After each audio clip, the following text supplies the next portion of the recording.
Bai, this is the revised proposal discussed by the planning department. I have sent the electronic version to your email for your review. Chun Jing gently placed the thick, bound stack of planning documents on the walnut-colored desk. The woman seated in the office chair lifted her head upon hearing this and expressed her gratitude with a soft acknowledgement. Her voice was as delicate as porcelain. And in that moment, Chun Jing, who had been her assistant for 3 years, still found it difficult to meet her gaze. Bai Luoan possessed the quintessential beauty and oval face, elegantly arched brows, and a refined nose, her features meticulously crafted as if by an artist's hand. She should have been a gentle soul, yet her long lashes cast a chilling aura over her eyes, which resembled 2 obsidian stones, sharp and piercing, effectively suppressing any hint of allure that her naturally upturned eyes might suggest. The delicate, pale skin of her neck was concealed beneath a stark black and white professional outfit, yet the rigid makeup did not render her aged. Rather, her cool demeanor imparted a unique charm. Chun Jing mused that she resembled a heartless female mogul from a drama strikingly beautiful, yet devoid of warmth. Bai Luoan could be considered a half-hearted mogul, having assumed the position of vice president at Junyue Group at a young age. Her status was undoubtedly bolstered by her marriage to Huo Ling, the current president of Junyue, and her holding of a 10% stake in the company. However, it was undeniable that her personal capabilities were remarkable enough to overshadow any notions of nepotism. At the age of 20, she secured an internship at the group, ranking first in her major at Tsinghua University, and by 22, she had ascended to the role of vice president shortly after graduation. In the subsequent 3 years, she successfully negotiated several C-level projects for Junyue, each of which alone would have sufficed to make her some glitter with accolades and admiration. Her work ethic was beyond reproach, and she was not difficult to work with. She was decisive and efficient in her professional dealings, yet devoid of any airs in private. After 3 years of collaboration, Chun Jing had come to understand Bai Luoan's temperament, cold on the exterior, but warm within, merely appearing aloof. She was an exceptionally composed superior when work-related errors occurred. She offered constructive criticism without ever losing her temper. Should her subordinates encounter challenges, she might not volunteer solutions, but she willingly provided guidance when approached. Generous towards her team, their project bonuses were the highest in the company. Initially, many presumed her difficult to approach, but after 3 years, her team members had developed a genuine respect for her. After all, a 25-year-old woman with such formidable skills had undoubtedly invested immense effort behind the scenes. However, it was perhaps because of her cold demeanor that the relationship between Bai Luoan and Huo Ling appeared distant. Their marital bond was no secret within the company. Yet aside from professional exchanges, there was a conspicuous absence of any personal interaction typically found between spouses, which fostered a sense that they were not truly family. Their offices were adjacent, but they arrived separately. Bai Luoan typically came in earlier, and their meals were also taken apart, addressing each other in the curt formalities of President Huo and President Bai. If the work hours served to avoid suspicion. There remained some rationale, however.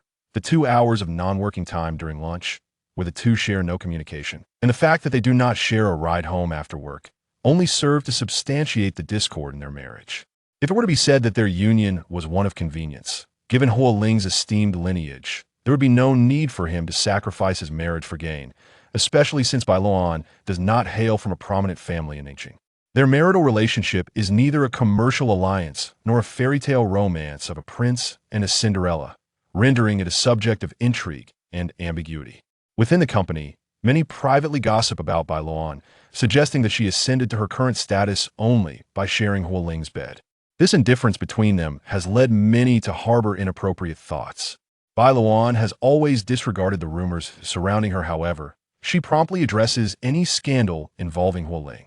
To the eyes of many, Bai Luoan is perceived as the neglected queen, possessing beauty yet failing to capture her husband's heart. Huo Ling does not even feign affection, making it evident how deeply he despises her. The upper echelons of society are rife with gossip. When their marriage was suddenly announced, she became a topic of discussion among the elite. Initially the object of envy and curiosity, Bai Luoan gradually transformed into a figure of disdain, regarded as a mountain chicken by those same women. After reporting on the subsequent matters, Chun Jing exited Bai Luoan's office, gently closing the door behind her. Bai Luoan marked the documents she was reviewing on her computer before perusing the planning proposal in her hands. Her fingers, long and delicate, bore the soft, pale skin that revealed the faint blue veins beneath. Though her hands were aesthetically pleasing, a long, pale scar meandered from the first joint of her index finger to her wrist, resembling an unsightly root that marred the fragile beauty of her hands. Yet, the owner of these hands remained unperturbed in an era where the medical beauty industry flourishes. She could easily erase the scar without a trace. Yet she has never entertained such a thought, allowing it to provoke numerous speculations about her humble origins. Bai Luoan annotated the blank spaces, maintaining her posture throughout the afternoon. As the workday drew to a close, Chun Jing lightly knocked and opened the door a crack, bidding farewell alongside her team. "President Bai, we're leaving now. Do not stay too late. See you tomorrow." "See you tomorrow," Bai Luoan replied, glancing at the clock on her desk, realizing it was already evening. She nodded to Chun Jing and the others, signaling them to depart. Once the door closed, Bai Luoan resumed her previous train of thought, finishing the last 2 pages of the document before stretching her stiff neck. From the 37th floor, one can clearly behold the bustling heart of the city. At this hour, the streets are alive with a cacophony of vehicles, marking the peak of the evening rush. In the distance, car lights blur into a tapestry of red and yellow, harmoniously blending with the lingering twilight.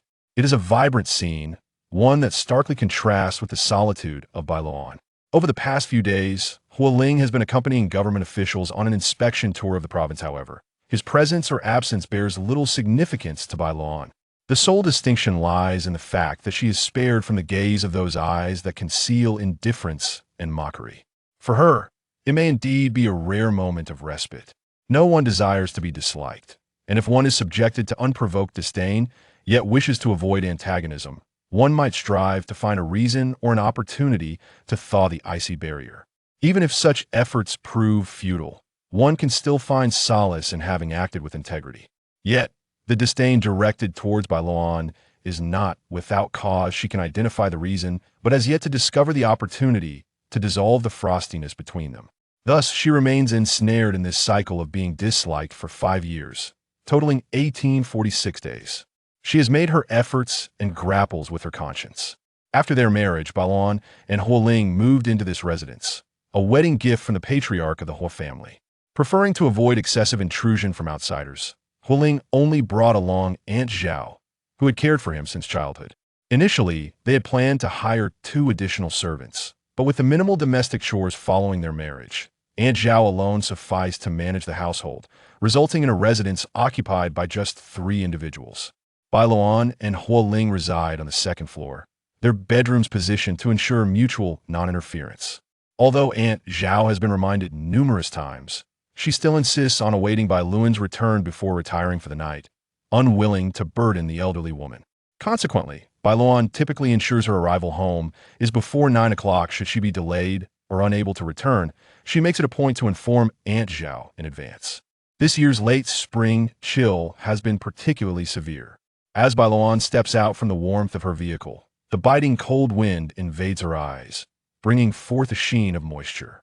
The street lamps lining the exterior illuminate the flower beds, distorting the colors of the blossoms beneath their yellow glow.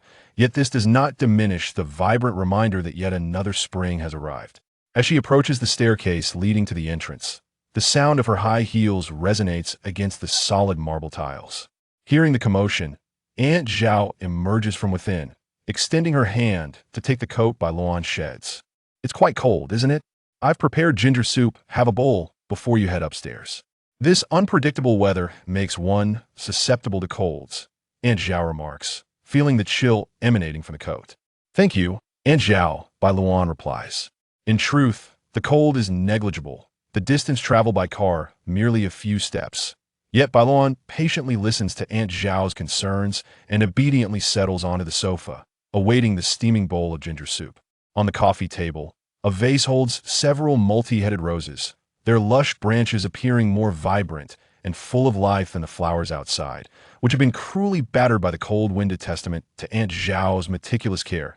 "I can wash the bowl myself. You should rest," Bai Luoan gently said as she took the bowl from Aunt Zhao, who, having experienced a delay due to the car breaking down on their return journey, deserved a moment of respite at her age. All right, just don't let it cool down, enjoy it while it's hot.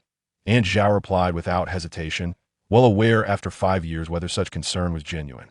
Moments later, once the liquid had cooled to a drinkable temperature, Bai Luoan raised her head and drank it all, the spicy flavor dispelling the chill within her. She ascended the stairs enveloped in warmth. The following day, Bai Luoan did not go to the office. At 9:15, the driver arrived downstairs. Chun Jing was also waiting by the car, holding a consolidated project file. As Bai Luoan approached, she could hear Chun Jing softly sniffing. "Good morning, President Bai." Chun Jing stood straight, cleared her throat, and greeted her, then opened the car door. "Morning," Bai Luoan nodded in acknowledgement. Once seated in the back, Chun Jing circled to the other side, handing the folder to Bai Luoan. It was easy to feel nauseous staring at a screen in the car, so Bai Luoan preferred reviewing printed documents during the journey. The morning meeting was not of great importance. It merely involved discussing a project finalized at the year's end, with various partners gathering for a meal.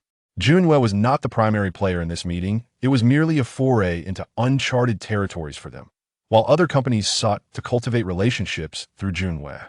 Bai Luoan realized that she need not be overly vigilant for this gathering.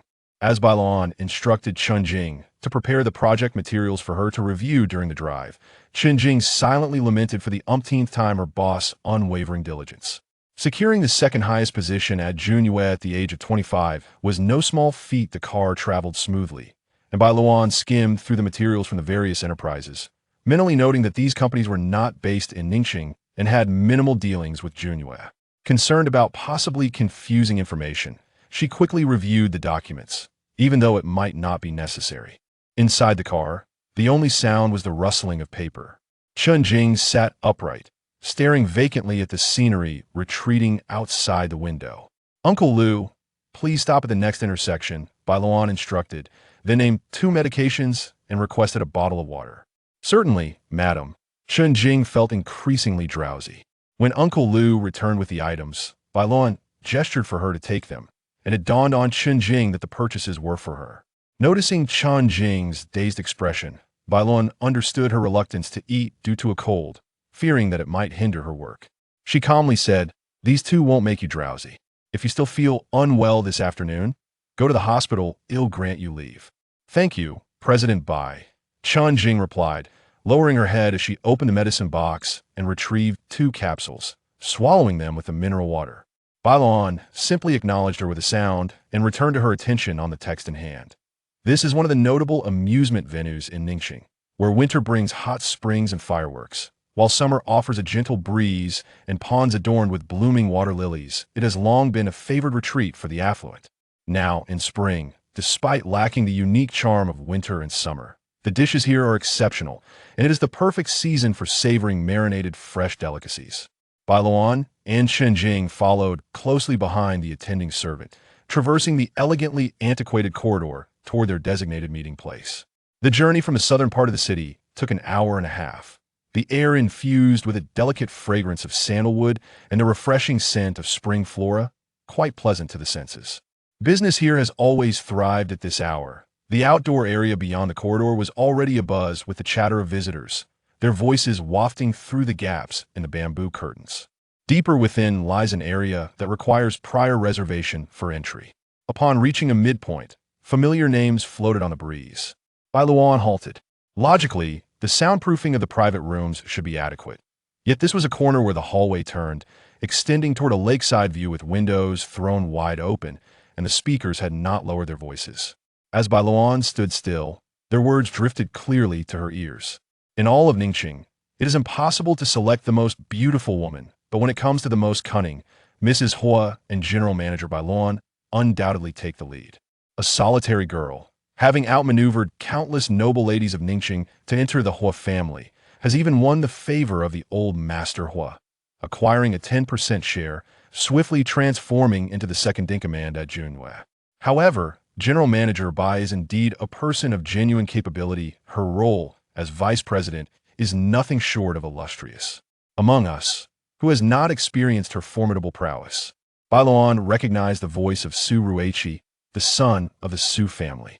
Previously, Bai Luoan had contended with him for a project, a rivalry that began as legitimate competition. Yet, this recently returned scion had harbored inappropriate feelings, resorting to unscrupulous tactics against her. Bai Luoan, astute and unyielding, turned the tables, delivering a severe lesson that left him hospitalized for 2 months, and from that moment on, he bore a grudge against her. Chen Jing and the servant stood quietly, while Bai Luoan found the ensuing remarks about her cunning and scheming rather tedious. Just as she was about to signal the servant to continue, Su Ruika's voice rang out again. However, a woman who climbs to the top in such a manner is never to be fully trusted. Today. She may occupy your bed, but tomorrow she may find herself in another man's embrace. The subsequent remarks grew increasingly offensive, causing Chen Jing to feel a surge of indignation. General Manager Bai Luoan raised a hand to silence her, forcing a smile that had yet to fully surface, only to be disrupted by a familiar, cool, and deep voice. Su Xiao, your words are excessive. The speaker was Huo Ling, her nominal husband. Those humiliating comments, which even her secretary found intolerable, were met with Huo Ling's dismissive 3 words. Chen Jing recognized who was inside and opened her mouth, glancing at Bai Luoan's shadow retreating into the darkness, uncertain of what to say. Chapter 3. The old mansion. The whispers from outside had long reached Chen Jing's ears, yet she remained indifferent. A woman of Bai Luoan's stature inevitably attracted rumors, and hearing them today was not a novel experience.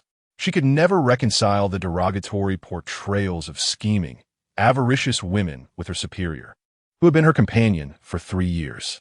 However, today she finally confirmed one thing. The relationship between Bai Luoan and Huo Ling bore no trace of marital affection, just as she had observed over the past 3 years. The air in this space seemed to solidify, stretching a mere second into what felt like an eternity. Long enough for her to believe time had lingered, though, in reality, it had only been 3 seconds. Bai Luoan took a step forward, moving into the light, her face illuminated by a soft glow. She wore her customary expression, detached and indifferent, revealing nothing of her emotions. "Let us proceed," she said, slightly lifting her chin to signal her attendant to continue guiding her.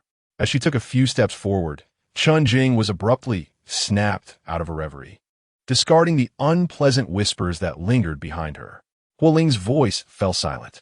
Chen Jing observed Bai Luoan's slender figure, standing tall like a resilient bamboo. For reasons unknown, her eyes felt heavy with emotion, and she blinked forcefully before hastening to catch up with Bai Luoan's stride. After the social gathering concluded, they passed the same spot, now vacant, with the staff tidying up the remnants of the evening's festivities. Bai Luoan had granted Chen Jing an extended reprieve, choosing to return to the office alone. As evening approached, she received a call from the old mansion. Huo Ling's mother, Fu Wanpei, invited her to dinner. Undoubtedly, Huo Ling would also be present.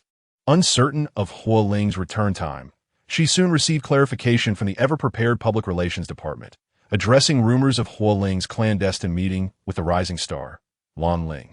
The previous night, the location was familiar to Bai Luoan, a renowned haunt in Ningxing. Such news hardly warranted her concern, as the photographs merely depicted a slightly ambiguous positioning of the two, lacking any intimate context. Even without intervention, it would hardly create a stir. Nonetheless, Bai Luoan instructed the public relations team to swiftly retract the news and issued a warning to Lan Ling's manager. Despite Huo Ling's grandfather having concealed the true reasons behind their marriage, secrets rarely remain hidden. Many were aware of the situation, particularly those in the entertainment industry who recognized potential allies. If Bai Luoan could be a target, so could they. Consequently, the number of individuals vying for Huo Ling's attention doubled, and he frequently graced the headlines of entertainment news.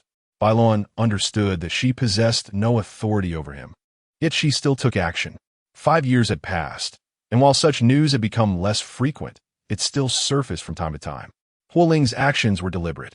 After responding to the messages, Bai Luoan set her phone aside and closed her eyes to rest. The driver, glancing through the rearview mirror, switched to a softer melody.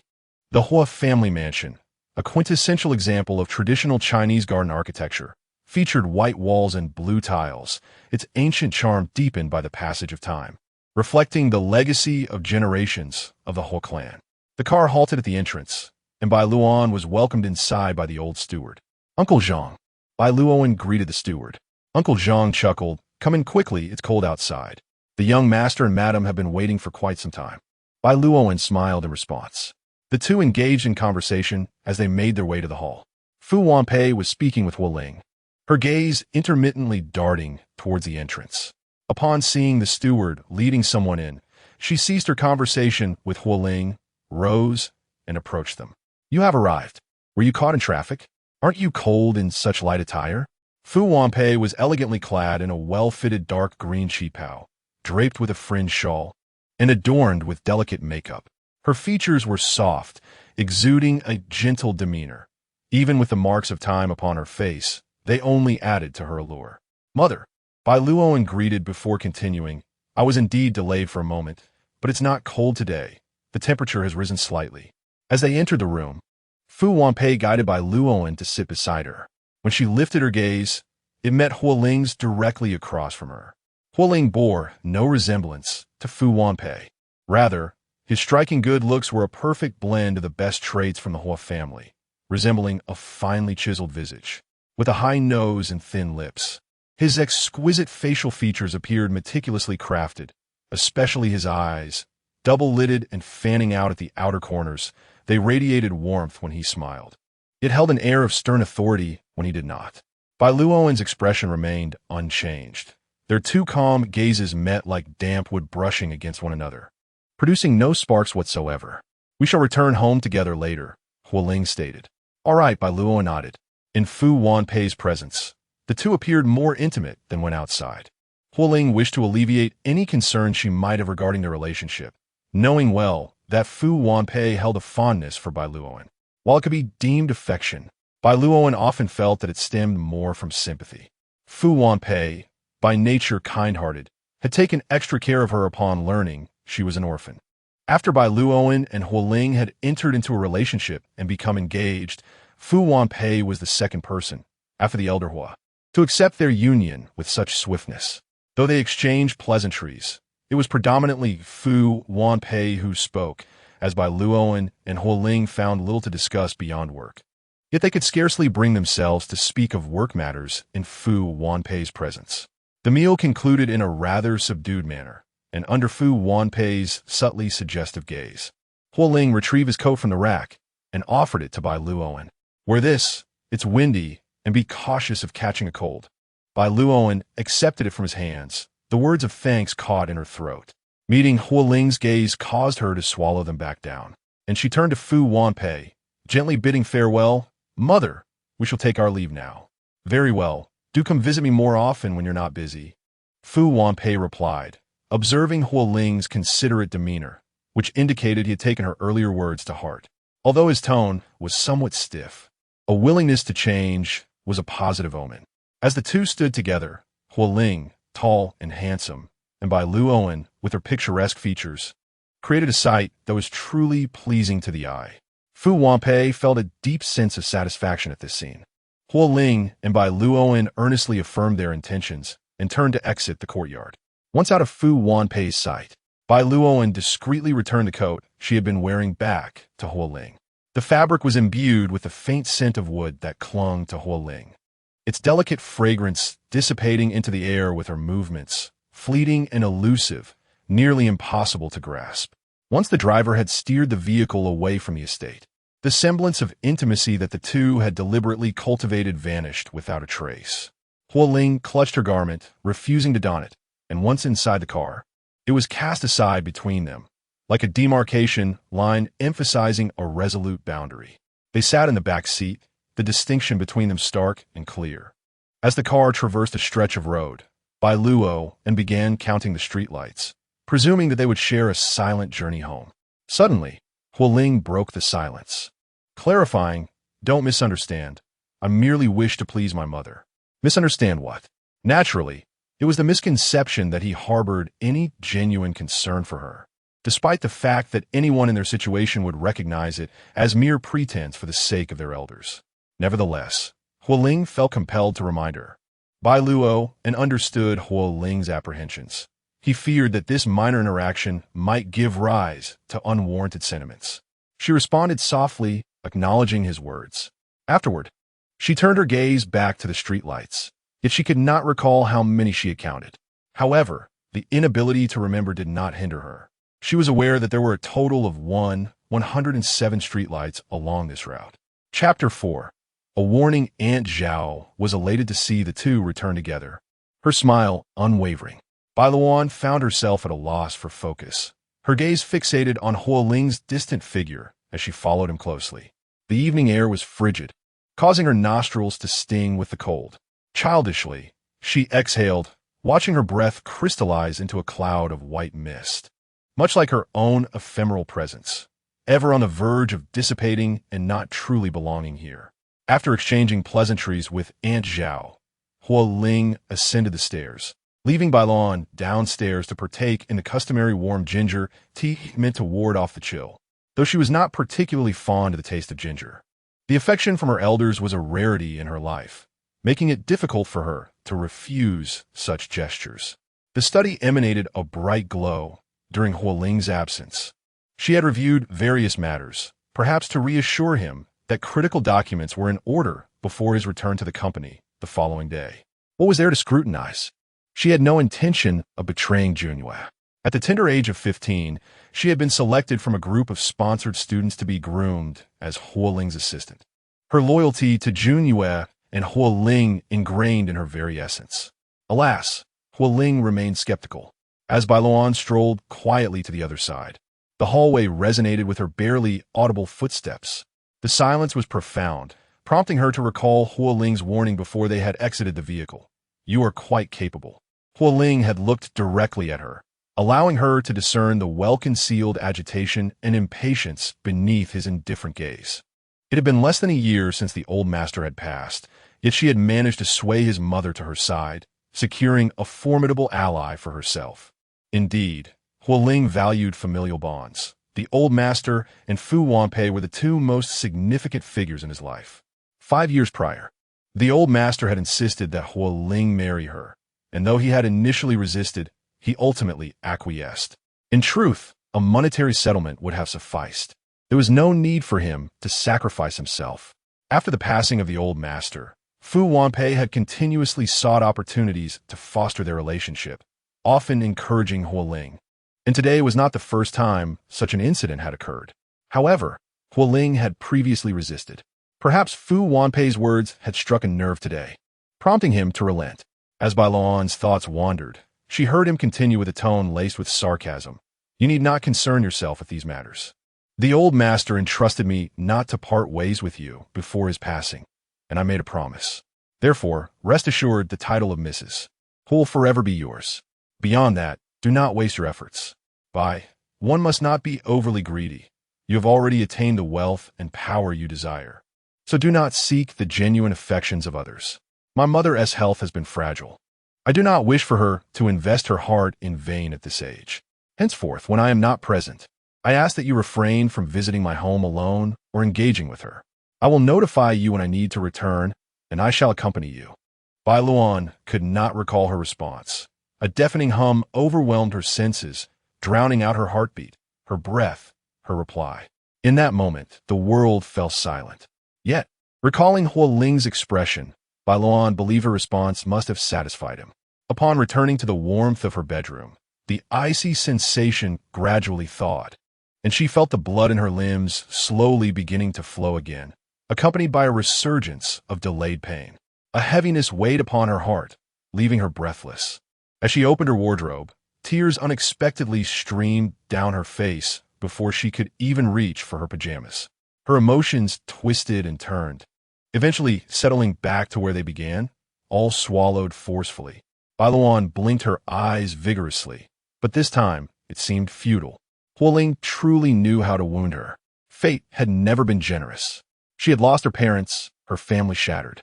The one she cherished avoided her like a venomous serpent. Fate had never shown her kindness.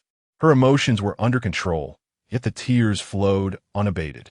Perhaps today, emotions were restrained.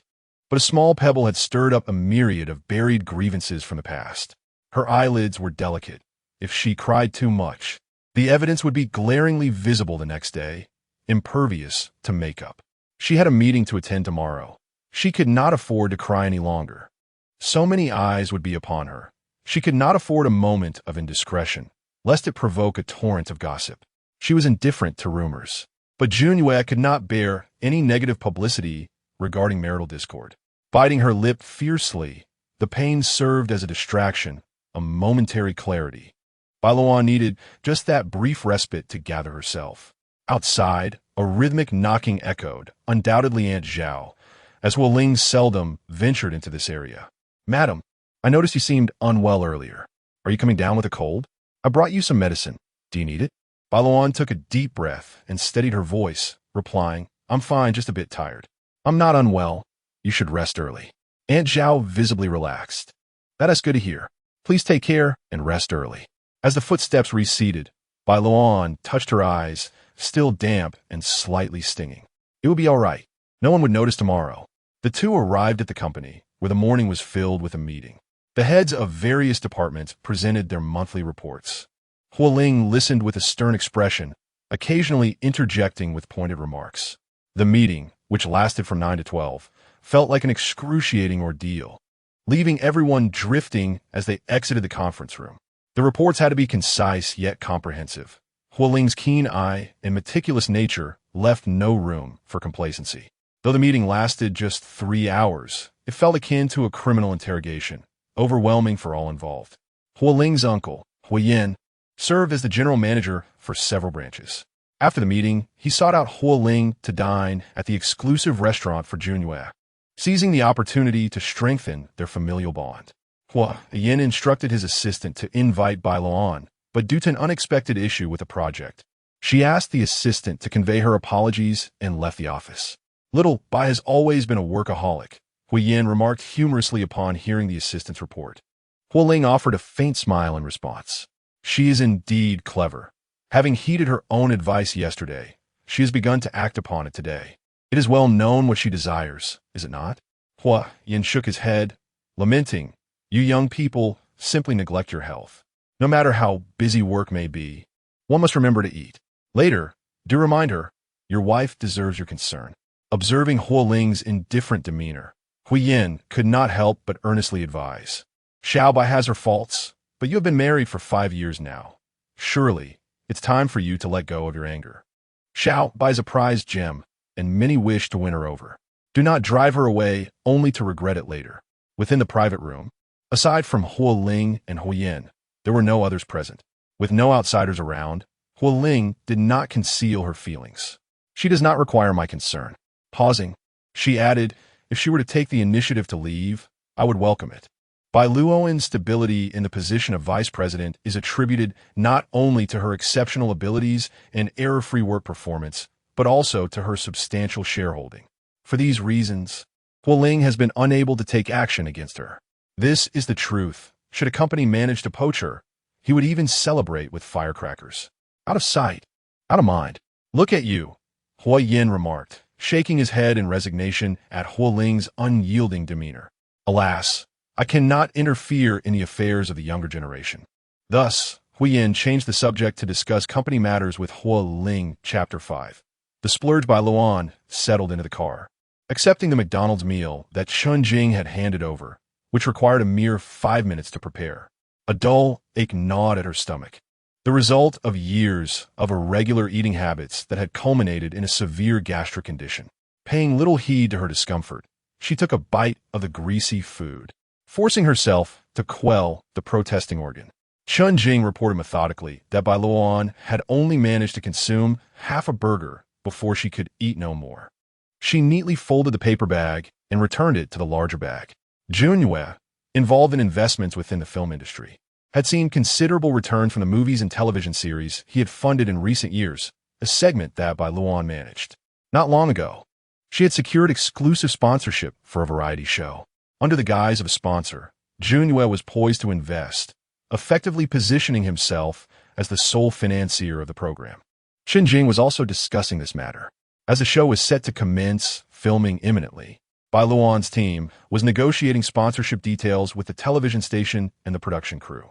Just as they were about to finalize arrangements, the production team underwent a personnel change.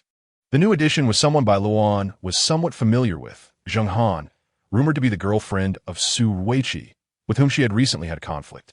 Upon learning of Bai Luoan's interest in the show, Su Weiqi immediately contacted the production team, expressing his desire to sponsor the program at a price 5 times higher than what Junyue had offered, attempting to wrest exclusive sponsorship from Bai Luoan. The television station found themselves in a precarious position, unwilling to offend either party, and urgently contacted Bai Luoan. However, her team had not received her directives and continued to stand firm against the Su family. Rubbing her weary eyes, Bai Luoan instructed Chun Jing to message the station as subordinates, urging them to maintain their stance and subtly convey the importance of the project to her. After sending the message, Chun Jing noted Bai Luoan's expression and, piecing things together, realized that they were no longer pursuing sponsorship for the show. Bai Luoan smiled. Su Weiqi was petty and held grudges. Having been indulged by his father, he would be supported in his every endeavor, even if it meant trouble for others. Their animosity had grown significant, and whether Bai Luoan acted or not, his nature would compel him to provoke her. Thus, she resolved not to hold back.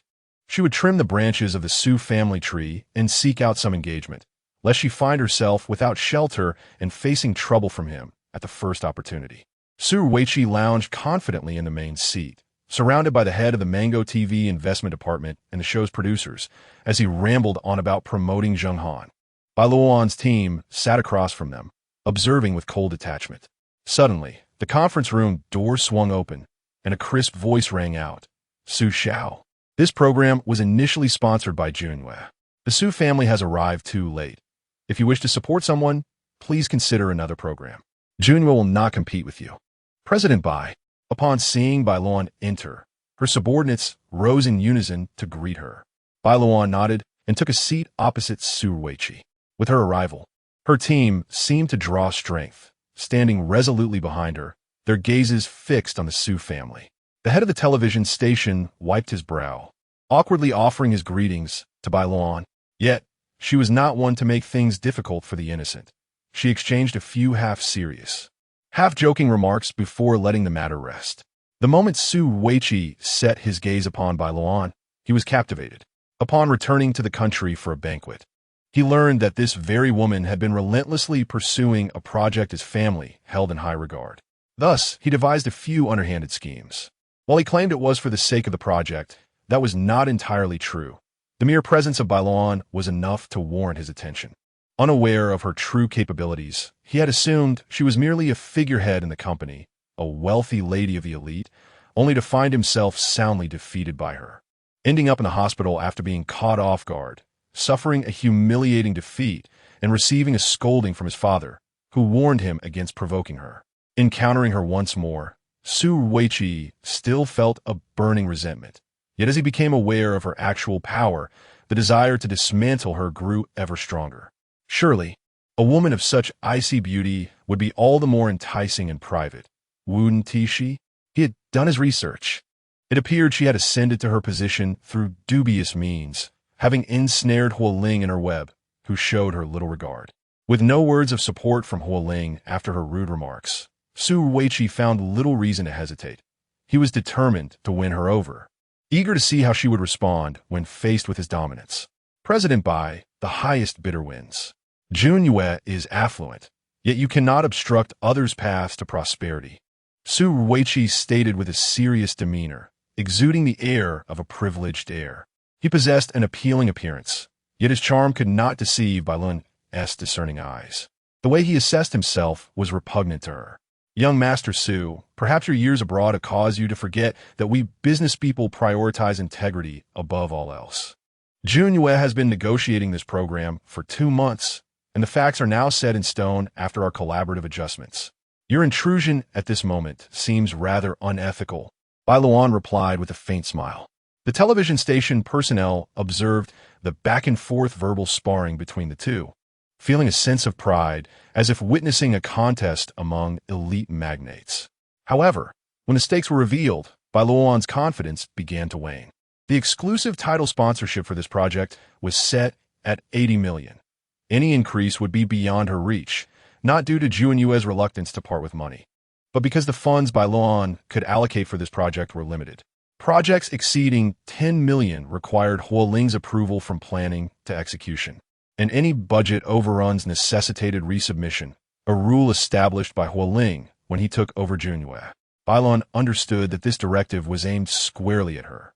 Over the years, she had meticulously managed her project budgets to avoid delays.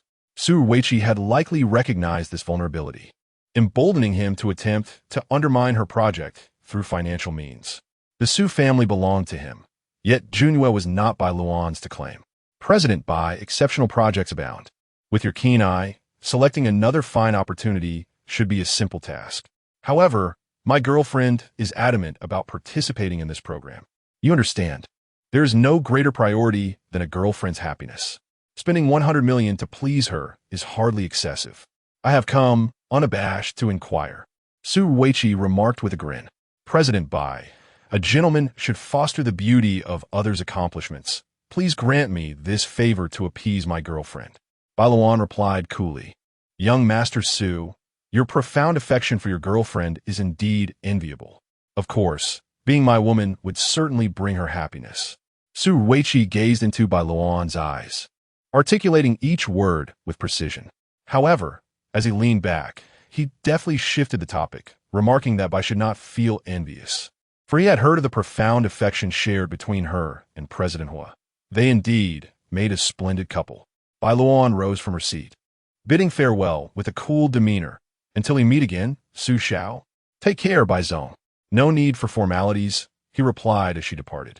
As Bai Luoan left, her expression remained frosty, causing the television producer to tremble with trepidation, fearful of offending Junhua. Several individuals accompanied Bai Luoan down the stairs, incessantly wearing smiles. Su Weiqi achieved his objective and answered a phone call. Darling? Of course, my dear. When have I ever deceived you? What I say is unequivocally yours. Tonight, prepare yourself for my arrival. Brother will take you on an extraordinary adventure.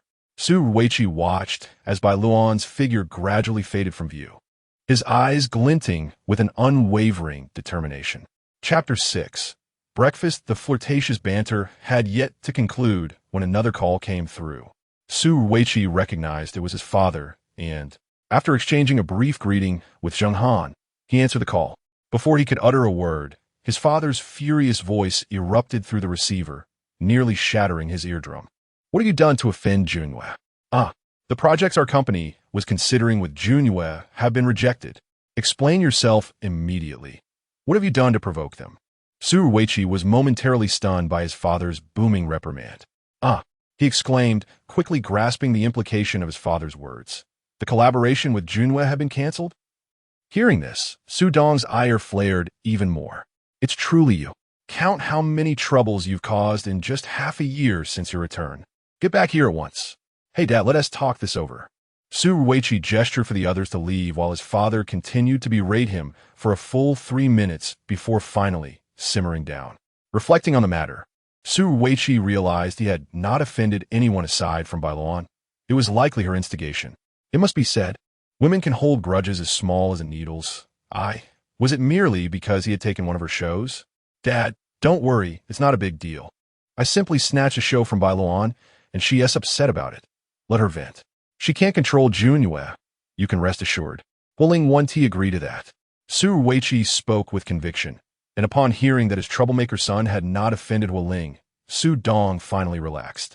He cursed a few more times before hanging up and instructing his subordinates to arrange a meeting with Huo Ling.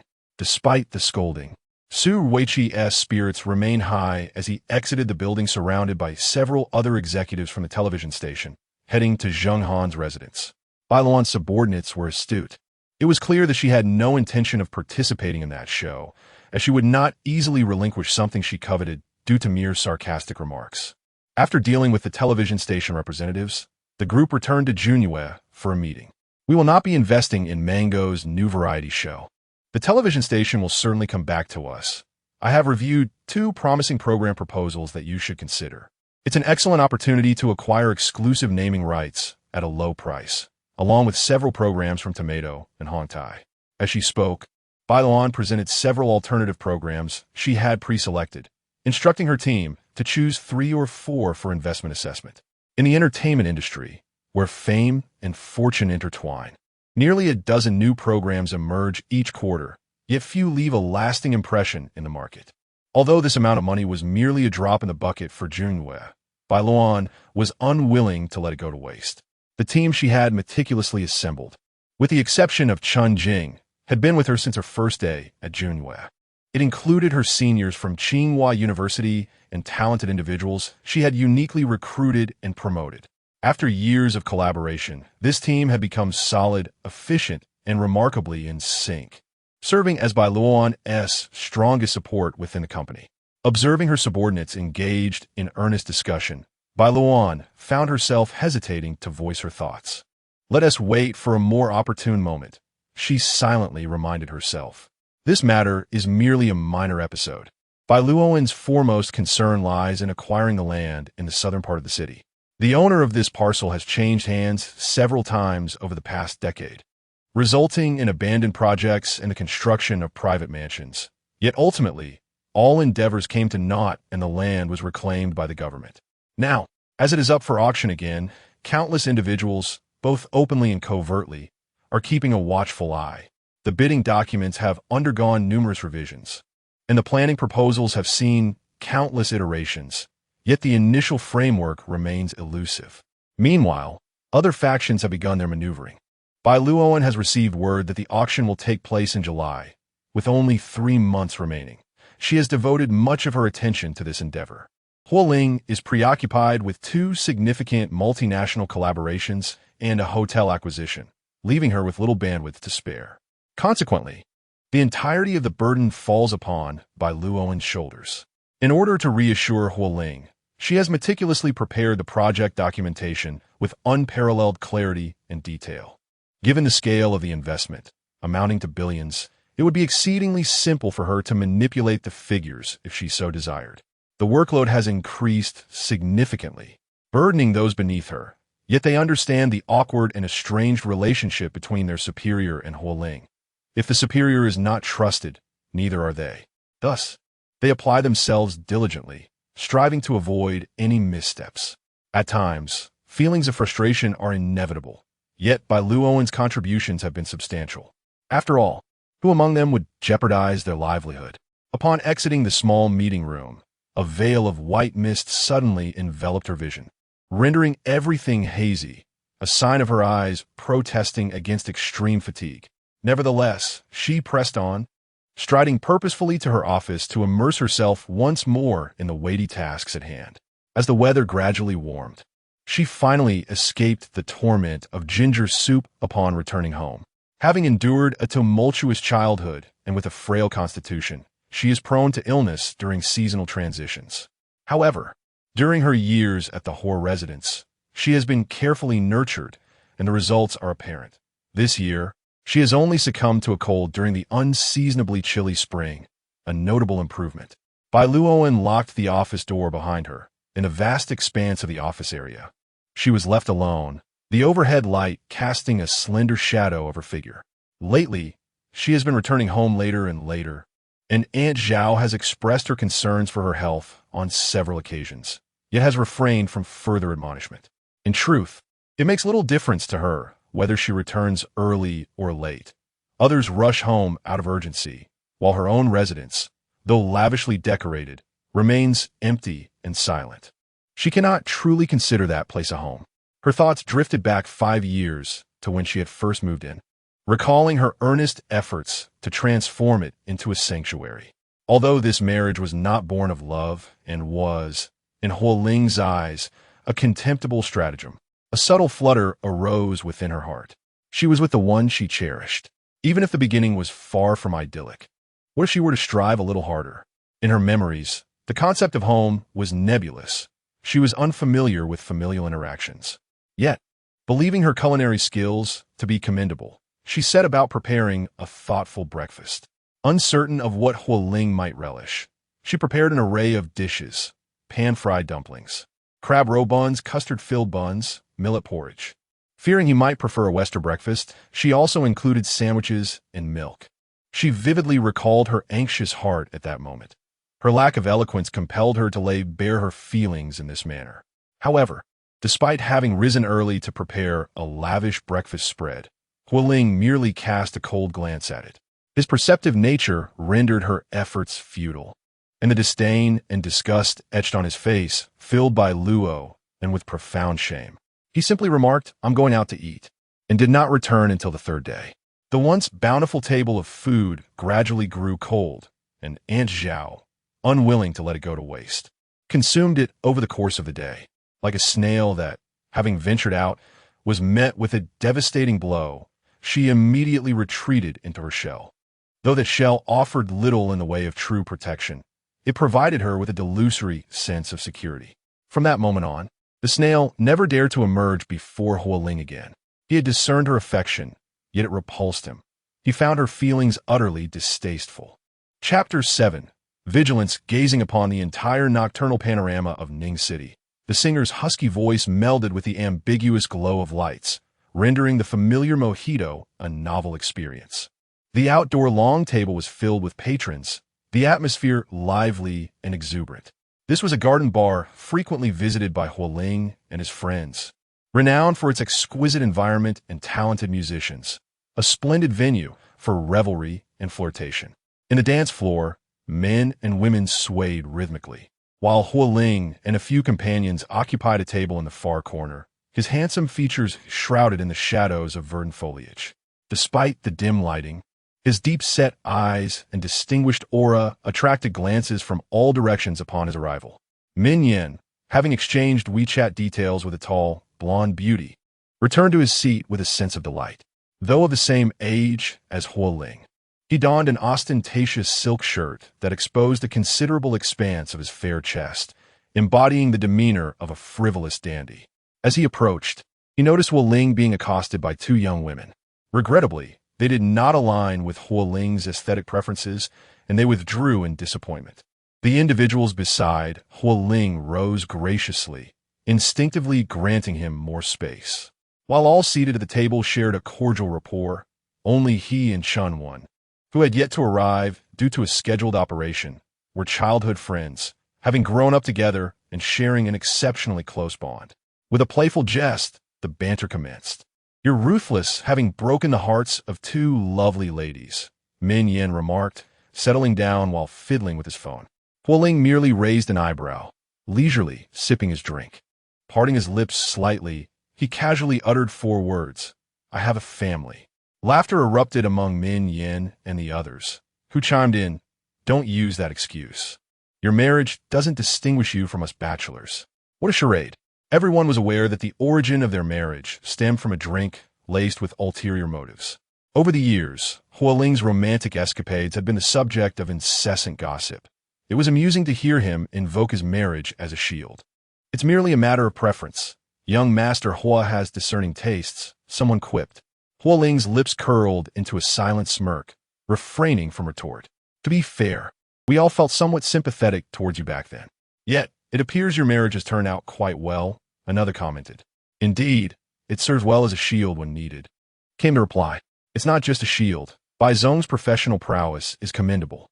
Every project she undertakes is executed with remarkable finesse," another chimed in. "After all these years, I have yet to encounter Bai Zong outside of a work setting. Even in a bar, she is engaged in business dealings. It is indeed my first instance witnessing a woman so passionately devoted to her work." Min Yan jested further, recalling how, at one time, they believed she had set her sights on Huo Ling, only to realize that he possessed an allure beyond their reach. When Huo Ling had just married, Bai Luo An's name first circulated within their social circle, though it was often accompanied by disparaging remarks. After a period of obscurity, she resurfaced prominently as the vice president, wielding a 10% stake in Junyue and spearheading the renovation project of the old district in the eastern region of Ning City, an endeavor previously rebuffed by numerous enterprises. This type of project encompasses a wide array of aspects and involves numerous parties. Currently, there are not many successful cases to reference for guidance. Bai Luoan's initial endeavor after taking office seems to have devolved into a source of ridicule for Ningxing. Many are keenly observing how she will exit the stage. The onlookers, rather numerous, await the unfolding drama. Yet, 2 years later, after the renovation of the dilapidated old district, a sudden wave of nostalgia-driven videos went viral online. igniting a resurgence of interest.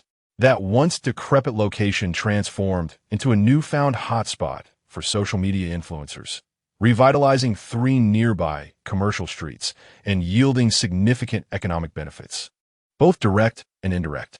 A year later, this place still dominates the list of most desired travel destinations among netizens. Simultaneously, several projects overseen by Bai Luoan have garnered enviable returns. Although many still disdain her methods, they nonetheless refer to her with a respectful title. After all, no one can guarantee whether tomorrow might bring a collaboration with her, so it is prudent to exercise some restraint. Who truly knows what lies in their hearts? Must everyone adore young Master Huo? A light-hearted laugh echoed. Dr. Chun, you finally arrived. Has the surgery concluded? Chun Wenshe replied to the flurry of inquiries as he approached with measured steps. This evening's procedure was merely a minor one, requiring little exertion. He came directly after stepping down from the operating table, clad in a white shirt with the top button fastened and sleeves rolled to his forearms. He revealed well-defined muscular arms. His appearance starkly contrasted with the somewhat aggressive demeanor of Huo Ling. Chen's features were gentle, and his expression radiated a naturally soothing warmth. Having been offered a seat, he graciously settled beside Huo Ling. A glass of warm water, please, he signaled to the server. I don't understand this peculiar habit of yours. Coming to the bar for water, Min Yan remarked with a slight frown. Health is paramount. I abstain from alcohol. Chen Wenshe replied amiably. Min Yan glanced at Huo Ling. You two are quite the pair. You can't even be bothered to find excuses. What is the matter? Chen Wenshe inquired. Someone just attempted to flirt with Huo Ling, but he mentioned he has already taken. Isn't that amusing? Min Yan chuckled. Chen Wenshe sighed. With Huo Ling acting this way, who could possibly manage him? One word from him can freeze the conversation. However, I must say, you've been married for several years now. This kind of interaction cannot persist indefinitely. After all, you are family. Min Yan shook his head, exasperated. Your advice is bewildering. If it weren't for old Master Huo's stubborn insistence on her entering the family, Huo Ling would never have been trapped. Huo Ling harbors no affection for her. Merely providing an explanation is already generous enough, let alone truly being her spouse. In my view, Bai Luoan's actions were likely motivated by her desire for shares in Junyue. After all, she was an exemplary student sponsored by Junyue, having clawed her way up from poverty. Now that she has attained wealth and power, she has seemingly abandoned Huo Ling amidst the gathering. Voices rose in discussion, with someone commenting, Old Master Huo is quite reckless. Bestowing such a significant number of shares so casually is akin to placing a ticking time bomb right under Huo Ling's nose. One must tread carefully to avoid being caught off guard again. A strand of hair, slicked back yet falling over her forehead, tickled her slightly. Huo Ling's cold, amber-like eyes shifted, and she remarked lightly, I would not suffer defeat twice at the hands of the same individual. One must always exercise caution. Indeed, Chen Wenshe sighed, at a loss for how to offer counsel. However, I suggest you simply end it, Ling. The old man has been gone for nearly a year. There is no need to hold on to this woman any longer.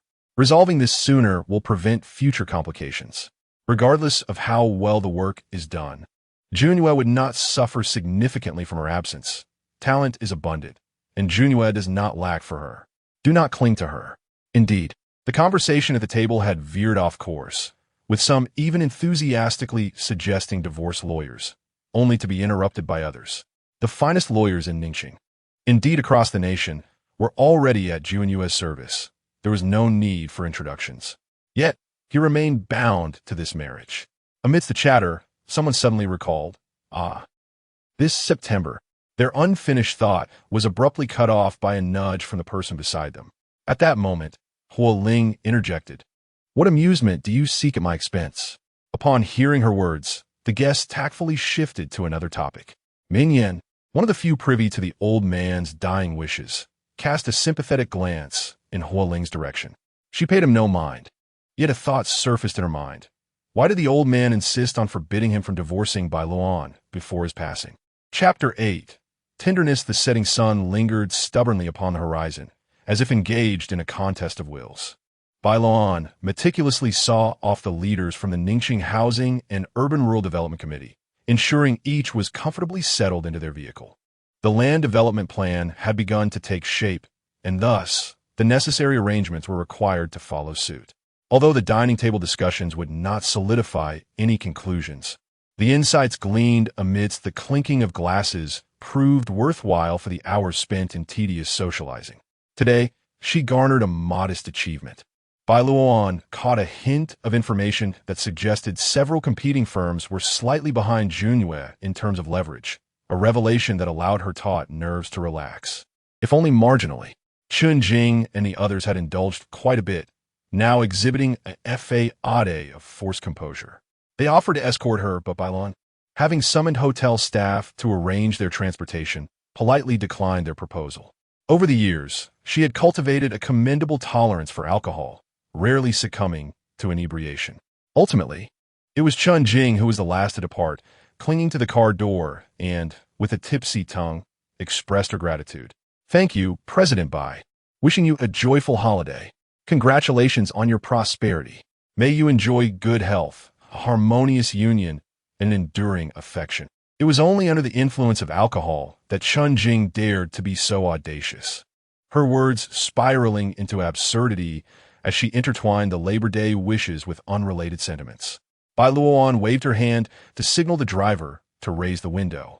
"Thank you, and may you also have a wonderful holiday. Do rest early." "Understood, President Bai." "Goodbye, President Bai." Bai Luoan nodded in acknowledgement. Her vehicle was parked nearby, and the hotel security guard courteously opened the door for her. After a brief visit to the company to wrap up remaining matters, she returned to the Qingshan villa beneath the starlit sky. At the entrance, she happened upon Huo Ling, the two of them walking in a synchronized rhythm, maintaining a distance neither too far nor too close. Observing Huo Ling's silhouette, Bai Luoan noted the tautness of his latissimus dorsi, which elegantly shaped his suit. With broad shoulders, a slender waist, and legs that moved with casual grace, even his profile was striking. The street lights cast his shadow toward her, nearly stepping upon it as she hesitated, allowing his shadow to drift a little further before she leisurely followed. Unbeknownst to Huo Ling, who strode confidently toward the light, his mind was attuned to the rhythmic sound of his heels against the pavement. Perhaps it was the serene night, the brilliance of the stars, or the gentle breeze of early summer that dispersed his weariness, allowing a long-forgotten tranquility to wash over his heart. After changing her clothes, Bai Luoan's scent of alcohol was faint. It was only when Aunt Zhao approached that the aroma became detectable. She began to fuss over whether to prepare something to sober her up. "There's no need, Aunt Zhao. I haven't drunk much," Bai Luoan declined. "What about taking some medicine? You feel fine now, but be wary of a headache come morning," Aunt Zhao continued, collecting her coat while admonishing her. "Even if it's a social obligation, you should drink less. Don't let them force you." Before Bai Luoan could respond, Huo Ling interjected, "Aunt Zhao, rest assured, no one can compel her to drink. The vice president of Junyue could navigate Ningxing with ease. Only a fool would dare to intoxicate her." Making an appearance was already a concession to them. Indeed, it is rare for anyone to persuade her to drink now. Yet Bai Luoan vividly recalls her inaugural experience of bearing the brunt of social engagements. After nearly every gathering, she would suffer for several days. Often, she would excuse herself to the restroom, feigning illness, only to return and continue drinking. Although she held the title of vice president, she lacked any substantial foundation, rendering her a target of disdain among partners. She could only muster the strength to conceal her trepidation. After sufficiently inebriating the table, she would present her proposals. Perhaps the fervor of her workaholic demeanor eventually swayed others, leading to gradual openings and opportunities. Huo Ling's words stem from his upbringing as a favored son. The privileges of the Huo family shielded him from the pressure to drink. How could their circumstances possibly align? Bai Luoan curled her lips in a subtle smile without offering any opinion. "And Zhao, truly, there's no need. I'm not unwell." Observing her clarity, Aunt Zhao conceded, saying, "The medicine is in the cabinet. If you feel uneasy, you must take a dose." "All right, I understand. It's getting late. You should rest now." Bai Luoan replied gently, her dark pupils resembling two embedded cat's eye stones when she cast a cold glance at others, icy and distant. Yet, beneath the facade she maintained, her eyes held a calm warmth, brimming with life. Huo Ling, standing on the staircase, suddenly turned to glance back. Under the warm, yellow light, Bai Luan's frosty demeanor softened, revealing a hint of vulnerability. He was momentarily taken aback, realizing that beneath the icy exterior lay something tender, pure, and warm. As Bai Luan bent down to change her shoes, Huo Ling was jolted from his reverie and hastened forward. Upon reaching the staircase's end, he recalled Fu Wanpei's complaints. "Are you all busy? Little Bai hasn't visited me this month. When I called her to come over, she kept saying she was engrossed in a project. Honestly, why push her so hard? Does she not have a moment to spare for me? I'm almost tempted to scold you." Turning to the figure at the foot of the stairs, he declared, "We return to the old residence tomorrow." Bai Luan looked up in response. "What time?" 6:30. After his reply, Huo Ling turned to Aunt Zhao, adding, "Aunt Zhao, no need to prepare breakfast tomorrow. We'll dine at the old residence." "Ah, very well." Aunt Zhao responded joyfully, pleased to witness the couple's harmonious relationship. Early the next morning, they returned to the old residence, deliberately avoiding the peak travel times of holidays. Upon arrival, they anticipated Fu Wanpei might still be asleep. However, as they approached the entrance, they were greeted by exuberant voices from the courtyard. In their years of marriage, they had only appeared together during prominent holidays like the Spring Festival and Mid-Autumn Festival. This was their first occasion returning home on an ordinary day. Uncle Zhang's eyes crinkled with delight as he exclaimed, "Young master, young mistress. Miss Gu, she is playing with Madam in the courtyard." Another excited call resonated through the air. "The girl exhibits a remarkable spirit," Huo Ling couldn't help but exclaim. The Ho family is extensive, with old Master Ho having 3 sons and 1 daughter. Huo Ling's father, Ho Ting, is the eldest, while the second son, Ho Yin, and the youngest, Ho Ning, have relocated abroad after marriage. Gushi is the only daughter of Ho Ling's aunt, Ho Ra, and being the sole granddaughter of old Master Ho, she has been cherished since childhood, developing a fearless disposition. Currently enrolled in university, she visits frequently whenever she finds the time. Uncle Zhang smiled silently, embodying the typical trait of older individuals, cherishing the lively gatherings of the younger generation. This year feels warmer than usual. The pink and white roses in the yard have blossomed abundantly. Fu Wanpei enjoys gardening, but prefers her flowers to flourish freely rather than be tamed. Thus the roses in the garden grow wild, exuding a certain rustic charm. Bai Luoan trailed behind Ho Ling, half her figure obscured by him, while the other half remained concealed among the blossoms, leaving one to wonder how Gushi spotted her. "Sister-in-law, brother," she exclaimed excitedly, casting aside the frisbee and rushing toward Bai Luoan. "Cousin, it has been a while." The joy on Gushi's face was unmistakable, radiating her elation. "It has indeed been a long time," Bai Luoan replied with a smile. Her enthusiasm was infectious, and Bai Luoan held a deep fondness for this sister. "Little Bai has arrived." Fu Wanpei approached, her delight evident. "Mother, Mom," Ho Ling echoed. Yet at that moment, no one paid him any mind. Fu Wanpei took hold of Bai Luoan's left hand, while Gushi nestled beside her on the right, the 3 of them walking together in warmth and affection. Ho Ling found a spot to sit, observing as Gushi animatedly spoke to Fu Wanpei and Bai Luoan about the golden retriever she had raised. Bai Luoan's expression appeared unchanged from her usual demeanor, her smile faint, as if a gust of wind could easily disperse it. Yet, the sensation Ho Ling had perceived the previous night resurfaced once more. She seemed to radiate a gentle warmth, he thought. Chapter 9. The Swing in the Beginning. Gu Shiqing was quite resistant to Bai Luoan. She spent a considerable portion of her year at the ancestral home, having been a devoted shadow to Huo Ling since childhood. Although Huo Ling was generally indifferent to children, he was particularly tolerant of his younger sister, and their sibling bond ran deep. Therefore, when she learned that her cousin was being coerced by their grandfather into marrying a complete stranger, she was incensed. Furious, she rushed overnight to Ningxing, intent on confronting the person who had plotted against her brother. Yet, the moment she laid eyes on Bai Luoan, she inexplicably capitulated. The reason was simple. She was utterly captivated by beauty. Bai Luoan embodied the very essence of an icy beauty, and although her expression held no trace of despair, there was a hint of disquiet in her eyes. When their gazes met, the reddened corners of Bai Luoan's eyes pierced straight through Gu Shiqing's heart like an arrow. All the scathing remarks she had rehearsed vanished from her mind, leaving only a singular thought. I want this sister-in-law. She tempered her indignation and slowly approached Bai Luoan, shyly introducing herself. Hello, Sister Xiaobai. My name is Gu Shi. Over the next few years, their relationship blossomed into intimacy, and Gu Shiqing discerned that Bai Luoan was the kind of person who reciprocated kindness manifold. Her cousin was no longer appealing. Her sister-in-law had become the most wonderful presence in her life. Bai Luoan had grown accustomed to Gu Shiqing's occasional dazed, silly smiles directed at her. At times, she reflected on her fortune. Aside from Huo Ling, everyone treated her well.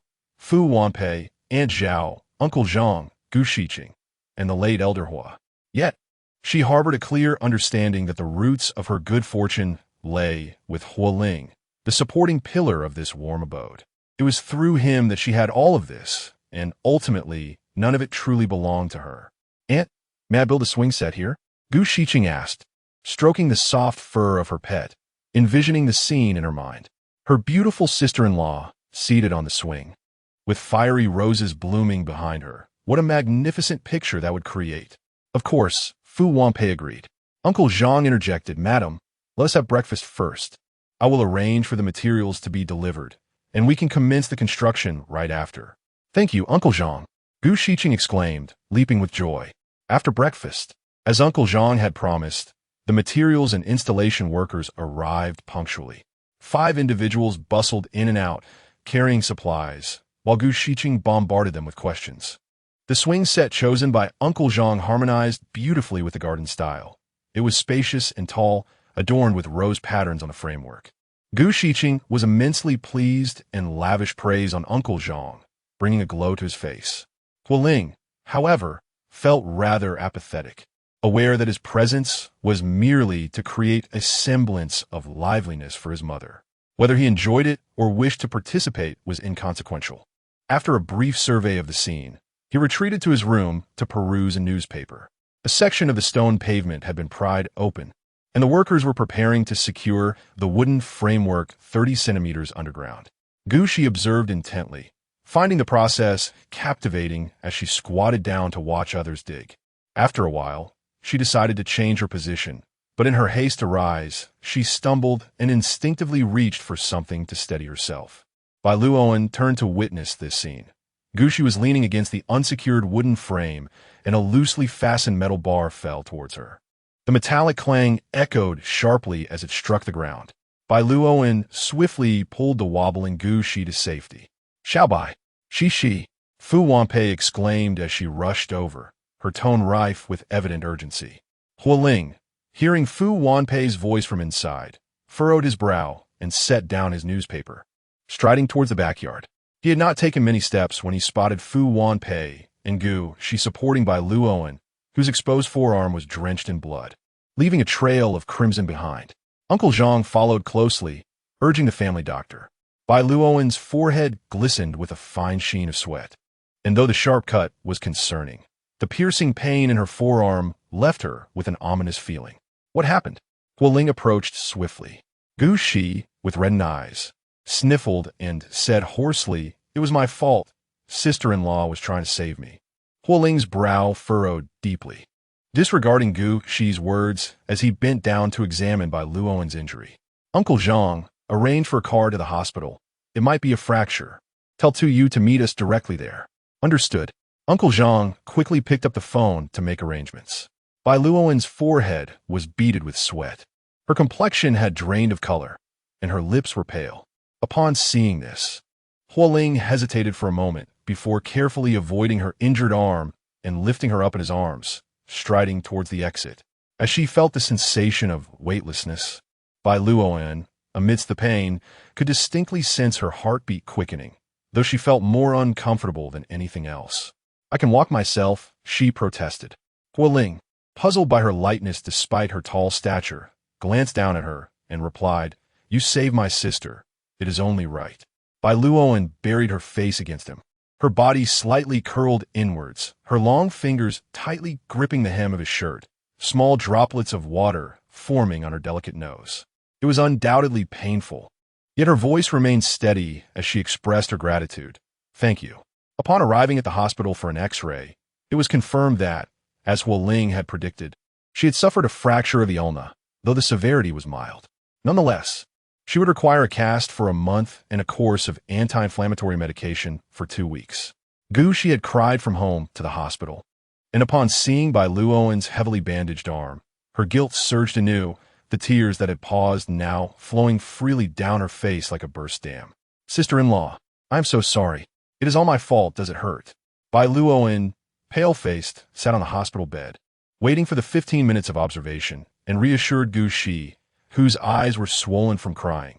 "It does not hurt. It is nothing. The doctor said it is not serious. Everything will be fine. Do not cry." "Wu, it is my fault.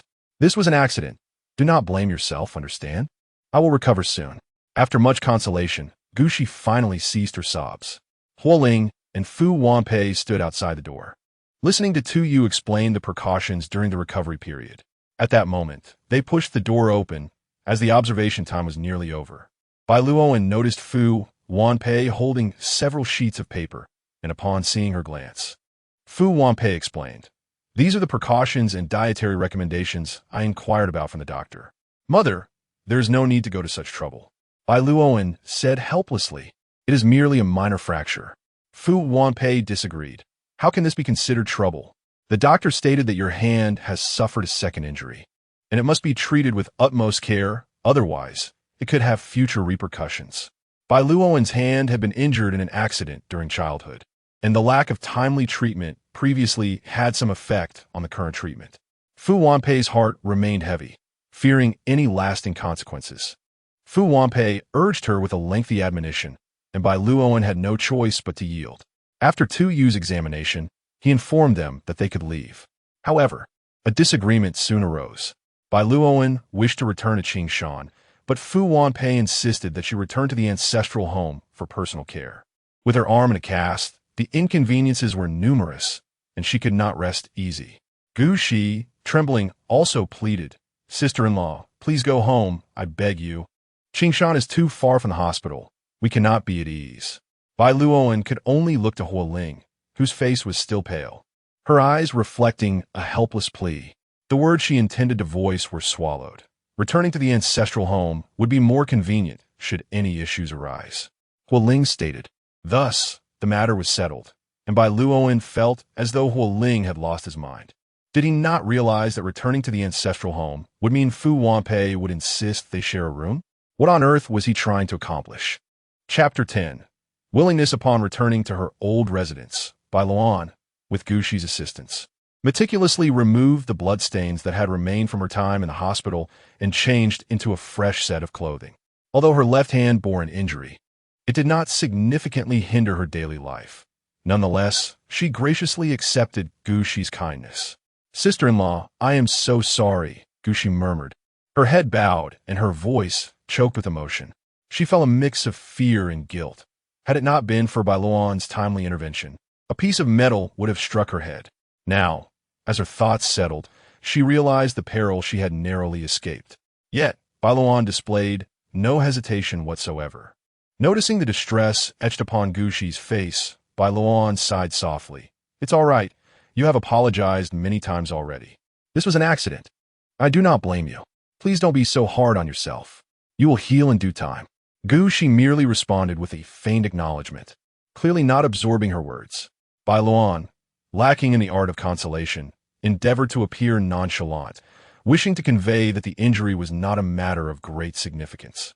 Later that evening, Gushi's mother, Huo Ruo, called to express her gratitude to Bai Luoan upon hearing the news. Huo Ruo, the only member of her family involved in politics, had always looked down upon Bai Luoan due to past grievances. Yet her tone softened considerably as she thanked her for aiding Gushi. After the call, Bai Luoan inadvertently caught Huo Ling's fleeting gaze, which revealed a hint of something she could not quite discern. At the dining table, Fu Wanpei had prepared a meal for the injured, meticulously avoiding any forbidden foods. The fragrant pig trotter soup wafted through the air, stirring a sense of gratitude within Bai Luoan, who finished every morsel of the dishes placed before her by Huo Ling and Gu Shi. The swing set was finally completed, adorned by a vibrant floral backdrop. However, Gu Shi's face bore no signs of joy. Bai Luoan, enduring her own discomfort, sat with her for a while until a smile finally graced Gu Shi's lips. Before long, the others urged her to retire for the night. Having spent some time here after their marriage, the room remained well furnished with all the necessary amenities, retaining its original charm. As dusk enveloped the sky, the clouds swirled tumultuously, the moon intermittently revealing itself. On the balcony, a few chairs awaited. Bai Luoan, feeling restless, settled into one, gazing vacantly at the dim silhouettes of distant trees. She pondered Huo Ling's intentions. Was it merely compassion stemming from a newfound respect for her, having saved Gu Shi? Did he now see her as less base and despicable, thus extending a gesture of kindness by offering her a few nights of care? The sound of the door opening and closing interrupted her reverie, and she turned to face Huo Ling in silent confrontation. "I'll sleep on the sofa," Huo Ling declared, gesturing toward the space near the bed, breaking the silence. "All right," Bai Luoan nodded, turning back to her distant gaze. The soft sound of water in the bathroom reached her ears, and lowering her eyelashes, Bai Luoan observed the pale plaster cast illuminated by the light. After a moment, she rose and carefully lay down on the bed. When Huo Ling emerged, he found her already asleep, her head turned away, revealing only a small portion of her pale face. The room fell into shadow, enveloped in tranquility. Time passed, and suddenly Bai Luoan opened her eyes.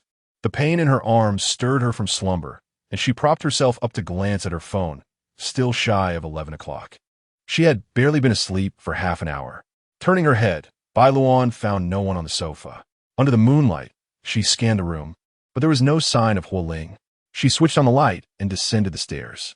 Her footsteps were muffled by the carpet, allowing her to approach unnoticed as she made her way down the corridor. Huo Ling was absorbed in something on her tablet, with Uncle Zhang standing beside her. Bai Luoan, reluctant to eavesdrop on their conversation, turned to retreat to her room. Just as she stepped away, Uncle Zhang's voice reached her ears, filled with relief. Thanks to the young mistress today, Miss Biao had nearly been struck on the head. That square lock weighed over 3 Jin, and had it landed, the consequences would have been dire. Huo Ling said nothing, dragging the video progress bar, and despite her intention not to listen, the sound inevitably penetrated Bai Luoan's ears. Uncle Zhang continued, "The young mistress has a good heart. She is truly a fine girl. Young master, this instinctive reaction cannot be deceived." The rest of his words faded from Bai Luoan's mind, leaving only the sounds emanating from the video. Fu Wanpei's voice was easily recognizable, having just been heard that morning, and Bai Luoan quickly deduced that Huo Ling was reviewing the afternoon surveillance footage. She gradually lifted her head, her uninjured hand resting against the wall, the overhead light casting a brilliant yellow orb in her eyes, as if her blood had congealed. So that was it. He had intentionally stayed behind to avoid Fu Wanpei and examine the footage at the first opportunity. What was Huo Ling trying to uncover? Did she suspect that her injuries this afternoon were a deliberate act orchestrated to win Huoruk's favor? Did everything she did appear to him as having ulterior motives? Being kind to Fu Wanpei or to Gu Shi was all viewed through that lens. Earlier that morning, when he offered to take her to the hospital, she had contemplated whether perhaps he had begun to harbor a less unfavorable opinion of her, even if her intentions were never to change his perspective. Alas, Bai Luoan exhaled slowly, moving forward, time and again, just as she believed she had donned her armor. Huo Ling would pierce her with his razor-sharp dagger from an even more intricate angle. Her armor, once impervious, crumbled before him. Why was this so? Because she harbored feelings for him, rendering her utterly defenseless. What kind of enchantment had she cast upon them, that one by one, they came to her defense? Huo Ling remarked nonchalantly. Uncle Zhang sighed. Time reveals a person's true character, young master. The young mistress has been in front of the old master since she was 15. We have watched her grow up. As the voices behind her gradually faded, Bai Luoan returned to her bed, lying back and gazing at the pitch-black ceiling. It had been 10 years. She recalled the time when her teacher had specifically chosen her among the cohort of sponsored students to meet old Master Huo. It was not due to her consistent top grades, but rather because her background was the most pitiable among all the sponsored students. She was the only one who had come from an orphanage. Others might be poor, but they at least had family support. She had neither father nor mother, nor even a home. Her teacher, filled with compassion, had wished to present her before a renowned philanthropist, hoping to grant her a stroke of luck and a glimmer of opportunity. She did not disappoint her teacher's expectations, and indeed caught the attention of the venerable Mr. Huo. Every few months, he would take the time to inquire about her well-being. At the age of 18, upon her acceptance into Tsinghua University, Mr. Huo was overjoyed and arranged for her to come visit him for a chat. At that time, she had recently taken on a tutoring job conveniently located near the old residence, so she brought her acceptance letter and went to visit him alone. It was on this day that she first encountered Huo Ling. She had heard Mr. Huo speak of his most cherished grandson, knowing only that he had taken the reins of the family business at a young age and was an exceptionally brilliant young man. The weather that day was dreadful, marked by an unprecedented torrential downpour that had not been seen in Ningxing for a decade. She had forgotten to bring an umbrella when she left and found herself stranded at the bus stop at the entrance, completely at the mercy of the rain. This bus stop was little more than a FA Ade with infrequent service. She was the only pedestrian that day. The skies unleashed a deluge, thunderclouds swirling ominously, and the world was engulfed in water, her vision rendered indistinct. Just as she stood there, uncertain and contemplating whether to seek Mr. Huo's assistance, a car came to a halt. The door swung open, and a figure emerged, holding a large umbrella, striding towards her. "Where are you headed? Allow me to give you a ride." Huo Ling's face bore a hint of youthful innocence, yet already radiated a nascent charm. Bai Luoan found herself at a loss for words to describe the moment's splendor. The young man stood tall and graceful, his features as exquisite as a painting. And amidst the torrential rain, he was the sole source of brilliance. Even after many years, that scene remained vividly etched in her memory, the details alive and vibrant. The world had been submerged, and Huo Ling was the only survivor. It was also on that day that Mr. Huo inquired whether she would be interested in studying business and assisting Huo Ling after graduation. She replied affirmatively, and thus transitioned from medical school to the business college. However, had she known they would share such a connection in the future, she would have refrained from so readily revealing her affections and loyalty, fearing it might harm Huo Ling and ensnare herself. Chapter 11. The origin with the 5-day holiday concluded. Bai Luoan returned to the office with her arm in a sling. Chen Jing entered to deliver documents and reminded her that the meeting was about to commence. As she approached, she could not suppress a gasp upon seeing Bai Luoan's concealed injury beneath her desk. "President Bai, your hand?" Bai Luoan looked up from her papers and waved her hand dismissively. "Just a minor fracture. It's nothing." The clock on the desk ticked steadily to 8:55, prompting Bai Luoan to rise. "Let us go." The core team of the company sat orderly, with only the seat beside Huo Ling left vacant. As Bai Luoan entered, she caught a fleeting look of surprise on Huo Ling's face. He had left early that morning and was unaware that she had also arrived at the office shortly thereafter. Fu Wanpei had insisted she rest at home, which she had reluctantly agreed to. Once seated, Huo Ling calmly stated, "Now that everyone is here, let us begin." Junyue Group's extensive operations spanned numerous subsidiaries, and in recent years, the company's endeavors had become increasingly diversified. Beyond its traditional real estate development, it had expanded into finance, internet services, healthcare, and cultural tourism. The man at the head of the table exuded a commanding presence, effortlessly maintaining control. No one doubted the astuteness of old Master Huo's judgment, and the transition of power had been remarkably smooth. The previous leader, personally groomed by old Master Huo, had been exposed to the core operations of the group since reaching adulthood, embodying a blend of preservation and innovation. Under his stewardship, the massive vessel of Junyue surged forward, rejuvenated with fresh vigor. As supervisors presented their inquiries, he invited the senior management to deliberate, and the attendees weighed in with their opinions before he made the final decisions. Towards the end of the meeting, Bai Luoan spoke up. "My hand is currently not very functional, and we are short-staffed for the land acquisition project. I need to temporarily borrow some personnel for various departments. This project is a priority for this quarter, and I hope for everyone's cooperation." The senior executives were momentarily taken aback. While it was common to request personnel during urgent projects, this was the first time Bai Luoan had asked for assistance from below. This signified a shift in her management style, which left many astonished. Of course, President Bai, we will certainly cooperate. Huo Ling was the first to express his agreement. The others soon followed suit.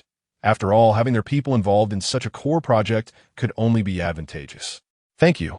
Bai Luoan replied with a slight nod and a smile. Please draft a list of personnel after the meeting, and I will finalize the selections within the week. Huo Ling nodded. If there are no further matters, we may adjourn. This development stirred a minor whirlwind within the group, as Bai Luoan's departure from her usual autocratic approach caught many off guard. It was ultimately seen as a positive change.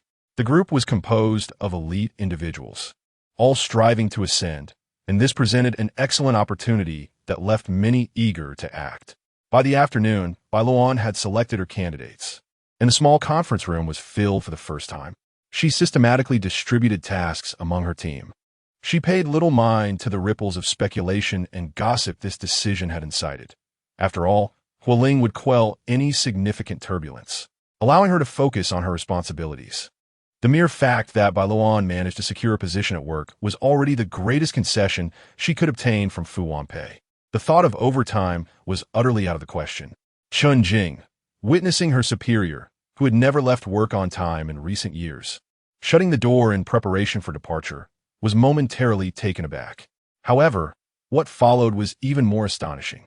Huo Ling emerged from his office shortly after, trailing 2 steps behind Bai Luoan as they entered the elevator. Chun Jing cast a bewildered glance out of the window. Oddly enough, it seemed as if the sun had risen from the west today. Bai Luoan was well aware that the sun had not risen from the west. Huo Ling was merely putting on an act for Fu Wanpei. The latter, still clinging to the hope of uniting the two, perhaps sought solace in her son's romantic endeavors due to the absence of happiness in her own marriage with Huo Ting. Yet, 5 years had elapsed, and they remained at a standstill, even regressing from their initial position. It was incomprehensible how she had yet to relinquish her hopes. Bai Luoan mused that she must understand the adage about the bitterness of forced fruits, yet she continued to deceive herself. Inside the elevator, the atmosphere was stark and revealing. Bai Luoan leaned against one corner while Huo Ling stood resolutely in another. The numbers on the display dwindled, and silence enveloped the confined space. Neither spoke. Bai Luoan felt no peculiar emotions due to Huo Ling's presence, as she was inherently reticent and had long grown accustomed to his silence. The elevator descended towards the garage, where the driver awaited their arrival. With no conversation exchanged, they returned to the ancestral home, only to find Gu Shi squatting at the entrance, waiting for them. Sister-in-law, I didn't skip class. I have no classes tonight, and my first class tomorrow starts at 10. Gu Shi, fearing Bai Luoan might misinterpret her absence, proactively clarified. Bai Luoan sighed. A 3-hour one-way journey is exhausting for you. Gu Shi, beaming, supported her into the house. Not at all. I came back to keep you company. Bai Luoan patted her shoulder. Focus on your studies. Don't do this tomorrow. Come back on the weekend instead. Sister-in-law, do you not love me anymore? Gu Shi pouted. Stop being coy, Bai Luoan replied. Gu Shi was enrolled in University A, with the new campus situated beyond the 5th Ring Road. Making such a daily trek was indeed taxing. Bai Luoan recognized Gu Shi's good intentions. She could perceive the awkwardness and coldness between herself and Huo Ling, prompting Gu Shi to wish to spend more time with her. However, Bai Luoan felt no need for such companionship. Being unloved was merely a trivial aspect of life. Though it might bring some pain, such suffering did not impede her existence. The world would not collapse, and she would not perish. She had to continue working, living, and fulfilling her responsibilities. One task at a time, all would be accomplished. She required no comfort. Bai Luoan's lunch was also delivered at the behest of Fu Wanpei, and dinner was even more sumptuous. Bai Luoan preferred a lighter fare, so the table was filled with delicate dishes. Huo Ling subtly furrowed his brow, maintaining a stoic expression as he ate. At the Huo family dining table, there was no unspoken rule against conversation during meals, with the home finally bustling with life again. Fu Wanpei found it difficult to hold back her words. Yet, her social circle was limited, and the topics she could discuss were trivial matters. Huo Ling discerned that the subject currently being addressed had already been mentioned 2 days prior. Unexpectedly, Bai Luoan listened intently, responding with sincerity and devoid of any hint of indifference. After dinner, Bai Luoan returned to her room, while Huo Ling calculated the time to ascend the stairs. However, upon entering the room, he found Bai Luoan already dressed and perusing a book on the balcony. Not wishing to disturb her, Huo Ling turned and descended the stairs. Within the pages of the book, the female protagonist clandestinely transmitted information under the pretext of borrowing a lighter, prompting Bai Luoan to suddenly recall something she had forgotten to bring inside. She closed the book and rose. Downstairs, Fu Wanpei was engrossed in a trending youth film, Fleeting Light. Bai Luoan had watched a couple of episodes with her, but as the series neared its conclusion, Fu Wanpei found herself unable to follow the plot and had ceased watching. The leading lady in the film was stunning, particularly her captivating eyes. Xiaoxi was in the garden. Upon catching sight of Bai Luoan, Fu Wanpei presumed she had come downstairs to find Gu Shi and gestured toward the outside. Bai Luoan did not refute this and replied, "All right." As she stepped outside, the sounds of conversation gradually reached her ears, and she discerned Gu Shi's voice, which was laced with mild anger. "Brother, how could you think that of sister-in-law? She was injured for my sake. If it weren't for her, I might be lying in a hospital bed right now. How could you say such things?" Bai Luoan stood frozen, and Huo Ling's resigned voice broke the tension. "I just wanted to take a look. A mere look." "You are simply..." Gu Shi struggled to contain her emotions, her voice tinged with a hint of sadness. "She saved me, and yet you think of her this way, even checking the surveillance footage. You're truly being unreasonable. Moreover, sister-in-law cares for you." As the thought lingered, tears welled in her eyes, and she softly remarked, "How heartbroken she would be if she knew. Just because she likes me, must I reciprocate?" Huo Ling furrowed his brow, attempting to correct his sister's misguided notions. "Do not use affection to bind others. If it were not for an accident, I would not have married her." After a brief pause, he added, "I do not require such base and cheap affection. Your feelings for her are your own. Do not coerce me. Sister-in-law is not that kind of person." As Gu Shi emerged from the garden, her eyes were tinged with red. Bai Luoan stood at the bottom of the steps, and upon seeing her approach, she looked up and said, "Xiaoxi, look, the stars are particularly bright tonight." Chapter 12. Discontent. Gu Shi cast a cold glance at Huo Ling before storming off, her retreating figure radiating disappointment. Huo Ling's emotions were tumultuous. After uttering those words, he felt a twinge of regret, realizing that his choice of words had been excessively harsh. Gu Shi, being close to her, would undoubtedly be hurt by his comments. The thorn from 5 years ago had burrowed deep into his heart, and checking the surveillance footage was merely a reflexive reaction cultivated over the years. The image of that unwavering silhouette sparked a ripple of emotions within him. Subconscious reactions are not deceiving, yet the subtle fluctuations in his feelings left no profound impact on Huo Ling's psyche. At the onset of their marriage, he detested being manipulated. After enduring a period of disarray, he had wished for Bai Luoan to retreat in the face of adversity, contemplating an exit himself. However, her declaration of affection bound them together. Subsequently, as his grandfather's health declined, Huo Ling found himself unable to broach the subject of divorce. A year ago, when his grandfather fell gravely ill, it was this matter that lingered in his thoughts, leading Huo Ling to promise he would never initiate a separation. Bai Luoan's demeanor left him feeling somewhat fragmented. 5 years prior, he instinctively believed that the assistant chosen by his grandfather would not resort to unscrupulous means. Yet all evidence pointed towards her. Those familiar with her insisted she harbored feelings for him. But apart from her confession 5 years ago, Huo Ling had never heard her express her affections again. How could he articulate that? After learning of her feelings, he had never sensed any affection from her. Throughout the years, her focus had been solely on her work, relentlessly pursuing significant projects, cultivating her influence, striving for power, and establishing credibility. To claim she liked him would be akin to saying she was fond of her office desk. Numerous women outside adored him. His family background and appearance were alluring assets. Huo Ling was acutely aware of what genuine affection should look like, yet Bai Luoan had never exhibited even a hint of it. He found the notion of being manipulated far more intolerable than being calculated against in the guise of affection. The sofa in the bedroom was spacious enough, yet sleeping there remained uncomfortable. Huo Ling had not slept well for several consecutive days, waking up with aches throughout his body. He had resigned himself to the idea of residing there for an entire month, but barely a week had passed when Bai Luoan proactively suggested returning to Qingshan. "What on earth is wrong with you?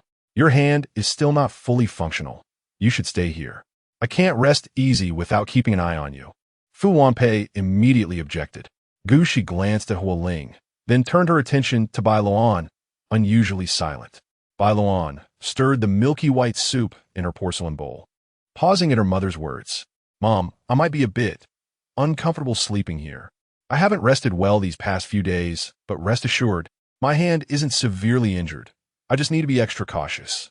Moreover, this place is quite far from the company, and the commute takes too much time." While Fu Wanpei intended to persuade her further, Gushi suddenly interjected, "Aunt, let sister-in-law return home. She has dark circles under her eyes. Insufficient rest could hinder her recovery."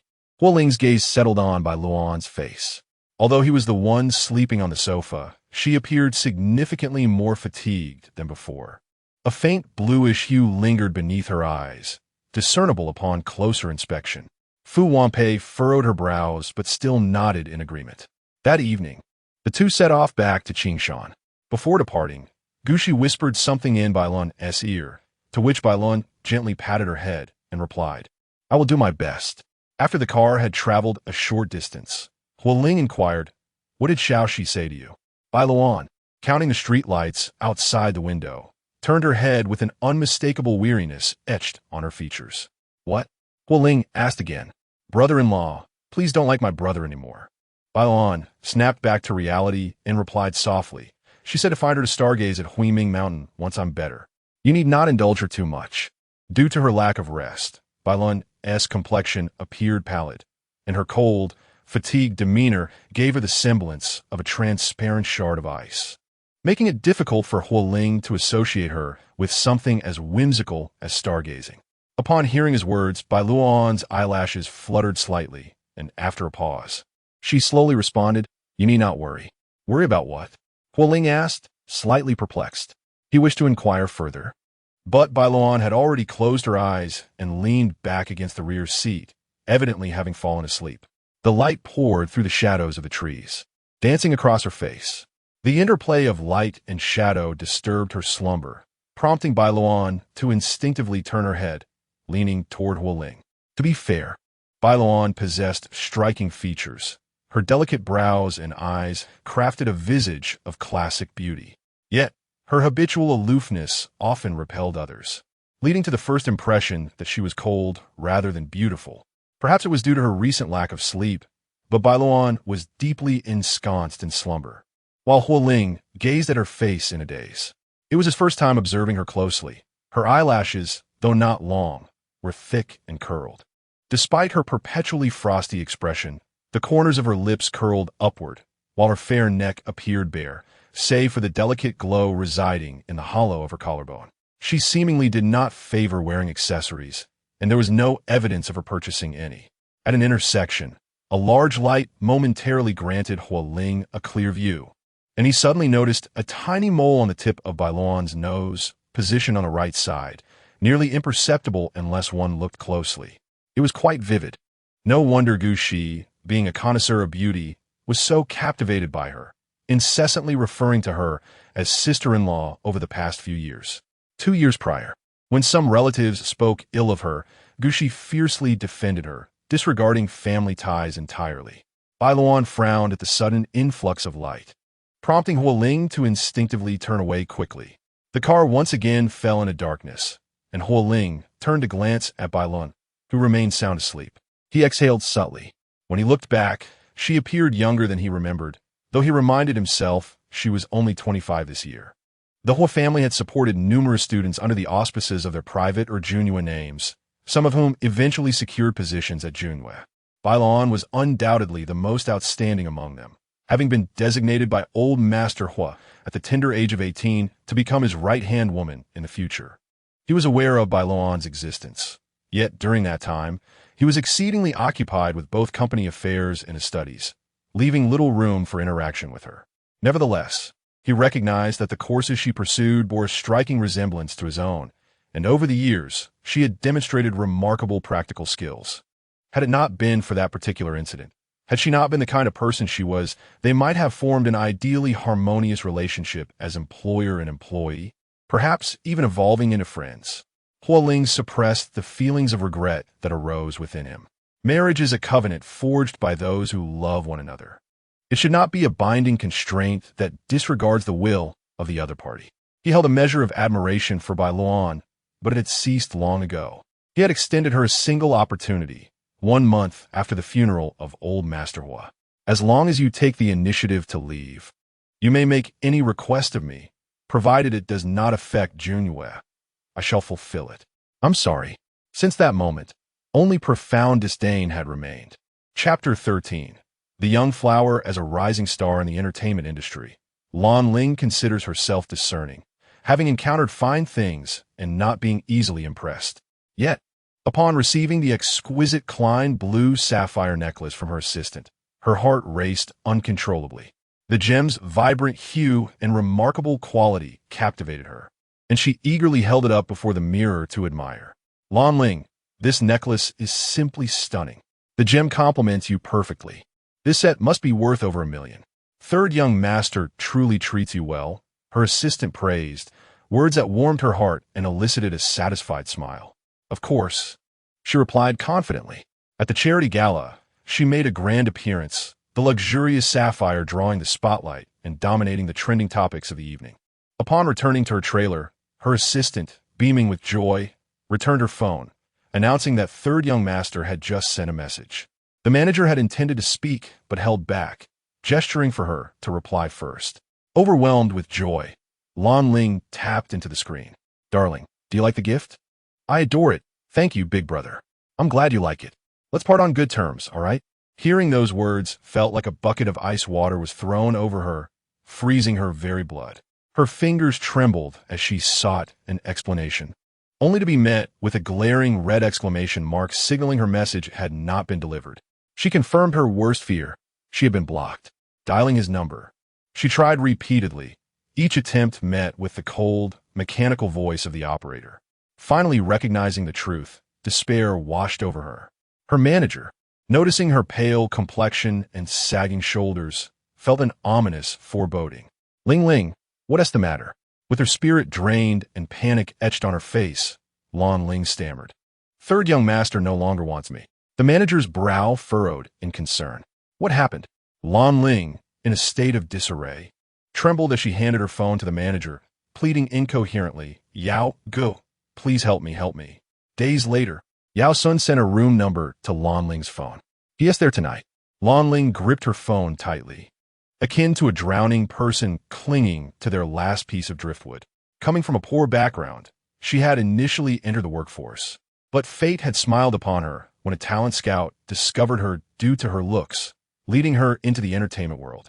Lacking talent and with mediocre acting skills, her agency had never prioritized her, leaving her career stagnant until a fortuitous encounter at a party brought her the attention she needed. Yet, in less than 6 months, had she already outstayed her welcome? The entertainment industry is notorious for its fickleness. Upon learning of her fall from grace, all the resources once allocated to her were swiftly reassigned to others. Those who once hailed her as Sister Huo Ling quickly shed their fade. The bitterness of such a sudden downfall was unbearable, compelling her to take a desperate gamble for her future. Blue Melody. Huo Ling finished his last cocktail, a noticeable intoxication gleaming in his eyes. This bar, a venture conceived by Min Yen out of boredom, had unexpectedly thrived after opening, prompting him to take an interest and frequently invite Huo Ling and Chen Wenshi to sample the newly introduced drinks. Huo Ling, a discerning connoisseur, possessed an excellent palate for wine, though regrettably, his capacity for alcohol was rather limited. This time, Min Yen prepared 6 new wines. While they were pleasant to sip individually, when mixed together, Huo Ling quickly succumbed to inebriation. Chen Wenshi chuckled. I told you half a glass would suffice, yet you wouldn't believe me. Min Yen leaned in, scrutinizing Huo Ling for a few seconds, a look of disdain crossing his face as he smirked. "Mr. Huo, it seems your tolerance for alcohol hasn't improved over the years." Huo Ling felt a slight dizziness, yet remained lucid. He irritably brushed Min Yan's head aside, leaning back into the booth. Observing this, Chun Wen-shi summoned the bartender, extracted several bills from his wallet, and instructed, "Please fetch me a box of hangover medicine from across the street, along with a glass of water." "Thank you." "Certainly." "Thank you, Mr. Chun," replied the bartender. The medicine and water arrived promptly. Chun Wen-shi took out a pill and handed it to Huo Ling, saying, "Come on, my dear young master, take your medicine." Huo Ling shot him a cold glance, expressionless as he accepted the pill and swallowed it. Chun Wen-shi put away his phone. "I need to head to the hospital for my shift. Are you two still planning to have fun?" Min Yan glanced up, clicking his tongue. "What a drag. You've been on duty for several consecutive days. Are you being exploited by your family, Mr. Chun?" "I've booked a room at Dihao. I'll just stay there for the night." Chun Wen-shi chuckled, then inquired, "And what about Ah Ling?" Huo Ling pinched the bridge of his nose. "I'll just go home." Min Yan waved his hand dismissively. "What do you mean going home? You can't drive after drinking, and it takes over an hour to get back. Just come with me to Dihao. I'll have the driver pick us up in the morning." Huo Ling contemplated for a moment before nodding.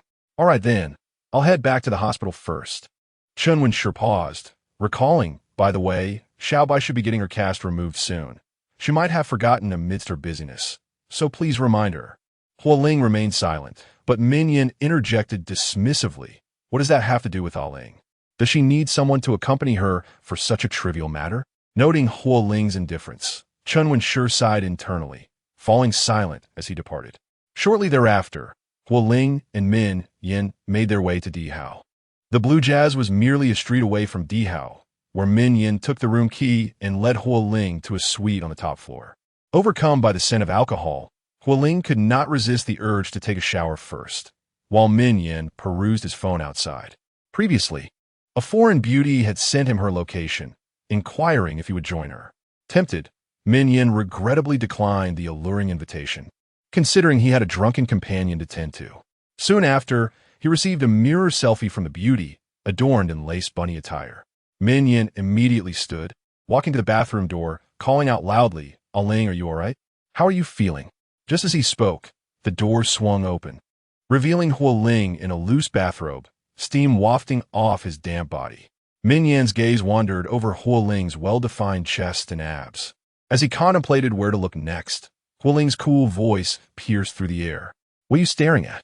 Min Yan chuckled. "You've been working out quite well, my friend." He then straightened his demeanor. "I must step out for an urgent international diplomatic cooperation meeting. Will you be all right on your own?" Huo Ling toweled off his wet hair, settling onto the sofa by the window. What could possibly go wrong? Min Yan promptly responded, "So I shall take my leave then? People are waiting for me." Huo Ling waved him off. Min Yan replied to the message and hurried to the next revelry. Upon his arrival, the atmosphere was electrifying, and he quickly spotted the writhing figures on the dance floor. Instead of joining the dancers, he chose to settle into a nearby booth, summoning the bartender to order a shot of Jägermeister, signaling for it to be delivered to the woman across the way. Min Yan received an exuberant kiss blown his way, to which he responded with a smile and a kiss of his own. The faint vibration of his phone was nearly imperceptible beneath the pulsating music, yet the caller persisted, unwavering in their attempts to reach him. Adjusting his posture, Min Yan finally noticed a slight tremor on his thigh. As the call connected, a voice on the other end shouted, "Third young master, I just received word that a small celebrity's agent has purchased your room number for tonight. Reporters have already caught wind and are lurking nearby, so be cautious." Min Yan nonchalantly replied, "It's fine. I'm not there." After hanging up, his gaze returned to the vibrant dance floor. Suddenly, he sprang to his feet, recalling that the petite starlet beside him was none other than the one he had recently broken up with, named Lan Ling or Hong Ling.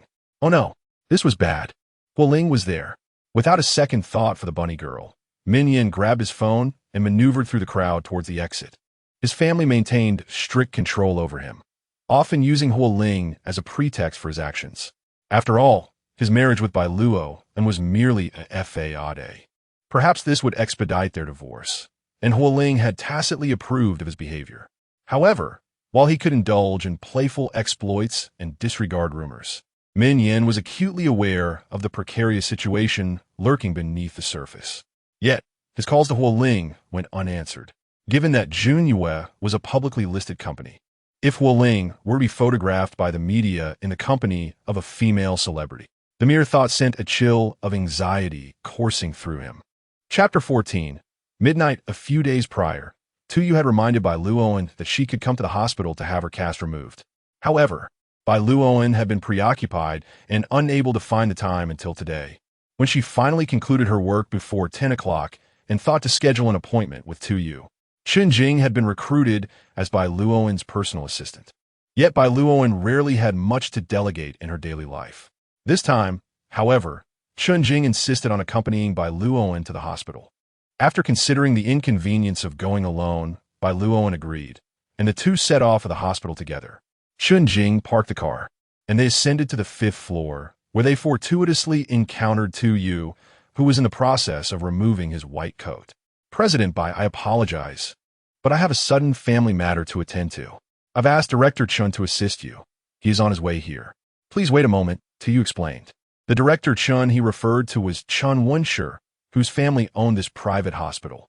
Bai Luoan paused and offered a faint smile, replying, It's quite all right. You go ahead and take care of your matters. Truly, it is unnecessary to trouble Director Chun for such a minor issue. Tu chuckled lightly. How can this be considered a trivial matter? A fracture is no small concern. Bai Luoan and Chun Jing stepped aside, saying, Thank you, I shall wait in the office. Tu nodded and hurried off. A nurse approached and led Bai Luoan and Chun Jing to Chun Wenshi's office. President Bai, Miss Chun, please take a seat. Thank you. You may attend to your duties. No need to mind us, Bai Luoan replied. The office was spacious, divided into 2 sections. But Bai Luoan did not take the time to explore. She casually picked up a promotional magazine from the hospital and settled in. Chun Jing stood beside her, studying the anatomical muscle chart on the wall. Before long, the sound of approaching footsteps caught their attention, and they turned to see Chun Wenshi, clad in a white coat. Entering, Bai Luoan rose to greet him, Senior Chun. Chun Wenshi, an alumnus 3 years ahead of her, was a medical student while she was in business school. Despite their different fields, he occasionally conducted medical knowledge seminars in other departments. Thus they had crossed paths, and Bai Luoan privately referred to him as Senior. Have you been waiting long? He inquired, his white coat impeccably fitted and his wire-rimmed glasses lending him a refined, gentle appearance that was refreshing. Bai Luoan shook her head and replied with a light laugh. Not at all. I just arrived. I truly feel bad for troubling you to come here so late. Taking his seat at the computer, Chun Wenshi responded with a hint of exasperation. No need for such formality among us. To assess the condition of her injury, he had Bai Luoan undergo another X-ray. After confirming the results, he proceeded to remove the cast. Bai Luoan flexed her fingers, feeling the muscles in her forearm stretch. Your hand is recovering quite well, he noted, but due to the previous injury not receiving adequate treatment, it has had some adverse effects. You must pay special attention moving forward. Avoid lifting heavy objects and prevent further injuries. While you should engage in some activities, ensure the range of motion is limited. If you experience any swelling or pain, seek treatment promptly. As Chun Wenshi outlined the precautions, Chun Jing diligently took notes on her device. Bai Luoan listened intently, yet her mind wandered inappropriately, contemplating the absurdity of employing Chun Wenshi's talents merely to assist her with gypsum. She had long mastered the art of tuning out the world around her, yet she had certainly heard of Chun Wenshi's esteemed reputation upon her enrollment. The senior was not only handsome but also exceptionally skilled, a veritable paragon within the medical school.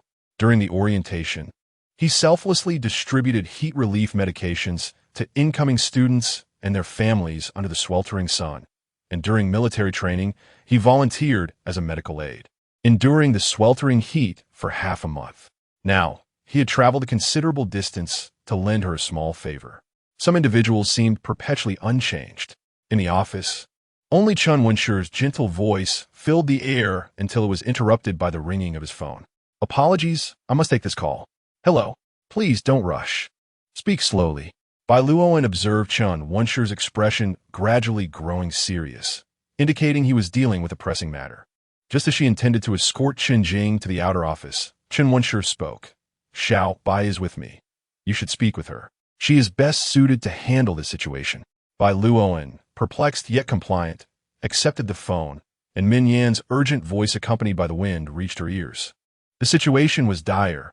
In succinct phrases, Min Yan conveyed Huo Ling's predicament. Chen Wenshi sat with his hands clasped, attentively observing Bai Luoan's demeanor. Yet her face betrayed no sign of distress. After a moment of contemplation, Bai Luoan addressed Min Yan. Do not enter the hotel. Contact the staff there. Investigate the outfit Huo Ling wore today and prepare a similar one quickly.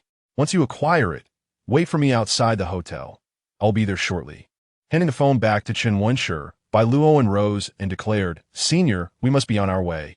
I will accompany you. Chen Wenshi interjected. Bai Luoan nodded, and the three of them proceeded toward the Emperor's Hotel. Bai Luoan instructed the Public Relations Department to alert all media outlets in advance as a precaution. Though she understood this was not entirely foolproof.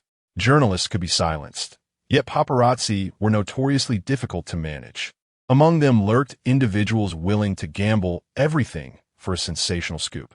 As they made their way, news began circulating online with the sensational headline, Wealthy Elite Meets Rising Star, generating a buzz. Although the article remained vague, netizens were always eager to delve into such stories, transforming into amateur detectives eager to unearth the identities of the central figures involved. Meanwhile, Huo Ling stood outside, taking a deep breath, her heart racing and eyelids twitching. Clutching the room key tightly, she closed her eyes and placed the card against the sensor. With a beep, the door swung open. The arrow was knocked, and there was no turning back. Steeling herself, Huo Ling slipped into the room.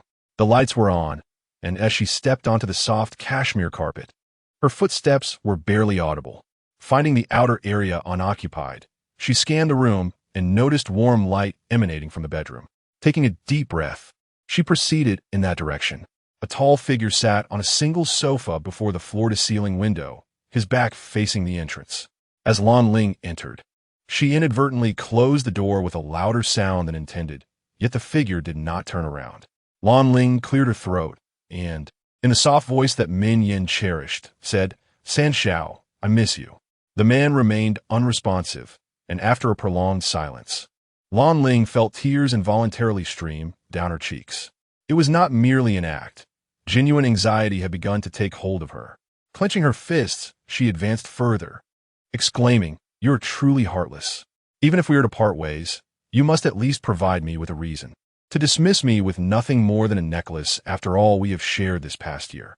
As she finally discerned the sleeping visage on the sofa, a fleeting moment of confusion washed over her. How could it be Huo Ling? Huo Ling reclined against the back of the sofa, damp strands of hair cascading over his forehead, obscuring his typically proud gaze. The formidable aura that usually surrounded him had diminished significantly. Huo Ling's eyes traced the elegant curve of Huo Ling's nose, the tight line of his lips, and the robust, bare chest revealed beneath his bathrobe. She swallowed hard. Having spent considerable time with Min Yan, she was well acquainted with Huo Ling and had even been embroiled in rumors about him. Though she had heard during the gathering that he was now married, what did that matter? Huo Ling had always been known for his romantic escapades. Her heart raced, a rush of fervor coursing through her veins. Steeling her resolve, Huo Ling slowly crouched down and leaned in, pressing a kiss against the cheek of the slumbering man. Unhappy at the interruption, he instinctively furrowed his brow, his eyelashes fluttering slightly before he gradually opened his eyes. Chapter 15. Caught in the act, the door creaked open silently, revealing a stunning young woman locked in an embrace with a man, a sight that captivated the onlookers. Chen Jing, having never encountered such a sensational scene, found her pupils dilating in shock, her mouth agape as she turned to Bai Luoan. Chen Wenshi, too, was taken aback by the unexpected tableau, his eyes reflecting a hint of concern as he glanced towards Bai Luoan. How could Huo Ling, who belonged to Min Yan, be in such a predicament? Min Yan was the first to break the silence, his voice booming. What the hell are you doing? The force of his outburst caused the already flustered Huo Ling to stumble back, landing unceremoniously on the floor. Upon witnessing the fury etched across Min Yan's face, Lan Ling felt as if she had plunged into an icy abyss, her complexion draining of color. "No, third young master. I."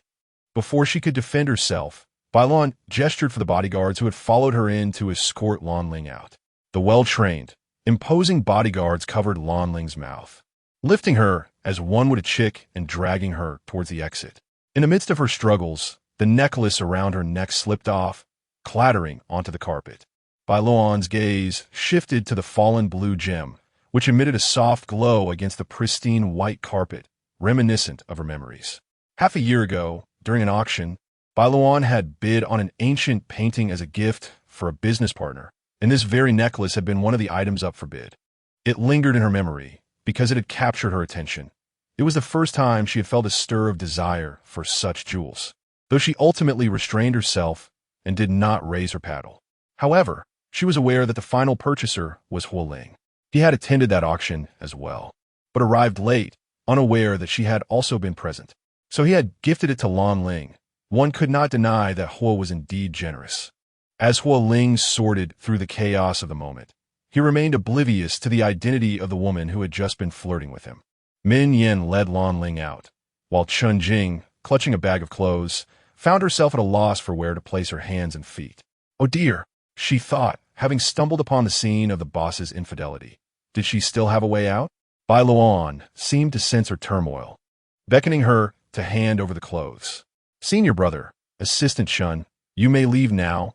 I will handle the ensuing matters." Chen Wenshi glanced at her, hesitating before finally sighing and departing, realizing it was not the moment for conversation.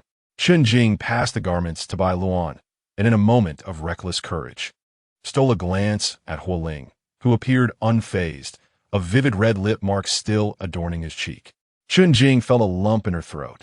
She had always dismissed the rumors as mere fabrications, yet witnessing Huo Ling's calm demeanor suggested that this was not an isolated incident, and the gossip seemed to bear truth. Bai Luoan remained composed, offering a comforting pat on Chun Jing's shoulder. "You've worked hard. Why not take a moment to rest?" Chun Jing nodded, her voice faltering. "Bai Zong, what should I?" She bit her lip, uncertain of what to say. "Whatever you need, just call me." Understood. Once everyone had exited, the room was enveloped in a profound silence. Despite having taken an antidote for the alcohol, Huo Ling still felt a throbbing headache, the alcohol leaving a palpable heaviness in his chest and abdomen. He pinched the bridge of his nose and let out a derisive laugh. "Are you here to catch me in the act?" Bai Luoan replied calmly. "I'm here to clean up the aftermath." "What qualifications do you have?" She felt as though she had split into two souls. One, exceedingly rational, observed everything with a cold gaze. Methodically, she informed Huo Ling of the current situation. Bai Luoan produced her phone and tossed it to Huo Ling moments later. The individuals at the center of the news were exposed. The paparazzi's professional high-definition lenses captured Huo Ling's silhouette standing by the window and then recorded Lan Ling entering the same hotel. The other half of her soul seemed to be endlessly torn apart by the kiss they had shared, as if being dragged into a black hole. How had she shattered in such a manner? She never believed Huo Ling had any obligation to remain faithful in this absurd marriage, which is why she had never delved deeply into past events. It wasn't that she couldn't. Rather, she was too afraid to confront the truth. Yet ultimately, she had seen it. Seeing it didn't seem so bad after all. Despite the pain, there was a numbness interwoven within that provided her a momentary respite. "Huo, for the sake of the company, please cooperate," Bai Luoan urged. As soon as Huo Ling and Lan Ling's names surfaced, a storm erupted across the internet. Just recently, rumors had swirled around the two, yet a mere photograph, which could easily be dismissed, held a vastly different weight than being seen entering the same hotel. It was widely known that Huo Ling was already married, and if confirmed, it would signify infidelity. A sensational scandal soared to the trending topics, igniting a frenzy on Weibo. Under Bai Luoan's meticulous management, GNU's public relations team operated with precision. Huo Ling gazed at the trending articles featuring himself and Lan Ling, pondering for a while before finally connecting the long-forgotten starlet's name with the one making headlines. He inwardly cursed Min Yen vehemently. While Bai Luoan changed clothes in the bathroom, Huo Ling opened the trending topics, intrigued by the online uproar. Three distinct factions emerged. One vehemently attacked him. Are all men like this? Is the fragrance of home not enough that they crave the filth of the streets? Scoundrel, unfaithful wretch, may the scoundrel and his mistress perish together. Burn this pair of wretched lovers. Dirty man, how repulsive. This faction, having targeted Huo Ling, soon found themselves under siege by her fans, who unconditionally defended their idol, insisting Huo Ling was not a mistress while subtly supporting the second faction. Surely not. Huo and his wife are nothing but a plastic couple. Perhaps they're both playing around. His wife married him just to climb the social ladder. What right does she have to dictate to Huo Ling? She hasn't said a word, so why should you? Huo Ling is far more attractive than that homebound woman. What woman could Huo Ling possibly lack? With such beauty as Huo Ling, they make a perfect match. Huo Ling's brow furrowed deeply as he read through the comments. The third faction called out for Bai Luoan, many of whom were unaware of her true identity. Consequently, these individuals diligently provided information, even posting candid photos of Bai Luoan sourced from unknown origins. Though it was a barefaced registration photo, dressed simply in a white t-shirt, it somehow captivated the eye more than Huo Ling's meticulously edited images. Her facial features are exquisitely refined and imbued with a certain allure, complemented by an air of haughty elegance that effortlessly outshines Huo Ling by several streets. Furthermore, netizens have shared details about her academic credentials and professional achievements. While some may find the specifics of her projects perplexing, the mere mention of her being the top-ranked graduate from the prestigious Tsinghua University, or that she single-handedly revitalized the now-popular Old Street in Ningxing, renders her well-known to all. Wow, she's so stunning and accomplished. Is President Huo blind to have chosen Huo Ling? Sister, quickly distance yourself from that scoundrel. You deserve better. Such an impressive person, yet she's lost in love. Wake up. Sister, what kind of man can't you have? I can do it. I can. Sister, run. Huo Ling coldly regarded the comments urging Bai Luoan to hasten her divorce, finding them utterly laughable. Divorce? Would Bai Luoan truly have the heart to do so? Yet, it was the first time he realized that she had supporters online, and it seemed their numbers were not insignificant. Chapter 16. Clarification in the midst of widespread attention from netizens regarding the unfolding scandal. A recently released video provided clarity on this sensational affair. In pursuit of an exclusive story, an intrepid paparazzo approached the penthouse and knocked on the door, initially harboring little hope. Yet, to his astonishment, the door swung open effortlessly. Huo Ling, draped in a bathrobe, appeared just as depicted in the images circulating online. His expression was cold, eyes narrowed in displeasure, casting a light yet piercing gaze. The leading reporter felt an overwhelming weight of pressure, his spine unable to straighten, instinctively retreating a few steps, too intimidated to meet Huo Ling's eyes. The lipstick imprint on his face confirmed the speculations swirling around them. Faced with a story potent enough to shake the very foundations of Ning City and beyond, the reporters could hardly resist the temptation, eager to pounce on the moment. Mr. Ho, who is in your room? Is it Huo Ling? Mr. Ho, is it true, as the internet suggests, that you are having an affair with Huo Ling? Mr. Ho, please answer our questions. We implore you for an explanation. At these words, the corners of Huo Ling's mouth curled into a mocking smile, his jaw clenched tightly, eyes brimming with a cold annoyance. You seek an explanation for me? The paparazzo felt a jolt of fear, realizing he had already crossed a line. The coveted story could not slip away now.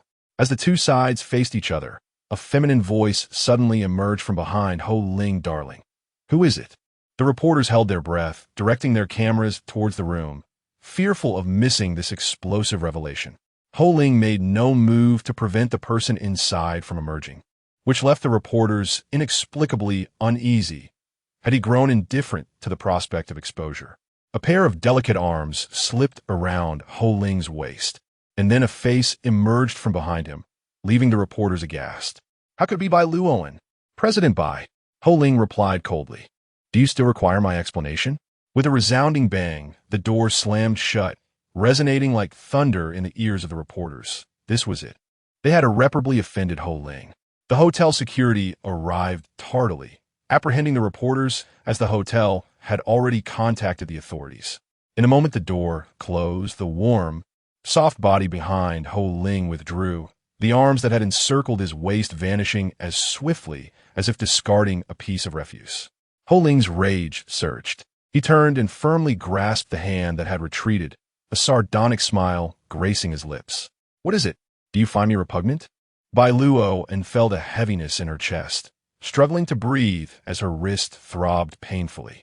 Yet, seemingly oblivious to her discomfort, she locked eyes with him, remaining silent. "If you find me so filthy, then why not release me? Just as you have now. Is there something you are unwilling to part with? Or are you dissatisfied with the terms I have offered? What is it that you truly desire?" He forcefully shook off her hand. Recalling the disdainful look Bai Luoan had cast upon him moments ago, his scorn deepened. "You do not harbor any affection for me, do you? Always pretending to be deeply enamored, bearing the weight of humiliation while deceiving those around you into believing your fondness for me. Do they know how much you actually despise me in private? Don't you find yourself hypocritical and utterly revolting?" Bai Luoan stumbled back a step from the force of his words, picking up a fallen necklace, which she clutched tightly in her hand. The edges of the gem were polished smooth, and gripping it firmly did not prick her palm. "You are intoxicated." Bai Luoan articulated each word with precision as she extended her left hand, placing the necklace upon the table behind Huo Ling, declaring, "This is yours." Before Huo Ling could utter another word, she turned and retreated to another room. Her strides were long and hurried, as if pursued by a terrifying deluge. Huo Ling endeavored to calm the tempest within. The alcohol unearthed emotions long buried, erupting forth without granting him a moment's respite. He had suppressed these feelings for far too long, and his reaction was somewhat extreme. In truth, he seldom spoke ill of others. His upbringing forbade it, and few dared to offend him. Bai Luoan's sole misstep was inadvertently treading upon his sensitive territory. Thus, he thought it unjust to hold her accountable. After the room was cleared, Min Yin and Chen Wenshi approached Huo Ling. Min Yin had stirred significant trouble, mishandling his personal affairs, which not only tarnished his brother's reputation, but nearly brought disgrace upon himself, prompting Bai Luoan to intervene at such an unholy hour. Observing the firmly shut door of Bai Luoan's room, he couldn't help but feel a twinge of guilt, asking, "Should I explain to Xiao Bai that you and Lan Ling are not involved?" Huo Ling replied coldly, "No need." Yet Chen Wenshi interjected, "But I don't mind, and neither does she. What is there to explain?" Upon hearing this, Chen Wenshi frowned, inhaling deeply to quell his rising frustration. "A Ling, if you do not speak now, it will be far more difficult to explain later." Huo Ling pinched the bridge of his nose, dismissing the concern. "Why should I explain?" Chen Wenshi cautioned, "A Ling, do not regret this." Huo Ling chuckled lightly, as if finding humor in Chen Wenshi's words. "Regret? What do I have to regret?" Among their group, Chen Wenshi and Bai Luoan shared a connection as alumni, consistently urging Huo Ling in subtle ways. Seeing the thin veil of anger on Chen Wenshi's face, Min Yin intervened, attempting to ease the tension. "If you do not regret it, then there is no need to discuss it further. We should not linger here any longer. Let's take our leave." With that, he disregarded Chen Wenshi's reaction and swiftly departed. Huo Ling's countenance darkened. Regret? Not a chance. Upon returning to her room, Bai Luoan opened her phone, where the public relations department had already commenced follow-up measures, sending legal notices and issuing warnings where necessary. Reflecting on Huo Ling's relationship with Lan Ling, Bai Luoan shut her eyes, unable to dispel the image of their intimate poses from her mind. No measures are to be taken regarding Lan Ling, she resolved. Since she acknowledged Huo Ling's claim over her, she felt unqualified to intervene. The Public Relations Department promptly acknowledged. Understood, President Bai. It was already past 1 in the morning, and Bai Luoan began to sense her fatigue. Her arms ached slightly, but there was no time for such concerns as she tackled her to-do list on her phone. The lights in her room did not extinguish until 4 o'clock. Performing every part of the charade, the two appeared together at the hotel entrance the following morning. The rumors of infidelity were swiftly dispelled. However, following a night of speculation, some netizens inexplicably began to ship the two. Bai Luoan's affectionate call of husband and the embrace from behind, as described by online commentators, exuded an aura filled with the unspoken intimacy of adulthood. In a nutshell, it was rather frustrating. When the online community was in an uproar, Bai Luoan learned of the situation and immediately instructed the public relations department to suppress the news. However, the head of the PR department cautioned that such suppression would only complicate matters further. Bai Luoan had no choice but to remain silent. It was certain that Huo Ling felt utterly disgusted. Chun Jing had been waiting at the company early in the morning and rushed to greet Bai Luoan upon seeing her. "President Bai," she said. Bai Luoan nodded and instructed, "Notify the team. Prepare for a meeting." Chun Jing paused momentarily before responding. "Understood." She noticed the faint redness beneath Bai Luoan's eyes and glanced at her hands, expressing concern. "Are your hands all right?" She recalled that Chun Wen had mentioned the need for her to be especially cautious with her hands during this period. Otherwise, old injuries could resurface, leading to considerable trouble. Last night, in an effort not to disrupt Bai Luoan's plans, Chun Jing had left early, unaware of whether Bai Luoan had encountered any harm amidst the chaos that ensued. The thought was indeed vexing. She had spent the entire day engrossed in company affairs, barely managing to squeeze in a meal, while still in the hospital, and had to rush out in the middle of the night to handle reporters regarding her unfaithful husband. Moreover, she had to maintain her composure, ensuring she did not become the subject of ridicule, and the following day, feigning normalcy while participating in the charade, only to return to work without pause. Those in the company quickly deciphered the news, realizing that the video circulating online was merely a performance between the two, aimed at preserving Huo Ling and Jun Yu's public image. It was uncertain how many were reveling in her misfortune.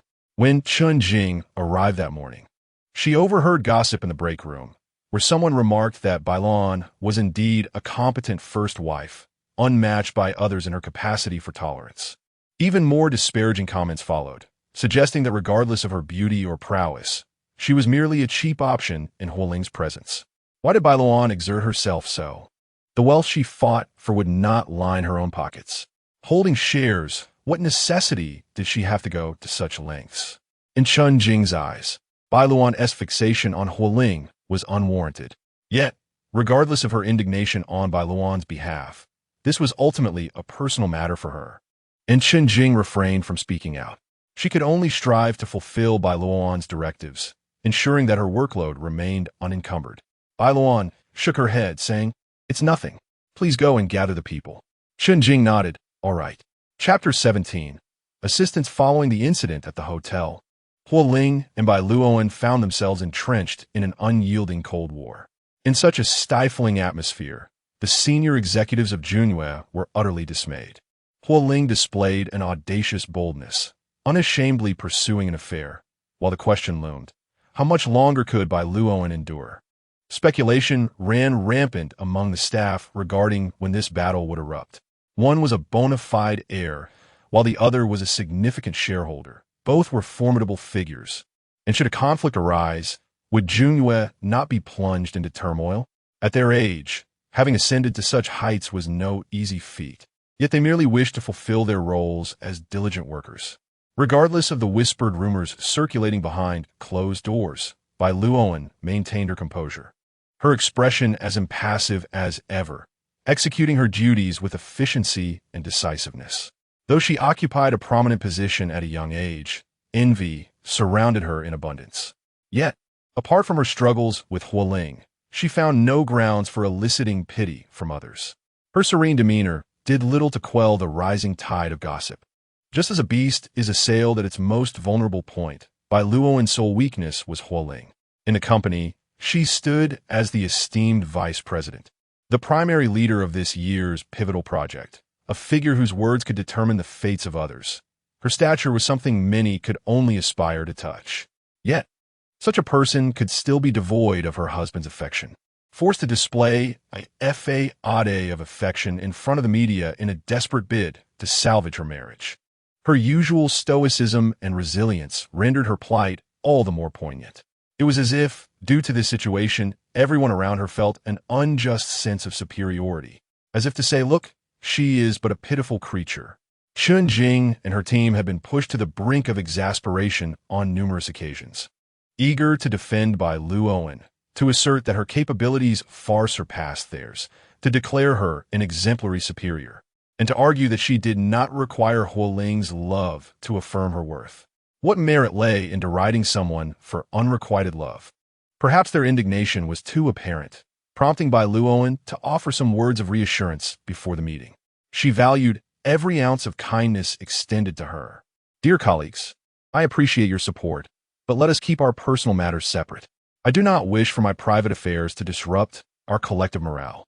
Anger clouds rational judgment. And with the acquisition auction imminent, let us focus entirely on the project without concern for my situation. You have all worked diligently for 6 months. This is a critical juncture. Securing this project is of paramount importance. Upon concluding her remarks, she nodded graciously to the attendees, adding, nonetheless, I'm sincerely grateful to each of you. Thank you. No, Bai Zong, you are too kind, came the chorus of responses. You have been so considerate towards us. It is only right that we stand by you. Indeed, do not let their words affect you. Their envy is palpable, so please disregard it. As the crowd chimed in, Bai Luoan offered a faint smile. I do not mind, and I hope you will not either. Now, let us return to the matter at hand.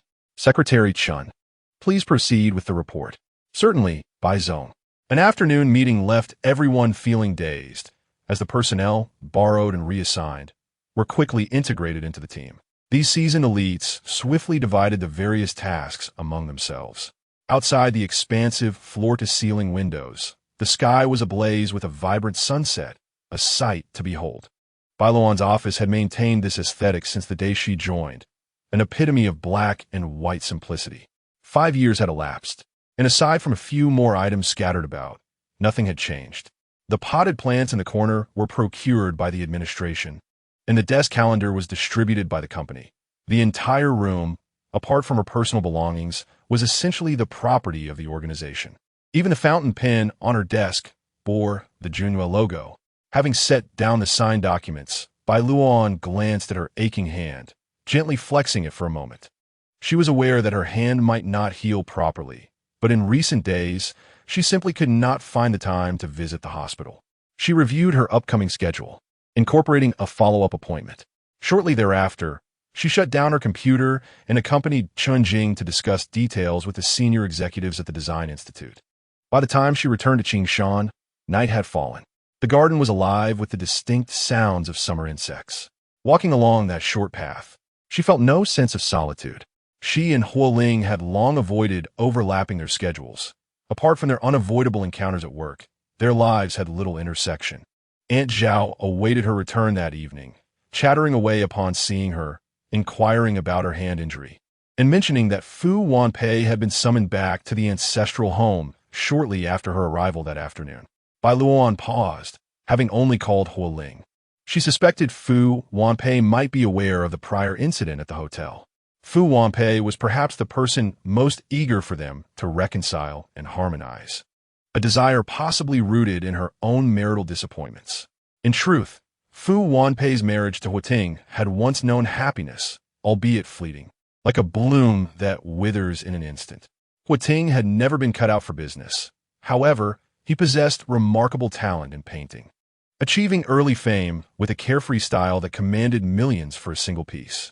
His romantic escapades mirrored his artistic temperament, flitting between various women under the pretense of seeking inspiration. After marriage, he had tempered his demeanor under the pressure of the elder Hua. Yet Fu Wanpei's gentle nature could not withstand the gradual unveiling of Huo Ting's roguish tendencies once the initial novelty wore off.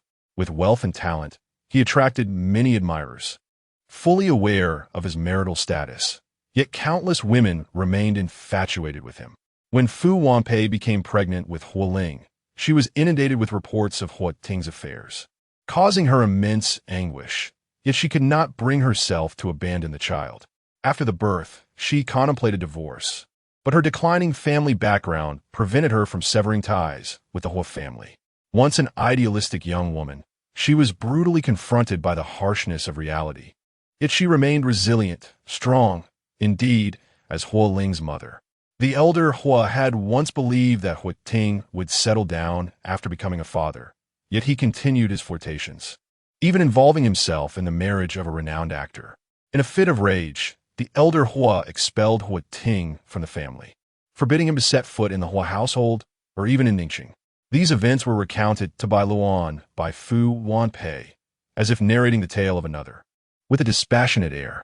However, Bai Luoan inadvertently witnessed the agonizing expression on Fu Wanpei's face when she came across the scandalous reports concerning Huo Ling. Time merely blurred the memories. It did not alleviate the wounds of the past. Fu Wanpei suffered daily from the lingering pain of bygone afflictions. She was so tormented by the fear that her son might inherit traits from his father that she lacked the courage to seek validation. The news was swiftly dealt with by Luoan overnight, leaving no trace by the following day, nor in subsequent instances. Bai Luoan ensured that such matters never reached Fu Wanpei's ears again. This time, Bai Luoan had intercepted the news from the old residents at the earliest opportunity. Yet the magnitude of the situation, combined with her involvement, inevitably led to some lapses, allowing others to divulge information to Fu Wanpei. Nevertheless, Huo Ling managed to handle the situation adeptly. As they spoke, Aunt Zhao suddenly appeared in their line of sight.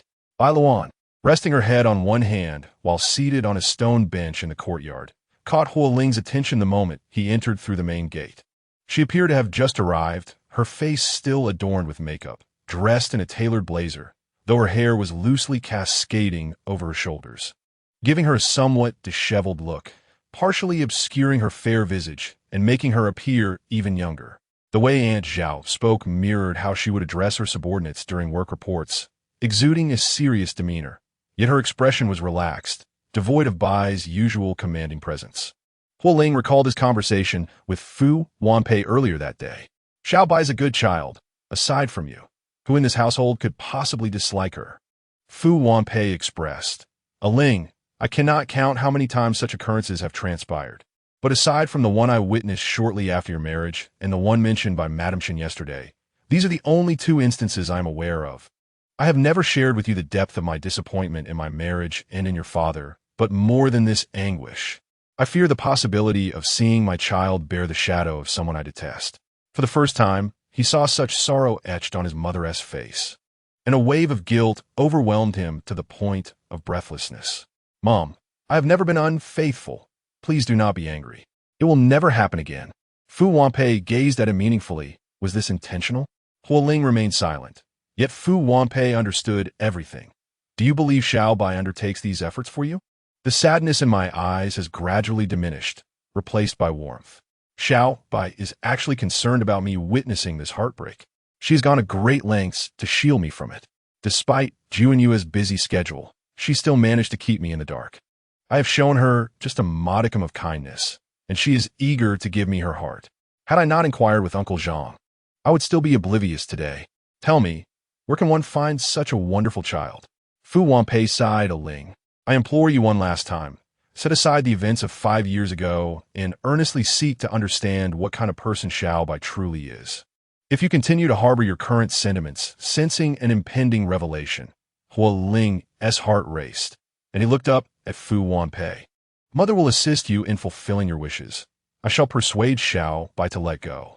We must not delay such a wonderful child, Fu Wanpei remarked. Chapter 18. Nicotine Aunt Zhao followed her gaze and noticed the young master had returned.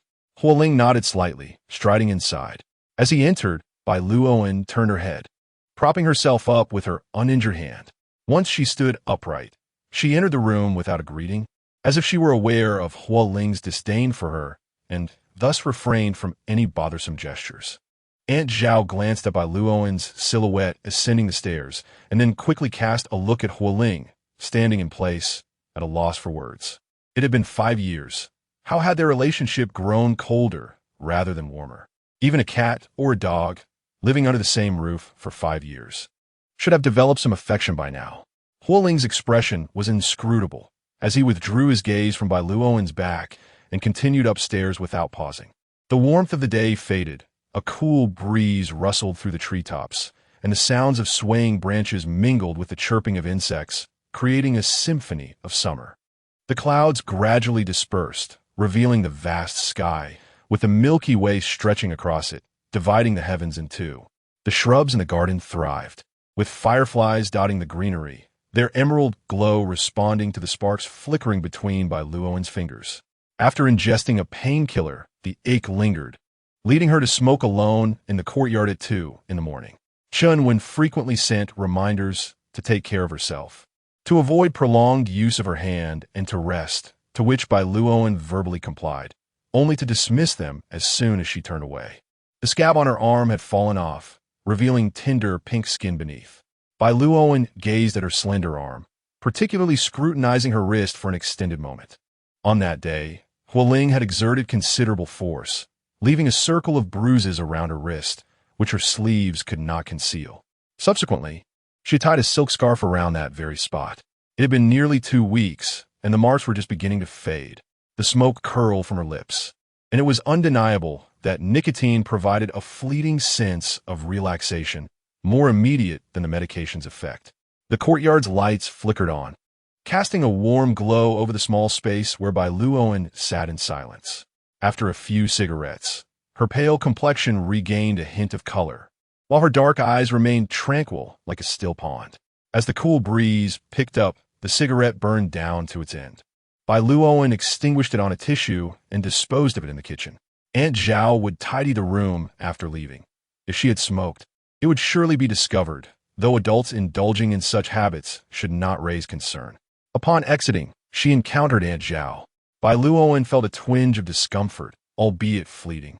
Aunt Zhao assumed she had come searching for food and inquired, "Are you hungry? Shall I prepare something for you?" "No, I just came to drink some water." "Oh, very well. Do rest early." Aunt Zhao nodded, watching her ascend the stairs before she inspected the kitchen, where she found a package of cigarette butts wrapped in white cloth in the trash. Aunt Zhao counted them. There were about a dozen. Huo Ling hardly smoked and did not possess such a strong craving. It was evident whose they were. Reflecting on an empty painkiller box on Bai Luoan's bedside table, Aunt Zhao let out a long sigh, burdened by the weight of her thoughts. The following day, Aunt Zhao paid particular attention to Bai Luoan's left hand during breakfast, examining her hand, then her face, but found nothing amiss. With a gentle inquiry, Bai Luoan responded with a simple "it's nothing." The glass of water was soon emptied, and Bai Luoan delicately set it down before rising to her feet. "Thank you, Aunt Zhao. I shall take my leave now." Aunt Zhao, returning to reality, replied, "Be careful on your way. Will you be home for dinner tonight?"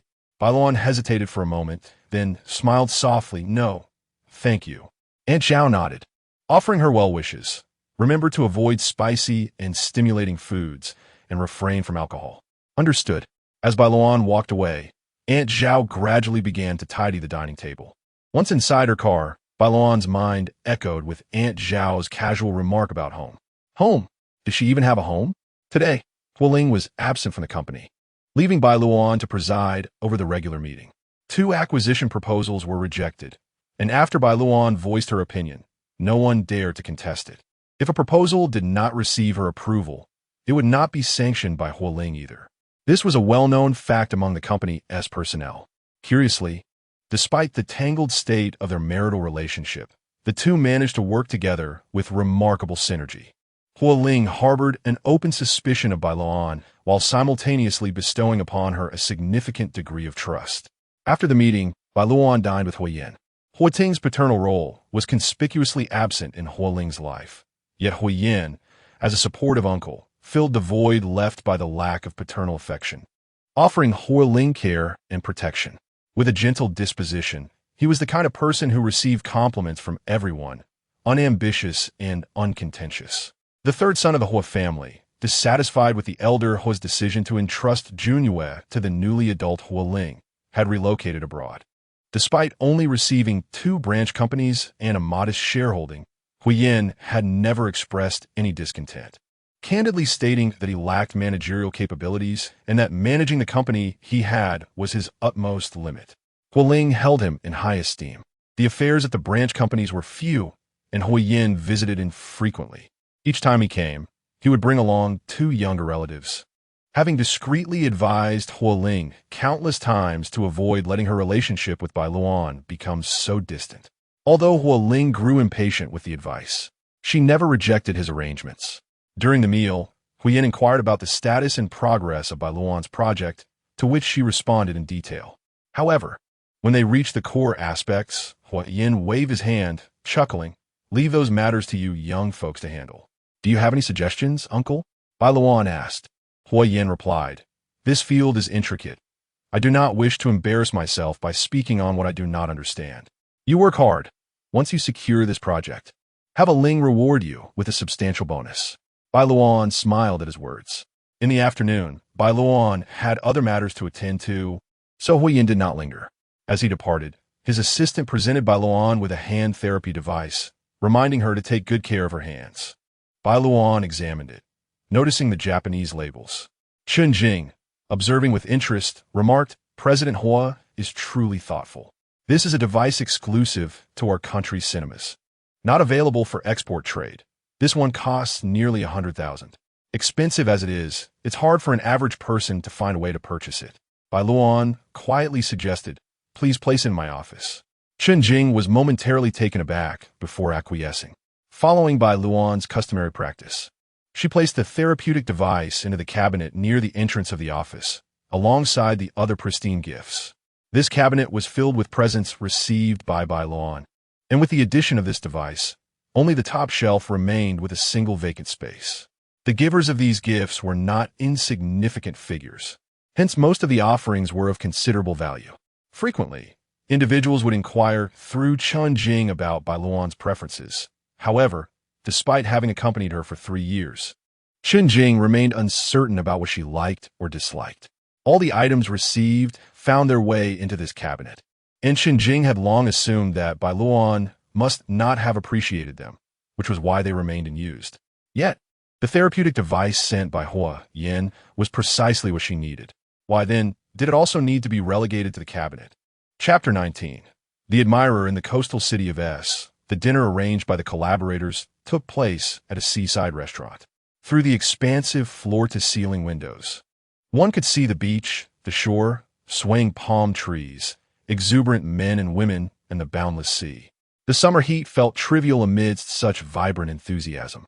The general manager of the Su family was absent. Instead, Vice President Wu Si attended the meeting. It was said that the head of the Su family was thriving in the entertainment industry, leaving the management of the family business to this vice president. He was meticulous in his dealings, aware that Huo Ling was already married, and thus chose this location deliberately. When the group was not discussing serious matters, the atmosphere at the table was as lively as a family gathering. The sweet and refreshing coconut wine, with its low alcohol content, led Huo Ling to set down his glass after 2 sips, catching the attention of Wu Si, a handsome man who had always been regarded as part of the attractive crowd since childhood. Despite having observed Huo Ling for an entire afternoon, he remained unaccustomed to the striking visage before him. His somewhat inept assistant had stolen glances at Huo Ling countless times. Was it that his own looks had failed to satisfy her aesthetic? Noticing Huo Ling had ceased drinking, Wu Si initiated a conversation with him. Mr. Huo, it happens that my assistant has a bit of a connection with Mrs. Huo. Almost immediately, he regretted his words, realizing he had intended to find a light topic to foster camaraderie, as in the business realm, more friends equate to more opportunities. However, he had forgotten that his assistant was quite the chatterbox. Once she began, there was no stopping her. Huo Ling, on the other hand, did not seem to be one who appreciated idle chatter. Lifting his gaze, Huo Ling looked towards the assistant Wu Si had mentioned. Suddenly called upon, the young assistant smiled and took the opportunity to speak. I am a student at Qing University's business school. Ms. Bai is my direct senior. I once conducted research alongside her, though she may not remember me anymore. Wu Si observed Huo Ling's expression remained unchanged, devoid of any hint of relaxation regarding family matters, leading him to suspect that this couple might possess a rather superficial relationship. Just as he was about to signal to his assistant to change the subject, Huo Ling said, her memory has always been quite remarkable. When a Su family visits Ning City next time, you and your senior might have the chance to reminisce. The implication being that she would certainly remember you. The assistant was pleasantly surprised, her tone becoming increasingly sincere. Thank you, Mr. Huo. Ms. Bai is my idol. It would be wonderful to have the opportunity to meet her again. At her words, Huo Ling's lips curled into a faint smile. So, the assistant was a fan of Bai Luo, and Wu Si felt a weight lift from his heart. Yet he knew this was still not an ideal topic. Unaware of Wu Ci's subtle signals, the assistant continued, "Not just me. Many people admire Senior Bai. Throughout her 4 years in college, she consistently ranked first in her major, never faltering, and she garnered every scholarship available. Where she was present, everyone else merely vied for second place." She concluded with heartfelt admiration, "Senior Bai is truly, truly remarkable." Huo Ling was aware of Bai Luoan's academic prowess, but he had not anticipated it to such an extraordinary extent. She was the top scorer in the college entrance examination in Ningxing. Yet Peking University attracts the brightest minds from across the nation, where even one individual plucked from the crowd exudes unparalleled academic prowess. In such an environment, maintaining the top position and earning the respect of these prodigies is a daunting feat. Her excellence is indeed formidable. This also attests to the keen insight of old Master Huo. After observing for a while, Wu Si noted the absence of any disdain on Huo Ling's face and thus refrained from curbing his assistant's unending admiration. However, as he watched the assistant's eyes gleam with enthusiasm while extolling her senior, Wu Si silently ground his teeth, feeling a twinge of discontent. Was it merely Peking University? He thought sourly. He had narrowly missed the opportunity to attend it by a mere point, almost becoming her senior. Why did he change that multiple-choice answer before submitting the exam? He was vexed. Despite his irritation, Wu Si occasionally chimed in, finding the meal tasteless. He heard that the senior had already begun working on projects with her mentor in her freshman year. There was a particularly challenging course with a high failure rate, and before the exam, they had hoped to ask the senior for guidance on key topics. Fearing she might decline, only to find her exceedingly accommodating, not only providing them with crucial highlights, but also predicting exam questions. As they became acquainted, they realized that although the aloof senior appeared distant, she was genuinely kind, albeit perpetually busy and often unreachable. The assistant rambled on about the senior, and Huo Ling pieced together an image of Bai Luoan's university life. She was like a small whirlwind, already managing the affairs of Junyue while juggling her studies, illustrating just how hectic her life must have been. Strangely, Huo Ling felt an unusual emotion stir within him. He understood better than anyone the exceptional capabilities of Bai Luoan. Yet hearing about her journey from others allowed him a glimpse into the years that shaped her excellence. It was through such diligence that she came to stand by his side. Overall, the meal felt welcoming, at least on the surface. A few days later, the partnership between Junyue and the Su family was officially established, with both parties expressing anticipation for the collaboration. During the farewell, the assistant, for the first time in her 2 years with the company, experienced a twinge of reluctance toward the project team. Regrettably, Mr. Huo spoke too little, and she was too timid. Otherwise, she could have inquired more about the senior. Unbeknownst to her, even if she had the courage to ask, Huo Ling had little to share. His understanding of Bai Luoan was even less than hers. As the group from Huo Ling's side merged into the crowd, Wu Si coldly remarked, reluctant apart, "Would you like me to recommend you to Junyue?" The assistant shuddered, forcing a laugh. "You jest. I am committed to striving for the Su family." Wu Si shot her a cool glance, remaining silent as he returned to the company with an air of noble aloofness. Mr. Wu was displeased and desired some coaxing. When Huo Ling returned to Ningxing, it was neither too early nor too late. Just in time for him to visit the old residence and present the pink pearl necklace he had brought for Fu Wanpei. The Su family did not deal in jewelry, but his in-laws, the Lin family, owned the largest pearl farm by the sea, and this necklace comprised the finest pearls from their harvest, priceless in the market. Taking advantage of this collaboration, Huo Ling purchased a string of items for Fu Wanpei. After giving a few instructions, she entered the car under the watchful eyes of her subordinates and departed. As the driver navigated to the old residence, Huo Ling began to close her eyes and rejuvenate. The deputy general manager of the Su family appeared somewhat unreliable, yet was, in fact, seasoned and astute, which caused Huo Ling some concern. It was perplexing how the true head of the Su family could so readily entrust the company to someone who might potentially deplete its resources. Whether this was a case of foolishness or audacity born from exceptional skill, Huo Ling chose not to delve deeper. When she received the latest message from Fu Wanpei, Bai Luoan had already arrived at the old residence. Earlier that morning, Fu Wanpei had messaged her, inviting her to dinner at the old house that evening. As Gu Xinyan wished to see her, Bai Luoan postponed her evening review to the following day, freeing up a few hours to visit. Due to a lack of rest in recent days, she had dozed off in the car, consequently missing Fu Wanpei's message. "Xiao Bai, we have guests at home. If you cannot make it, do not feel obliged to come," the message read. The Huo family was a vast clan, and aside from Gu Xinyan, Bai Luoan was not particularly close to anyone else. She speculated it might be yet another branch of the Huo family visiting, and Fu Wanpei likely sent the message out of concern for her discomfort. "Uncle Chun, turn around and head back," Bai Luoan instructed. Uncle Chun did not inquire further, simply responding, "All right." As Bai Luoan gazed ahead, she suddenly said, "Wait, stop for a moment." Uncle Chun pressed the brake, and the well-performing business vehicle came to a steady halt. Fu Wanpei and Huo Ling were bidding farewell to today's guests, and despite the distance, Bai Luoan recognized the person engaged in cheerful conversation with Huo Ling, even after 5 years apart. The memory of that individual had undergone considerable transformation, yet she immediately discerned who it was: Shun Qingyi.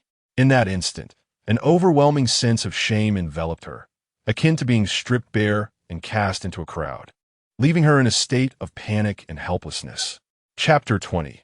The passerby, she felt that there were not many people in this world to whom she owed an apology. Huo Ling was one. Shun Qingyi was another. She had become the obstacle in the once blissful romance between Shun Qingyi and Huo Ling. Their relationship shattered because of her presence. Meeting Shun Qingyi was akin to a beggar who had stolen a crown, encountering a princess. The princess's resplendent crown bore the smudges of her filthy fingers, serving as evidence of her disgraceful actions. "Reverse, Uncle Chun." Her voice was hoarse, and uttering those few words drained her of all her strength. Uncle Chun, glancing at Bai Luoan's pale face in the rearview mirror, asked with concern as he reversed, "Bai Zong, are you all right?" Bai Luoan shook her head and instructed, "Don't mention my return to anyone else." Uncle Chun acknowledged her request, maneuvered the car around the corner, sharply turned the steering wheel to the left, and pressed the accelerator to the floor, swiftly driving away. Fu Wanpei's phone chimed with a message from Bai Luoan. "I'm working overtime today, 1 TB coming, Mom." Fu Wanpei put her phone away, and Shun Qingyi smiled as she bid farewell to Fu Wanpei. "Aunt Fu, Brother Ling, and Xiao Shi, I'll take my leave for now. I'll come to visit once I've adjusted to the time difference." Gu Shi nodded, and Fu Wanpei offered a warm smile, welcoming her to visit again. Shun Qingyi nodded and turned to Huo Ling. After 5 years abroad, the proud demeanor of the wealthy young lady had softened, revealing a more tranquil and gentle side. Yet, when she faced Huo Ling, the vivacity of youth could not be concealed. She blinked and cheerfully said, "Brother Ling, I'm counting on you." Their deep-rooted friendship granted Shun Qingyi a unique place in Huo Ling's heart, who softly replied, "It's a small matter, no need to mention it." Hearing this, Shun Qingyi broke into a smile. Once the Shun family's car vanished from sight, Gu Shi cast a glance at Huo Ling and snorted disdainfully, turning to re-enter the house with a scowl. After finally finding a moment of respite, she returned only to discover Bai Luoan was absent, yet encountered Huo Ling's former lover. Gu Shi still harbored an aversion towards Shun Qingyi, despite the latter appearing significantly more amiable than her previous haughty self. She could not forget the time when Huo Ling gifted both her and Shun Qingyi different styles of jewelry from the same brand. In front of the adults, Shun Qingyi had expressed her delight in wearing matching sister pieces. Yet behind closed doors, she had playfully asked Huo Ling why he would gift her an ugly duckling, the same present as Shun Qingyi. Heaven knew she had merely tanned during military training in high school due to her laziness in applying sunscreen. Yet Shun Qingyi had the audacity to call her ugly behind her back. The memory still gnawed at Gu Shi, fueling her resentment. Bai Luoan, on the other hand, had been supportive during her freshman military training, even taking the time to assist her in evaluating sunscreens and purchasing aloe gel and face masks. Gu Shi thought, Huo Ling must be blind to prefer Shun Qingyi over Bai Luoan. Yet, amid her anger, a deeper concern took root in her heart. Over the years, the relationship between Huo Ling and Bai Luoan had remained at an icy stalemate, and Shun Qingyi was the only girlfriend Huo Ling had ever had. Upon her return, She hurried to the ancestral home without even adjusting to the time difference, ostensibly under the guise of visiting Fu Wanpei. Yet, it was evident to anyone with a discerning mind, including Gu Shi, what her true intentions were. The previous events had caused considerable distress. Shun Qingyi, in a fit of anger, had gone abroad. After all, she was the only person who had ever held any affection for her. It was only natural for Huo Ling to remain preoccupied with her memory. But what of his sister-in-law? Gu Shi wiped her eyes with the back of her hand, feeling powerless as merely a younger sister. If only she were a man, she could have pursued Huo Ling instead of Bai Luoan, whom he did not favor. Fu Wanpei, observing the situation, sighed, recognizing the childlike innocence of Gu Shi. Huo Ling chuckled softly, dismissing the matter as trivial, allowing her to indulge in her feelings. Knowing that he would be fine in a few days, Fu Wanpei cast a sidelong glance at Huo Ling, asking whether he intended to remain or depart.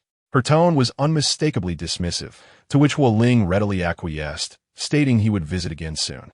Once Huo Ling had left, Fu Wanpei found Gu Shi, who was lost in thought while sitting on the swing. "Aunt," Gu Shi whispered as Fu Wanpei approached, "does my brother still have feelings for Qingyi?" Fu Wanpei lowered her head, her heart aching at the sight of the troubled little girl. "Shishi, matters of the heart cannot be forced. Bai Luoan and Huo Ling simply lack this connection. You must come to terms with it." Indeed, Shun Qingyi had been the only girl to receive Huo Ling's special attention throughout the years. When she was absent, Fu Wanpei could still offer guidance and speak on behalf of Bai Luoan, but now that she had returned, she could no longer disregard Huo Ling's wishes. The outcome of their relationship was all too clear to everyone involved. Feeling a lump in her throat, Gu Shi hesitated but Fu Wanpei gently patted her shoulder, offering solace. "It is all right, Shishi. Regardless of his circumstances, Bai Luoan holds affection for you." Gu Shi choked on her words. "I know." She was acutely aware of the difficulty in loving someone who was destined not to reciprocate that affection, and thus felt deeply the loneliness and neglect she had endured over the past 5 years. Bai Luoan's affection was quiet and enduring, while Huo Ling remained resolute in his indifference. She wiped her eyes and forced a smile for Fu Wanpei. "It is not yet time for despair. Take good care of yourself, study diligently, and refrain from worrying Bai Luoan," Fu Wanpei advised softly. "I understand," Gu Shi replied in a low voice. "I will not trouble my sister-in-law." The following morning, Aunt Zhao laid out breakfast on the table. Huo Ling sampled a crab soup dumpling, but found Aunt Zhao's culinary skills had seemingly diminished. However, he refrained from commenting, consuming half a basket of dumplings under her watchful gaze before lifting a nearby cup. The juice seemed sweeter that day, yet after a few sips, he ceased drinking. Noticing his lack of appetite, Aunt Zhao cautiously inquired, "Young master, is breakfast to your disliking?" Huo Ling shook his head, responding gently, "No, it is not that. I did not rest well last night, and I am not very hungry." He stood up, addressing Aunt Zhao. "Thank you for your efforts. I am leaving now." "All right," Aunt Zhao replied. The driver awaited at the door, and as Aunt Zhao watched Huo Ling enter the vehicle, the words that had been lodged in her throat throughout the morning remained unspoken. Last night, Bai Luoan did not return home at all. Aunt Zhao, not having heard the sound of a car parking, decided to check on Bai Luoan's room early in the morning. The bed was neatly made, showing no signs of having been slept in, just as she had tidied it up in the morning. Bai Luoan rarely stayed out all night. Regardless of how late her work extended, she would always come home. Aunt Zhao intended to inquire with Huo Ling in the morning, but it was evident that Huo Ling was unaware of Bai Luoan's absence. Hesitating, she let the opportunity slip by. Aunt Zhao, being merely a servant, felt she had no right to question her employer's whereabouts. She considered that perhaps Bai Luoan was simply too busy with work and had spent the night somewhere else. As she watched the black business car disappear into the distance, Aunt Zhao turned and re-entered the house. This vast residence felt empty as she surveyed her surroundings. She noticed scattered items bearing Huo Ling's signature. An oil painting hung in the stairwell, brought over from the old residence by Huo Ling. A porcelain vase at the stairs entrance was specifically chosen by her. A shelf beside the gramophone housed an entire collection of records curated by Huo Ling, and a feather-shaped wind chime, a souvenir from one of Huo Ling's business trips, hung in the window. After searching for a while, Aunt Zhao realized she could not find a single item that belonged to Bai Luoan. Her gaze settled on a vibrant bouquet of multi-headed roses on the coffee table, freshly delivered that very morning. 5 years ago, Bai Luoan had requested a bouquet of roses to be placed here. The only time she had ever asked for something since moving in, and Aunt Zhao had treated her request with utmost seriousness. Since that day, the multi-headed roses had continuously flourished in this home. It was only then that Aunt Zhao noticed this bouquet was the sole object in the entire building connected to Bai Luoan. Whether she was present or absent, whether she returned or not, there was no discernible difference. She did not seem like a master of the house, but rather like a mere transient. Chapter 21 Arrangement Chen Jing followed closely behind Bai Luoan, who that morning was engaged in signing contracts with several heads of television stations, successfully securing 5 programs. Akin to a merchant acquiring stock, Bai Luoan paid little heed to her subordinates' murmurs of discontent. Instead, she was preoccupied with strategizing for subsequent matters, contemplating potential scenarios, and devising countermeasures accordingly. So absorbed was she in her thoughts that she failed to notice the inquisitive glances directed at her as she entered. Chen Jing sensed an unusual atmosphere within the company. Casting a glance at Bai Luoan's back, she suppressed her curiosity and quickened her pace. Just as Bai Luoan stepped out of the elevator, a sweet voice, incongruous with the austere demeanor of Junwei, pierced the air. "Bai Ling, have you decided which project I will be learning from?" The familiar tone and address revealed an extraordinary relationship between the speaker and Huo Ling.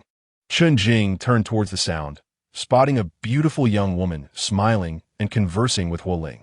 The proximity of their exchange, coupled with the girl's upward gaze reminiscent of playful affection, struck Chen Jing as peculiar. Accustomed to Huo Ling's cold visage, she was taken aback by the rare warmth that graced his expression. Who was this person? Bai Luoan's pace faltered momentarily before she resumed her stride. Huo Ling noticed Bai Luoan's group approaching, his gaze indifferent as he regarded them. "Bai, you currently have a land acquisition case. Why not let her learn from you?" He then turned to Bai Luoan, adding, "Shun Qingyi. You know her, so I won't elaborate. She has just returned from abroad. Please help familiarize her with the project." The phrase "you know her" struck like a sharp rebuke. Shun Qingyi, realizing that Huo Ling was referring to Bai Luoan, paused in surprise before regaining her composure and smiling. "All right, I look forward to your guidance, Bai." Chen Jing's heart raced. Despite her brief tenure at Junwei, she had heard of Shun Qingyi's renowned reputation. She was often mentioned in the salacious gossip surrounding Huo Ling and Bai Luoan, the legitimate partner Bai Luoan had displaced, and Huo Ling's first love. What was Huo Ling's intention? Was he parading his first love to assert dominance? Chen Jing managed to conceal her surprise, quietly adopting the role of a mere observer alongside her colleagues.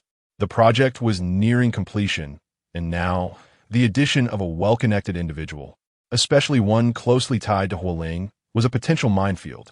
Though the others harbored reservations, their opinions were inconsequential. Past experiences indicated that Bai Luoan would undoubtedly acquiesce to Huo Ling's demands. Over the years, Bai Luoan had consistently complied with Huo Ling's unreasonable requests, and this instance would likely be no different. However, to everyone's astonishment, Bai Luoan coldly declined, stating, "I apologize, but the personnel for this project are already saturated, and we are approaching completion. I do not believe there is a suitable position for Miss Shun within this project." Not only were Chen Jing and her colleagues taken aback, but Huo Ling's displeasure was palpable as his expression darkened in response to her refusal, enveloping the office in a tense atmosphere. Chen Jing and the assistants following Huo Ling dared not breathe, while Shun Qingyi, caught in the crossfire of their escalating tension, felt the weight of the moment. Huo Ling has always been this way. When he loses his temper, his face turns stern, striking fear into the hearts of those around him. Shun Qingyi has always felt a certain trepidation during such moments. However, Bai Luoan's gaze remained unwavering as she calmly stated, "Miss Shun studied hotel management abroad. Compared to this project, the hotel acquisition case in Beihai is far more suited for her learning. Approaching from a familiar domain will yield greater results with less effort." Shun Qingyi was aware that Huo Ling was personally overseeing this project. Naturally, she preferred to follow him rather than be guided by Bai Luoan. She spoke up, "Ah Ling, perhaps I should stick with the hotel project after all. It aligns with my expertise, and I wish to assess what I have learned during my 5 years abroad. Very well. Huo Ling nodded in agreement and turned to his assistant, Zhang Shu, instructing him to prepare the project materials for Shun Qingyi. Bai Luoan led her team into the conference room. Observing Bai Luan's entourage, Shun Qingyi felt inexplicably diminished and clenched her fists in silence. Your workspace is adjacent to Assistant Zhang's. This afternoon, review the project materials. If you have any questions, feel free to ask him. Afterward, he can familiarize you with the company. I have matters to attend to and will not return later, Huo Ling concluded, glancing at Shun Qingyi's obedient demeanor, prompting him to offer additional reminders. Zhang Shu quietly awaited his duties, having been assigned to assist by Huo Ling, and wore a polite smile while his mind buzzed with thoughts. After Huo Ling departed, Zhang Shu dutifully escorted Shun Qingyi to the office, providing her with the materials devoid of critical information for her to study. Meanwhile, once the conference room door closed, Bai Luoan silently observed as her subordinates took their seats. Earlier that morning, Shun Jing noticed Bai Luoan's excessively pale complexion, which no amount of makeup could conceal, after failing to persuade her to postpone the day's agenda. Shun Jing specially replaced her iced Americano with a sugary latte, and only after replenishing her energy did Bai Luoan's pallor improve somewhat. She carefully observed, relieved to see no signs of despondency on Bai Luoan's face. Having endured a morning of negotiations with seasoned television executives, Huo Ling had subsequently trampled on both her dignity and pride. Shun Jing reflected on the gazes of their colleagues upon their return, now recognizing the mockery and derision in their eyes. With Shun Qingyi's arrival, how would Bai Luoan navigate her position within the company? As no one spoke, Bai Luoan's hand formed a half fist, the room filled only with the soft sound of her fingers tapping on the table. Shun Jing and the others understood this was her instinctive gesture when making a decision, and they held their breath in anticipation. Ladies and gentlemen, there is a matter I should have addressed long ago, but I was uncertain how to begin. I apologize for the delay. The tapping ceased, replaced by Bai Luoan's gentle voice. The others exchanged puzzled glances, unsure why she was suddenly apologizing. Bai Luoan smiled faintly before dropping a bombshell. Following the acquisition case, I will resign from Junyue and will no longer hold any stake in Junyue Group. In essence, she would sever all ties with Junyue henceforth. Mr. Bai, you. The crowd was on the verge of expressing their bewilderment at the suddenness of the situation, yet they recognized that today's events had long been foreshadowed. The elite gentlemen, clad in tailored suits, stood with mouths agape, rendering the scene somewhat amusing. As the project remains unfinished, to avert any unnecessary complications, I confide this news solely to those present, and I kindly ask that you keep this secret for the time being. Bai Luoan spoke earnestly, expressing gratitude for the support over the past few years. Each of you possesses remarkable capabilities, yet you have endured numerous grievances within the company due to my association, for which I am sincerely remorseful. Mr. Bai, do not speak so, someone replied. In truth, we are merely here to earn a living. Grievances are of little consequence. The opportunities we have received are largely thanks to you, and we are profoundly grateful, even if we seldom voice it. Another added, indeed, Mr. Bai, you have borne the brunt of pressure on our behalf these past years. We are all aware of it. Once the floodgates opened, it transformed into a gratitude gathering for Bai Luoan. In the conference room, there were a total of 8 individuals, including Shun Jing, who were her most trusted confidants, unwaveringly loyal to her. This was precisely why Bai Luoan had chosen to inform a select few in advance. After her departure, their situation at Junyue would undoubtedly become quite awkward. Bai Luoan raised her hand, interrupting what she perceived as mindless flattery from those around her. In her eyes, had it not been for their assistance, she could not have so smoothly accomplished her tasks. How could she possibly deserve such gratitude? Thank you all for your kindness. I feel undeserving, Bai Luoan said, her demeanor turning serious. My departure will not be far off, so I urge you all to prepare in advance. Should there be anything I can assist with before I leave, I will gladly offer my thoughts. Shun Jing was the first to respond. Mr. Bai, wherever you go, I shall follow. The others echoed her sentiments, affirming their allegiance. Yet, Bai Luoan remained silent. Chen Jing and the others soon realized the implications of her silence. Bai Luoan had been involved with the affairs of the Huo family since she was 18, engaging with core projects from the age of 20. Over the years, she had come to know the most confidential secrets of the Huo family, even with her considerable skills, as long as she remained in another company. She would be suspected by Huo Ling of leaking sensitive information. She needed to depart with her integrity intact, for it would be nearly impossible for her to hold a similar executive position in another company thereafter. She was effectively sacrificing her future. Observing their despondent expressions, Bai Luoan smiled gently and reassured them, "Once I have resolved my current matters, I will share my plans with you. However, rest assured, life is replete with opportunities. I shall not lack for sustenance." The group wished to persuade her further, questioning why she would go to such lengths for Huo Ling. Yet they understood that Bai Luoan had long been indebted to the elder Huo, making her decision consistent with her principles of clear-cut loyalties. Perhaps it is for the best, they mused. Leaving Junyue, departing from Huo Ling, Bai Luoan is bound to find greater happiness than she experiences now. After all, she possesses a significant stake, a fortune sufficient to sustain her for a lifetime. Chapter 22.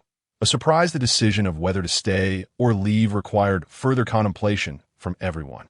Bai Luoan allocated all the projects she was responsible for, knowing that once she departed, Huo Ling would swiftly find a new vice president. Her priority was to ensure a seamless handover of her duties. After making the necessary arrangements, Chen Jing and the others began to truly feel the weight of Bai Luoan's impending departure. As they exited the conference room, their expressions reflected a palpable sense of unease. Some interpreted this as a definitive signal of Bai Luoan's complete estrangement from Huo Ling. Bai Luoan chose not to dwell on the private rumors surrounding her departure, knowing they would likely be unflattering. However, such matters have become inconsequential to her. As she perused the reports, a thick stack of documents lay at her side. These projects were not solely her initiative, yet her contributions were significant. While juggling the acquisition case, she also carved out time to organize the project materials. 5 years had afforded her the opportunity to accomplish much, and in retrospect, she was astonished at the extent of her investment in Junyue. Now, as she prepared to sever her ties, a subtle sadness and reluctance stirred within her. Nevertheless, whether sorrow or reluctance, these emotions were not hers to retain, making the act of letting go an inevitable conclusion. Absorbed in her documents, Bai Luoan was unaware of Chen Jing's entrance until she spoke, causing Bai Luoan's pen to leave an inky dot on the pristine page. "I apologize, President Bai," Chen Jing said with regret. "I knocked for quite some time, but you didn't hear me. You were supposed to go for a re-examination today. Director Chen just called to remind you. He insists on seeing you tonight."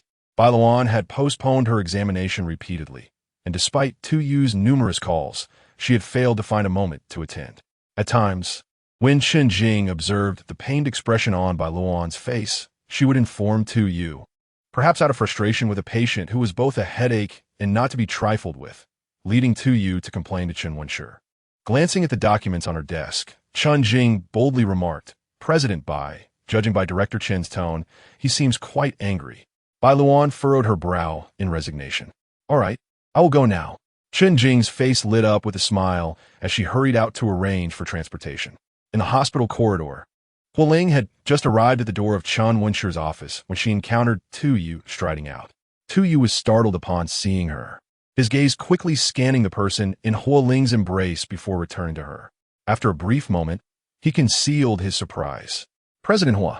A sliver of sound escaped through the door, revealing Chen Wenshi's agitated voice. "How many days has it been? You only just arrived. Was it not stated that you must pay special attention to your old and new injuries? What is the meaning of this? Have you not taken it seriously at all? Why have you delayed for so long? Don't you feel any pain? Is Junyue on the brink of collapse without you? How much salary has President Huo offered you to work so hard?" Tu Yu glanced at Huo Ling and uttered the obvious, "Director Chen is angry." Huo Ling nodded, deducing the identity of the irate voice within. "Do as you please. I will fetch the instruments," Tu Yu said. "You carry on," Huo Ling replied. Tu Yu did not spare a glance for Shun Qingyi and hurriedly departed. Huo Ling stood at the doorway, contemplating the relationship between Chen Wenshi and Bai Luoan. With a gentle release of tension, he set Shun Qingyi down and shifted to a supportive stance as he pushed the door open. Bai Luoan was seated on the consultation sofa, his head slightly bowed, allowing Chun Wenshi to reprimand him. Typically, he exuded a calm demeanor. Yet it was precisely the temper of a good-natured individual that could be truly fearsome when roused. Bai Luoan dared not utter a single word in defense. Chun Jing stood obediently to the side, having already faced a scolding as Bai Luoan's personal assistant. It was his defense of her that had incited Chun Wenshi's ire. As Chun Wenshi attempted to quell his anger, his gaze shifted and fell upon the unexpected visitors, Huo Ling and Shun Qingyi. Observing Shun Qingyi's hand resting on Huo Ling's arm and the protective manner in which Huo Ling supported her, Chun Wenshi narrowed his eyes, feeling his recently subdued temper flare anew. "What brings you here?" he asked curtly. Huo Ling replied coolly. "Qingyi has twisted her ankle. I brought her to see you." As Chun Wenshi spoke, Bai Luoan and Chun Jing became aware of the two, perhaps having learned of Bai Luoan's impending departure earlier that morning. Chun Jing felt a pang of bitterness witnessing this scene. No wonder Bai Luoan had decided to leave as soon as Shun Qingyi returned. It was evident that Huo Ling harbored feelings for someone. Bai Luoan stole a glance before averting his gaze from Huo Ling's perspective, revealing only a glimpse of her shoulder behind Chun Jing. Chun Wenshi, displeased, remarked, "You came to see me for a sprained ankle?" Shun Qingyi, sensing the tension, explained, "Wenshi, I didn't mean to intrude. I initially thought of just finding any doctor, but Huo Ling insisted." Having grown up under Chun Wenshi's watchful eye, she found it perplexing that someone so kind to others could be so unyielding toward her. The Chun family was rooted in the medical profession, not the wealthiest, yet possessing the most connections in Ning City. Shun Qingyi could not afford to offend them and instinctively recoiled in Chun Wenshi's presence. "Enough," Chun Wenshi interrupted her, just as Tu returned with supplies. He gestured toward Tu, stating, "Dr. Tu, please take Miss Shun to examine her injury." "Certainly, Director," Tu responded, turning to Shun Qingyi and Huo Ling. "Miss Shun, please follow me for a checkup." The nurse in the room assisted Shun Qingyi, who glanced back at Huo Ling with a smile. "Huo Ling, I'll go ahead. You stay and..." Once again, Chun Wenshi cut her off. "I prefer not to have anyone else present during my consultations." His lack of consideration left Shun Qingyi feeling somewhat embarrassed, glancing toward Huo Ling with a hint of helplessness. Huo Ling reassured her, "I will accompany you." "Thank you, Dr. Tuesday." Tu looked at Chun Wenshi and replied, "Mr. Huo, you are too courteous." After they exited, Chun Wenshi's displeasure lingered for some time. As an outsider, he had no right to meddle in the affairs of others. Yet Huo Ling's actions were starkly different from the mere gossip that had previously surrounded him. The implications of publicly protecting a woman were unmistakable. What intentions did the Shun family harbor? Before Shun Qingyi had even returned to the country, whispers began to circulate around Huo Ling, igniting intrigue among many. Upon her return, the entire Ning City was abuzz with the news of Huo Ling's first love resurfacing. Not long after the passing of the elder Huo, who had vehemently opposed the union of Huo Ling and Shun Qingyi, the Shun family summoned her back, seemingly unimpeded. Were they seeking to rekindle old flames? Despite the Shun family's recent decline, they remained a prominent and esteemed lineage, deeply rooted in tradition. Did Shun Qingyi truly allow his daughter to pursue a third party?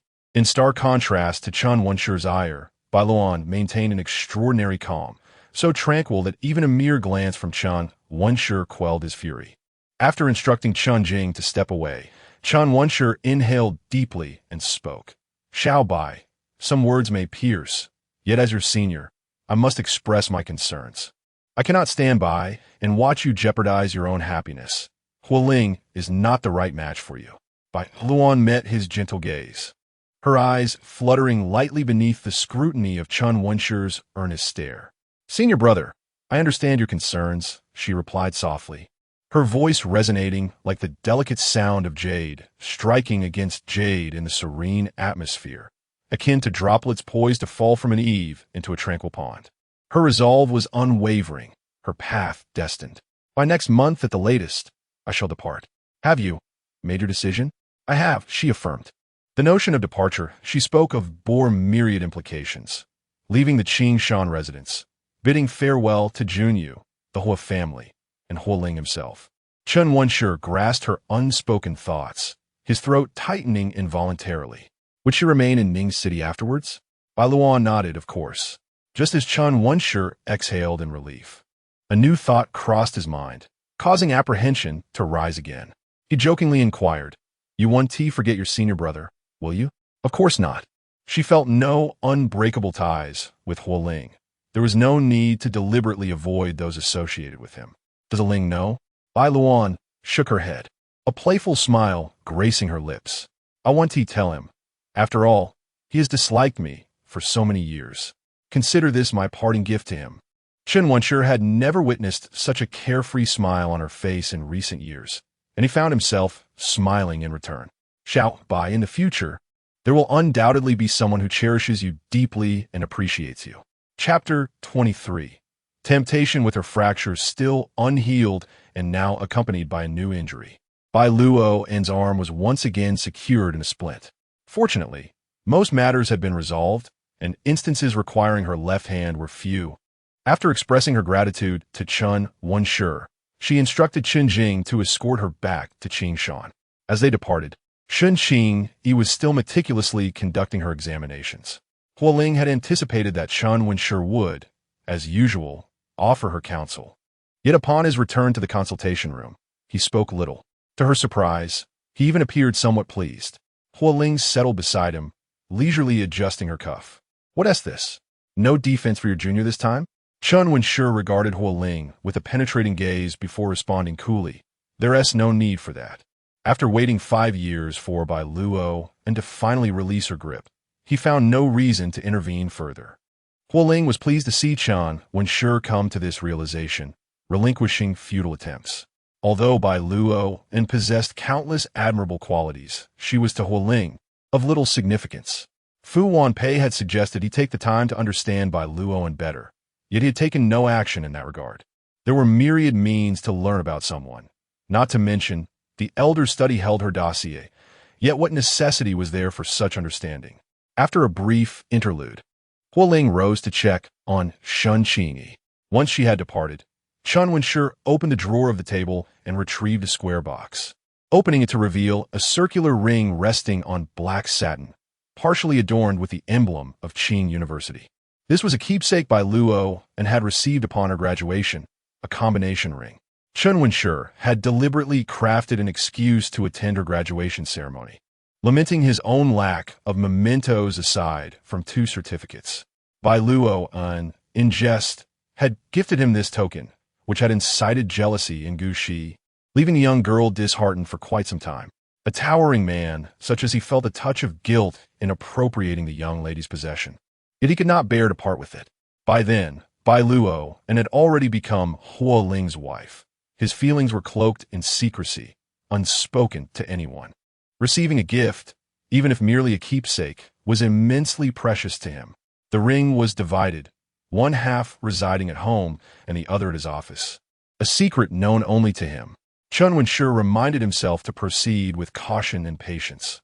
After all these years, he could not allow any negative influence to reach Bai Luo, and at this juncture.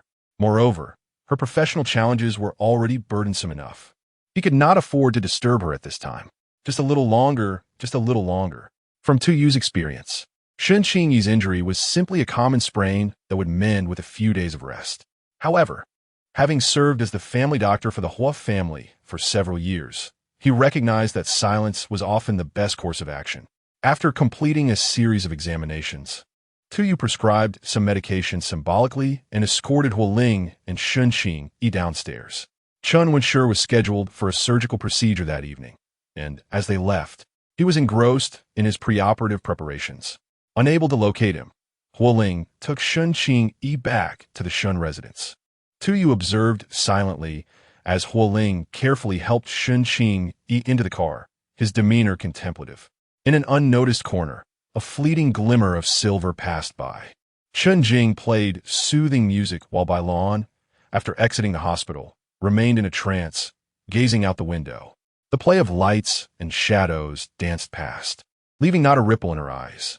Chen Jing stole glances at her through the rearview mirror, uncertain of what to say. After all, Bai Luoan had already made her decision to leave. Any further words would be futile. The notification tone of her phone abruptly drew Bai Luoan's thoughts back. She retrieved her phone to check a message from the Public Relations Department. President Bai, CEO Huo, was photographed late at night, carrying a woman to the hospital. The department has prepared a preliminary plan, but rumors suggest this woman was admitted to obstetrics. Should we clarify this from CEO Huo's side or the ladies? Bai Luoan gazed at the photo on the screen. The parking lot was dimly lit, yet Huo Ling's face and a partial side profile of Shun Qingyi were distinctly visible. Huo Ling's demeanor, usually aloof, now displayed a gentleness as he looked down at the person in his arms. Shun Qingyi's delicate fingers rested on Huo Ling's shoulder. An intimate posture. After contemplating for a moment, just as Bai Luoan was about to respond, the Public Relations Department sent another message. President Bai, CEO Huo has personally intervened to suppress this news. Bai Luoan's fingers hovered over the input area. Indeed, why would it fall upon her to manage matters concerning Shun Qingyi? How could she forget that Huo Ling possessed the highest level of public sentiment monitoring at Junhue, likely knowing of this incident before her and addressing it promptly? He might have been aware of past scandals, but he chose to remain indifferent, watching her like a jester as she covered for him. Bai Luoan deleted the text she had composed one by one. Chen's hospital was not an ordinary private institution. It catered to the city's elite, including dignitaries, celebrities, and wealthy individuals, with security so stringent that even the most sought-after paparazzi could be thwarted. Huo Ling was not part of the entertainment industry. There was no reason for paparazzi to follow him at all times. Understood, she finally replied as the screen dimmed. Bai Luoan pressed her fingers to her brow. She found Shun Qingyi's probing tactics rather primitive, yet effective, for Huo Ling cared deeply. In his circle of acquaintances, he did not hide his fondness for Shun Qingyi. Yet he was reluctant to let her bear the weight of public scrutiny. This was Huo Ling, fortunately, over the past 5 years. She had not dared to relax her vigilance, allowing her to withdraw successfully and distance herself from Huo Ling. Once Shun Qingyi returned, she would no longer be an obstacle between them. Lovers would soon reunite as a couple. Bai Luoan closed her eyes, meticulously reviewing her to-do list in her mind in hopes of departing swiftly. By the time Qinjing parked the car, it was nearly 10 o'clock. As she prepared to awaken the passenger in the back seat, Bai Luoan opened her eyes on her own. Thank you for your trouble today. Qinjing shook her head. President Bai, please rest early and take care of your health. Bai Luoan offered a gentle smile. Thank you. For the past few years, Qinjing had seldom witnessed Bai Luoan's smile. In the early days of her employment, she had begun to believe that her superior was akin to a robotic entity, devoid of any emotional expression. However, this afternoon, Bai Luoan's laughter surpassed all the moments she had observed in the past years, her gaze imbued with warmth, no longer resembling that of someone solely fixated on work. After Qinjing departed in her car, Bai Luoan glanced at her own hands and let out a quiet sigh. Upon returning, Aunt Zhao, initially filled with joy, quickly became anxious as her eyes darted to Bai Luoan's arm. Oh dear, what happened to your hand? Did you hurt again? Is it serious? Why aren't you more careful? I told you not to remove the cast too early. Look, it's only been a short while, and you've injured it again. Bai Luoan patiently allowed Aunt Zhao to express her concerns before gently admitting her fault. With a sigh of resignation, Aunt Zhao found herself at a loss for words, her reprimands caught in her throat. Have you had dinner? There's still food in the kitchen. Would you like me to heat something up for you? I've already eaten, Aunt Zhao, Bai Luoan replied. The roses in the vase exuded a subtle fragrance, their vibrant colors strikingly prominent amidst the dimness of the evening. Noticing Bai Luoan's apparent fondness for them, Aunt Zhao remarked, "These were just delivered by the florist this morning. They bloomed after a day of awakening, just in time for your return."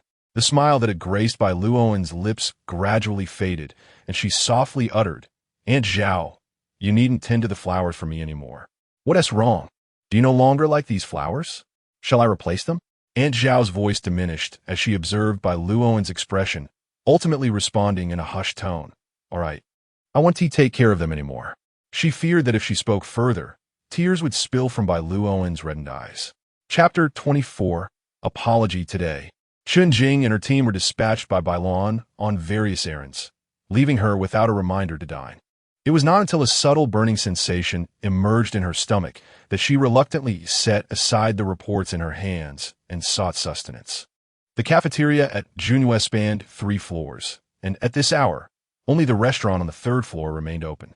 When Bai Luoan entered, she found a smattering of personnel engaged in discussions about work. Upon noticing her arrival, they greeted her warmly. She nodded in acknowledgement and was about to find a corner to sit when a voice called out from behind her. President Bai.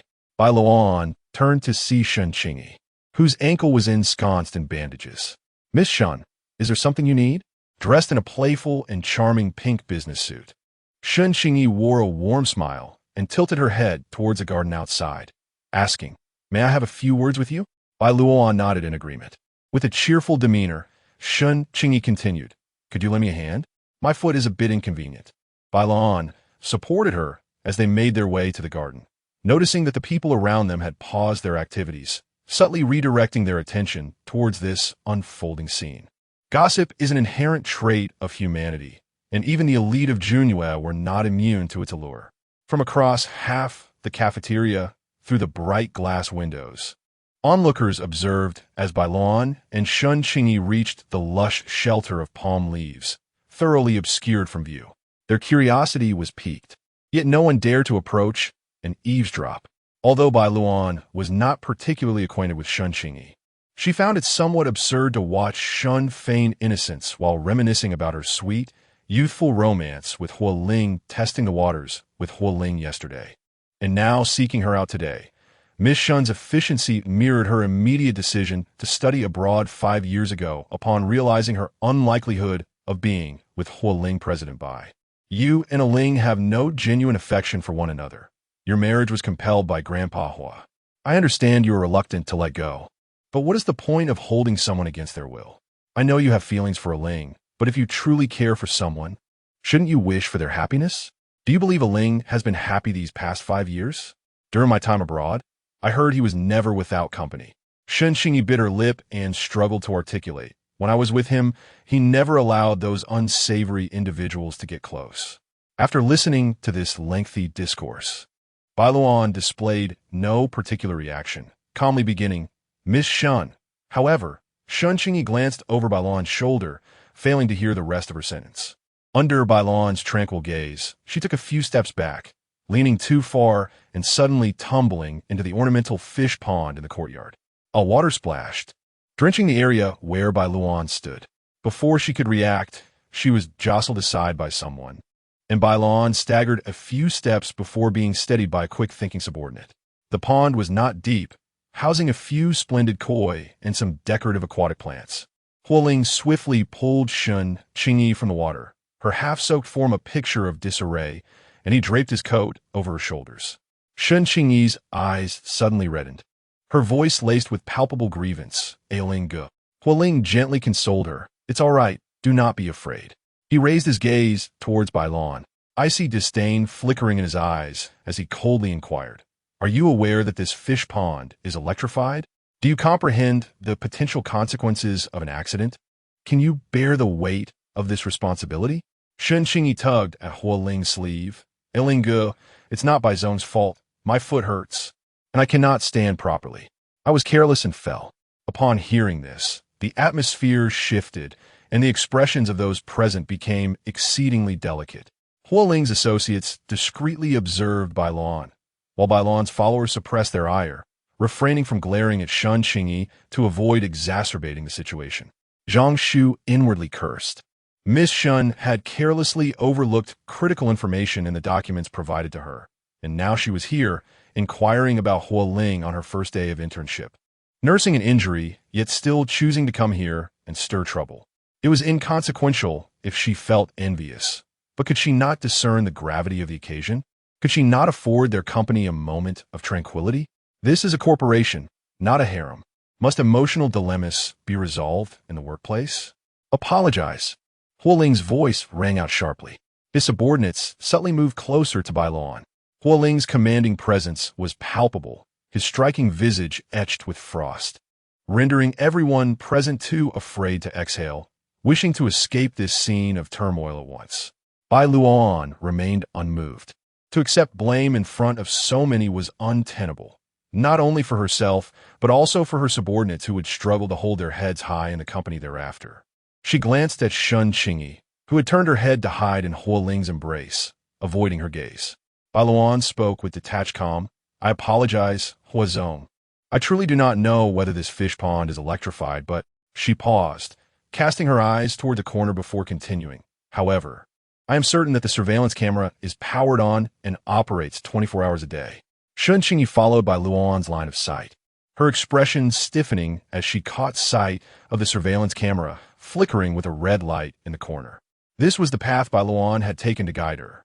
Had she been wary of her from the very start? Huo Ling observed Bai Luoan in silence, while she met his gaze with an icy indifference. Bai Luoan's eyes, typically devoid of excessive warmth, were particularly frigid today, radiating an air of aloofness. Huo Ling pondered, could this be the gaze of someone who harbors affection? How could she profess to like him, yet regard him with such a stare? Shun Qingyi, still damp, shivered involuntarily as the cool air of the room enveloped her. The atmosphere grew tense, prompting Zhang Shu to quietly remind, Huo Zong, I will have them all send over a set of clothes. Huo Ling, snapping back to attention, responded, all right. He did not spare a glance at Bai Luoan, supporting Shun Qingyi as they quickly departed. Bai Luoan stepped aside to allow them passage. After all, they were in the company, and before a crowd of subordinates. Huo Ling did not carry Shun Qingyi away as he had the previous day. Nevertheless, the departure was scarcely different from that. The onlookers bowed their heads, enveloped in an awkward silence. Zhang Shu cast an apologetic glance towards Bai Luoan. President Bai Luoan interjected, Assistant Zhang, you may return to your duties. Zhang Shu bowed slightly and departed with the individuals accompanying Huo Ling. President Bai, are you all right? The remaining 6 or 7 individuals encircled Bai Luoan, their eyes filled with concern for her hand. Bai Luoan regarded her subordinates and replied softly, I am fine. What brings you here? We have successfully completed the tasks you assigned us. On our return, we happened to hear someone mention they saw you in this vicinity. So we thought we would come and report to you. We did not anticipate encountering President Hua. Bai Luoan nodded in acknowledgement. Even though the group held reservations about Shun Qingyi, they refrained from voicing their opinions in public, aware that idle chatter could lead to unwelcome rumors. Bai Luoan dismissed the incident from her mind, not out of any particular reason, but simply because she deemed Shun Qingyi's tactics rather juvenile. The act of usurping someone's affection was not a choice she had made willingly. However, it was done nonetheless. If it provided Miss Shun with a sense of vindication, it could be considered her form of atonement. Thus, she found herself indebted to no one. Unsurprisingly, news of the confrontation between Bai Luoan and Shun Qingyi spread rapidly throughout Junwei. The timeless narrative of 2 women vying for one man never wanes in popularity. Yet, given the absence of any emotional connection between Bai Luoan and Huo Ling, it was clear to all that the ultimate victor would undoubtedly be Shun Qingyi. Over the next 2 days, Huo Ling personally oversaw the interns and lent his support directly. His affections, or the intensity thereof, were glaringly evident. With the principal party back, how long could Bai Luoan remain in the good graces of Mrs. Hua? Chapter 25. A perfect match unless absolutely necessary.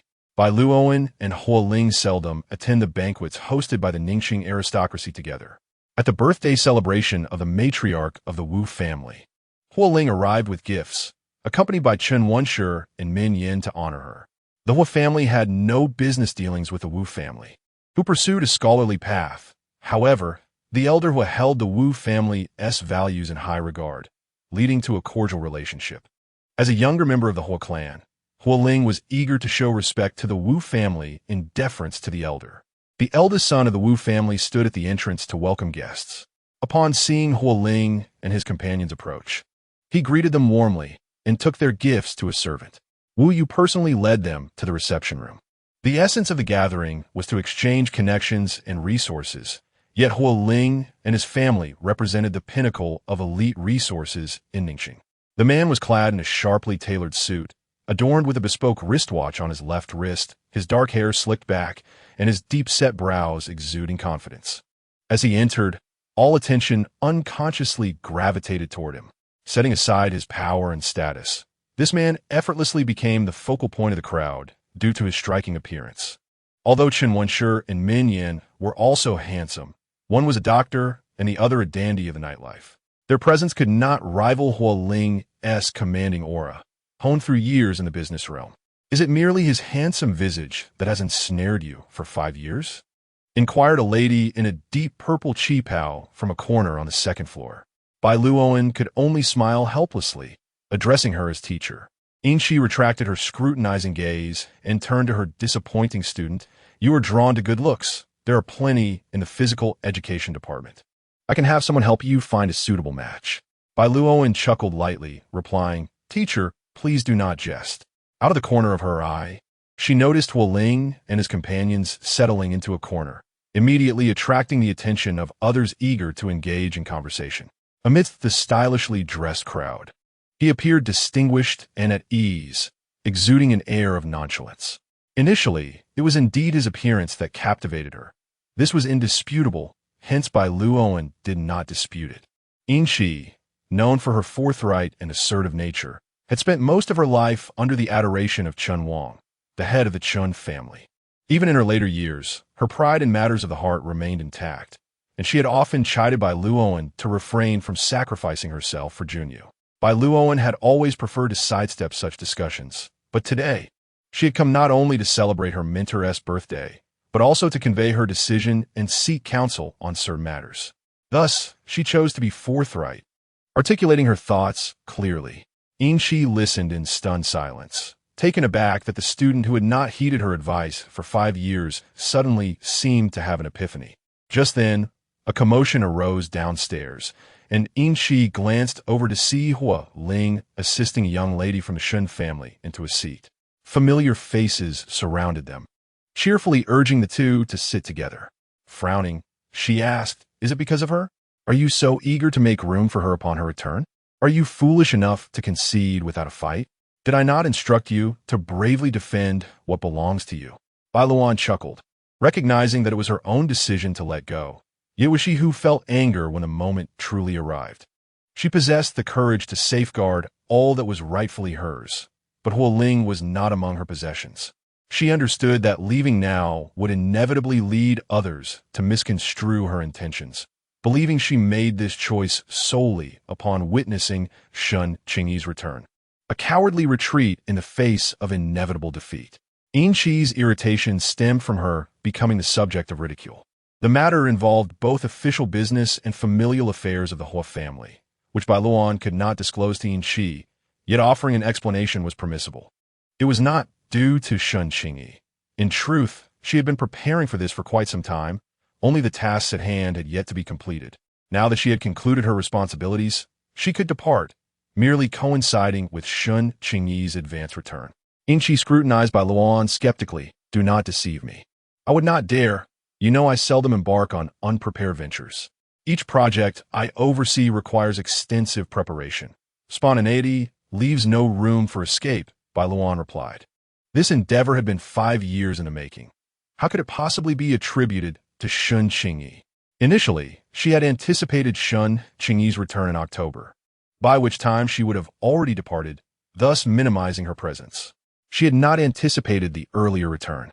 Yinshi nodded, believing the majority of Bai Luoan's words, and then remarked, If you find yourself without a place to stay, come to my research institute. The salary may not rival that of Vice President Junyu, but I assure you, you shall be well fed and clothed. Bai Luoan felt a wave of gratitude. During her university days, Yinshi had always looked out for her. Initially, she had merely acted as Yinshi's class representative, but as their interactions deepened, she was granted the exceptional opportunity to pursue graduate studies and participate in projects. Years had passed, and yet she had continued to burden her mentor. I'm truly thankful. Thank you, teacher. The two had not been seated for long before Yinshi, as the host, was obliged to attend to her guests, prompting Bai Luoan to prepare for her departure. Yinshi accompanied her to exit through the garden, and as they descended the stairs, they fortuitously encountered Chen Wan, who had stepped out for some fresh air. The group exchanged pleasantries, and Yinshi escorted Bai Luoan to the entrance. Actually, that lad from the Chen family is quite decent, Yinshi suddenly remarked. Teacher, Brother Chun is a good person, Bai Luoan replied, assuming Yin Shi had taken to matchmaking and not dwelling on the matter. She entered her vehicle, and after driving a considerable distance, she turned back to catch a glimpse of Yin Shi's figure. Upon leaving the Chun residence, Bai Luoan made her way directly to the company. While addressing a mountain of documents, she unexpectedly received 2 video clips from an unfamiliar number. The footage appeared to have been taken covertly, with Huo Ling and Shun Qingyi standing together amidst a throng of people, in front of whom stood Shun Qingyi's father, Shun Qin. Shun Qin smiled as he placed a hand on Huo Ling's shoulder, seemingly imparting some instructions, while Shun Qingyi appeared to be smiling as well. However, the angle obscured her full expression. The second clip was considerably clearer, showcasing Huo Ling removing the champagne from Shun Qingyi's grasp before turning to request a server to pour a glass of juice. Although Shun Qingyi wore a displeased expression, her tone was teasing. Ling, you are quite controlling.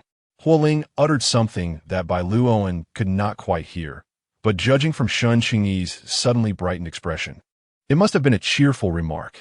It was evident who sent the video, and Bai Luoan furrowed her brows, feeling a sense of fatigue.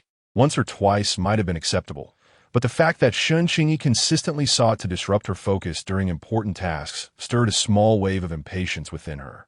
Such scenes of jealousy and rivalry were indeed rather unappealing. In recent times, Shun Qingyi's presence in the company had been astonishingly prominent. One moment, she was treating the entire staff to afternoon tea. The next, she was casually gifting a bracelet worth over 20,000, and then she was inviting her team to a lavish restaurant, without Bai Luoan needing to inquire. News of her spread far and wide. She could easily enter Huo Ling's office and would often take a convoluted route to ask him for guidance on matters she did not understand. A few times Bai Luoan had witnessed this. Zhang Shu seemed to have reached his limit, once displaying visible irritation right in front of her. To have managed to vex Zhang Shu to such an extent, one must admit that Shun Qingyi possessed a certain talent.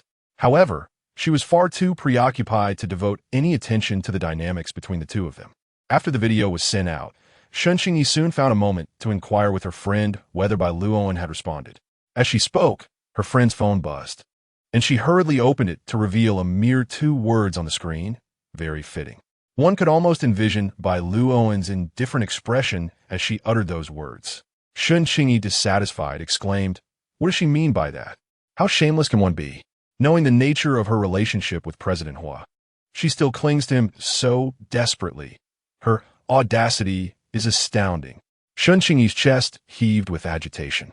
Her friend shook her head, saying, "Qingyi, people like her are utterly shameless. How can you compete with her? What should I do then? I've considered every possible solution, but she simply refuses to leave. Her presence in the company makes it impossible for me to act." Her friend reassured her, "Do not worry.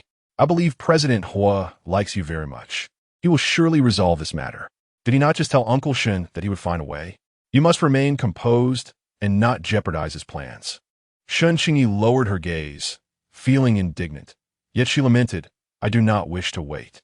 She is clearly the third party, yet I am left in this morally ambiguous position."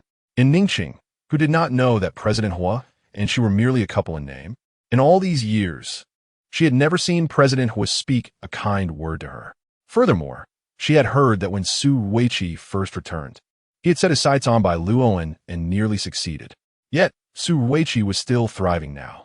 Considering how protective President Huo is, if he had even the slightest interest in her, would the Su family still be in such good standing? Shun Qingyi was taken aback, her eyes widening in disbelief. "Is that true?" "Of course it is. I heard it from my aunt," her friend replied. Shun Qingyi pressed her lips together, feeling considerably reassured. Her friend continued, "You should have complete faith. President Huo will handle this well, and you two will surely find happiness together." Chapter 26. Farewell. As July gracefully arrived, the air conditioning in the Junhua building was set to its highest, attempting to mitigate the scorching sunlight outside. Everything proceeded in an orderly manner as Bai Luoan diligently reviewed all the matters, big and small, that she had been involved in during her 5 years at Junhua, compiling a substantial volume of documentation, akin to the thickness of a dictionary. After several thorough checks, she found no omissions.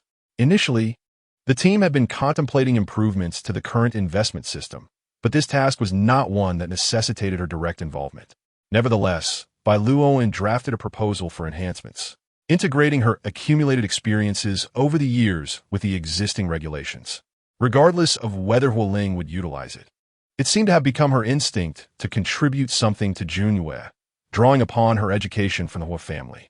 As a city and Ningxing stood as economic hubs for the North and South, respectively, they were preparing to spearhead the establishment of a North-South economic corridor under supportive policies. Huo Ling, representing Ningxing's business community, was set to attend a governmental and corporate exchange meeting in the city. The agenda for the conference would last for half a month or even longer, and Huo Ling planned to take most of the senior executives with him. Before his departure, he convened a meeting with the heads of various departments within the company. As materials were distributed, Huo Ling delegated matters he could not personally handle to different departments. Among these, he printed 2 copies of the most critical documents, one for his trusted aide and the other for Bai Luoan. In an ever-changing market, a single misstep could lead to total failure. If Huo Ling were to identify a colleague within the company whose capabilities match his own, he would unhesitatingly name Bai Luoan.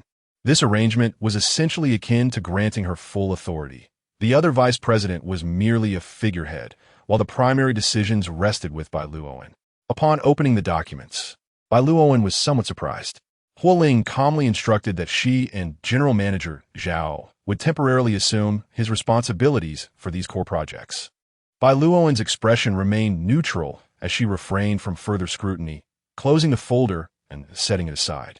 After Huo Ling finished speaking, she remarked that the projects were already on the right track, and General Manager Zhao was sufficiently informed about them. Taking over midway could disrupt the established rhythm. Hence, she believed that General Manager Zhao could handle them independently. Furthermore, with the district government set to auction land in a few days, she had no time to divert her attention to other projects. Upon hearing Bai Luoan's refusal, General Manager Zhao felt a tightness in his chest, though he did not show it outwardly. Huo Ling, taken aback by Bai Luoan's dismissal, paused for a moment before stating, "That is acceptable. If General Manager Zhao is uncertain about any decisions, he may consult with General Manager Bai." Bai Luoan remained non-committal as General Manager Zhao offered her a cordial smile. Huo Ling found Zhao's subtle gestures both amusing and exasperating, recognizing him as a clever schemer. On the 11th day of Huo Ling's absence, Bai Luoan attended an internal bidding session for the Ningxing government with her subordinates. In front of the district government building, she unexpectedly encountered Shen Qin. With a smile adorning his face, Shen Qin kindly encouraged her to address him as Uncle Shun when she greeted him. Bai Luoan chuckled softly, replying, "You flatter me, General Manager Shun." They arrived early, waiting in a nearby lounge, while Bai Luoan and her companions sought a tranquil spot to rest their eyes. Shen Qin engaged in conversation with the executives of several other companies. 5 hours later, Bai Luoan and her group emerged from the building ahead of the others. But the buoyancy that had once graced Shen Qin's visage had vanished, replaced by a sullen demeanor as he entered the Shun family's vehicle. The doors sealed tightly. The air conditioning chilled the atmosphere to the point of discomfort, yet Shen Qin remained grim, his secretary sitting upright, not daring to breathe. Bai Luoan had deviated from the initial plan. His strategy had completely unraveled, underestimating the capabilities of the young lady. Bai Luoan's proposal struck a chord with the upper echelons of Ning City, and with the Huo family's connections facilitating matters. Shen Qin found himself conceding defeat with a sense of respect. Fortunately, Shun Qingyi and Huo Ling's collaboration had blossomed, allowing Huo Ling to accompany her on this business trip. A promising sign. The victorious Bai Luoan, however, did not exude the joy Shen Qin had envisioned. A fleeting moment of elation passed in the car, but with the realization of departing from the newly acquired land, the mood dampened, particularly for Chun Jing, whose nose reddened and fists clenched at her side, overwhelmed with sorrow at the thought of it all. All project materials were meticulously organized, enabling Huo Ling to take over upon her return, while Chen Jing and her team could complete this project before contemplating their next steps. Should Huo Ling remain unburdened, her presence at Junyue would be far from unwelcome. For as the leading entity, no other company could rival its resources. Conversely, if that were not feasible, the project's success would empower them to secure commendable opportunities elsewhere. In truth, Huo Ling was a person who valued talent, yet their deep-rooted connections made Bai Luoan hesitant to take risks, opting instead to pave a path for them as best she could. Upon returning to the company, the atmosphere was devoid of cheer.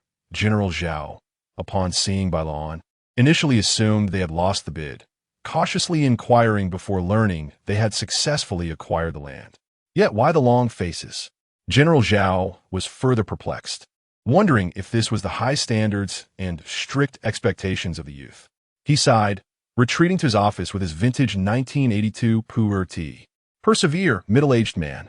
Before the workday concluded, Bai Luoan convened a meeting, systematically delegating the matters at hand and informing everyone of her impending business trip. The tasks she assigned were not urgent, seemingly scattering her responsibilities among various departments. The leaders of these departments exchanged puzzled glances, unsure of her underlying intentions, though they masked their curiosity well. Surely, she would not abandon her duties? As her subordinates executed her directives, their expressions grew increasingly somber. No one anticipated that Bai Luoan would not linger even a day longer. The moment the southern plot was secured, she planned to depart. Following the meeting, everyone discreetly vacated the conference room, leaving it for Bai Luoan and her team. Finally, she retrieved the project materials once more, highlighting specific aspects that required particular attention for her colleagues. After speaking, she smiled and solemnly bid farewell to Chen Jing and the others. Once they departed, Bai Luoan was the last to leave the conference room. After closing the door, she walked to her office and retrieved a pale blue folder. Outside Huo Ling's office, a secretary was diligently engrossed in work. Bai Luoan approached his desk and lightly tapped it. The secretary looked up, and Bai Luoan gestured towards Huo Ling's office. Secretary Liu, I have a document to submit to President Hua. Could you please register it for me? Certainly, Ms. Bai. Please proceed, the secretary replied dutifully, taking note. 1 minute later, Bai Luoan emerged from Huo Ling's office. As the workday came to an end, Chen Jing and the others stood at the entrance of her office, watching her step out of Huo Ling's office. They were aware that among the documents Bai Luoan had placed in Huo Ling's room was a resignation letter. Bai Luoan glanced at everyone and bid farewell once more. Farewell, everyone. For the first time in 5 years, Bai Luoan left work punctually. Her steps were unwavering, leaving behind a familiar, upright silhouette. Chen Jing could no longer hold back her tears, which fell in heavy drops, as those around her gently patted her shoulder in silent consolation. Goodbye, Ms. Bai. Chapter 27. Contentment. Bai Luoan settled into the car as it roared to life, merging seamlessly into the bustling traffic. Unable to resist, she lifted her gaze and turned her head to admire the resplendent buildings aglow in the golden light of the setting sun. To the old residence, Qinshu, Bai Luoan instructed the driver. Understood, madam, he replied. Having given Fu Wanpei a heads-up in advance, Bai Luoan found that Gu Sisi was on summer break, so she planned to stay a few days at the old residence with Fu Wanpei before returning home. Upon her arrival, she discovered Gu Sisi and Fu Wanpei busily dyeing the tail of their golden retriever. Fu Wanpei desired a purple hue, while Gu Sisi opted for green, leading to a delightful compromise of a half-purple, half-green fluffy tail. Sister-in-law, Gu Sisi exclaimed upon spotting Bai Luoan, her excitement palpable as she quickly removed her gloves and rushed over, chattering animatedly. Bai Luoan smiled affectionately, listening to the girl's lively chatter. As she approached, she greeted Fu Wanpei with a warm mother. Little Bai has arrived. Fu Wanpei clapped her hands, instructing the servants to take the dog to the yard. After a considerable time apart, Fu Wanpei scrutinized Bai Luoan, noticing her noticeably diminished frame. Why have you lost so much weight? Have you not been eating properly? Gu Sisi, taking note of Bai Luoan's altered appearance, echoed the concern. As both women peppered her with gentle admonitions, Gu Sisi, a medical student, utilized her newly acquired knowledge, leaving Bai Luoan in a state of bewildered surprise. Under their combined encouragement, she consumed an extra half bowl of rice that evening. The night air still bore the remnants of summer's warmth, while the dog's newly dyed tail swayed enticingly in the air-conditioned room, capturing everyone's attention. Bai Luoan and Gu Cece accompanied Fu Wanpei as they watched television. However, the show lacked the presence of Fu Wanpei's favorite actor, rendering the television merely a source of background noise, with everyone's focus elsewhere. As Gu Cece prepared to return home, she leaned against Bai Luoan, animatedly discussing plans for outings with her friends. Fu Wanpei casually urged her to visit more often for meals, mentioning how Zhang Shu had recently become captivated by werewolf games, often outsmarting the family. Fu Wanpei suggested that Bai Luoan return to temper his overconfidence. Zhang Shu modestly remarked, "I merely spend a bit more time studying the game." Bai Luoan chuckled, though her eyes suddenly grew misty. How wonderful it was. She could cling fiercely to this happiness, yet felt profoundly unfair to Huo Ling. Over the years, she had received so much. It was time to practice contentment. As the television continued to broadcast its nonsensical plotline, Bai Luoan silently counted down her mind. 5, 4, 3, 2, 1. Mother, Xiao Shi Zhang Shu. I have something to share with you. Bai Luoan finally managed to utter, her voice shaky. Gu Cece put away her phone and sat up straight, inquiring, "What is it, sister-in-law?" Fu Wanpei and Zhang Shu turned their attention to her, and under their curious gazes, Bai Luoan took a deep breath, exhaling slowly as she revealed, I have signed the divorce agreement and resigned from my position at Junyue. I have decided to part ways with Huo Ling. I will be moving out tomorrow." "I'm sorry." Fu Wanpei was taken aback, murmuring, "How so sudden?" "Xiao Bai, is it regarding Huo Ling?"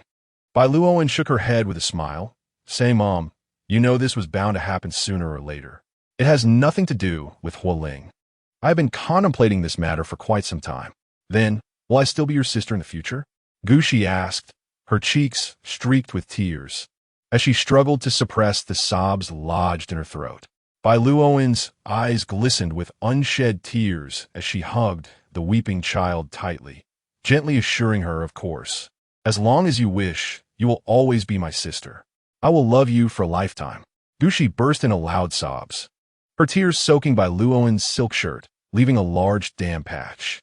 The warmth of her tears burned Bai Luoan's innermost being. Uncle Zhang remained silent, removing his glasses and turning away to discreetly wipe his reddened eyes. Fu Wanpei was overwhelmed with sorrow, constantly wiping her tears, yet, as Bai Luoan had foretold, this was an inevitable occurrence.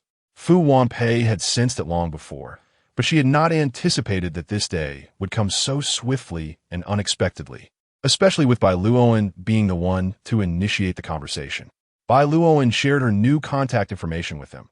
She had few friends, making it easy to notify each one. Her previous phone, provided by the company, contained mostly work-related matters. She deleted a handful of personal messages and left the device at Junyue.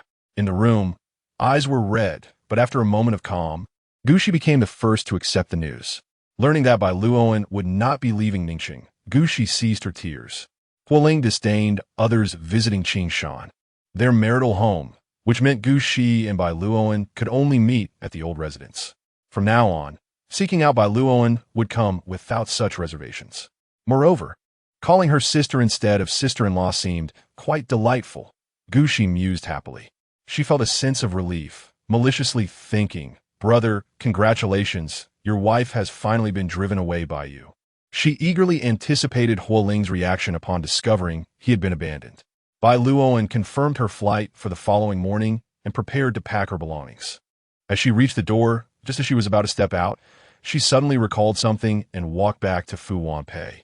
"From now on, I can no longer call you Mom, so I want to say it one last time. Mom, goodbye." With a new mistress to take over the Huo household, it would be inappropriate for her to continue addressing Fu Wanpei as Mom. After speaking, without waiting for Fu Wanpei's response, Bai Luoan turned and left without looking back. Fu Wanpei opened her mouth but found no words to express herself. She watched the car until it turned a corner and disappeared from view, before covering her eyes and weeping aloud. The next time they met, Bai Luoan would have to refer to her as Aunt Fu. Gu Shi sniffed and comforted her. "Annie, please don't cry. Sister Xiao Bai will have a new life, and we should be happy for her." Fu Wanpei nodded through her sobs.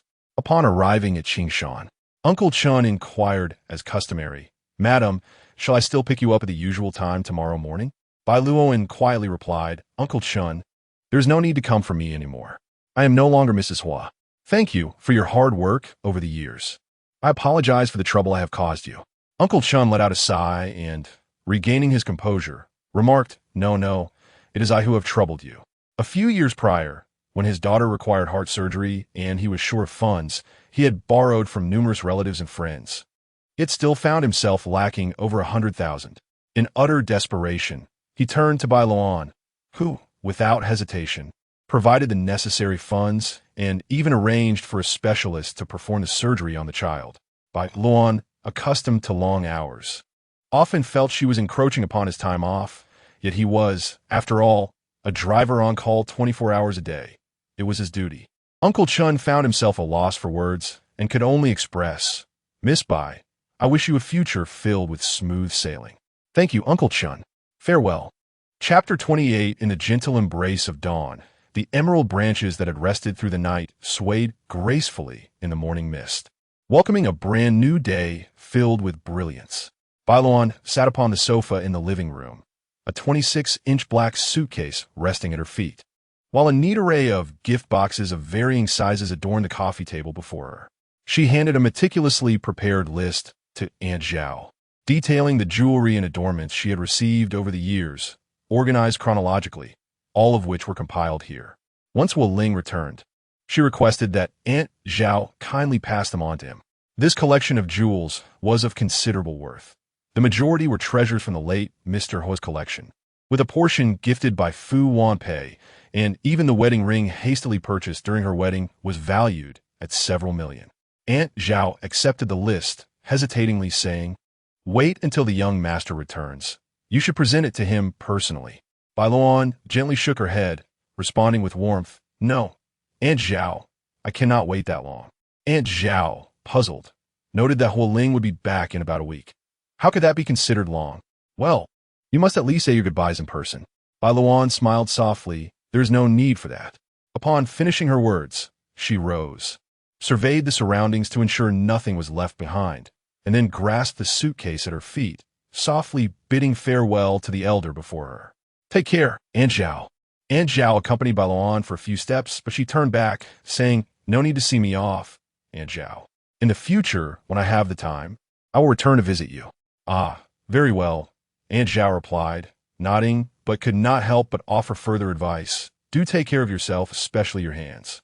Be cautious not to injure them again. Your stomach is weak. Please pay attention to it. In the heat, do not indulge in cold drinks. And remember to take your medicine. Bai Luoan smiled and nodded, then turned to walk into the sunlight. The sound of the suitcase's wheels rolling against the ground faded into the distance until it was no longer audible. Aunt Zhao considered calling Huo Ling, but ultimately refrained. With the return of the Shun family's daughter and Bai Luoan's departure, it felt as though the misaligned paths had been set right. Was this not precisely what Huo Ling had hoped for? As Aunt Zhao gazed at the unchanged house, she understood that things were, in fact, quite different. Her eyes gradually filled with tears as she carefully stored away the list left by Bai Luoan and meticulously transferred the jewelry from the coffee table to Huo Ling's study. Bai Luoan had even avoided entering Huo Ling's study to maintain discretion. The thought tightened Aunt Zhao's throat with discomfort. The summer arrived with fervor. The scorching sun of City bore no difference from that of Ning City, as the sun trembled and sank below the horizon, illuminating another hemisphere. Huo Ling and his companions finally managed to carve out a brief respite from their busy official duties. The evening banquet was orchestrated by the Fu family at their high-end hotel, the Platinum Palace. Huo Ling had met Fu Shizhou, the head of the Fu family, on several occasions and held a favorable impression of him. During their conversation, Huo Ling noticed the ring adorning Fu Shizhou's hand. As others followed his gaze towards Fu Shizhou, they complimented, Mr. Fu's ring is truly unique. Another inquired, May I ask where Mr. Fu had this made? The man, who typically concealed his emotions behind a veneer of stoicism, revealed a rare glimmer of warmth, much to the amusement of those present. This exquisite piece, crafted by his girlfriend's own hands, is the only one of its kind in the entire world. It is no wonder that Mr. Fu is so fortunate. Congratulations, Mr. Fu. Such joyous tidings must herald the approach of good fortune, no? With a smile, Fu Shizhou replied, she is still young. Let her enjoy life for a few more years. Someone nearby jested. A young talent like Mr. Fu should seize the moment. Fu Shizhou shook his head with a hint of resignation, saying, Mr. Wang, it is I who am anxious. At my age, I am no longer the object of affection for young ladies. I envy Mr. Hua. Fu Shizhou spoke with a radiant smile. His eyes filled with tenderness when mentioning his girlfriend. The attendees, all of notable stature and several esteemed seniors among them, did not hold back in their playful banter. Yet, he openly expressed his deep affection for her, showcasing their love unabashedly. Huo Ling observed in astonishment. The man in the throes of love appeared almost unfamiliar, as though she scarcely recognized him. Fu Shizhou, ever perceptive, noticed the sudden shift in tone when the topic of Huo Ling's marital status arose. The representatives from Ning City, laughing, deftly transitioned the conversation, allowing Fu to grasp the underlying discord between Mr. Hua and his wife, who had married young. The subject was thereafter avoided. Given the complexities awaiting them the following day, the dinner concluded early, and the two parties bid each other farewell. With time still on their side, the representatives from Ning City found a secluded spot to convene and deliberate. Both governmental bodies exhibited earnest intent to facilitate the matter at hand, allowing Mr. Hua and his team to engage with their counterparts from City A with relative ease, saving considerable effort.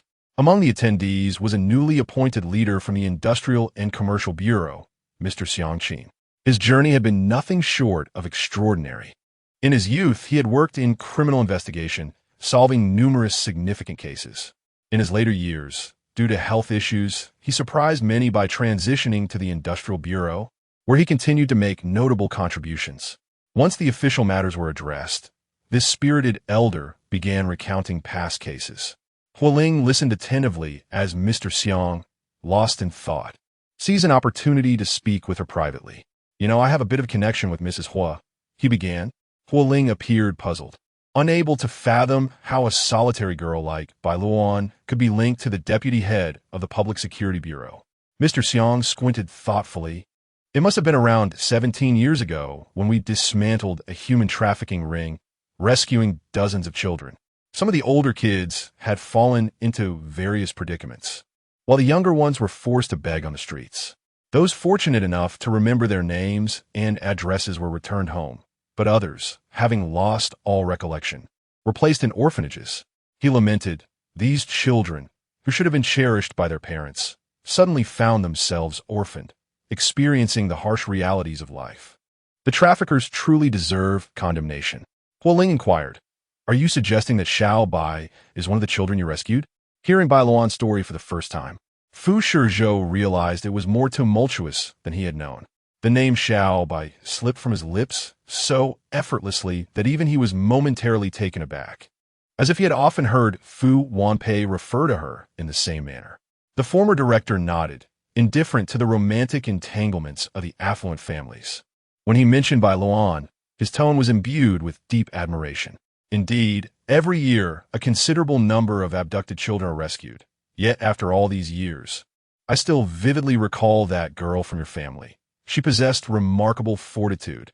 During the interrogation, the ringleader of the traffickers recounted how this girl was abducted at the tender age of 4, her beauty prompting them to wait several years, hoping to release her for a handsome price.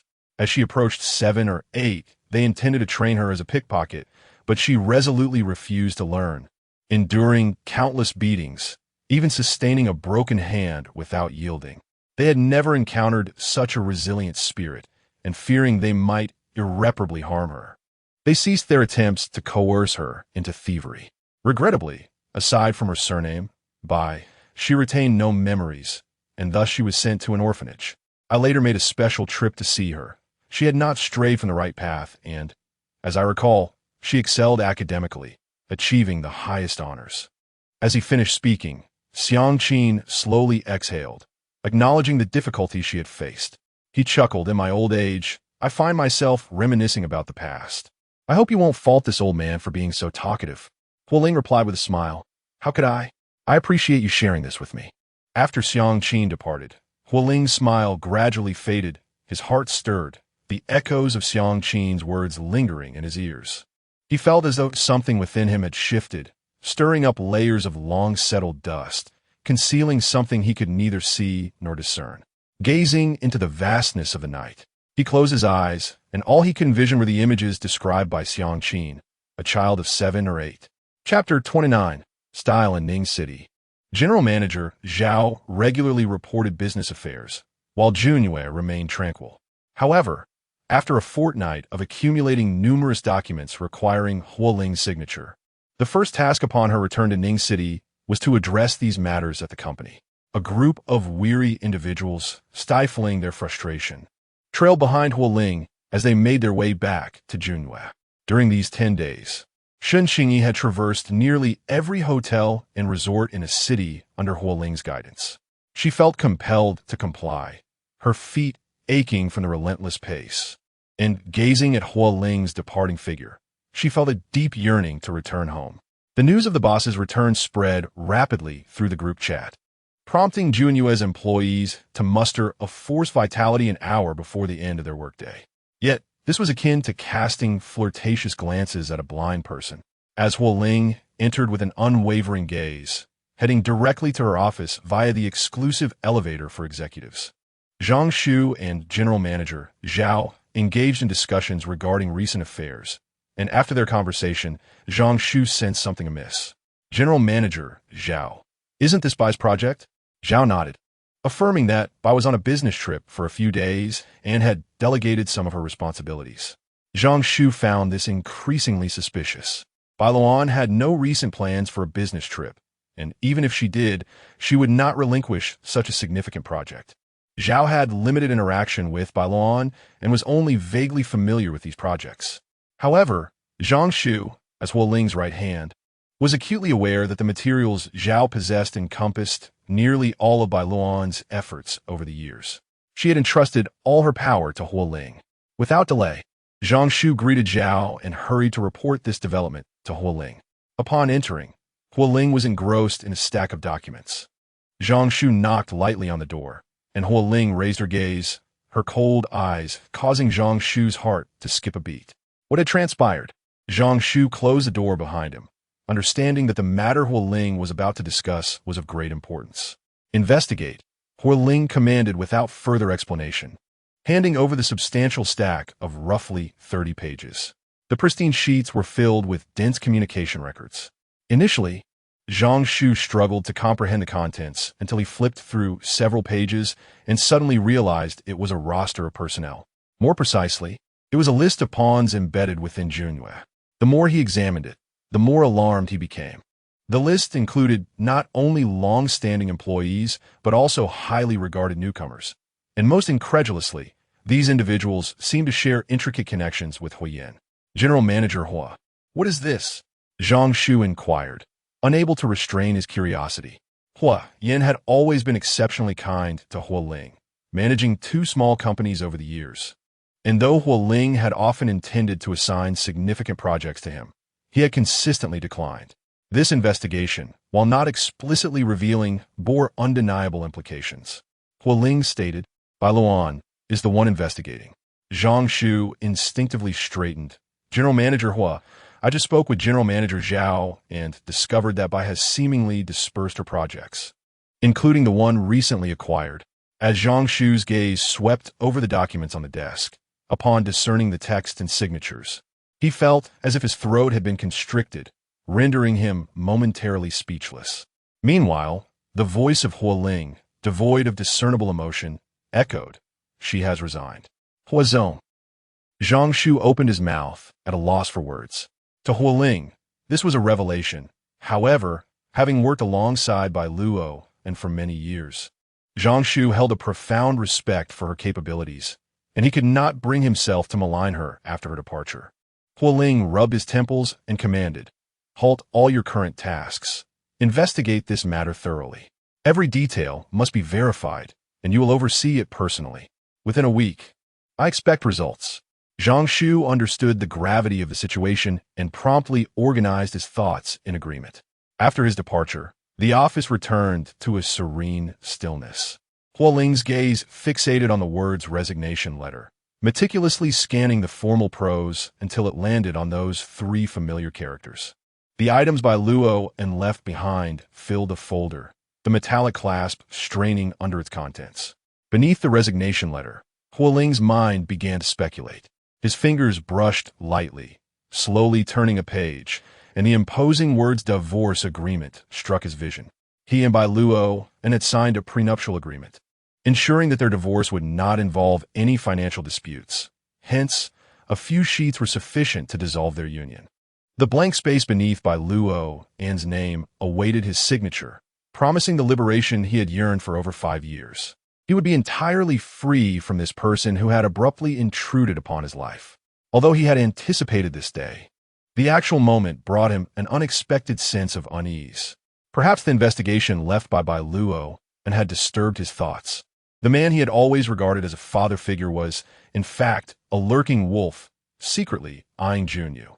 This revelation struck him profoundly, leaving his typically composed mind in a state of bewilderment. Assigning Zhang Shu to investigate was merely a means for him to ascertain the truth. Yet deep down, he believed in Bai Luoan. One party was his closest kin, while the other was a person he had loathed for 5 years. Everyone knew the choice to make. Yet his heart chose to trust Bai Luo, and without a hint of hesitation. The words of the former director echoed in his mind, prompting Huo Ling to consider delving into the events of 5 years prior, not through surveillance footage, but from another angle. With resolve, he continued reading and was taken aback upon encountering the equity transfer agreement. Bai Luo had relinquished 10% of Junyu's shares, the sole benefit she could extract from this marriage. She had done so decisively, even opting to have it notarized to avoid unnecessary complications. The agreement took effect from the date of notarization, and unbeknownst to Huo Ling, he had already regained full ownership of the shares. Huo Ling glanced at the final noted date, recalling that day vividly.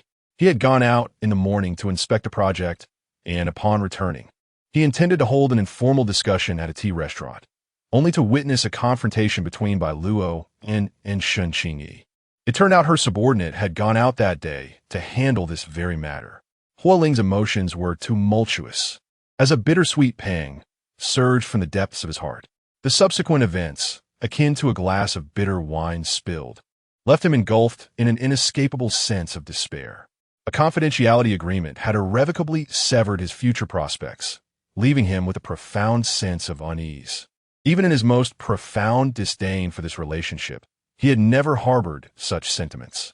Bai Luoan's departure from Junyu had positioned her as a coveted manager, and despite his aversion to their marriage, he acknowledged her capabilities and could not bear to drive a young woman to the brink of despair. He remained indifferent to the notion of Bai Luoan becoming a rival to Junyu. The business world is akin to a battlefield where one's merit prevails. Having taken on the family business at a young age, his methods were both admirable and shrewd. Yet he was acutely aware of the ruthless tactics that could obliterate an individual, leaving them with no recourse. Bai Luoan, lacking foundational support, would have been thoroughly dismantled had he chosen to employ such unscrupulous strategies. However, now she had boldly proclaimed, "I desire nothing. I will not undertake any actions that may influence Junyu in the future. All the advantages bestowed upon me by Junyu will be returned in full today." This was decisive and unequivocal, truly her style. Chapter 30. Photographs. Having dealt with the accumulated documents, Huo Ling hurriedly returned to the Qingshan villa, feeling somewhat disoriented, uncertain of what he was so eager to confirm upon his return home. The secretary had informed him that Bai Luoan had been on a business trip for several days. He initially assumed that her absence merely meant she had not been to the office. Upon entering his home, he surveyed the surroundings and found nothing amiss. Yet his heart remained unsettled, particularly as the half-empty shoe cabinet offered no solace. She had departed without even a face-to-face farewell. Aunt Zhao emerged upon hearing the commotion at the door, noticing Huo Ling in a daze. She explained, "Young master, madam has left." Huo Ling merely responded with a non-committal and said nothing further, slipping on his slippers and heading upstairs. Aunt Zhao retrieved a neatly folded piece of paper from her fabric purse and handed it to him as he passed by. "This is from Xiao Bai," she said, noting the items were of considerable value, and every detail had been meticulously documented. I placed the items in the study. Huo Ling took the list into his hands, realizing it was a gift inventory. "Good," he replied quietly. Bai Luoan was always thorough in her undertakings. The list was organized chronologically, detailing when, where, and by whom each item was given. 5 years prior, she received the first item, a ring from Fu Wanpei. It was their wedding band. The box was easily recognizable, small and exquisite, and it was placed at the top of the list. 5 years had passed, yet the ring remained as pristine as ever. To most, this ring held significant meaning, yet it did not evoke any profound memories for Huo Ling. Before seeing it, he could not even recall its design. The ring had not been his choice. His own had seemingly been discarded into some forgotten corner after their wedding, and he had certainly never worn it. Had Bai Luoan ever worn hers? It seemed likely she had not. In retrospect, he began to sense an unsettling peculiarity. If Bai Luoan had maneuvered her way into the role of Mrs. Hua, why had she never adorned herself with this emblem of status? At this juncture, Huo Ling started to contemplate the essence of Bai Luoan. Was she a person of gentleness towards those around her? Or had she always possessed a certain pride? It appeared that he was only now beginning to understand her. Meanwhile, Fu Wanpei had just finished watching the latest episode of a television drama and was about to ascend the stairs for some rest when she saw Huo Ling enter. Looking weary and travel-worn. "What brings you here so suddenly?" she inquired. Huo Ling, with fatigue etched on his face, approached her and sat down, remaining silent for a moment before calling out, "Mom." Fu Wanpei scrutinized him for a while before realizing, "Xiao Bai has left. You are aware of it."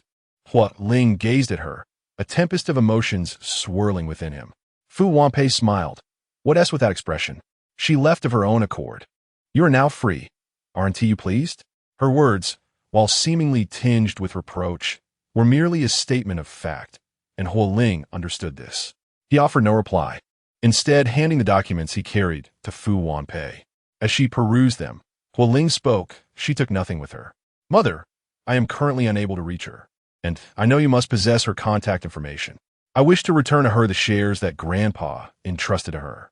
Fu Wanpei, after perusing the documents in her hands, felt a lump in her throat and a wave of discomfort washed over her. She lifted her gaze to Huo Ling, but gradually shook her head. "No need. Xiao Bai would not desire these." Huo Ling furrowed her brow, asserting, "Those are rightfully hers." With a sigh, Fu Wanpei explained, "Xiao Bai has expressed her gratitude for the assistance she received from the Huo family during her youth, yet she feels indebted and restless.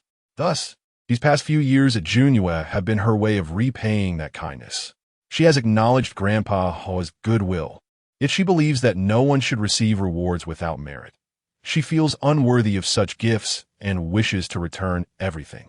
"What else did she say?" Huo Ling inquired. Fu Wanpei scoffed softly. She stated that her relinquishment of the shares was voluntary and that it concerns you not. She requested I refrain from troubling you. Huo Ling mused, indeed. It was clear that the ever-doting Fu Wanpei would surely scold herself for leaving empty-handed, yet she remained remarkably composed. It seemed she had anticipated everything and had persuaded Fu Wanpei to acquiesce. Huo Ling found herself at a loss for words. Everything had been meticulously arranged by Fu Wanpei. Company matters, family affairs, all potential complications deftly resolved. There was nothing for her to do, as all had culminated in the most satisfactory outcome. Fu Wanpei observed Huo Ling, who stood there in a daze, and remarked, "You have always been resolute in your decisions, which is why I have seldom interfered in your matters. These past few years, I do not know what has come over me, constantly urging you to accept Xiao Bai, fully aware that the more I press, the more you resist. However, that is no longer the case. If you truly care for that girl from a Shun family, then so be it. I actually regret not advising Grandpa against his wishes. You once stood against the family for her, so enamored were you. Even if unexpected circumstances arose, we should not have forced you into a relationship with Xiao Bai, making you feel responsible for her." Fu Wanpei sighed. "Indeed, it has been too burdensome for you." Huo Ling interjected, frowning, "It is unrelated to others." Fu Wanpei refrained from further inquiries and rose, saying, "Let us stay here tonight. You must rest early after your long journey." Huo Ling lingered for a while longer, and Uncle Zhang, noticing the late hour, approached to remind her to retire for the night. Returning to her senses, Huo Ling stood and remarked, "I shall pay a visit to Grandpa's study." Upon pressing her fingerprint, the door opened silently. A year had passed, yet Grandpa's study remained as pristine and orderly as ever. Grandpa Hua had a passion for reading, with an extensive collection that filled the spacious room to the brim, a testament to his cherished pursuits. The scent of sandalwood, steeped in time and mingled with the aroma of books, evoked memories of her grandfather. She navigated effortlessly to the innermost room, where no books were shelved, but rather a meticulously organized array of documents and materials. Huo Ling tilted her head to examine the topmost files, her focused gaze sweeping across them until it settled. The Junyue Group supported countless beneficiaries each year, and such a vast organization had a dedicated charitable department to manage its philanthropic endeavors. Those who are fortunate enough to be presented before the esteemed Mr. Hua are invariably impoverished students of remarkable potential, worthy of cultivation. Upon their arrival, should they capture Mr. Hua's favor, a dedicated individual will undertake a thorough investigation and assessment. Mr. Hua, too, harbors personal interests. The children discovered in this manner possess exceptional abilities and unwavering loyalty to Junyue. Over the years, such individuals have been few and far between. Among them are Zhao and Bai Luoan. The information in his hands pertains to Bai Luoan, who was rescued by the authorities at the tender age of 9 and brought before Mr. Hua at 15. Beside her name is a 2-inch photograph, capturing her likeness at 9, adorned with the imprint of XX Welfare Institute on her clothing. She appears exceedingly thin, with an exceptionally pointed chin, and her dark, large eyes stand out starkly against her yellowish hair, reminiscent of a malnourished, sickly cat. In her childhood, she exhibited much more candor. Her anxiety and defensiveness were glaringly apparent, evoking far more sympathy than her now calm demeanor. The trials and tribulations of several years are succinctly encapsulated on a single sheet of paper. The matters mentioned by Director Xiang during the banquet are also documented, with significant notes highlighted in red ink. Huo Ling recognizes this as Mr. Hua's customary practice. Such a frail child, yet possessing a resilient spirit, is enough to stir anyone's compassion. Chapter 31. Knocking on the door attached is Bai Luoan's report card. At the tender age of 9, she was just entering the first grade, possessing no more than the rudimentary skills of addition and subtraction. Her report card from the first semester was filled with scores of 30 and 40. However, 4 years later, she graduated on time, and after entering junior high, her grades gradually improved. Since the second year of junior high, she had consistently ranked among the top 3 in her grade. Beyond this, there was little more to report, as her situation was periodically conveyed to the old gentleman. He restored the documents and returned them to their original place. The moonlight bathed this corner like water, and Huo Ling found it difficult to articulate his current feelings. The image of those deep, dark eyes lingered in his mind, as the stories Qin shared came into clearer focus, evoked by this old photograph. He did not consider himself overly sentimental, yet at this moment, he distinctly understood the swelling emotions within him, compassion, a tinge of heartache, an indescribable sentiment. He took out his phone and dialed Chen Wenshi's number. "Ling? Is there something you need at this late hour?" "Wenshi." Huo Ling closed his eyes, pondering the state of her hand. Whose hand? It took Chen Wenshi a moment to realize that the she Huo Ling referred to was Bai Luoan. It was indeed a rarity for him to show concern for someone. Though so much time had passed, when she was first injured, she was young, and the treatment was prolonged and improper, resulting in lingering fragility and a propensity for habitual fractures. After the cast was removed, there were some misalignments that required a new splint. Perhaps there had been some violent tugging. However, this was merely his conjecture, as she remained silent when questioned. It was uncertain how she managed to endure being a girl. Chen Wenshi explained matter-of-factly, and Huo Ling recalled that night in the hotel when he had pushed her after drinking too much. What consequences might follow? Any residual effects? Chen Wenshi paused, then chuckled lightly. "Ling, what has gotten into you today? This isn't the sort of question I'd expect from you." Huo Ling swallowed hard and murmured, "She's gone." "Is that so?" His tone remained steady, and Huo Ling understood that Chen Wenshi was already aware of the situation. Everyone knew she had left, except for him. Huo Ling also felt that his emotions were somewhat abnormal this evening, and he refrained from pressing further. After hanging up, he rubbed his aching temples vigorously. Returning from City A, the news had come in a relentless stream, leaving him no time to breathe. It had been a long while since he had experienced such a profound sense of physical and emotional exhaustion. Suppressing the turmoil within, he turned and exited the room. After Fu Wanpei ascended the stairs, she immediately called Bai Luoan. "Little Bai, Ling just mentioned that he couldn't reach you. Would you like to give him your new number? It seems he has something important to discuss with you." After a brief silence, he replied, "No need. He must be looking to discuss the procedures at the Civil Affairs Bureau with me. I have some matters to attend to, and be able to return soon. Aunt Pei, please inform him not to worry. Once I have settled my affairs, I will contact him promptly to address this matter. Also, convey my apologies for the 3-month delay." Upon hearing this lengthy exchange of polite words, Fu Wanpei felt a twinge of discomfort and reassured her. "There's no rush in the next couple of days." Bai Luoan smiled faintly, choosing not to respond. Fu Wanpei inquired further, "What are you up to? Are you still out so late? Is everything going smoothly? If you need assistance, please don't hesitate to speak up. It's nothing significant. I'll tell you more once it's resolved." "Don't worry," Bai Luoan replied. After a few more exchanges, Fu Wanpei heard someone calling out Bai Luoan's name and, after offering a few final words of caution, ended the call. The following morning, she relayed Bai Luoan's message verbatim to Huo Ling.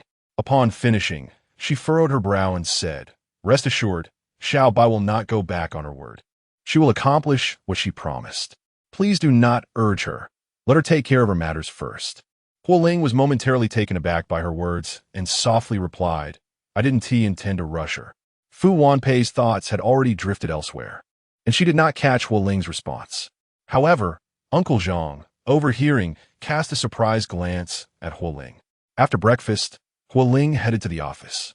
Although Bai Luoan had made arrangements, her departure left a vacancy that needed to be filled promptly. Several names rolled through his mind, but he was still uncertain. How deeply intertwined were the company's hidden agendas with Huoyin? Was Bai Luoan's list comprehensive? What was the purpose of his years of concealment? Each matter required careful investigation. With patience in mind, Huo Ling immersed himself in work as soon as he entered the office. Upon his return, the news of Bai Luoan's resignation could no longer be concealed. Her calm exit shocked many, as it was widely believed she had quietly withdrawn, aware she could not compete with Miss Shen Qingyi, drawing a flurry of gossip in the process. From the moment she arrived at work, Shen Qingyi sensed something amiss in the office atmosphere and, after some inquiry, learned of Bai Luoan's departure. The abruptness of this news left her reeling, leading her to ponder whether Bai Luoan's unexpected resignation signified the end of her relationship with Huo Ling. At noon, Shen Qingyi arrived at Huo Ling's office with a specially ordered lunch. "Ling, it's time to eat." She placed the takeout on a corner of the desk. Prompting Huo Ling to lift his head from the documents, his thoughts interrupted, leaving him somewhat displeased. Shen Qingyi, accustomed to entering his room without knocking, a habit carried over from their youth, was suddenly met with Huo Ling's request to knock next time.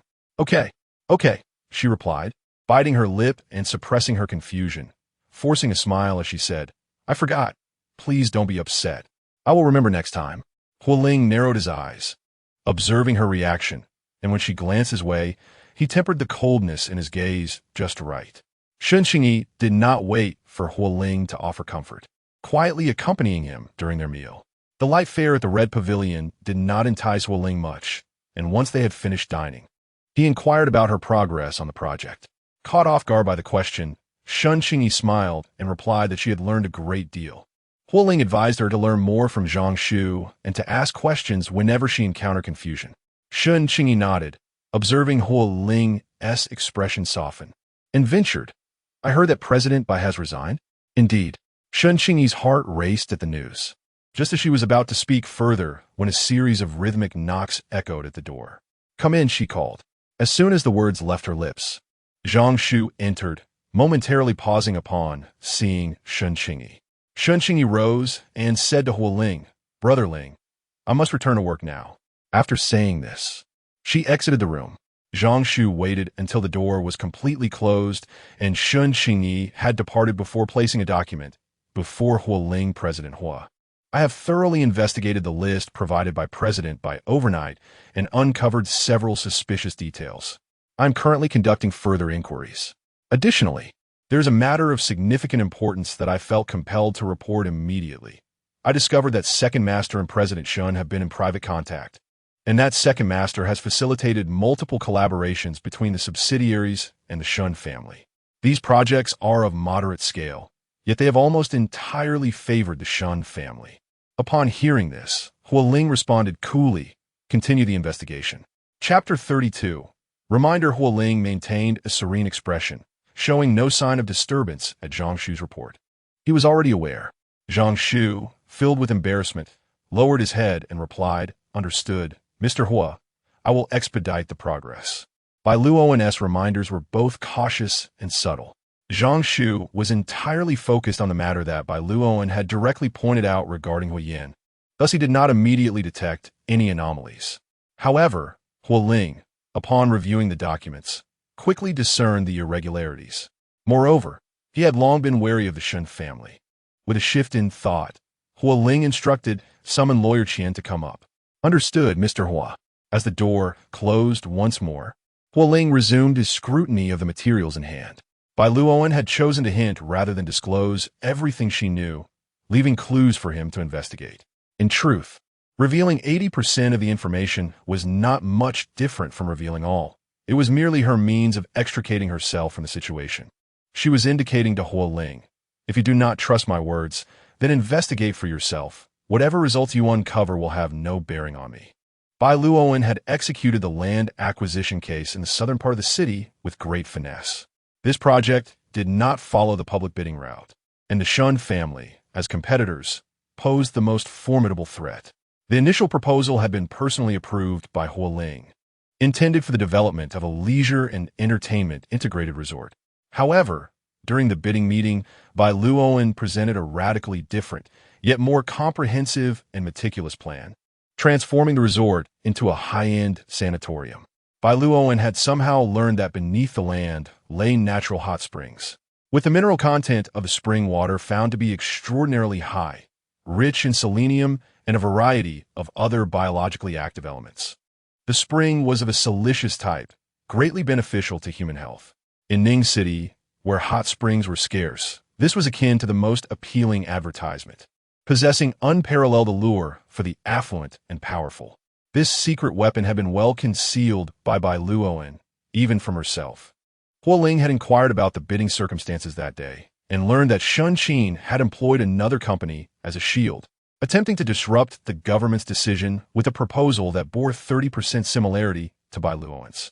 When two proposals bore resemblances, most would instinctively shift their attention to the third party.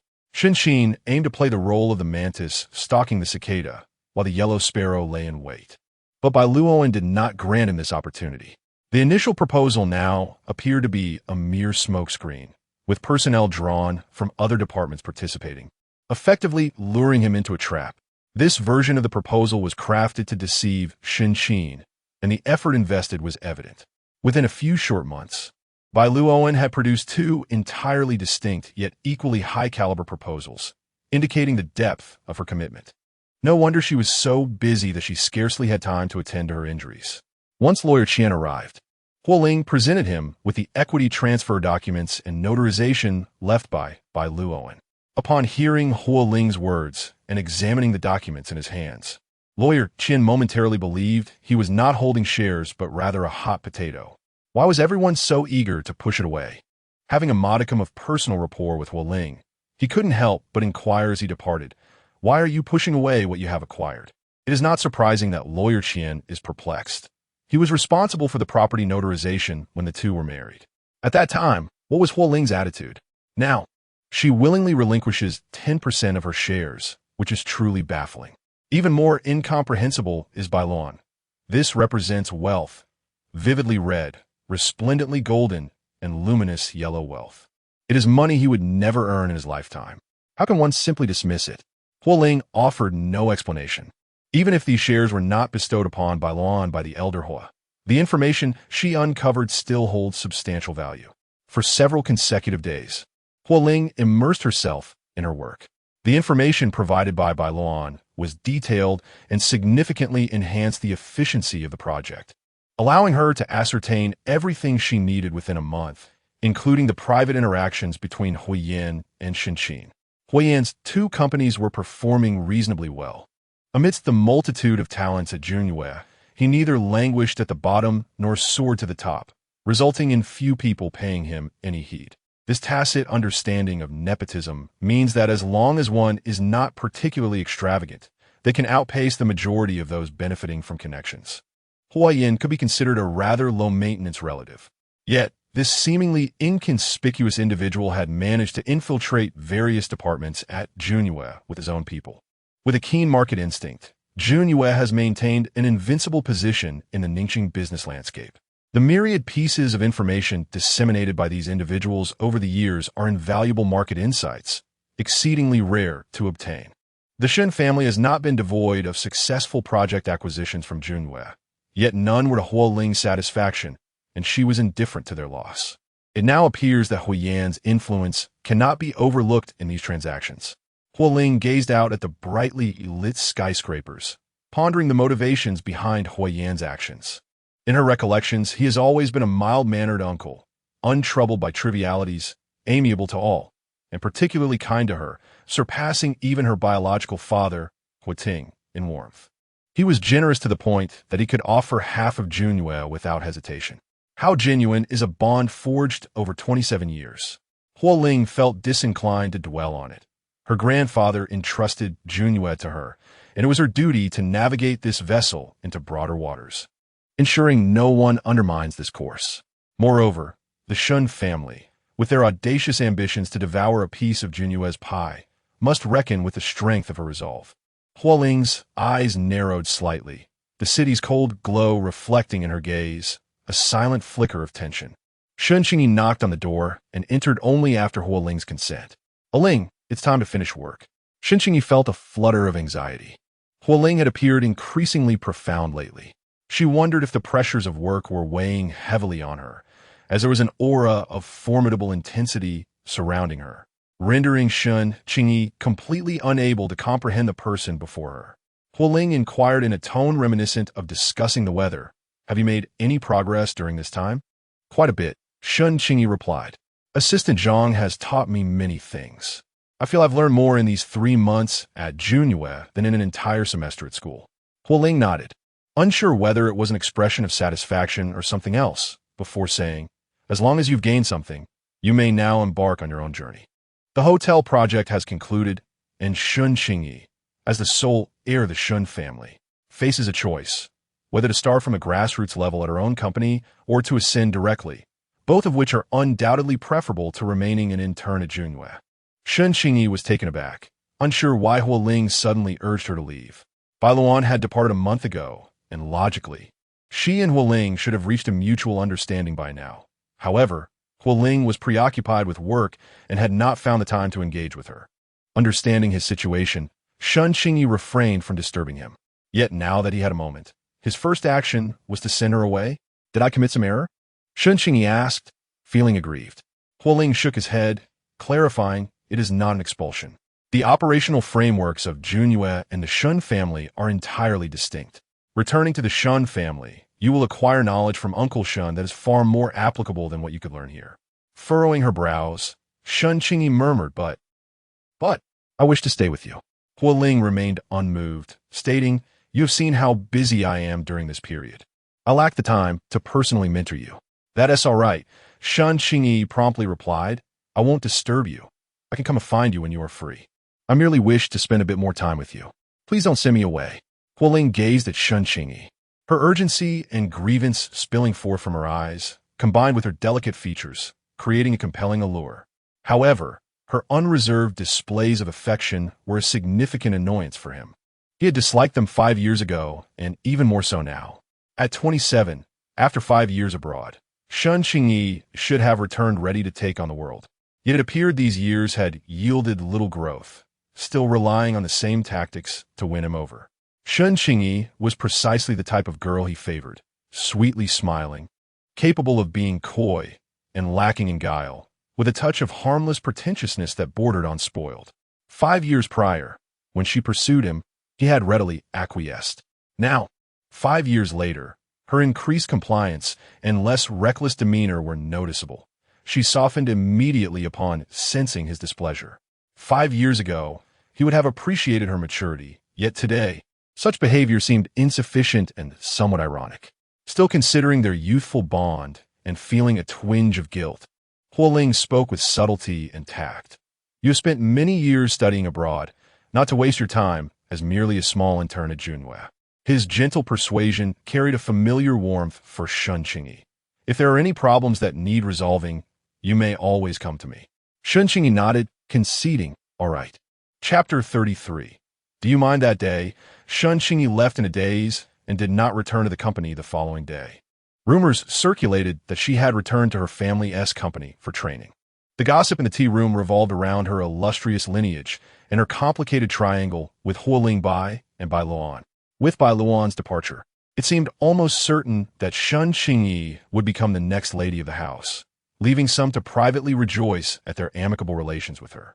However, as time passed, new happenings emerged daily, and the once intriguing topic lost its allure. Gradually, fresh material for idle chatter surfaced among the crowd.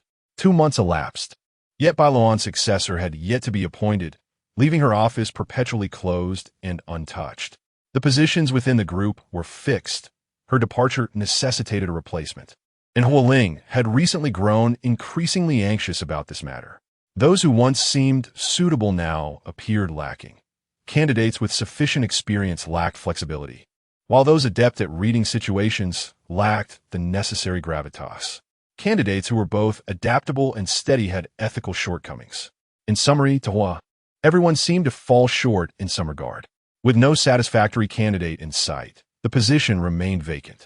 Fortunately, Bai Luoan had made adequate arrangements, and her team executed their duties reliably. The nursing home project progressed smoothly, requiring Huo Ling's presence only for significant events. Other projects, once returned to the group, had not encountered major issues, but Huo Ling found his responsibilities increasingly burdensome. As a result, he had not gathered with Chun Wan and Min Yan for quite some time. That afternoon, after receiving a barrage of calls from Min Yan, Huo Ling, feeling cornered, reluctantly agreed to meet. Upon leaving the office, he passed by Bai Luoan's office door and almost instinctively paused. Nodding to the secretary at the entrance, he stepped into a space he had not entered in 3 years. The blinds were drawn, blocking the exterior light. Huo Ling turned on the lights and was momentarily taken aback by the sight before him. He had personally revised the design plans for this floor, and thus knew the layout of each room by heart. The moment the lights flickered on, he felt as though he had been transported back 3 years. The room's furnishings remained unchanged. The bookshelf, the desk, the added ornaments, and the crafts were nearly indistinguishable from the model room of 3 years prior. Remnants of the owner's use lingered on the objects, and neatly arranged documents in the cabinet testified that the passage of time was not merely an illusion. As Huo Ling stepped further inside, a growing sense of unease enveloped him. In one's own domain, change is often the most natural occurrence. Moving, replacing, and rebuilding are privileges of ownership, dictated by one's whims. Thus, change is typically the easiest, while constancy is rare. This feat requires immense self-discipline and an unwavering clarity of mind. The only explanation for the room's unchanged state is that Bai Luoan never considered herself the true owner of this space. As the sun rises and sets, and the stars shift in the sky, she has not forgotten this for nearly 1,000 days, hence her reluctance to disturb anything within. Amidst the array of black pens, a solitary white fountain pen in the pen holder on the desk appeared conspicuously out of place. Huo Ling picked it up, not for its uniqueness, but because it was a gift from old Master Hotu Bai Luoan upon her appointment as Deputy General Manager. This pen, with its pristine and elegant body, showcased smooth lines, and the gilded inscription on the cap, rendered in Roman script, bore Bai Luoan's name. Crafted by a renowned artisan, Huo Ling possessed a similar pen, entirely black and engraved with his own name, yet he had never once utilized it. Bai Luoan had signed numerous contracts and taken notes in meetings with it, always keeping it close during work. Huo Ling had once scoffed at this, perceiving it as a means to ingratiate herself with old Master Huo. Even after his passing, she carried it with her, and Huo Ling had thought it might eventually succumb to wear, but she left without taking the pen or anything else. Before long, the secretary noticed Huo Ling exiting the room, and she promptly stood up. Huo Ling appeared somewhat distracted. Yet he heard the diligent secretary offer a gentle remark. "It's time to clock out. Do head home early. You've worked hard." The secretary was taken aback. If her memory served her right, it was the first time the big boss had deigned to speak to her. As the city lights began to shimmer and dusk enveloped the surroundings, weary souls made their way home, just as the sultry and decadent ambience of the blues began to set in. The smoky, sensual voice of the female vocalist, accompanied by the bass, stirred the crowd's senses. Here, people unleashed their deeply buried desires while concealing their clandestine hopes. Huo Ling gazed at the row of bottles on the table, bemused, fully aware of Min Yan's unorthodox nature. As usual, only 3 individuals were present. Bai Luoan's departure from Junyue was no secret within the circle. Relevant and irrelevant parties alike took delight in expressing their opinions. Recently, Min Yan had assumed a nominal position within his own company and, upon hearing the news, immediately called Huo Ling for confirmation. Huo Ling refrained from mentioning Huo Yan, but recounted the details regarding Bai Luoan. From a moment Huo Ling uttered his first sentence, Min Yan's mouth fell agape, remaining so until the call ended, still incredulous. Even if Shun Qingyi returned, how could she not claim Huo Ling? That share was explicitly bequeathed to her in old Master Huo's will. How could she simply relinquish it? Huo Ling was unable to spare any time, and Min Yan, having waited with bated breath for this day, finally voiced his lingering curiosity. Surely she wouldn't forego money? What was her reasoning? What did she say to you?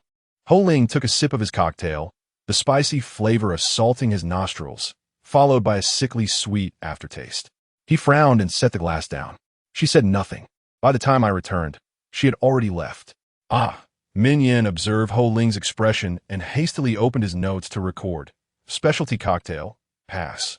Well. Min Yan scratched his head, glancing at the taciturn Chen Wenshi. Chen Wenshi had just emerged from surgery, still shedding the tension of a high-stakes situation, and found Min Yan's demeanor somewhat amusing. Min Sanxiao lingered among the flowers, surrounded by companions whose presence rarely extended beyond 6 months. His reputation preceded him, yet it was his striking visage and lavish gestures towards lovers that drew many to him. Everyone sought something from him, making Bai Luoan's disinterest utterly incomprehensible to him. "When will you handle the divorce?" he inquired. Min Yan nodded, fixating on Huo Ling in anticipation of a response. Perhaps it was the potency of the wine, but Huo Ling felt a wave of dizziness wash over him as he steadied himself and replied, "Soon." Fu Wanpei mentioned that Bai Luoan would return in 3 months, leaving just over 20 days until that time. Soon indeed. The vibrant, kaleidoscopic lights above illuminated Huo Ling's sharply defined features, obscuring his expression. Suddenly, Chen Wenshi broke the silence. "Ling, you won't have any regrets, will you?" "No," Huo Ling replied swiftly. "That's good," Chen Wenshi chuckled lightly. Seated on the outer side of the booth, the soft white light highlighted his gentle yet resolute demeanor. "As long as you have no regrets, I shall pursue Xiao Bai after your separation." Ah! Min Yan's eyes widened in shock, the ice in his mouth shattering under the pressure of his teeth. "Wenshi, you can't be serious? This is no jest." Chen Wenshi shook his head. "I am quite earnest."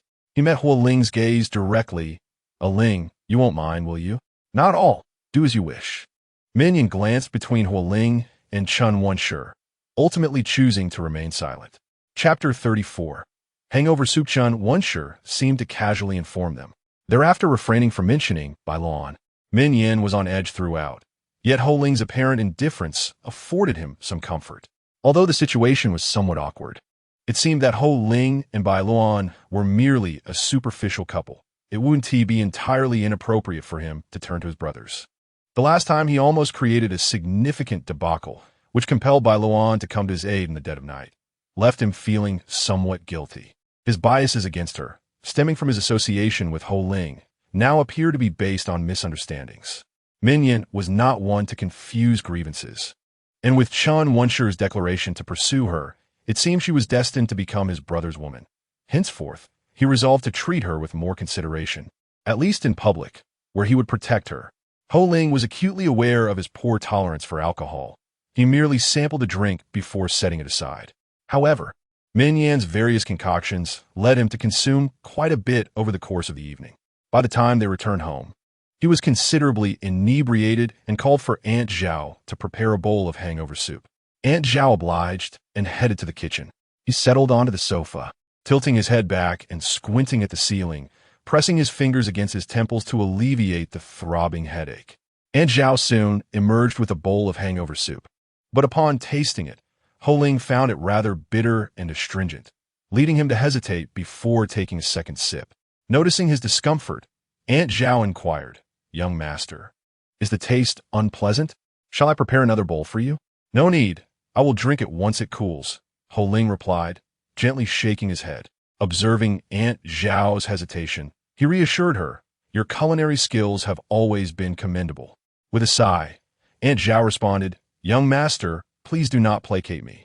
I cannot compare to Madame S. cooking." As those words left her lips, she froze, for Huo Ling had opened his eyes and was gazing intently at her. The moment Aunt Zhao spoke, she realized her blunder. Bai Luoan had explicitly instructed her not to disclose anything to Huo Ling. Yet over the years, she had witnessed all that Bai Luoan had done, and without her revelations, Huo Ling would remain blissfully ignorant. "Madame provided me with her recipes, but what I create never tastes quite right," Aunt Zhao continued with a smile. "For the past few years, it has been Madame who has prepared the hangover soup and daily breakfasts." She mentioned that she had little to occupy her time here and that cooking was a pleasant diversion, so I could only acquiesce to her wishes. Aunt Zhao recalled when they first moved in. At that time, Bai Luoan was still in school, having begun her internship at Junyue. She opted not to reside in the school dormitories. Huo Ling was often absent from home, and even when present, he was disinclined to engage her in conversation, his cold gaze rendering her silent. They had little in common. In the vastness of the house, she often found herself alone, seeking ways to fill her time. One day, while wandering the garden outside the villa, she discovered an injured little wildcat and took a liking to it, asking if she could keep it. Lacking the authority to make such decisions and moved by the creature's pitiable gaze, she broached the subject with Huo Ling during dinner. However, he declined, expressing his distaste for furry animals in the house, deeming them unclean. Aunt Zhao still recalls the moment when Bai Luoan's eyes dimmed in an instant. Later, noticing Bai Luoan's boredom and her fondness for cooking, she consented to allow her into the kitchen. Aunt Zhao remarked, "She asked me not to tell you, so I have kept silent." Huo Ling said nothing in response, but suddenly, as if struck by a revelation, he posed an unrelated question. "Why are there no flowers here anymore?" He remembered that this spot always boasted a bouquet of multi-headed roses, vibrant and flourishing, exuding a sense of vitality that was quite comforting. Aunt Zhao gazed at the empty vase and candidly replied, "Madame instructed me not to keep them anymore." After a long pause, Huo Ling quietly acknowledged, "I see."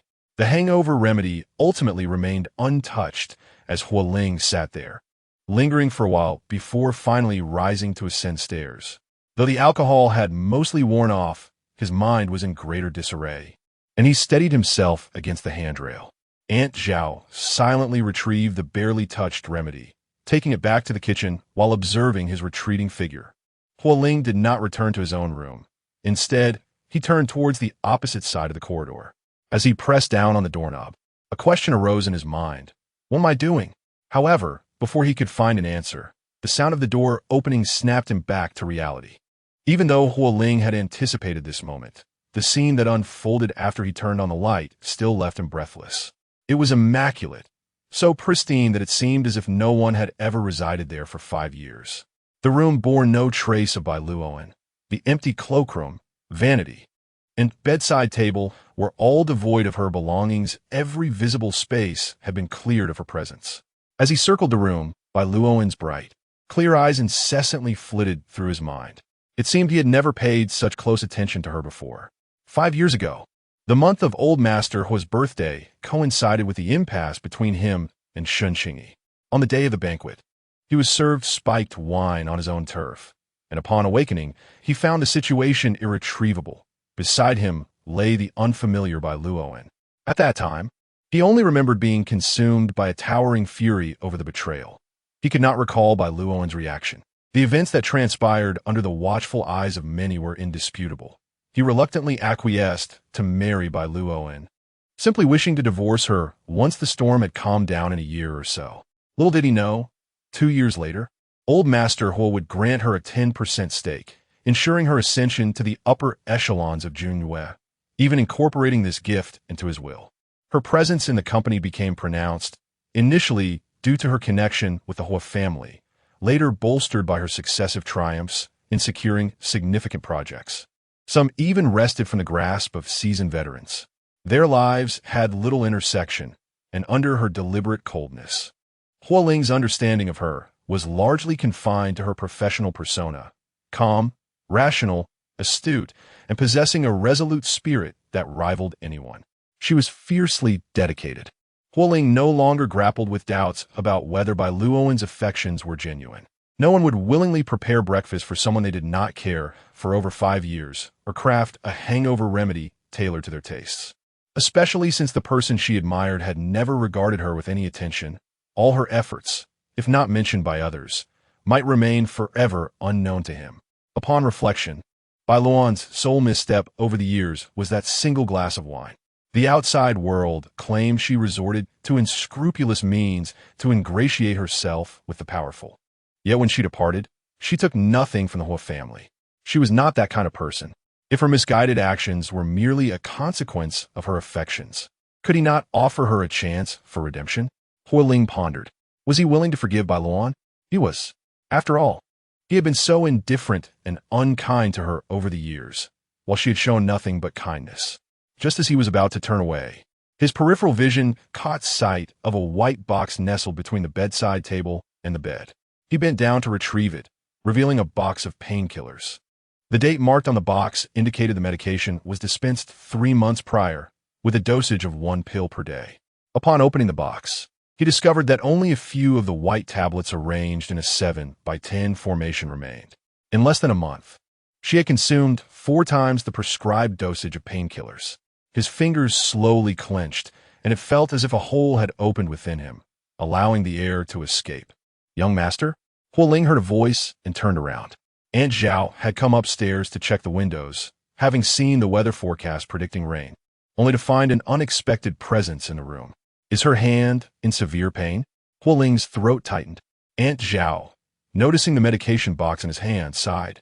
Madame S. hand had an old injury. It becomes uncomfortable during inclement weather, and this time it has been aggravated. She should have taken proper care of it, but she has been so busy that she hardly rests. I tried to advise her, but to no avail.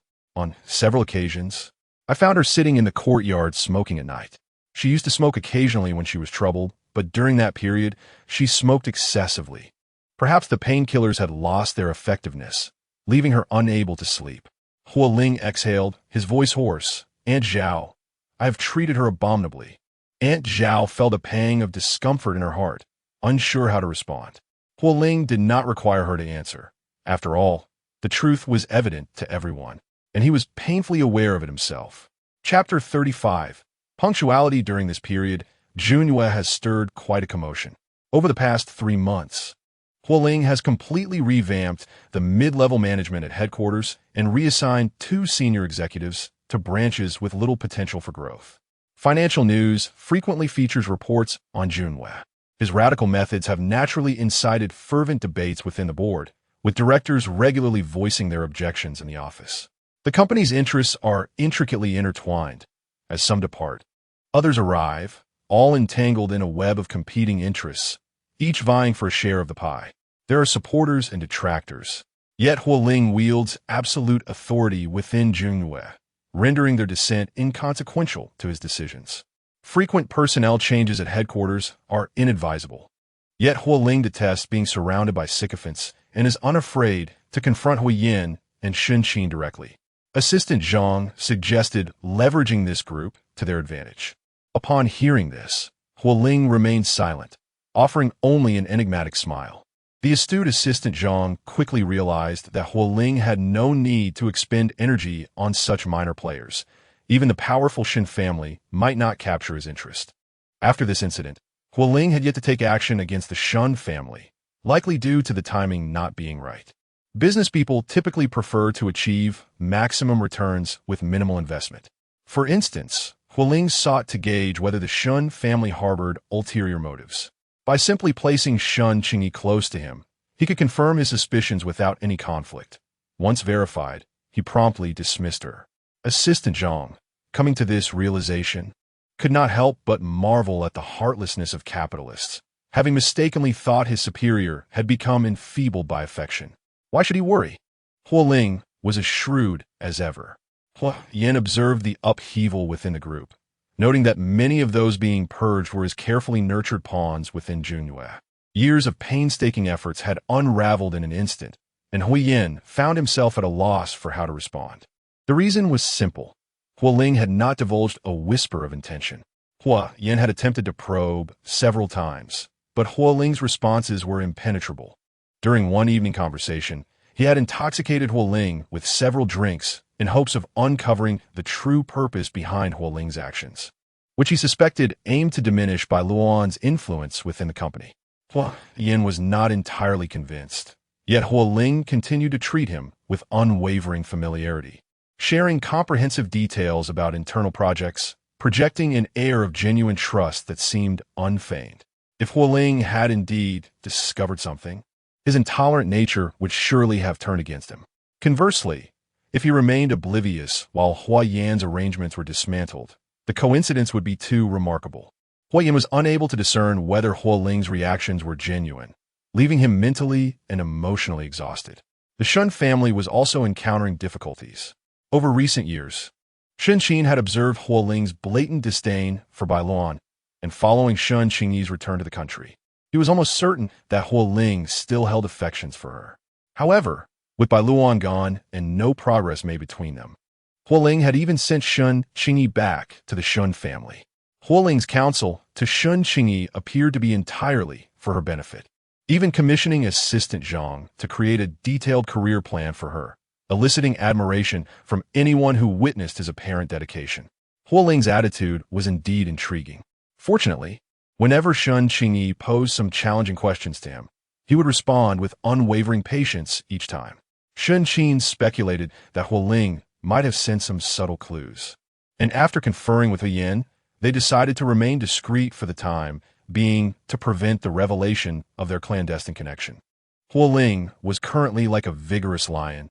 It was wiser not to confront him directly.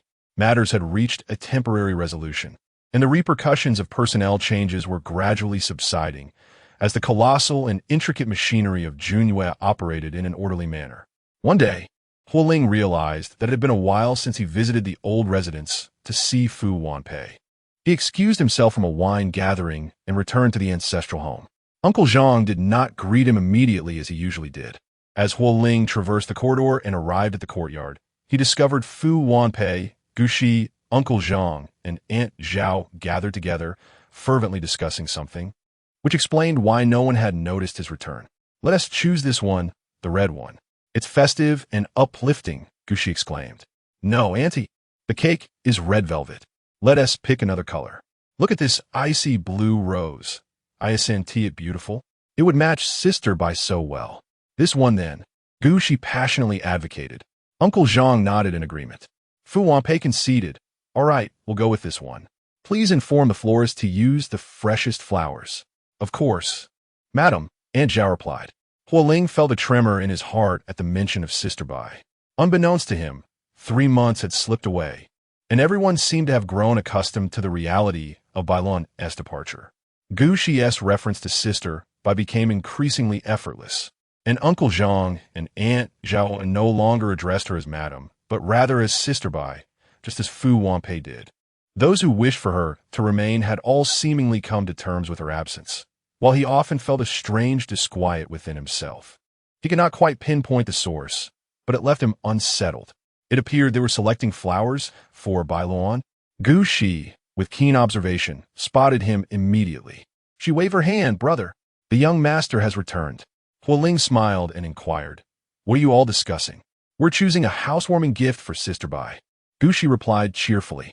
Huo Ling was taken aback. "She has returned?" Fu Wanpei glanced at him and mentioned that she would be arriving on an afternoon flight. She raised her hand to check her watch, estimating the time. It should be nearly time for her to land. "Yes, in about 10 minutes, Uncle Jean confirmed." Huo Ling swallowed hard, a smile tugging at his lips. "What have you prepared?" "We have a cake, a bouquet of flowers. And then Auntie is giving a red coral ornament. Uncle Jean is giving a set of books. Aunt Zhao has prepared an embroidery piece. And I made a handmade gift." Gushi beamed. She had spent an entire month crafting a model, and just in time before Bai Luoan's return. She had shown it off to Fu Wanpei and the others before Huo Ling arrived. When he inquired about it, she eagerly presented her handmade model. Perhaps her medical training had honed her dexterity. The small house model Gushi created, albeit only a single story, was exquisitely crafted and lifelike, with intricate details vividly rendered. When the light was turned on, the warm yellow glow enveloped the scene in a comforting embrace. Huo Ling leaned in closely, observing that even the whiskers of the small orange cat nestled on the sofa were rendered with exquisite realism, suggesting that considerable effort had been devoted to the craftsmanship. He was certain that Bai Luoan would appreciate it immensely. After pondering for a while, however, he found himself at a loss for a suitable gift. Furrowing his brow in contemplation, he decided to consult Gu Shi for advice. Just then, his phone rang with an unfamiliar number. As the ringtone echoed, the onlookers turned their attention towards him, and Huo Ling felt a premonition that the caller was Bai Luoan. "Hello?" Indeed, the familiar voice resonated from the receiver. "President Hua, good day. This is Bai Luoan." A sudden breathlessness enveloped Huo Ling, prompting him to softly inquire, "Have you arrived?" There was a brief pause on Bai Luoan's end before she replied, "Yes, I just landed." A few intense gazes from those nearby pierced through him, causing his heart to race, yet he maintained a composed demeanor. Bai Luoan got straight to the point. "President Hua, if you are free tomorrow morning, shall we meet at the Civil Affairs Bureau?" After a moment of contemplation, Huo Ling replied, "There's no rush. You just arrived. Perhaps it would be better to rest for a couple of days first." It seemed Bai Luoan was in a vehicle, the sound of rushing wind serving as a backdrop. "Thank you for your kindness, but it's unnecessary. It would be beneficial for both of us to settle this sooner." Her tone bore an unfamiliar warmth, yet was resolute. "Tomorrow at 9, President Hua, at the Ningxing Civil Affairs Bureau. We shall not miss each other." Huo Ling felt a pang of discomfort as he responded, "Very well. I will arrive on time." "All right then. See you tomorrow." "See you tomorrow." Chapter 36. Procedures. Huo Ling pondered that he should not have responded in such a manner. He ought to have directly conveyed that he had matters to attend to. Had he done so, Bai Luoan could have conveniently taken a couple of days off. In truth, he was not in a rush for these next 2 days. The phone call had not been discreet, and as soon as he hung up, Fu Wanpei inquired, "Was it Xiao Bai? What does she want from you?" "Tomorrow morning.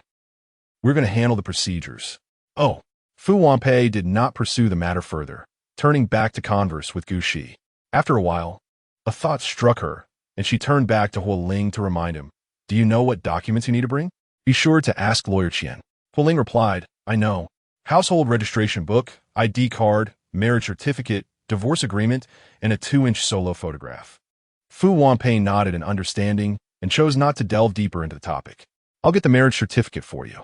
With that, she rose and went inside to retrieve the documents for Huo Ling.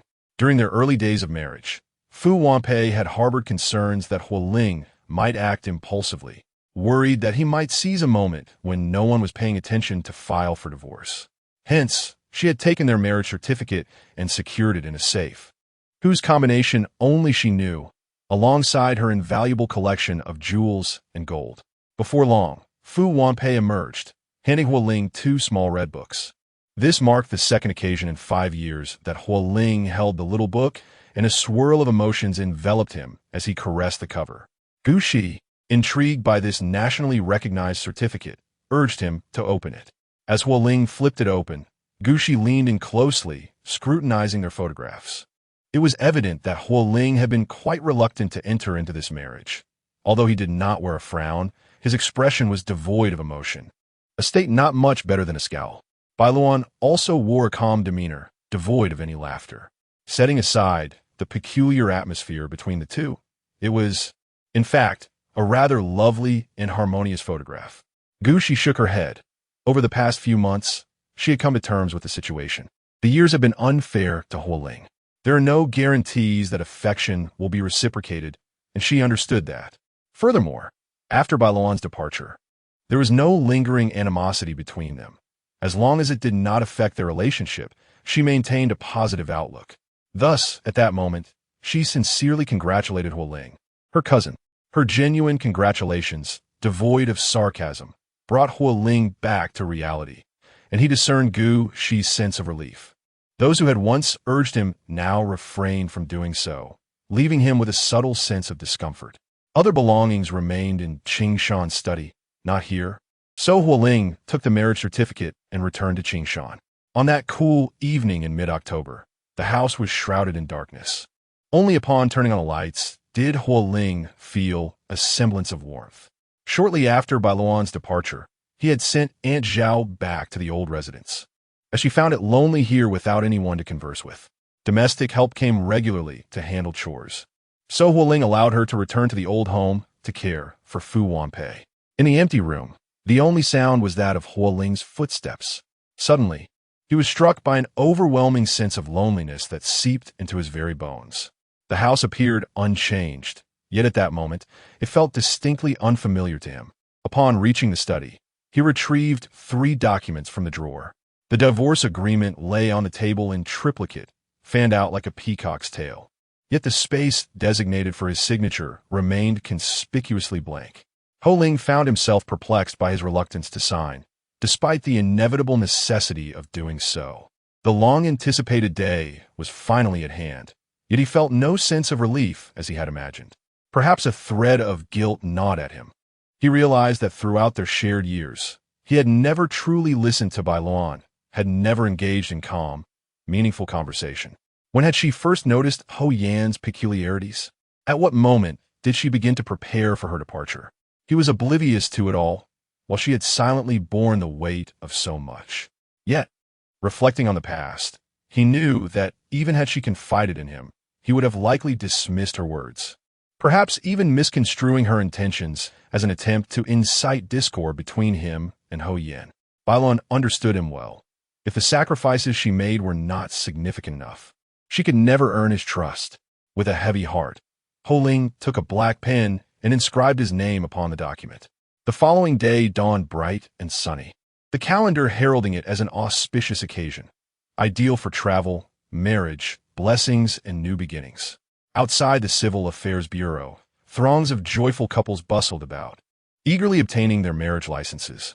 Young women adorned with bridal veils beamed with happiness, trailing behind their grooms, ready to commemorate this ordinary yet profoundly meaningful day in the presence of witnesses, bestowing upon it a unique significance that they would carry throughout their lives. If fortune favored them, this special meaning would accompany them for a lifetime.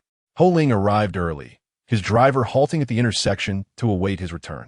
Today, he had styled his hair differently, allowing a few rebellious strands of fringe to gently cascade over his forehead, somewhat softening his sharp demeanor.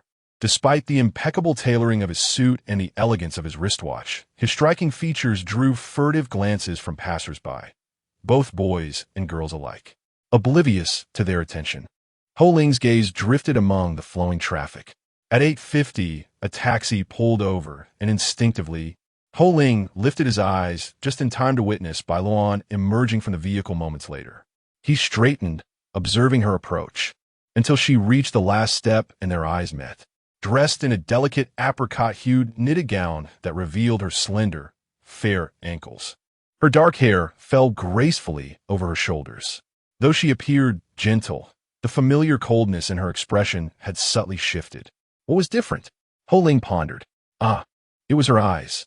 In that fleeting moment of connection, he discerned that her lovely black eyes lacked the usual glimmer of icy shards. They were serene, devoid of aggression or emotion. "Sorry to keep you waiting, Mr. Ho," Bai Luoan remarked, though he recognized this as mere pleasantry. He felt compelled to clarify, "No, I just arrived as well." She nodded, and that was the extent of her reaction. Between them, A mere exchange of niceties felt insufficient. Their relationship was far from that of casual acquaintances. Their relationship should be as distinct as day and night, akin to the opposing poles of a magnet, resembling two strangers who do not even exchange greetings. Today, the chaos has finally been rectified. She has not let him down. Let us proceed. Bai Luoan walked ahead, with Huo Ling following at a leisurely pace. The window for processing divorces was devoid of any patrons, a stark contrast to the bustling wedding registration window nearby. Bai Luoan produced her identification documents, refraining from unnecessarily reminding Huo Ling to prepare his own. Noticing the couple's remarkable demeanor and presence, the staff attempted to dissuade them with heartfelt counsel, as is customary. Generally, couples with some emotional investment are moved by the poignant words distilled from countless marital experiences. Yet this pair remained utterly composed throughout. The staff, exhausted from their efforts, eventually conceded. This was a couple beyond redemption. After realizing their futile attempts, the staff efficiently processed the paperwork. Following a thorough examination of the documents and agreements, the registration was completed swiftly. The marriage certificate was stamped with a void mark, and they emerged with a small red booklet in hand. As they exited the Civil Affairs Bureau, the sunlight outside grew warmer, and Bai Luoan, who had felt a chill upon leaving, found her attire to be just right at that moment.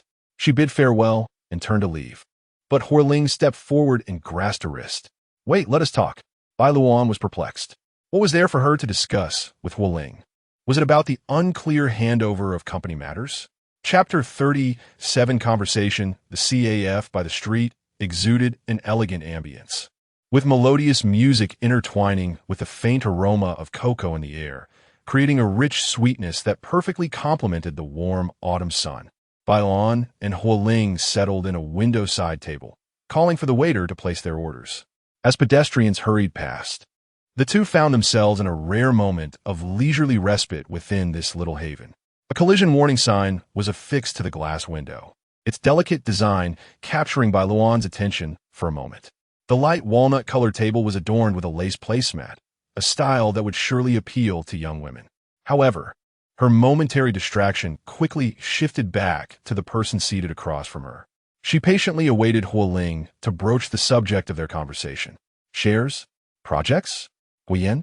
Yet, Huo Ling's gaze remained fixed on her left hand, leaving Bai Luoan puzzled. What was he looking at? "Is your hand recovering well?" Huo Ling inquired, almost causing Bai Luoan to doubt her hearing. Today, he was actually expressing concern for her. However, she realized that times had changed.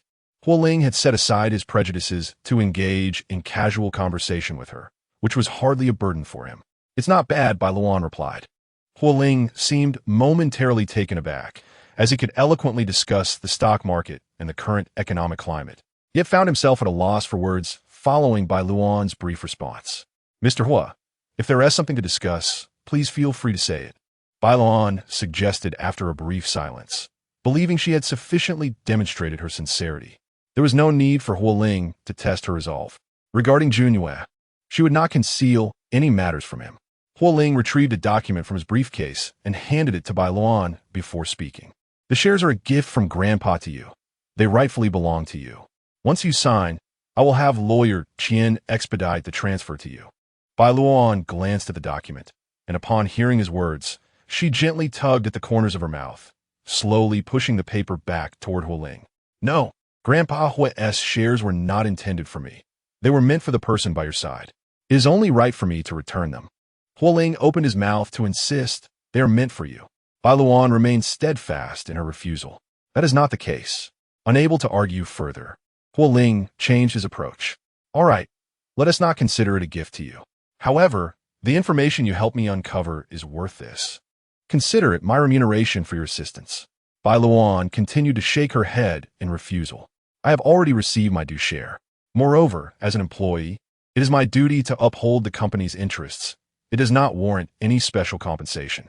When she departed, she did not return all the remuneration she had received during her years at Junyue, for she was acutely aware of her worth, deserving of the $1 million annual salary the company provided.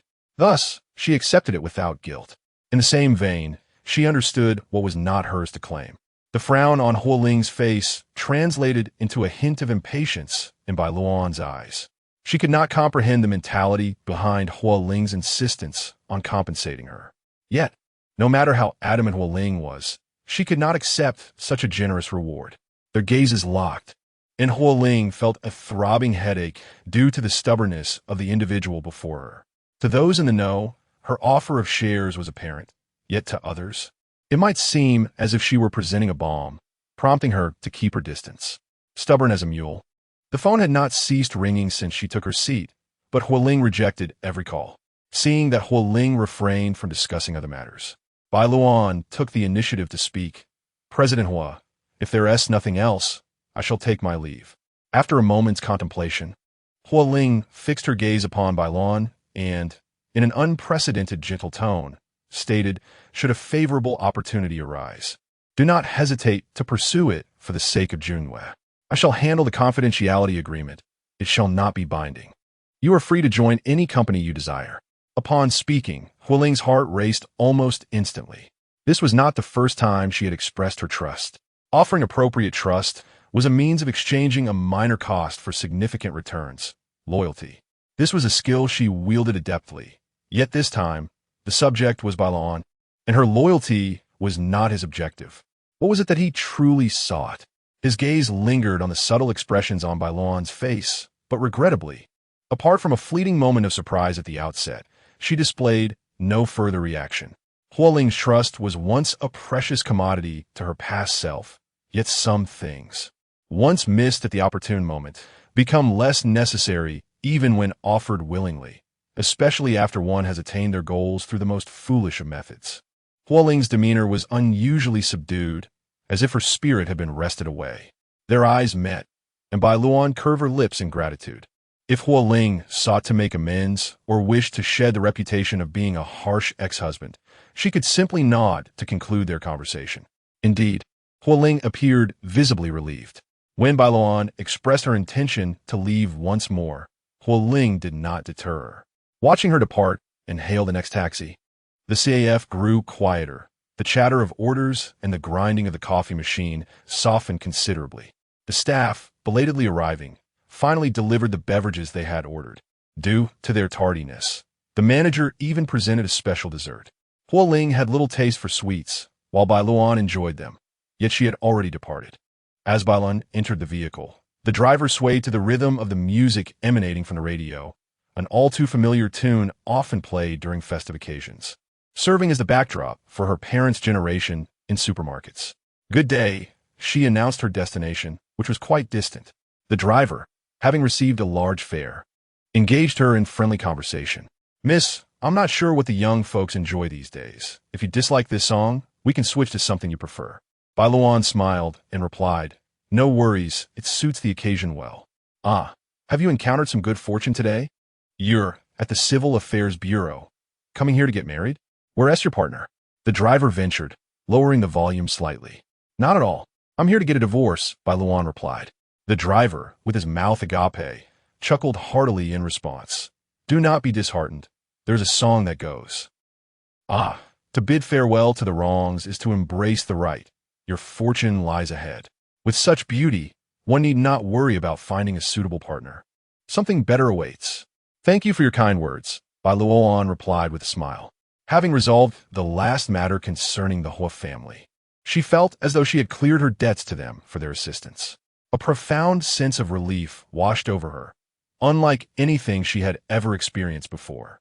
Those who have lost their dignity often cherish it more deeply, yearning to stand tall once again. The harrowing ordeal of her abduction was etched into her very marrow. She recalled the immense courage it took to endure countless beatings, preventing her from descending into the mire of thievery. However, in the struggle to survive, she spent 4 years as a beggar, and the sensation of crushing her dignity each time she knelt before passers-by to plead for alms was an indelible memory. Humiliation and disgrace, akin to that of a dog. She once believed that after being rescued, she would lead a life of normalcy, yet tragically, she found herself compelled to accept charity, for she was homeless and had no alternative. Bound by gratitude, she could not refuse any request made by the venerable Hua. To acknowledge kindness and repay it is a matter of course. Chapter 38.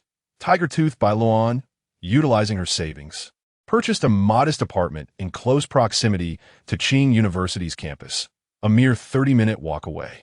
The community, though small, is impeccably clean and well-maintained, adorned with lush greenery and trees, boasting a high occupancy rate, thus radiating a vibrant atmosphere of life. Rather than allowing her driver to take her downstairs, Bai Luoan chose to walk home step by step from the entrance. At the age of 25, after a span of 21 years, she had once again acquired a home of her own. This place, which she had only set foot in for the second time the previous night, was her home, truly her home.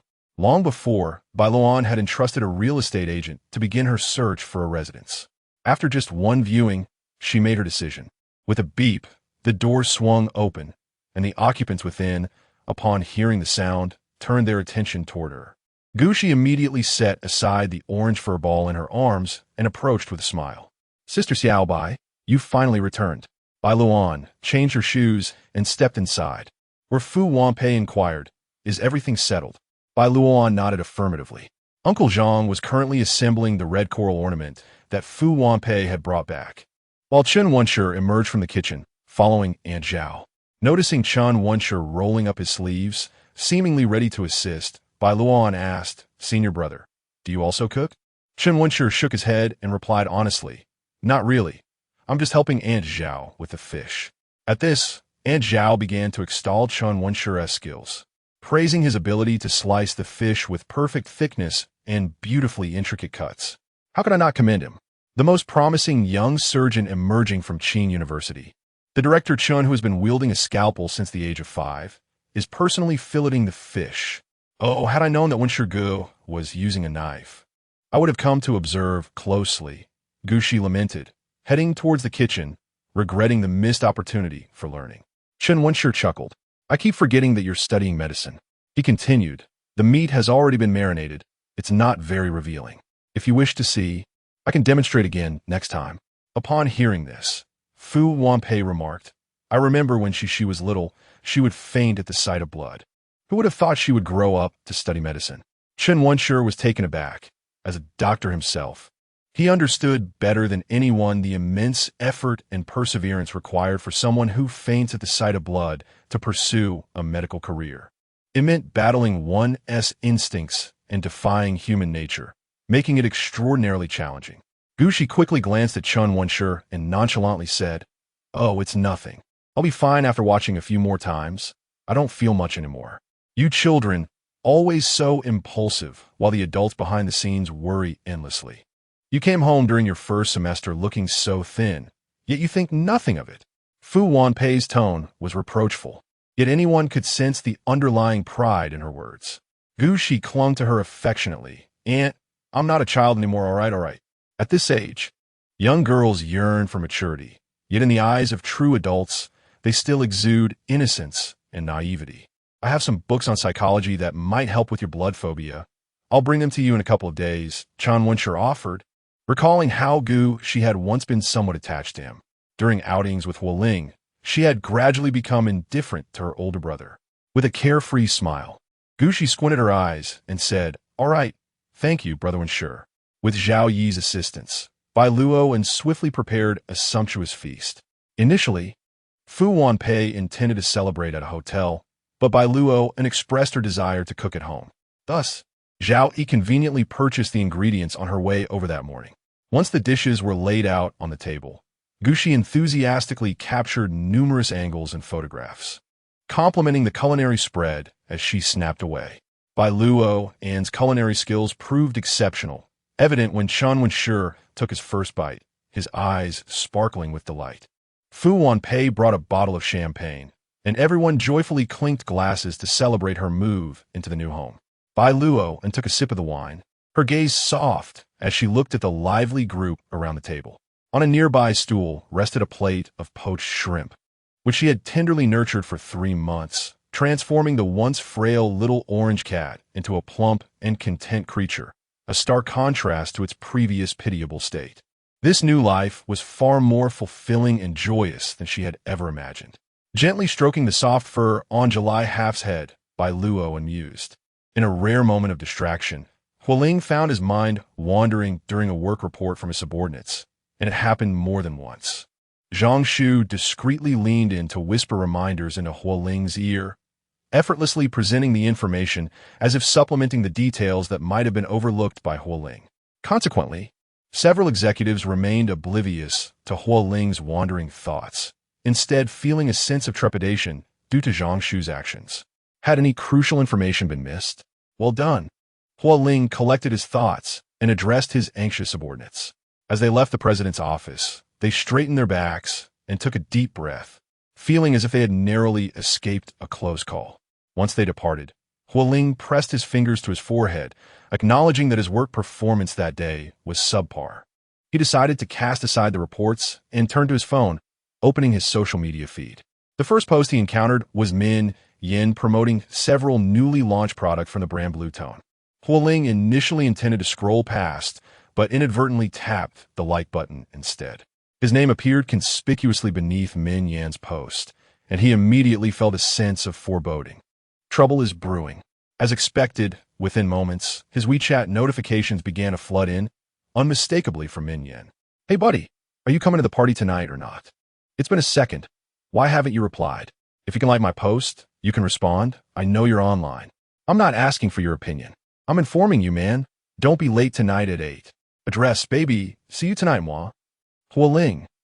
After replying to Min Yan, he reopened his social media feed, and Gushi's grid of photos popped up.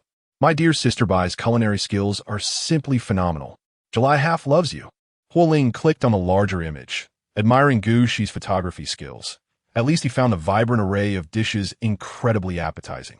Then, a picture of a plump orange cat took up most of the frame, lounging on the back of the sofa, sprawled on the recliner, and playfully engaged by Uncle Zhang and Aunt Zhao. The kitten appeared youthful, yet was already showing signs of becoming quite rotund. Was this truly the July half that Gushi spoke of? It was indeed aptly named. The final two photographs captured all of Huo Ling's attention. One was a group photo, featuring not only Fu Wanpei and Zhang Shu, but also Chen Wenshi. Huo Ling recalled Chen Wenshi's bold declaration about pursuing Bai Luoan, but was his approach not a tad hasty?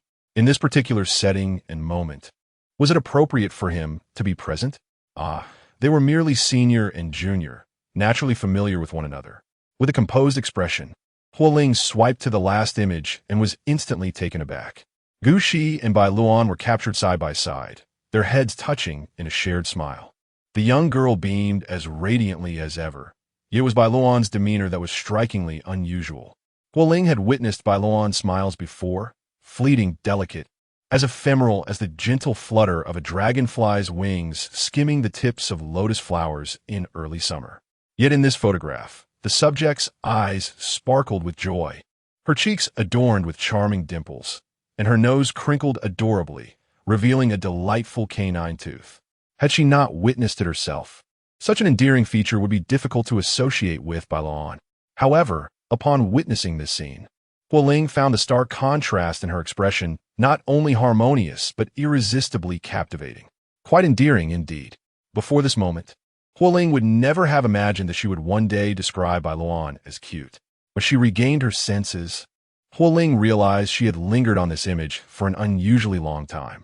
As she exited, she pressed and held the screen to save the picture. A sudden jolt of surprise coursed through her, prompting her to swiftly switch to her photo album. Yet her fingers hesitated to tap the delete option. In a futile attempt at self-deception, Huo Ling returned to the WeChat interface, furiously refreshing the screen in frustration. Yet the new updates still revolve around Bai Luoan. Specifically, a post by Chen Wenshi. In a furious outburst, her phone, now blackened, crashed onto the solid wooden desk. Chapter 39. Defamation. Bai Luoan's tiger teeth were briefly exposed, captured precisely by Gu Shi's lens, subsequently becoming the subject of much discussion among the onlookers. Gu Shi was genuinely curious about how she managed to conceal them so thoroughly. Bai Luoan explained that she rarely smiled, which was why no one had noticed. The real reason, however, was that her tiger teeth diminished her composed demeanor. Having been a sudden addition to the team, any lack of presence would certainly hinder her ability to command respect. Earlier, Gu Shi had inadvertently brushed against her waist, causing her to reveal her tooth due to her sensitivity to tickling. She had contemplated removing it, but was rather fearful of pain and preferred to avoid unnecessary suffering. Hence, she had retained it. However, she now felt no need to present herself as mature and composed. If it showed, so be it. Those who knew her might simply find it peculiar. The photograph taken by Gu, she was saved discreetly by several individuals, including Huo Ling, Fu Wanpei, Uncle Zhang, and Zhao, and Chen Wenshi. Huo Ling was in a foul mood all afternoon, finding everything displeasing, and this low pressure extended into the gathering. Min Yin was among the few aware of Huo Ling's divorce that day, but the news of her newfound single status was no secret within their circle. Many had been inquiring discreetly about Fu Wanpei during this time. Had it not been for Shun Qingyi's presence, there would have been even more direct questions directed at her. The evening's gathering was orchestrated by Min Yin. Although it was not explicitly stated as a celebration of Huo Ling's singlehood, all attendees were acutely aware of its implications.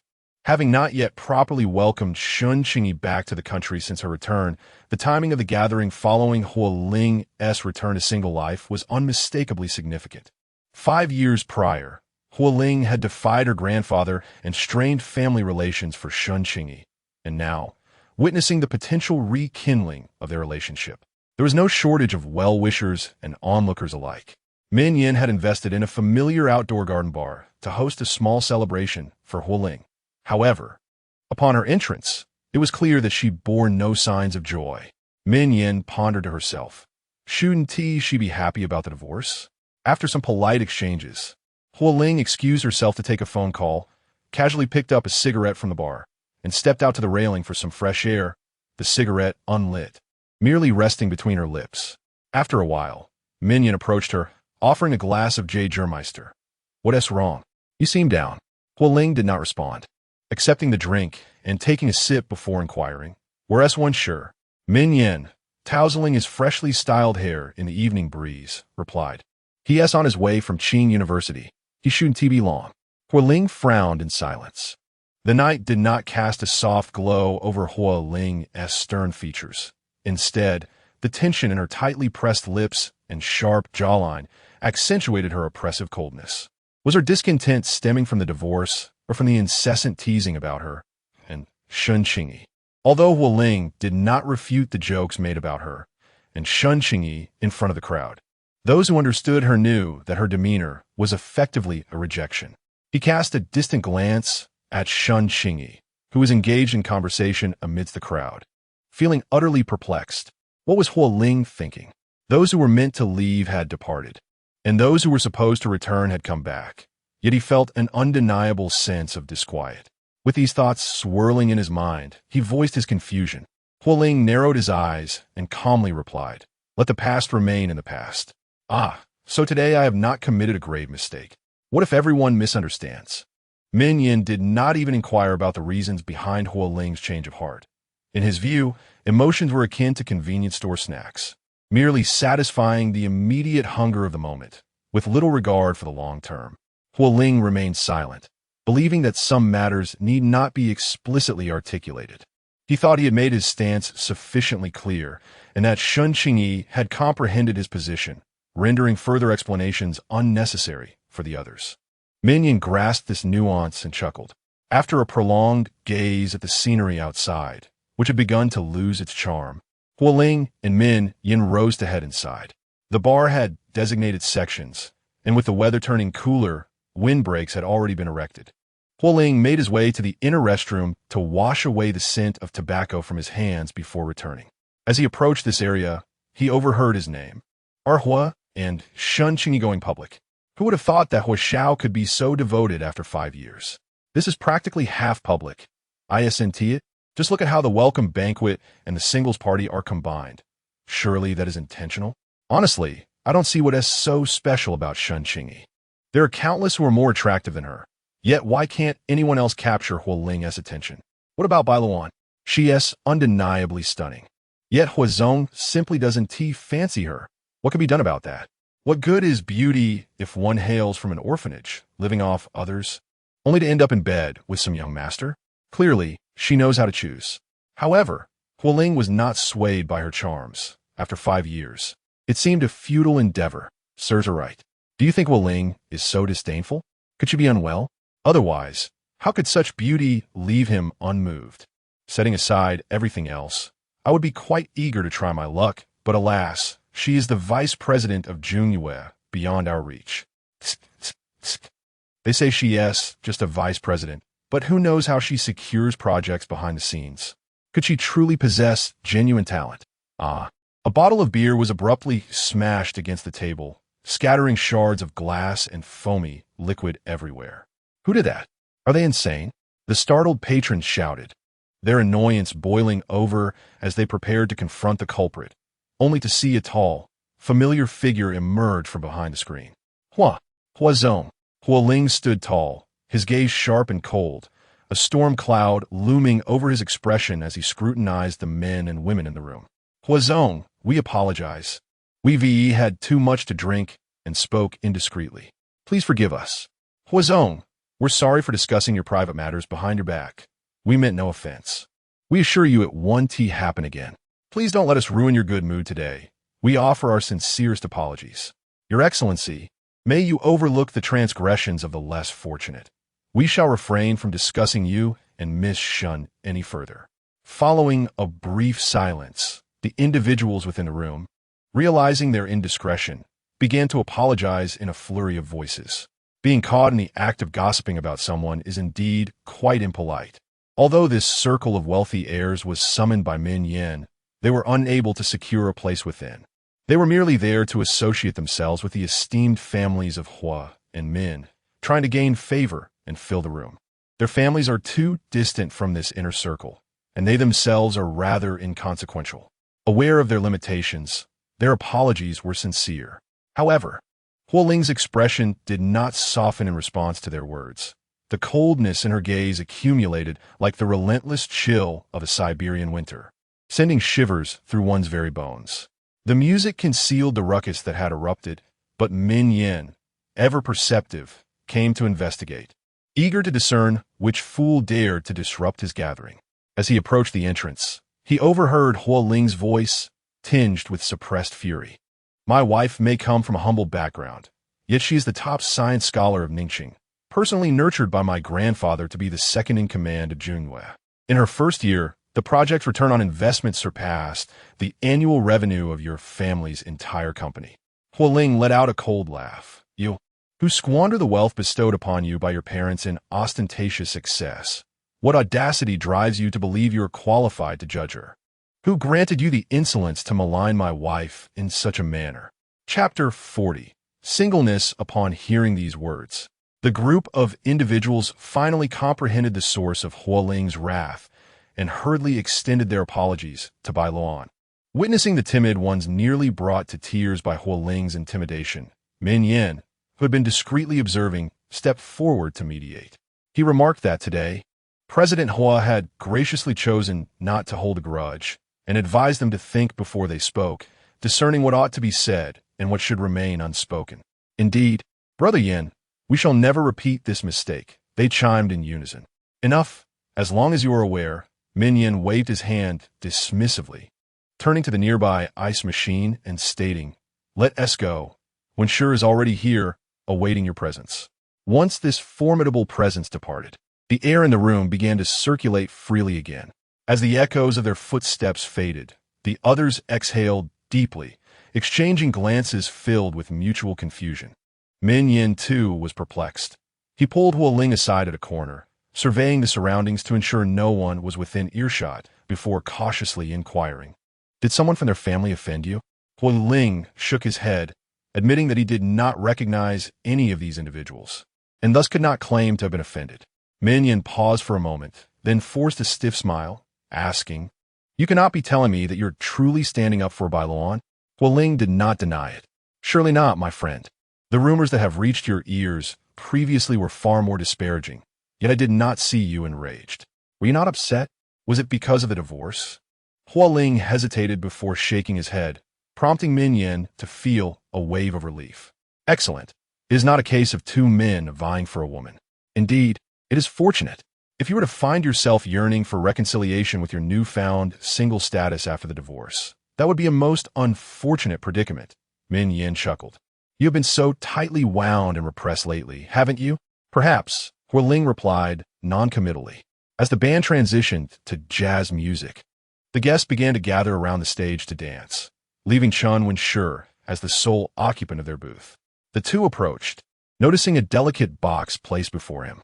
As Min Yin leaned in to discern its contents, he realized it was a box of cookies, instantly feeling a pang of hunger. I happen to be a bit peckish. May I have some? Before his hand could reach the box, Chen Wenshi silently transferred it to his other side, stating, These are not for you. What harm is there in sharing a few cookies after our 20-plus years of friendship? Min Yin protested. They were gifted by Xiao Bai. Chen Wenshi replied with a smile. Huo Ling's motion of pouring water faltered momentarily, though it went unnoticed.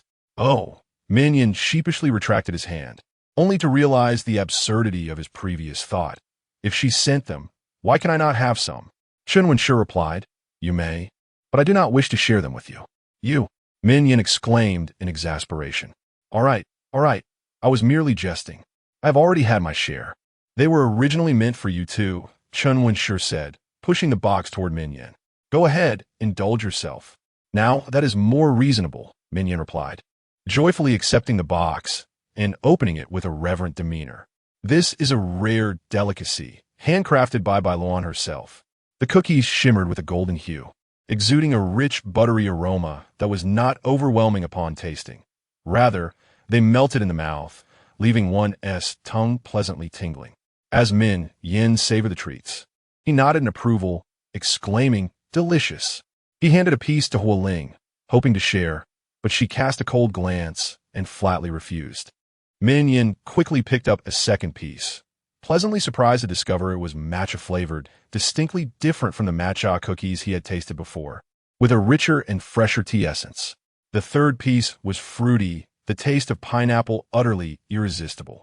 Each cookie boasted 7 or 8 flavors, each one astonishing in its own right. Xiao Bai's culinary skills were commendable. Min Yin belched contentedly, yearning for more, but forcing himself to stop. A fitness enthusiast should possess such self-discipline. Not want to be a freeloader, he joined Chen Wenshi in calling for Xiao Bai. Chen Wenshi chuckled. I had a batch she made this afternoon. This one ISNT. Min Yin exclaimed, tricked again. But it was close enough. The recipe was crafted by her, making it nearly indistinguishable from her homemade creations. If you're interested, her shop is opening soon. You might want to support her business. Min Yin laughed, his eyes glinting with mischief, teasing, So, this is your scheme to attract customers? Chen Wenshi replied candidly, Indeed. Huo Ling remained quietly listening, as when Yin lifted his head. Min Yin was inquiring about the shop's location. It's diagonally opposite the south gate of Tsinghua University. It's been in soft opening for a week. Today, she took us on a tour of the shop. Chen Wenshi explained, The shop is named July Half. Min Yin raised an eyebrow. With your influence, how could I not go? Rest assured, I'll send my colleagues to try it out. Chen Wenshi, in high spirits, bantered back, clearly enjoying the moment. Huo Ling said nothing, both of them oblivious to his disinterest in the topic. The music had changed, and dancers returned gradually. Shen Qingyi had intended to sit beside Huo Ling, but Min Yin had occupied that spot early on, forcing her to take a seat diagonally opposite him. Stop staring. Your eyes are practically glued to him, a friend teased, prompting Shen Qingyi to hastily avert her gaze with a smile. What is going on with you, and, I haven't heard any updates from your side for a while, she inquired amidst the lively atmosphere, taking advantage of the distraction to glance at Huo Ling. Shen Qingyi's eyes lowered in melancholy, while everyone jested about her and Huo Ling, believing they were on the brink of becoming a couple. She knew deep down that Huo Ling's earlier silence was merely to spare her feelings. Noticing her silence, her friend pressed, So, has he parted ways with Bai Luoan? Shen Qingyi shook her head, indicating she did not know. Her friend sighed in exasperation. Fine, I'll lend you a hand. What are you planning to do? Shen Qingyi gasped softly with a smile. Her friend patted her shoulder. Don't worry, it's just for fun. With that, she called for the waiter to bring over 2 decks of cards. The enduring popularity of Truth or Dare speaks for itself. This group, typically dressed impeccably in public, secretly relished the opportunity to catch one another off guard. Thus, The proposal was quickly embraced. As the several rounds unfolded, the atmosphere grew increasingly spirited. Except for Huo Ling and Shen Wenshi, nearly everyone drew the Joker card. As acquaintances grow familiar over time, their understanding of one another deepens, freeing them from the fear of playful quarrels. Consequently, the questions posed become increasingly provocative, and the ensuing penalties more amusingly outrageous. Huo Ling observed the revelry among the crowd with a detached demeanor, her attention waning as she carelessly drew a card. In contrast, Shen Wenshi occasionally glanced at his phone, his thoughts clearly elsewhere. "What are you watching? You seem rather entertained," Huo Ling remarked, casting a sidelong glance. Shen Wenshi opened a video in which Bai Luoan was conducting dietary training for Kai Weiban, who was adorably pleading for treats in an endearing display. The sight elicited involuntary laughter from onlookers. Bai Luoan's voice resonated amidst the cacophony of music and merriment. Oddly enough, despite the surrounding noise, Huo Ling could discern her every word with perfect clarity. "No more snacks for you, darling." "Huh, it's your turn to draw a card," Jean-Yin announced. Approaching with a deck, Huo Ling snapped back to the present, casually selecting a card, which fortuitously turned out to be the small ghost. "At last I've caught you. Will you choose truth or dare?" The onlookers, eager for entertainment, fixated their attention on her. After a brief glance at the card in her hand, Huo Ling declared, "Truth." "May I inquire, Hua, are you currently single?" Jean-Yin boldly posed a question, having drawn the winning card in this round. A chorus of whistles and cheers erupted, swelling like the tide. Huo Ling's penetrating gaze flitted across Jean-Yin's face, its intensity rendering her breathless and causing her heart to race, as though Huo Ling had discerned her subtle reactions. Yet in the next moment, Huo Ling nodded in affirmation before the assembly. "Yes, I am single." Chapter 41. Please excuse me. I have matters to attend to and must take my leave for today. Enjoy yourselves and allow me to cover tonight's expenses. With that, Huo Ling downed a glass of wine in a gesture of apology, yet the others persisted. "What is the matter, Ling? Can't bear to lose? I truly have something to attend to." Huo Ling raised his phone, displaying an incoming call from Zhang Shu, which left no room for further persuasion. Reluctantly, they allowed him to depart. It was not uncommon for Huo Ling to leave gatherings early. After all, he was a man of many commitments. Just as the excitement of a recent scoop had begun to simmer, it was abruptly extinguished, leaving a sense of dissatisfaction among his companions. They had hoped to derive amusement from the dynamic between Huo Ling and Shun Qingyi. However, Shen Wenshi regarded Huo Ling's retreating figure with a contemplative gaze. Min Yin squeezed closer, draping an arm around Shen Wenshi's shoulder, and whispered, "What did you show him?" He seemed displeased and left.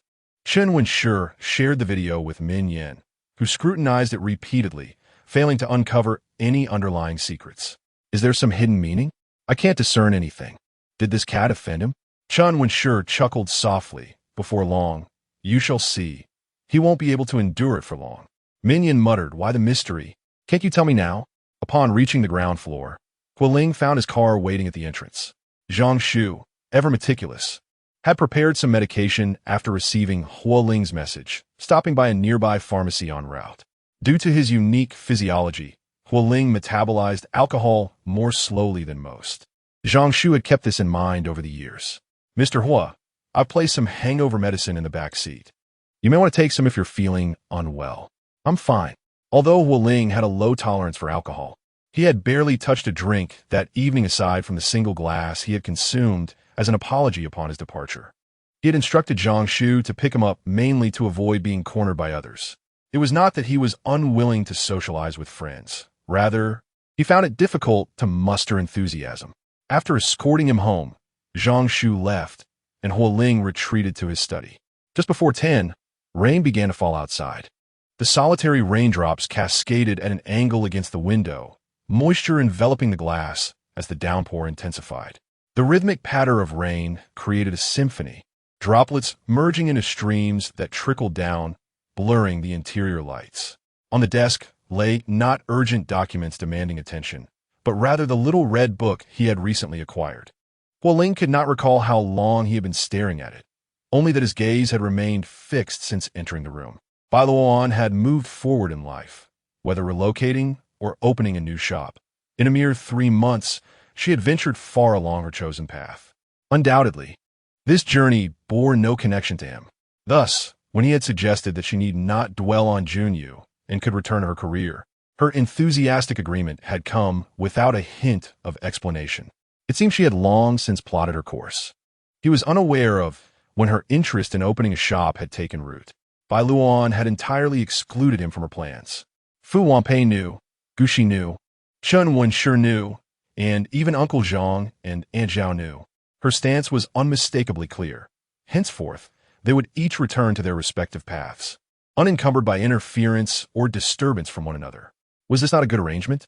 Huo Ling, what exactly troubles you?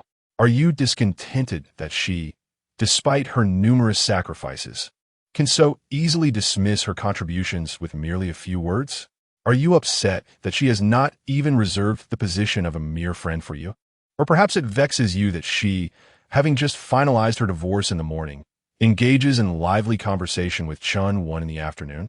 Yet, this dismissal is intended to ensure that there will be no further entanglements between them, which is clearly his long-standing wish. Over the years, their lives have intertwined solely through work, rendering the notion of friendship untenable. Their marriage was never a genuine union. The mere act of separation signifies a definitive conclusion. Were her moral compass not so rigid, she need not have awaited this day. If she were to encounter someone who admired her, what fault would there be in reciprocating? There exists no second former partner who could surpass her in excellence. In fact, she scarcely qualifies as a former partner. As for him, he should similarly fade silently from her world. This is what he ought to do. The divorce certificate and a nullified marriage certificate were relegated to the depths of a locked drawer. Out of sight, out of mind. After listening to the rain all night, Huo Ling arose, his body thoroughly chilled by the night air, his form beneath the suit stiff with cold. Upon awakening the next day, he felt lightheaded and weak, as though he were coming down with a cold. He rummaged through the medicine cabinet and swallowed a couple of cold pills indiscriminately. By afternoon, his condition had worsened. His entire body ached, particularly his head, which throbbed painfully. His throat was dry and scratchy, triggering incessant coughing. The numbers on the report appeared as indistinct blotches of ink. Taking a deep breath, he pressed the intercom, instructing Zhang Shu to prepare a vehicle for the hospital. Upon receiving Zhang Shu's call, Tuyu awaited him in the consultation room. Huo Ling coughed throughout the journey, and by the time he arrived at the hospital, his chest and abdomen were sore from the effort. Tuyu inquired about Huo Ling's symptoms, measured his temperature, and diagnosed him with a viral cold. Tuyu prescribed medication and decided to keep him for intravenous treatment. Huo Ling had already begun to experience a fever on the way, rendering it impossible for him to return to work. He instructed Zhang Shu to handle an urgent document in his stead. Fortunately, apart from this matter, there were no pressing issues at hand, allowing him the opportunity to take a brief respite. Around 7 o'clock, after finishing the forge rip, Zhang Shu escorted him back to Qingshan. The house felt desolate, and only then did he realize that Aunt Zhao was no longer there. Zhang Shu appeared somewhat troubled by the situation. While Tuyu insisted on monitoring Huo Ling's temperature, he needed to return to the office. This back and forth would consume considerable time, and he could not leave Huo Ling alone without concern. He assisted Huo Ling into the bedroom to lie down, but Huo Ling urged him to go back. Zhang Shu, looking worried, studied him, yet Huo Ling reassured him that he was feeling much better and was aware of his own condition. The document was due to be delivered to the municipal department the following morning, and any delay was unacceptable. After a moment's contemplation, Zhang Shu reluctantly departed. Once downstairs, he called Fu Wanpei to inform her that Huo Ling was ill and required care. Bai Luoan was assembling a cat climbing frame for Kai Weibin when she received Fu Wanpei's call. This morning, Fu Wanpei had taken several family members to a bustling temple in Lin City to pray for blessings, and her presence was partially responsible for the trip's duration. The day before, while observing the shop, a customer mentioned that the temple was particularly auspicious. Inspired by this, Fu Wanpei promptly booked a flight for the following morning. Aunt Zhao and Uncle Zhang, who frequently visited the temple to pay their respects, decided to accompany her. With no one left at home, Fu Wanpei remarked that Huo Ling disliked unfamiliar individuals entering his bedroom, while Min Yin, being rather clumsy, was unfit for caretaking. Chenwen was occupied with 2 significant surgeries at the hospital and could not attend, so she had to seek Fu Wanpei's assistance. Upon hearing this, Bai Luoan had no choice but to acquiesce, setting aside her own tasks.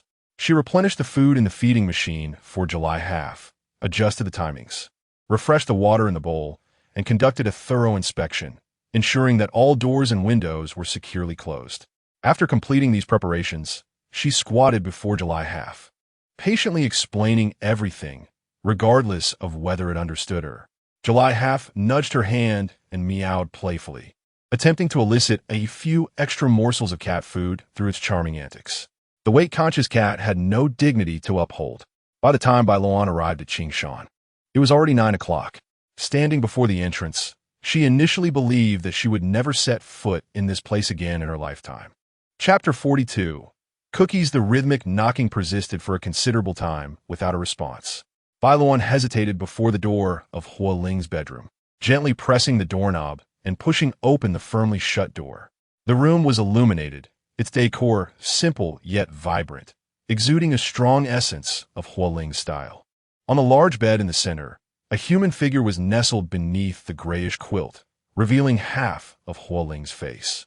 Approaching the bedside, Bai Luoan took in Huo Ling's pallid complexion, his brow furrowed in discomfort, eyes tightly shut, indicating an uneasy slumber, yet his lips bore a sickly hue of red. A thermometer, medications, and water rested on the bedside table. She first checked Huo Ling's temperature, discovering he still had a fever.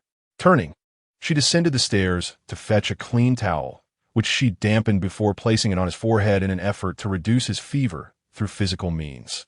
Zhang Shu had left a note detailing the dosage of medication and the time of the last intake. It had barely been 2 hours since then, and Bai Luoan silently noted the time in her mind. She positioned herself with a cushion at the bedside, changing Huo Ling's towel every 20 minutes. As midnight approached, Huo Ling's temperature finally began to subside. Once the unbearable heat had diminished, Huo Ling awoke from a haze, squinting for a long moment. As his gaze shifted, he noticed the door ajar, the room's light dimmer than before. He recalled having turned on the main light rather than the night light before falling asleep. Was Zhang Shu back from the company? While pondering this, gentle footsteps approached the doorway, and unexpectedly, someone entered. Bai Luoan, who had just placed the towel back in its place and concluded a phone call with Tu Yu, had been unaware of Huo Ling's awakening until she drew closer. Their eyes met, and Bai Luoan halted her steps, explaining, "Aunt Pei and the others are gone to H City for incense offerings. She mentioned you were unwell and alone, so she asked me to come and check on you." Huo Ling eventually responded with a faint acknowledgement, his prolonged slumber leaving him drained. He propped himself up with his hands, but found it difficult to rise. Bai Luoan remained still by his side, and after a moment, Huo Ling sighed and murmured, "Could you assist me?" His throat was sore, and uttering those few words felt as if they had been dragged across sandpaper, sounding hoarse to his own ears. Bai Luoan placed a pillow behind him to support his recline, a few strands of hair cascading onto Huo Ling's shoulder. He caught a faint whiff of cream from her, recalling that she had been experimenting with new recipes that afternoon and had forgotten to change clothes before leaving the kitchen, where the scent had lingered. She offered him a glass of water, which he accepted, taking small sips that alleviated the dryness in his throat. "You need to take your medication again. I'll bring up some food. Eat first before taking your medicine," Bai Luoan stated before turning to head downstairs. She returned with a bowl of soft, sweet congee, perfectly warm for consumption. Huo Ling had not eaten since the afternoon, and his stomach felt empty. He took the congee from Bai Luoan's hands, stirring it with the spoon but refraining from eating. Bai Luoan observed his actions from above, choosing not to inquire further, as it held no significance for her whether Huo Ling disliked congee or simply her preparation of it. Lost in thought, the person on the bed suddenly lifted his head, his eyes fixed intently upon her. "I do not wish to have congee." Had it not been for the unmistakable note of grievance in Huo Ling's tone, Bai Luoan might have assumed he was deliberately seeking to provoke her dissatisfaction. "What would you like to eat?" Bai Luoan inquired softly. Congee was undoubtedly the most suitable choice for him at that moment. However, the palate of a sick individual tends to be rather particular, necessitating a bit of thought. Was there anything in the refrigerator he desired? I want cookies.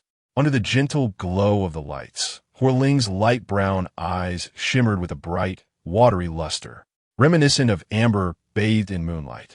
Noticing Bai Luan's silence, he gently blinked, his long, dense eyelashes fluttering like a child yearning for sweets. Bai Luan paused for a moment, though she found it perplexing how Huo Ling's taste had suddenly shifted. Nevertheless, she instinctively softened her tone. It's too late today. I want to have time to make them. You can have this for now, and if you still want them tomorrow, just let me know. Will you make them yourself? If you don't want to, I have no objections. Huo Ling lowered his head, concealing his somber expression. His voice was somewhat soft, and Bai Luan did not catch it. What? I have no objections, Huo Ling reiterated clearly. He silently echoed in his heart. I have no objections. All right then. Shall I prepare them for you in the morning? For now, drink your kanji, take your medicine, and get some sleep. You'll have them by tomorrow, Bai Luan replied. With a reassuring confirmation, Huo Ling finally began to eat. As the bowl of kanji neared emptiness, Bai Luan measured out the medicine, which possessed strong sedative properties.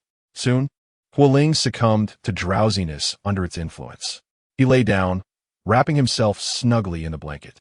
Bai Luan dimmed the lights to their lowest setting and took the empty bowl downstairs. Your room has not been disturbed. It is cleaned regularly. You should rest early as well. After tidying the kitchen, Bai Luan ascended to take Huo Ling's temperature. Just as she was checking the reading, Huo Ling, who had previously closed his eyes, suddenly spoke. She paused her action, looking down at him, now wide awake.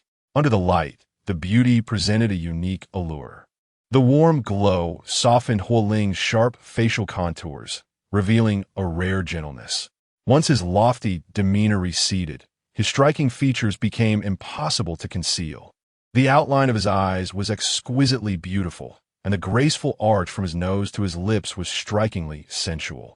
His illness added an additional touch of fragile beauty to his appearance. Bai Luan replied quietly, unsure if Huo Ling was preoccupied with this matter. He nodded upon hearing her response, finally allowing himself to drift back into slumber. Remembering the advice from Tuyu, Bai Luan diligently monitored Huo Ling's temperature, and fortunately, he did not experience any further fever that night. As the distant sky gradually lightened, Bai Luan rose, turned off the lights in the room, and descended the stairs. When Huo Ling awakened once more, the pain in his body had diminished significantly, and after sufficient rest, the scenes from the previous night flooded back into his mind. He closed his eyes again, burying his head in the soft pillow, silently processing the foolishness he had exhibited during his moments of delirium. The room was silent, yet it did not feel desolate. After a prolonged period of mental preparation, he took a deep breath, rose from the soft bed, and entered the bathroom for a brief wash. The sticky sensation clinging to his body was washed away by the flowing water. Upon emerging, he still felt a degree of discomfort. The remnants of illness lingered, although he had improved considerably since the previous day. At least he was now fully awake. As he stepped out, he glanced toward the other side of the bedroom, uncertain whether Bai Luan had already risen. A faint aroma of food wafted through the air, leading Huo Ling to ponder if perhaps the housekeeper had arrived to prepare a meal. An inexplicable sense of regret stirred within him.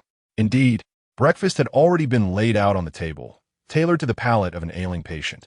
A bowl of mushroom soup noodles accompanied by a dish of colorful vegetable shreds, along with a platter of freshly baked cookies. Huo Ling stood there in a daze. Bai Luan emerged from the kitchen with a glass of water, and upon noticing Huo Ling's presence, she offered no further reaction. You're awake. Come and eat. She poured water for him, the glass gently clinking against the marble table, producing a soft tremor. It had always been Huo Ling's habit to keep a glass of plain water beside him during meals. He averted his gaze and silently sat down at the table. What about you? He inquired, noticing that all the food was portioned for one. Bai Luan, meticulously sorting out his medication into the cap, remained focused. I will eat with the teacher later. Once the medicine was prepared, she picked up a thermometer, prompting Huo Ling to sweep his hair back to allow her to take his temperature. Dressed in loungewear, his compliant action appeared obedient. The reading was normal, and Bai Luan felt a wave of relief wash over her. The fever has subsided. Take your medication again after the meal. The doctor is scheduled to come for a follow-up at noon. Make sure you eat well. Everything is in order here, so I'll be leaving. Huo Ling rose, struggling for a moment before managing to utter, "It's difficult to get a taxi here. I'll call someone to drive you." Bai Luoan gently shook her head, raising her phone to indicate, "No need. I've already arranged for a ride. Wishing you a swift recovery, Mr. Hua." With that, Bai Luoan turned away without any lingering sentiment and departed. Huo Ling silently followed her, watching as she stepped out the door and into a waiting vehicle. Chapter 43. Going far, the point transforms into a line, the line into a plane. In this moment, all the fleeing, self-denying, and evading emotions coalesce into a heavy ache. Upon returning indoors, Huo Ling found himself alone. The silence of the house felt overwhelmingly pronounced. Mechanically consuming his noodles, his mind was consumed by the image of Bai Luoan emerging from the kitchen. For the past few years, she had been doing just that, preparing meal after meal for him. The cookies, once cooled, became crisp and tender, their sweetness tempered by a hint of bitterness, the aroma of coffee lingering on his palate. Huo Ling was not fond of sweets, which is why she had baked coffee-flavored cookies. It is no wonder that Fu Wanpei and Gu Shi, along with the other members of the household, were so fond of her. Within these trivial details lay her tenderness and thoughtfulness. Regrettably, he had missed all of this over the past 5 years. By the time he grasped the loose thread, eager to untangle the mess, she had already severed connections with a swift resolution, distancing herself from him. He clutched a fragment of that thread, watching her walk further away with a clear mind. At noon, Tuyu arrived to administer an 4-drip to Huo Ling, bringing with him new medication. Unaware of the current state of their relationship, as he prepared to leave after setting up the 4, he produced 2 brown glass bottles and said to Huo Ling, "Mr. Hua, since Ms. Bai is not present, could you kindly pass these supplements to her? She should consume them within 24 hours. Staying up all night is detrimental to one's health. Anything that can help is worth it." Huo Ling was taken aback. He slept all night? Upon hearing this, Tuyu was momentarily stunned. "Yes, Ms. Bai called me last night, informing that you were feverish again. I advised her to monitor her temperature every half hour." "Thank you. I will relay the message to her." After Tuyu departed, Huo Ling stared blankly at the 2 small brown bottles for a while. Lacking Bai Luoan's contact information, he contemplated and called Uncle Chun. "Uncle Chun, do you have the contact details for Xiao Bai?" "Do you? Is it a new number?" "Good. Please come to my place to pick something up for her." "Yes, right now. The sooner, the better. Could you send me her number as well?" Soon, Uncle Chun sent a string of digits, which Huo Ling saved in his contacts. When filling in the notes, he added a cookie emoji in that section. At the moment Uncle Chun called, Bai Luoan had just parted ways with Yin Shi. The dessert shop had just opened, and it would take time to recoup the initial investment. Having purchased her house outright, she was now preparing to buy a vehicle for convenience. Her savings were dwindling, and dining with Yin Shi was also related to this matter. Yin Shi owned an investment company, allowing her to take on 2 projects each month without needing to be listed, ensuring that the small canister from mid-July would be adequately covered. After their discussion, she accompanied Yin Shi for a brief shopping excursion, helping her select a delightful qipao. After providing the address to Uncle Chun, Bai Luoan calculated the time and made a stop at the shop before heading home. She stood at the entrance of the community, waiting for Uncle Chun to arrive. Upon receiving the items from Tuyu, Bai Luoan expressed her gratitude to Uncle Chun, who beamed with joy upon seeing her. She presented him with a light cream cake she had specifically retrieved from the shop. She recalled that the little girl from Uncle Chen's family seemed to have a fondness for this particular flavor of cake. Uncle Chun, without any pretense, invited her to his home for a meal, to which Bai Luoan readily agreed. Due to the parking restrictions at the entrance, Uncle Chun soon drove away. After expressing her gratitude to Tuyu via message, Bai Luoan made her way to the fresh produce supermarket behind the neighborhood to purchase fresh ingredients for the young child. July half, who remained at home.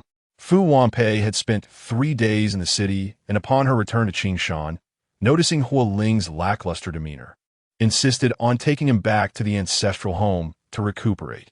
Huo Ling, generally robust and seldom ill, had been afflicted with a lingering ailment that persisted for nearly half a month before it finally subsided, causing Fu Wanpei considerable worry. She carefully tucked a blessed talisman for safety into the inner compartment of Huo Ling's wallet, advising him, "I've heard this is quite effective. I prayed for one for you and shall buy. Take good care of it, and if you dare to take it out, don't blame me for being merciless." Huo Ling observed Fu Wanpei's swift actions without protest, and as he listened to her, a flicker of anticipation passed through his eyes. "Did you give it to them? Shall I deliver it?" he inquired. "What?" Fu Wanpei was bewildered by his seemingly nonsensical question. Huo Ling cleared his throat, the talisman for the two of them. "If I didn't give it to them, I'll go deliver it."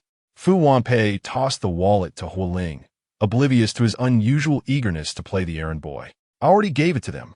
On the day I returned, I arranged for a local courier. They've been using it for some time now."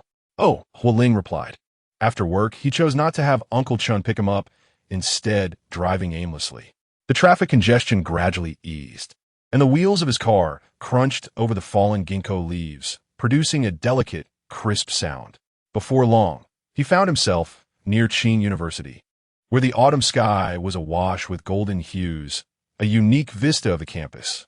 The neatly lined ginkgo trees glowed in the sunset's afterglow, resembling a vibrant oil painting. Groups of pedestrians were taking photos, capturing the scenery.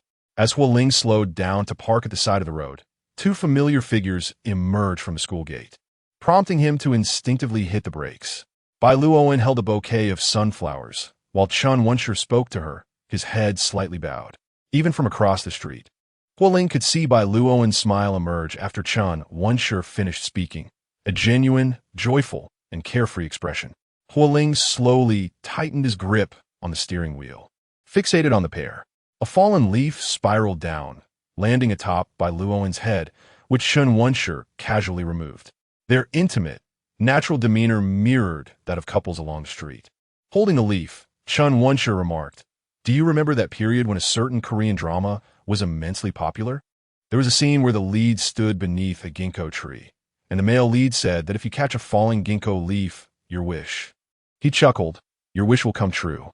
That's why, during that time, this street became crowded with people trying to catch leaves. Bai Luoan chuckled at the memory as well.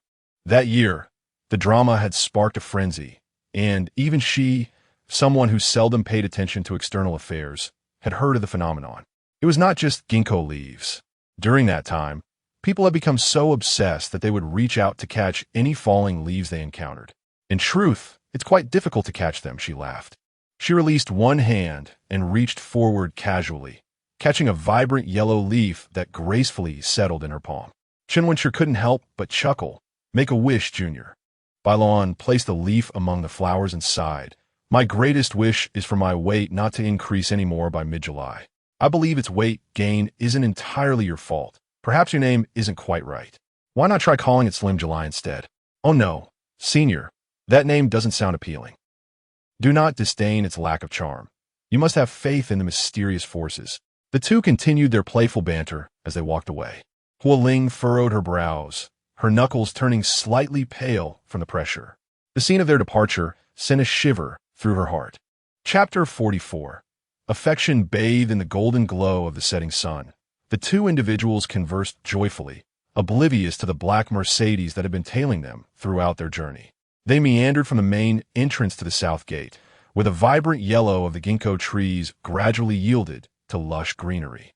Bai Luoan's establishment was situated at the next intersection, while traversing the campus would have been a more direct route. It was Chun Wensher's suggestion to explore this street for its ginkgo trees that led them to take such a lengthy detour. Bai Luoan, having never properly appreciated this locale during her time at school, readily acquiesced to his proposal. Huo Ling observed as the two entered a shop adorned with the name July Half. After a brief interval, Chun Wensher emerged, carrying a plain white box. Before departing in his vehicle, Huo Ling recalled that Fridays were Chun Wensher's duty days, and it appeared he was bringing treats back for his colleagues. Although it was her first visit, Huo Ling was already familiar with Bai Luoan's shop, having seen it shared multiple times in the social circles of Fu Wanpei, Guxi, and Chun Wensher. There was also Min Yin, who had been utterly captivated by the flavors after just one visit and had become an enthusiastic advocate for the establishment. She recognized the simplistic illustration of a cat on the packaging box as the handiwork of Bai Luoan, symbolizing July Half. Aware that the soft opening had not yielded the desired results, due to intense competition from numerous dessert and milk tea shops in the vicinity, she understood that July Half had positioned itself at a higher price point, offering superior ingredients without any competitive advantage against the more affordable alternatives. To counter this, Bai Luoan had thoughtfully introduced a customized cup, offering it complimentary upon reaching a certain spending threshold, while patrons who brought their own cups would receive a discount on their purchases, thereby fostering a consumer habit among the clientele of July Half. Within a week, the shop began to attract a steady stream of visitors, and a candid photo of Bai Luoan taken on campus circulated on the school's confession wall, further enhancing the shop's notoriety at Qing University. Just how popular was this photograph of Bai Luoan? Even Gu Shi from a neighboring school had seen it and learned of the new dessert shop's attractive owner, sharing the amusing tidbit with Fu Wanpei upon returning home. Huo Ling had seen the image. Bai Luoan, known for her reserved smiles, had noticed the camera and regarded it with a piercing, indifferent gaze, reminiscent of a lifeless ice sculpture capable of freezing one in an instant. In truth, her countenance was far less enchanting than when she smiled. Yet this chilling demeanor inadvertently attracted a multitude of youthful admirers, unwittingly bestowing a resounding reputation upon July Half.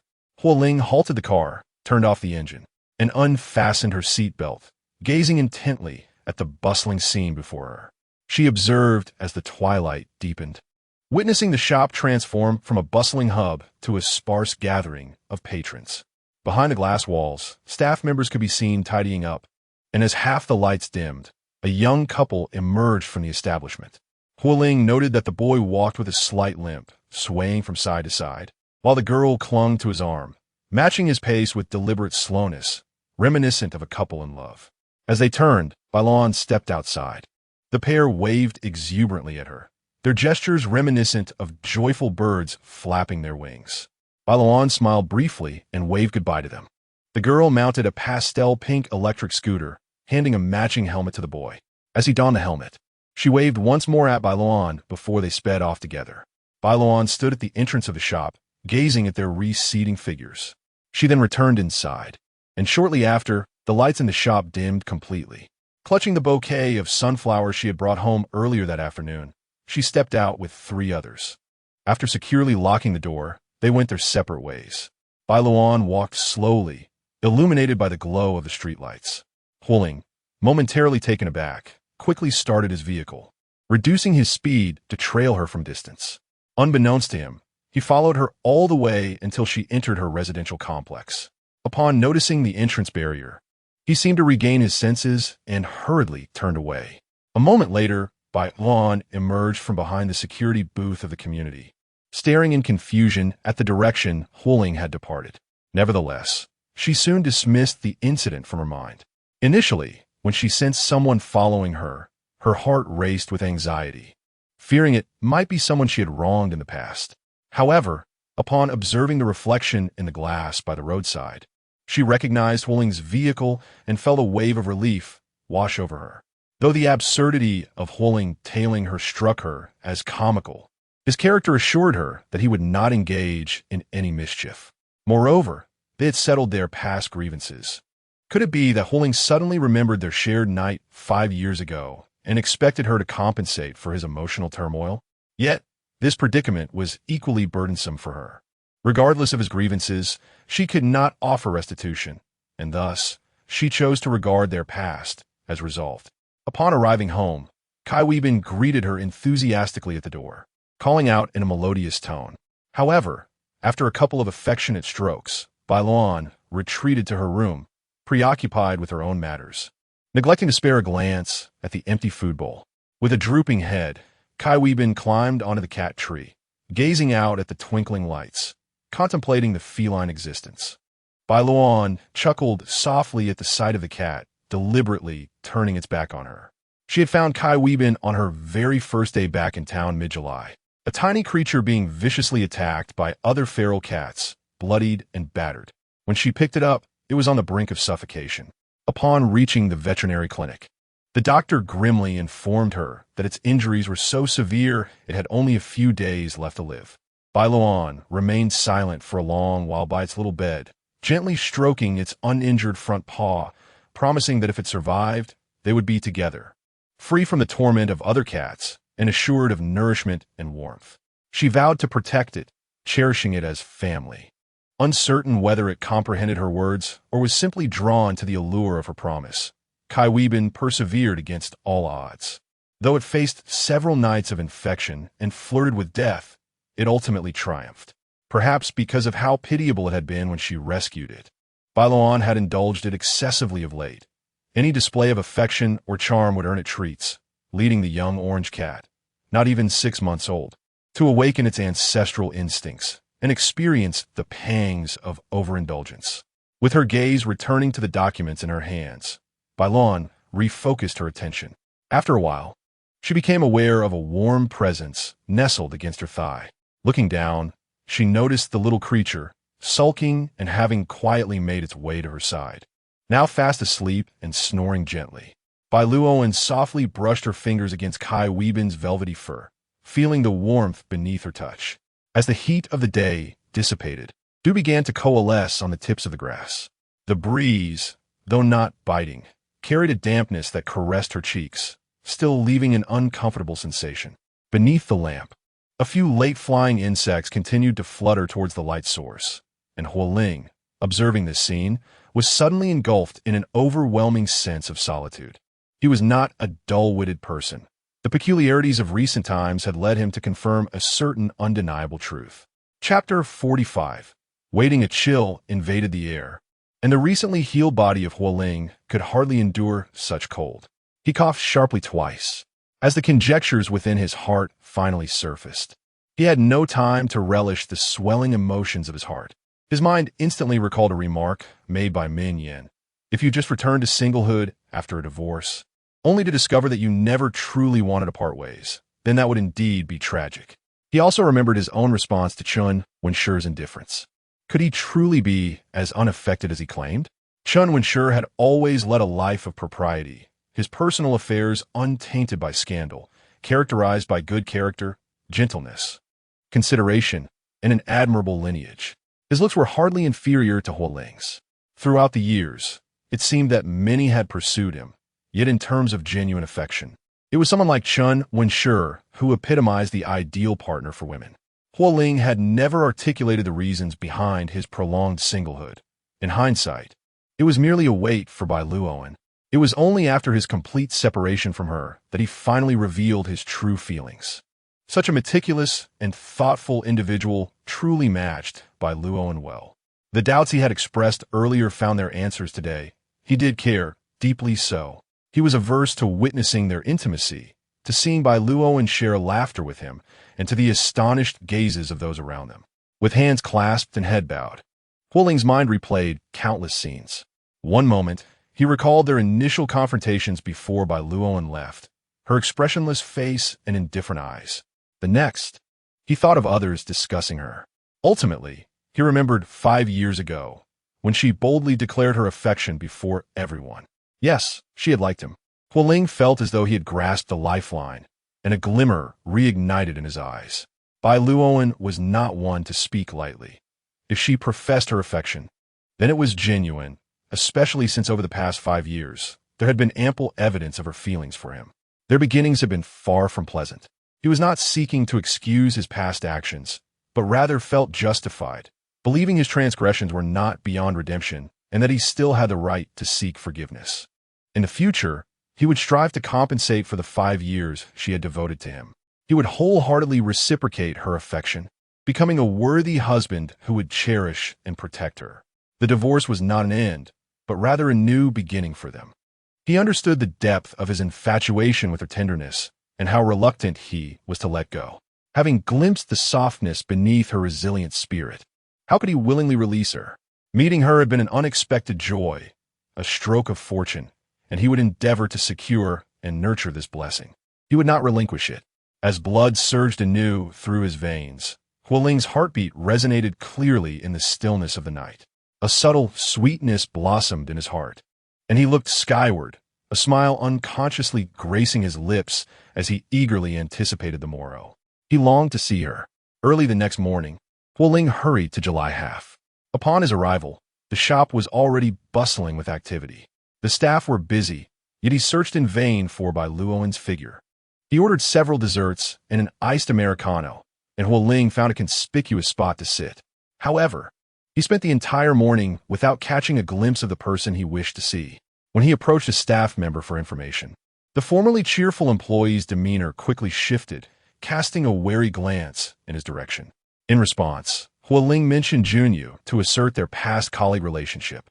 Do not worry. I'm a friend of Xiao Bai, a colleague of Junyu. I have some matters to discuss with her.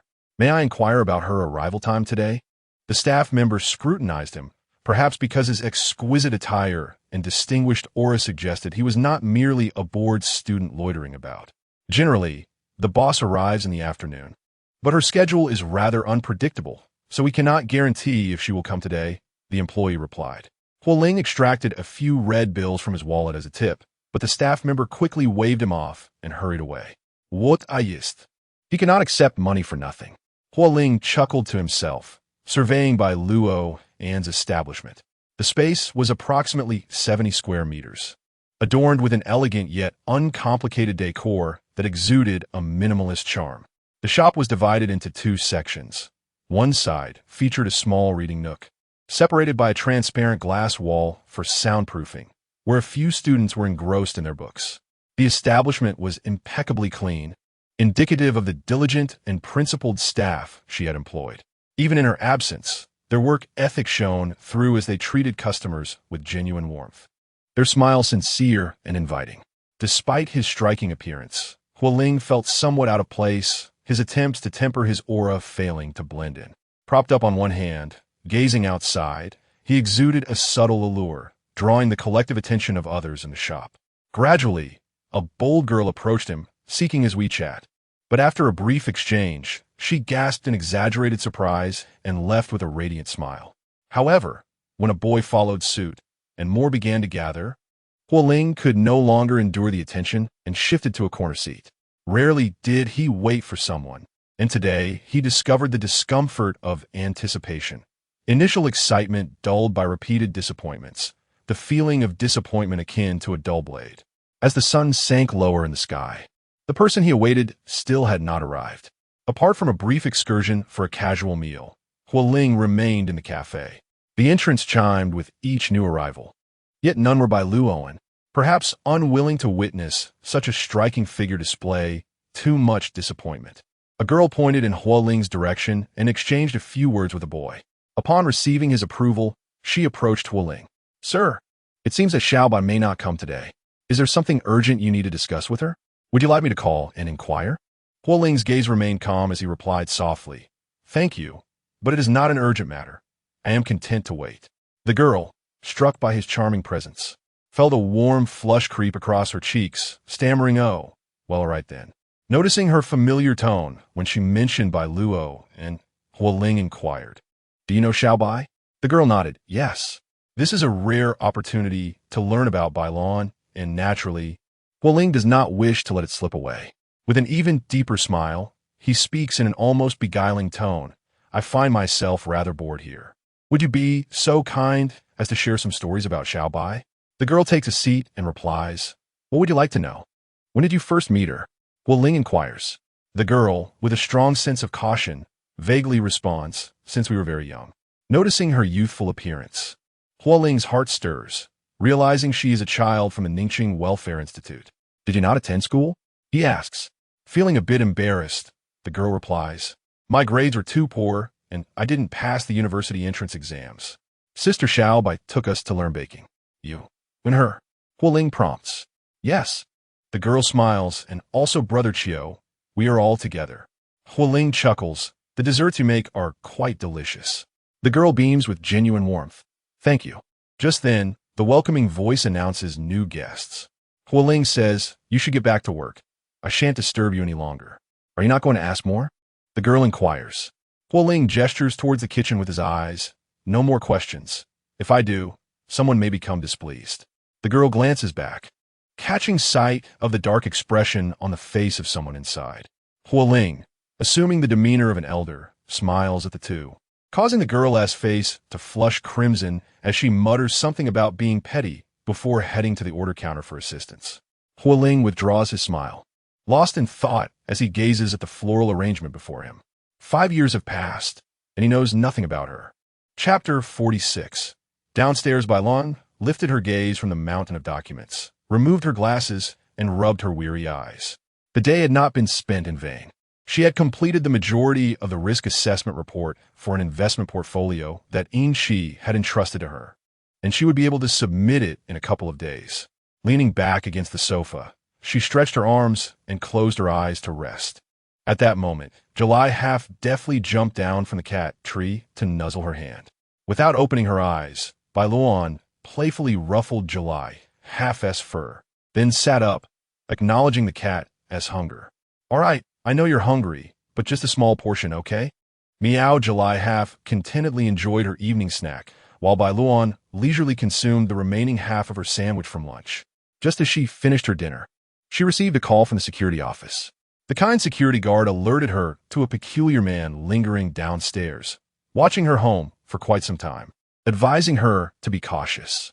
Bai Luoan thanked him and hung up, her thoughts involuntarily drifting to Huo Ling from the previous night. She approached the left side of the balcony, discreetly pulled back a corner of the curtain, and peered down. To her astonishment, it was indeed Huo Ling. This community had lacked security. Anyone familiar with the residence could gain entry after registration.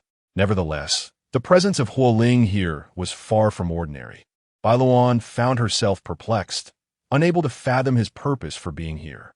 Did he feel he had gone far enough? The city of Ningxing was vast, and their usual haunts were on opposite sides. It was unlikely they would cross paths unless intentionally arranged. Countless speculations swirled in her mind, yet ultimately, she quietly turned and retreated indoors, feigning ignorance of his presence. Huo Ling was not one to endure passively, or rather, he had never been inclined to tolerate matters or individuals he deemed unworthy. Thus, regardless of his motivations for appearing beneath her building in the dead of night, it was only a matter of time before he would take the initiative. All she needed to do was wait. Huo Ling remained at July half's location until closing time, realizing he would not see Bai Luoan that day before departing. He drove absent-mindedly back to the community. After registering, he wandered aimlessly, his sole intention being to glimpse the place where Bai Luoan lived. By chance, he noticed a window adorned with the same cat stickers as those on July half's packaging, confirming it was Bai Luoan's apartment. Compelled beyond control, he found himself halted beneath the building, fixated on that spot. Bai Luoan was on the 7th floor. If she were to step onto her balcony, she would undoubtedly see him. He rehearsed countless excuses in his mind for why he was there. Yet regrettably, she never appeared. All his justifications remained unspoken.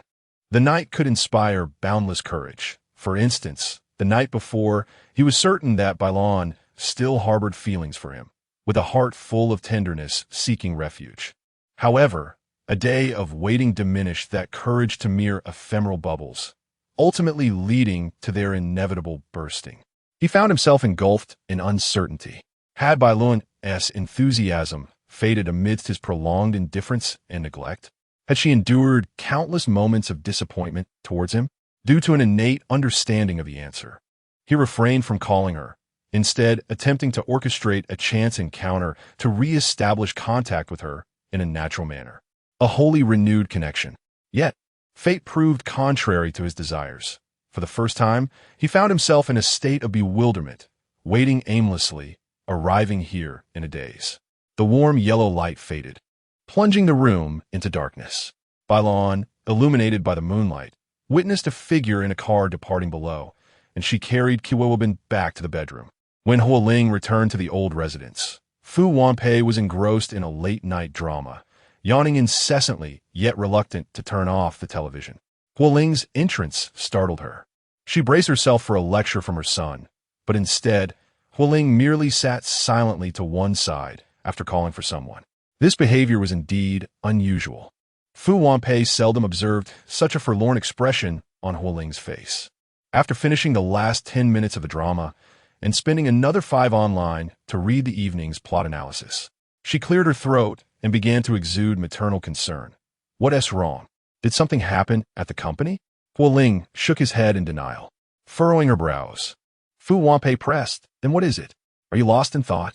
Huo Ling initially contemplated revealing everything, but he was aware that Fu Wanpei's scolding himself was one thing. Informing Bai Luoan would be disastrous. Confused and entangled in a web of thoughts, he felt it was not the right time for Bai Luoan to know. He needed to devise a comprehensive plan. It's nothing, just a bit fatigued from driving for too long, he stated, rising. I'll head upstairs to rest. You should also retire early. Fu Wanpei, skeptical, inquired, really nothing? Huo Ling chuckled lightly.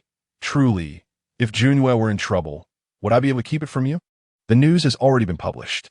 Fu Wanpei nodded in agreement, but moments later, she suddenly realized and called out to Huo Ling's retreating figure. Hey, if Junhua is fine, what about you? Huo Ling waved dismissively. The culprit is that old man. You little rascal. Fu Wanpei scolded. Did your mother never teach you that revealing spoilers is an immoral act? Huo Ling, quickening his pace, slipped into the second-floor bedroom. Once the door closed, the faint smile vanished from his face. The bed was adorned with 2 pillows side by side, having been replaced 3 months ago, devoid of any trace of Bai Luoan. He recalled that time when her injury required her to recuperate here. What had he done then? He remembered distinctly that he had requested Uncle Zhang to review the surveillance footage, as he found the injury suspicious. At that time, Bai Luoan's project required support from the provincial government, and he had assumed she was seeking assistance from Gu Shijia, which had also incited Gu Shixing's ire. A pang of regret tugged at Huo Ling's heart. His fingers curled and then relaxed. Regret was futile now. Her pain had long since passed. He stood silently behind the door for a while, before proceeding to the bathroom to freshen up. The next morning, as he descended the stairs, Aunt Zhao and Uncle Zhang were bustling about preparing breakfast, their voices tinged with barely contained excitement. Observing this, Huo Ling casually inquired. Uncle Zhang responded joyfully. Ada is returning to the country soon. His flight is this afternoon. After undergoing several surgeries, his condition has finally stabilized, allowing him to reunite with us old friends. Huo Ling pulled out a chair and sat down, smiling as he said, It has been 2 years since we last met. I shall head to the airport to pick up Uncle Da shortly and prepare some of his favorite dishes. Uncle Da has been a companion to the old master Huo since childhood, having weathered countless storms together over several decades, dedicating his life to the Huo family. He has long been regarded as one of their own. 2 years ago, he fell ill and traveled the country wide for treatment. A journey that kept him away for an entire 2 years. When the old master Huo passed, Uncle Da insisted on returning to bid farewell to his dear friend. But his deteriorating health prevented him from undertaking such a long flight, despite Huo Ling's prolonged encouragement. Now that Uncle Da is coming back, Huo Ling is determined to personally welcome him.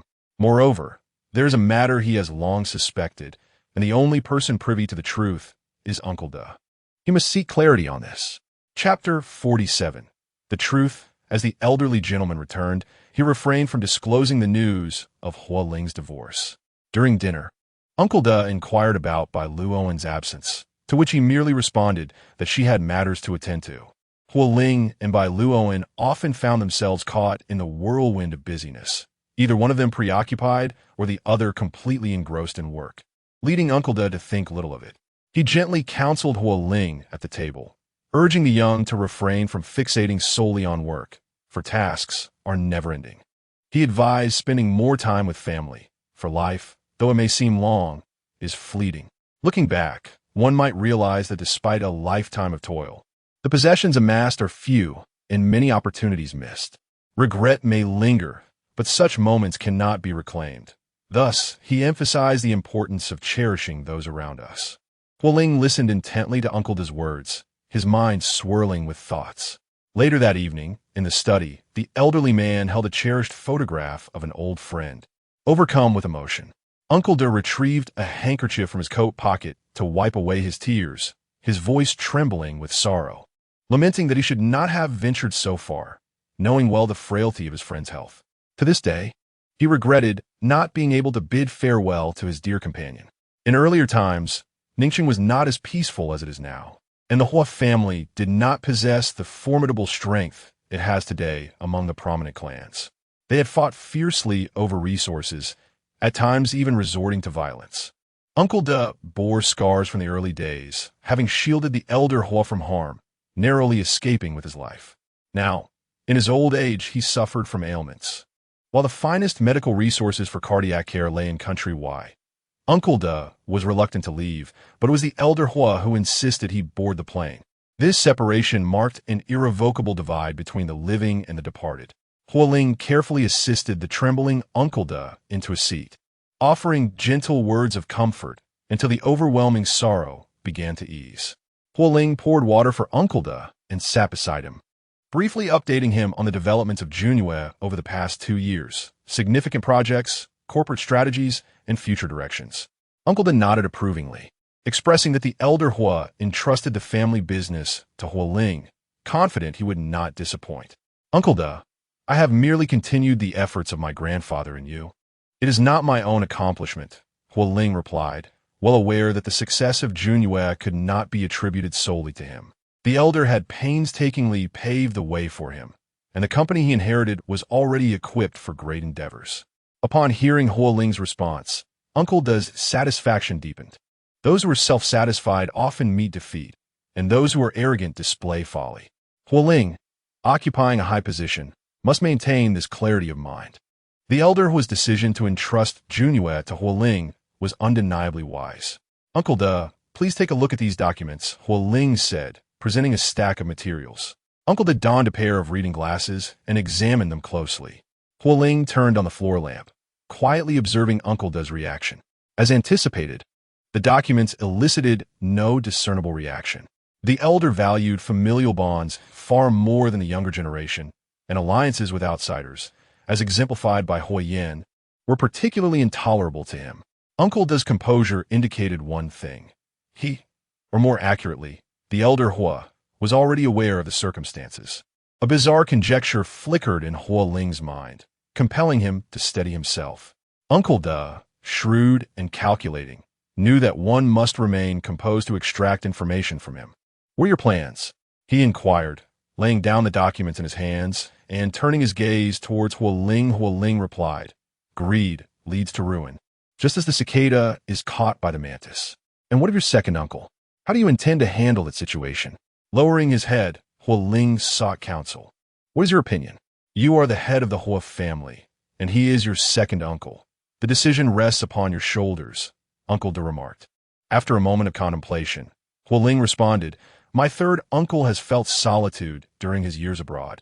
It would be fitting for my second uncle to accompany him, thus preserving the bond of brotherhood. Uncle De chuckled. You've already contemplated this, pretending to seek my wisdom, old man that I am. After a brief pause, he continued, this approach is indeed acceptable. Huo Ling's eyes betrayed a chill, but upon closer inspection, one could discern a profound pain lurking beneath. Uncle De, I find myself struggling to comprehend. Uncle De glanced at Huo Ling, acutely aware of the deep impact this matter had on him. Huo Ling's father had never fulfilled his paternal duties. All he knew of fatherhood came from this uncle. After 2 decades of familial affection, the truth shattered it all, revealing a reality more distressing than he had imagined. The pain inflicted by those we hold dear is magnified. Uncle De sighed heavily, conceding, it is of no consequence to share this. Your second uncle is the child your grandfather had outside of wedlock. Huo Ling turned abruptly to Uncle De. Disbelief etched across his face. It was no wonder he was taken aback. His grandmother had passed away early, yet in his memories, their bond was strong. His grandmother, a fiery old woman, commanded respect, and he could hardly fathom his grandfather betraying her trust, nor could he envision her acquiescing to such a betrayal. Uncle De, sensing Huo Ling's turmoil, lamented, your grandfather was deceived. Upon his return, he knelt before your grandmother for 3 days and nights, punishing himself for his transgressions. When that woman bore a child, gravely ill and near death, your grandmother, moved by compassion, took the child into the Huo family, naming him heir. Yet, he was not her own flesh and blood. She could not entirely disregard that truth. Your grandmother provided for him, but her devotion could never match that of your father or third uncle. Your second uncle may have heard rumors, leading him to believe that the Huo family had wronged his mother. Thus, he harbors resentment towards us. Huo Ling bowed his head in silence. Uncle De, too, remained quiet, After a long pause, Huo Ling mustered a strained smile. These revelations were uncovered by Xiao Bai. I owe her an apology. Had I not been so obstinate those years, opposing my grandfather at every turn and heeding your advice, she would not have wasted 5 years of her efforts on these matters.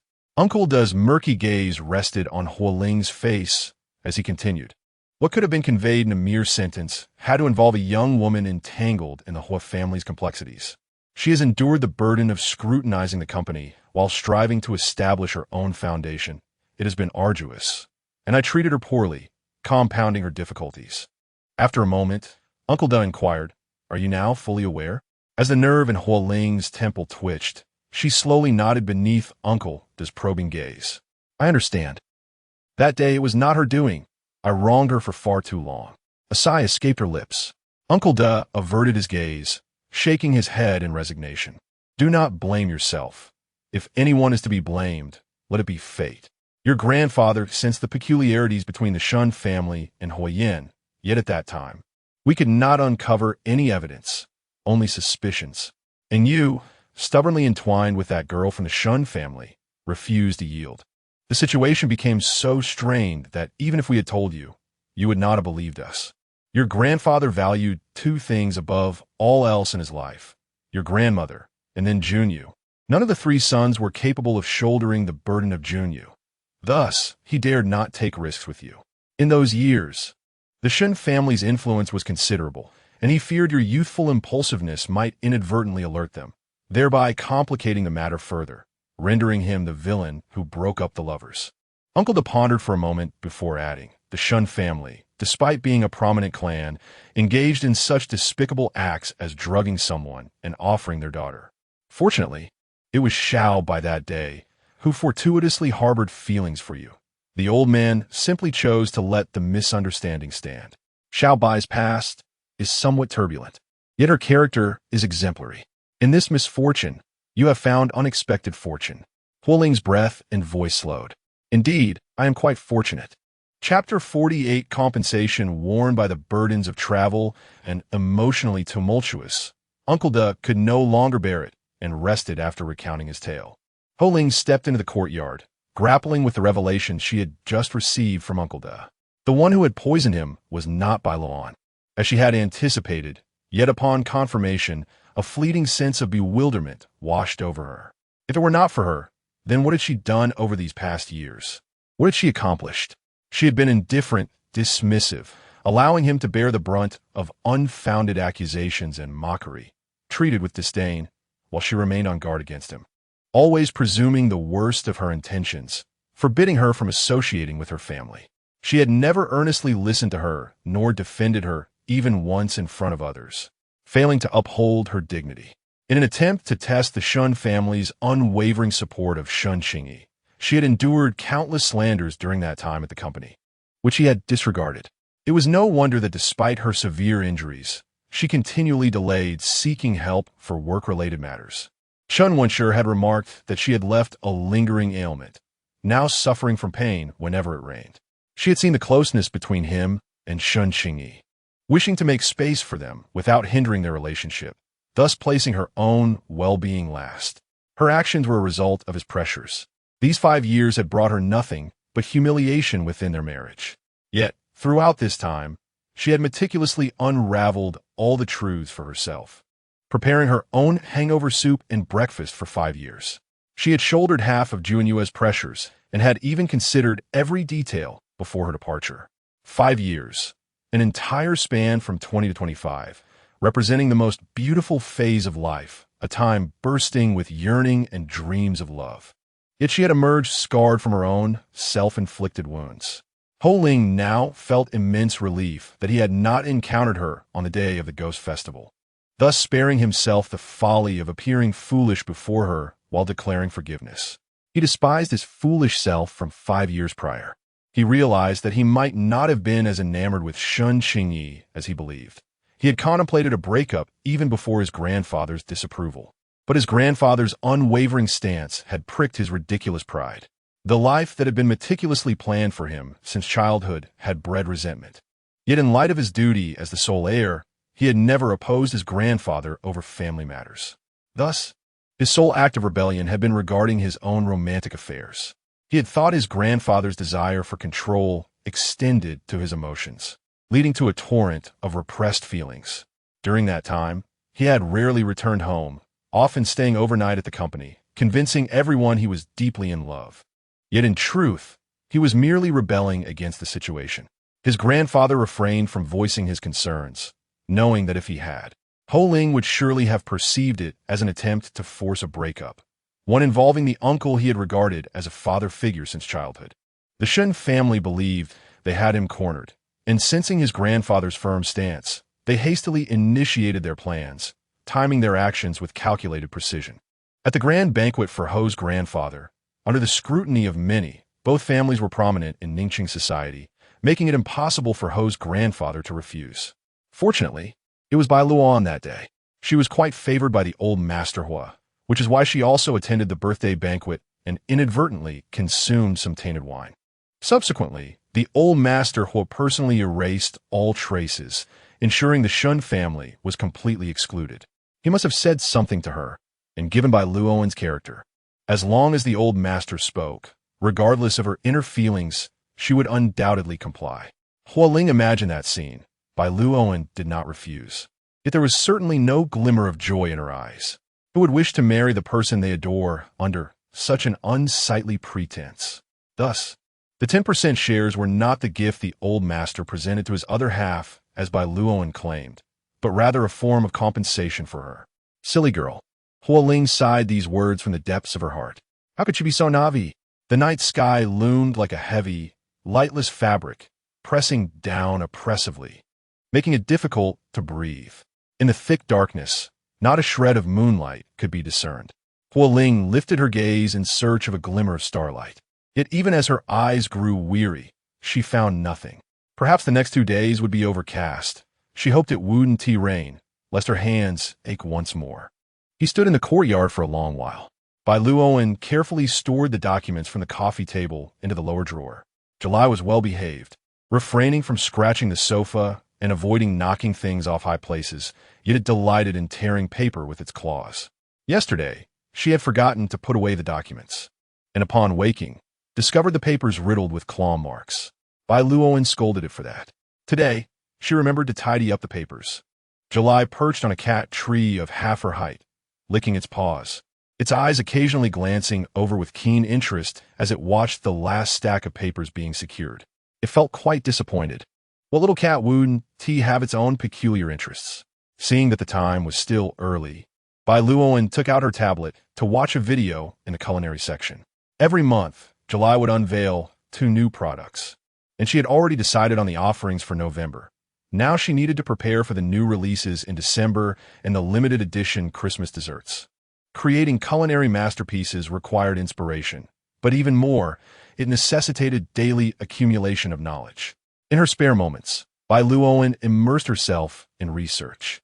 Once the new dishes were crafted, they were first presented to those around her for tasting, and then adjusted based on their feedback, akin to conducting an experiment to discover the most appealing flavor combinations for the public. It was rather fascinating. However, she entrusted the final adjustments to Xiao Qiu, as her palate lacked the sharpness to discern subtle differences.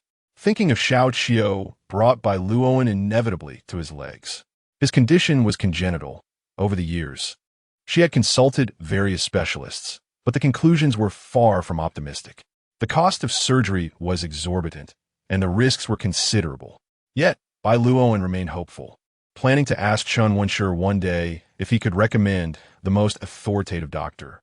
Xiao Qiu was only 18, with a bright future ahead of him.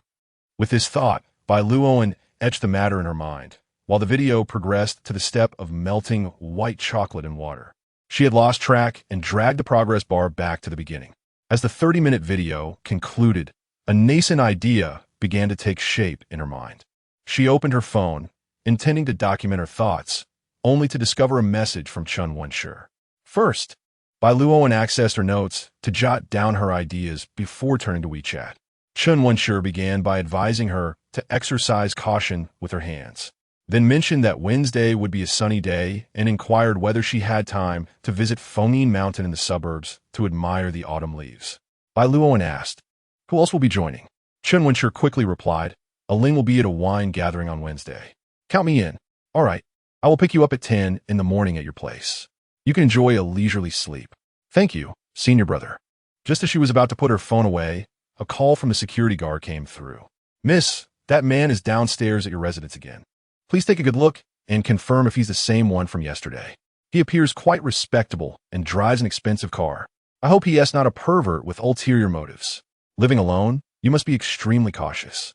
Bai Luoan stood in the same spot as yesterday, frowning as she observed the figure below. "It's someone I know. There's no need for concern. He isn't a pervert. Yes, he's just been a bit out of sorts these past few days. Thank you very much. If anything arises, I will certainly reach out for your assistance promptly. All right, goodbye." Chapter 49, Business Card. Mr. Huo, I have found the most esteemed physician in traditional Chinese rehabilitation in Ningxing. Here are his contact details. I have arranged everything. Should you wish to visit, simply reach out to him to confirm an appointment. Huo Ling accepted the business card from Zhang Shu, expressing his gratitude. "Thank you for your efforts." Uncle Da had only spent one night at the ancestral home before his family came to retrieve him the following day. Huo Ling returned home early from the office that day, accompanying the elder for a meal before personally escorting him to his residence. Uncle Da had a son who was married, and both of his grandchildren were dutiful, caring for their grandfather with great diligence. Yesterday, upon learning that Uncle Da intended to commemorate his late friends at the old residence, his son had returned early to prepare. By the time Huo Ling arrived, the family was already gathered at the door to welcome him. Though the younger generation did not share the same deep bond as the two elders, their relationship was amicable. Huo Ling engaged in conversation with them for a while before taking his leave. Upon returning, he encountered Fu Wanpei directing Uncle Zhang and Aunt Zhao in packing items. A casual glance revealed an assortment of supplements, jars and bottles filling an entire box. "Are these for Xiao Bai?" he inquired, feigning ignorance. Fu Wanpei, with a languid tone and a gaze ensuring nothing was overlooked, replied, "Indeed." Huo Ling naturally responded, "Allow me to deliver them. I happen to be free at the moment." This would also provide him with an opportunity to share the physician's contact information with her. Everyone was occupied, oblivious to the slight unease in his demeanor. Fu Wanpei waved her hand dismissively. "No need. I will deliver them myself tomorrow. It has been quite some time since I last saw Xiao Bai. I truly miss her." "Oh." Huo Ling settled onto the sofa, the doctor's business card nestled in the left pocket of his chest, a thin piece of paper that made his breath quicken slightly. He pondered how best to broach the subject while they finished packing. Fu Wanpei clapped her hands and cheerfully announced, "All right, we are all set for tomorrow." Her long fingers tapped rhythmically on her knee as Huo Ling prepared his words, his fingers brushing the edge of his pocket. "Mother, Just then Fu Wanpei's phone rang, interrupting his forthcoming statement. "You should answer your call," he suggested. After half a minute on the line, Fu Wanpei, brimming with excitement, exclaimed, "Really? Then I shall join you." Ending the call, she smiled at Huo Ling. "There's an auction in Tongcheng tomorrow, and I've had my eye on a set of imperial green jade beads for quite some time. Finally, I have a chance to bid on them. Aunt Wen is flying over on a private jet tonight, and I plan to accompany her. Could you please deliver these items to Xiao Bai? By the way, what were you about to say?" Huo Ling shook his head. "Nothing significant. I wish you and Aunt Wen a delightful time. I shall cover your expenses." He leaned forward to grasp the car keys from the coffee table, cradling the box as he made his way outside. Fu Wanpei laughed and scolded playfully, "Do I need your help? Your mother has plenty of money." Without looking back, Huo Ling swiftly departed, leaving her to remark to Uncle Zhang and Aunt Zhao, "I wonder what he is in such a rush for. Is there something lurking behind him?" Uncle Zhang chuckled, but remained silent. "Ah, well," she concluded. Fu Wanpei found her own scolding amusing as she stood up, cheerfully preparing to head out. "Aunt Zhao, could you please bring out the 22-inch suitcase?" At that moment, Bai Luoan was lost in thought, staring at the mysterious blue-gray goo simmering in the pot. It was rare for her to experience such a complete mishap. Everything had seemed to progress smoothly up to the previous step. Or had it all gone awry? As she pondered the steps she had just taken, she glanced through the peephole. The community security guard, with his warm-hearted demeanor, had previously assured her that Huo Ling was not the person she had imagined. He had even taken the time to deliver her the living alone female guide, 2022 edition. The first rule stated that one must always ascertain the identity of the person outside before opening the door, never to let in strangers carelessly. Perfect. It was someone she recognized. The peculiar man the guard had mentioned had arrived. After pressing the doorbell, Huo Ling stood still, gazing at the July half sticker on the door, a subtle tension rippling through him. He heard soft footsteps from within, and as his throat tightened, he dismissed the rapid thumping of his heart, attempting to maintain a demeanor of nonchalance. The door creaked open, just wide enough for one person to pass.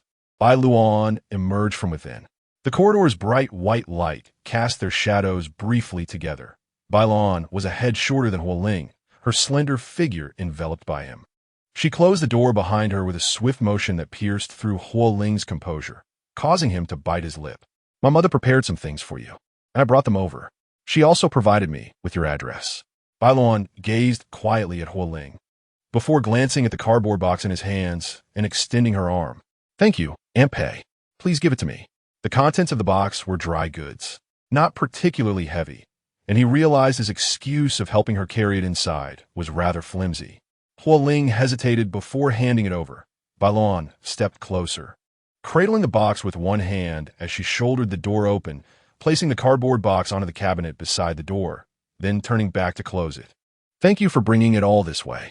If Aunt Pei asks you to deliver again, I can come pick it up myself next time. Huo Ling's gaze lingered on Bai Luoan's face, her light purple loungewear accentuating her fair complexion. She looked up at him, her expression earnest, as if it were quite a burden for Fu Wanpei to send him to deliver an item. Her lashes were sharply defined, and her dark pupils shone even in the dim light. A hint of white powder on her cheeks and a light brown speck on her nose softened her aloofness. Huo Ling chuckled softly. Aren't you going to invite me in for a moment? Bai Luoan paused, apologetic. I have a cat at home. Initially, Huo Ling failed to comprehend the conflict between having a cat and not being invited inside, but thanks to his sharp memory, he quickly recalled a scene from 5 years ago when he had just moved into the villa in Qingshan. Aunt Zhao had inquired whether a cat could be kept. He remembered seeing Bai Luoan crouched in a corner, tending to an injured stray cat, and knowing Aunt Zhao was asking on her behalf, he had deliberately said no, claiming that cats were dirty, fell into a contemplative silence. The words had escaped his lips. Yet did he truly need to elucidate that his disdain for cats was not genuine, nor was it a matter of perceiving them as unclean? Was his earlier aversion merely a reflection of his feelings towards people rather than the situation at hand? What distinction did it make? Bai Luoan remained reticent, not resurrecting old grievances, as it was unnecessary. She was merely stating a fact. The expression on's face eluded her understanding. Thus, she patiently awaited his next words. After a brief interval, however, produced a gilded business card from his breast pocket. This is a rehabilitation specialist that my mother has recommended for you. This physician has an excellent reputation for their medical skills. Everything has been arranged on their end. Whenever you find the time, simply contact him to schedule an appointment for your hand. Bai Luoan accepted the card, her gaze lingering on the familiar name inscribed upon it. She was well aware of the physician's esteemed reputation. After all, how could a doctor be anything less than exceptional when endorsed by 3 individuals simultaneously? 3 months prior, Shen Wenshi had presented her with a business card. On the very day she moved in, Fu Wanpei had also given her a card. Now, had bestowed yet another card upon her. Chapter 50. The transaction. Bai Luoan maintained a calm demeanor as she carefully tucked away the business card. Please extend my gratitude to Aunt Pei. I shall pay a visit. Huo Ling's strikingly handsome features appeared even more profound against the light. His eyelids half closed and lips slightly pursed, revealing a barely perceptible sense of melancholy. The motion-sensitive lights in the corridor dimmed after a prolonged silence, prompting Bai Luoan to clap her hands together in a soft applause. Just as her impatience began to mount, Huo Ling finally broached the matter at hand. Uncle Da has returned to the country. He is aware of my second uncle's circumstances, yet he is yet to fully recuperate.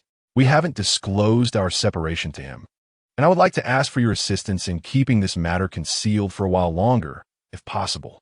Bai Luoan exhaled in relief and nodded affirmatively. Certainly. If Huo Ling found himself troubled by this issue, it was entirely understandable. The necessity of putting on a fade in front of their elders was a burden he should not have to bear alone, and it was only natural that he felt distressed. Uncle Da was akin to a grandfather to Huo Ling, while he might be indifferent to Huo Yan's misdeeds. It was unnecessary to cause the elderly man further heartache at this juncture. Thus, Bai Luoan readily acquiesced. In a few days, I would like to invite you to accompany me to see him. Would that be agreeable? Of course. Just inform me of the time. Huo Ling's lips curled into a slight smile. Thank you. Bai Luoan shook her head in silence. Those who treated her with kindness were always etched clearly in her memory. Such gestures could hardly be deemed a transaction of equivalent value with Huo Ling. At that moment, a rustling sound emanated from the doorway, prompting both individuals to glance down. A small, orange, plush head peeked through the narrow gap of the door, its round, curious eyes surveying the surroundings. Upon meeting that innocent gaze, Huo Ling paused in surprise. Before he could fully comprehend the scene, Bai Luoan instinctively shielded the curious creature from venturing outside.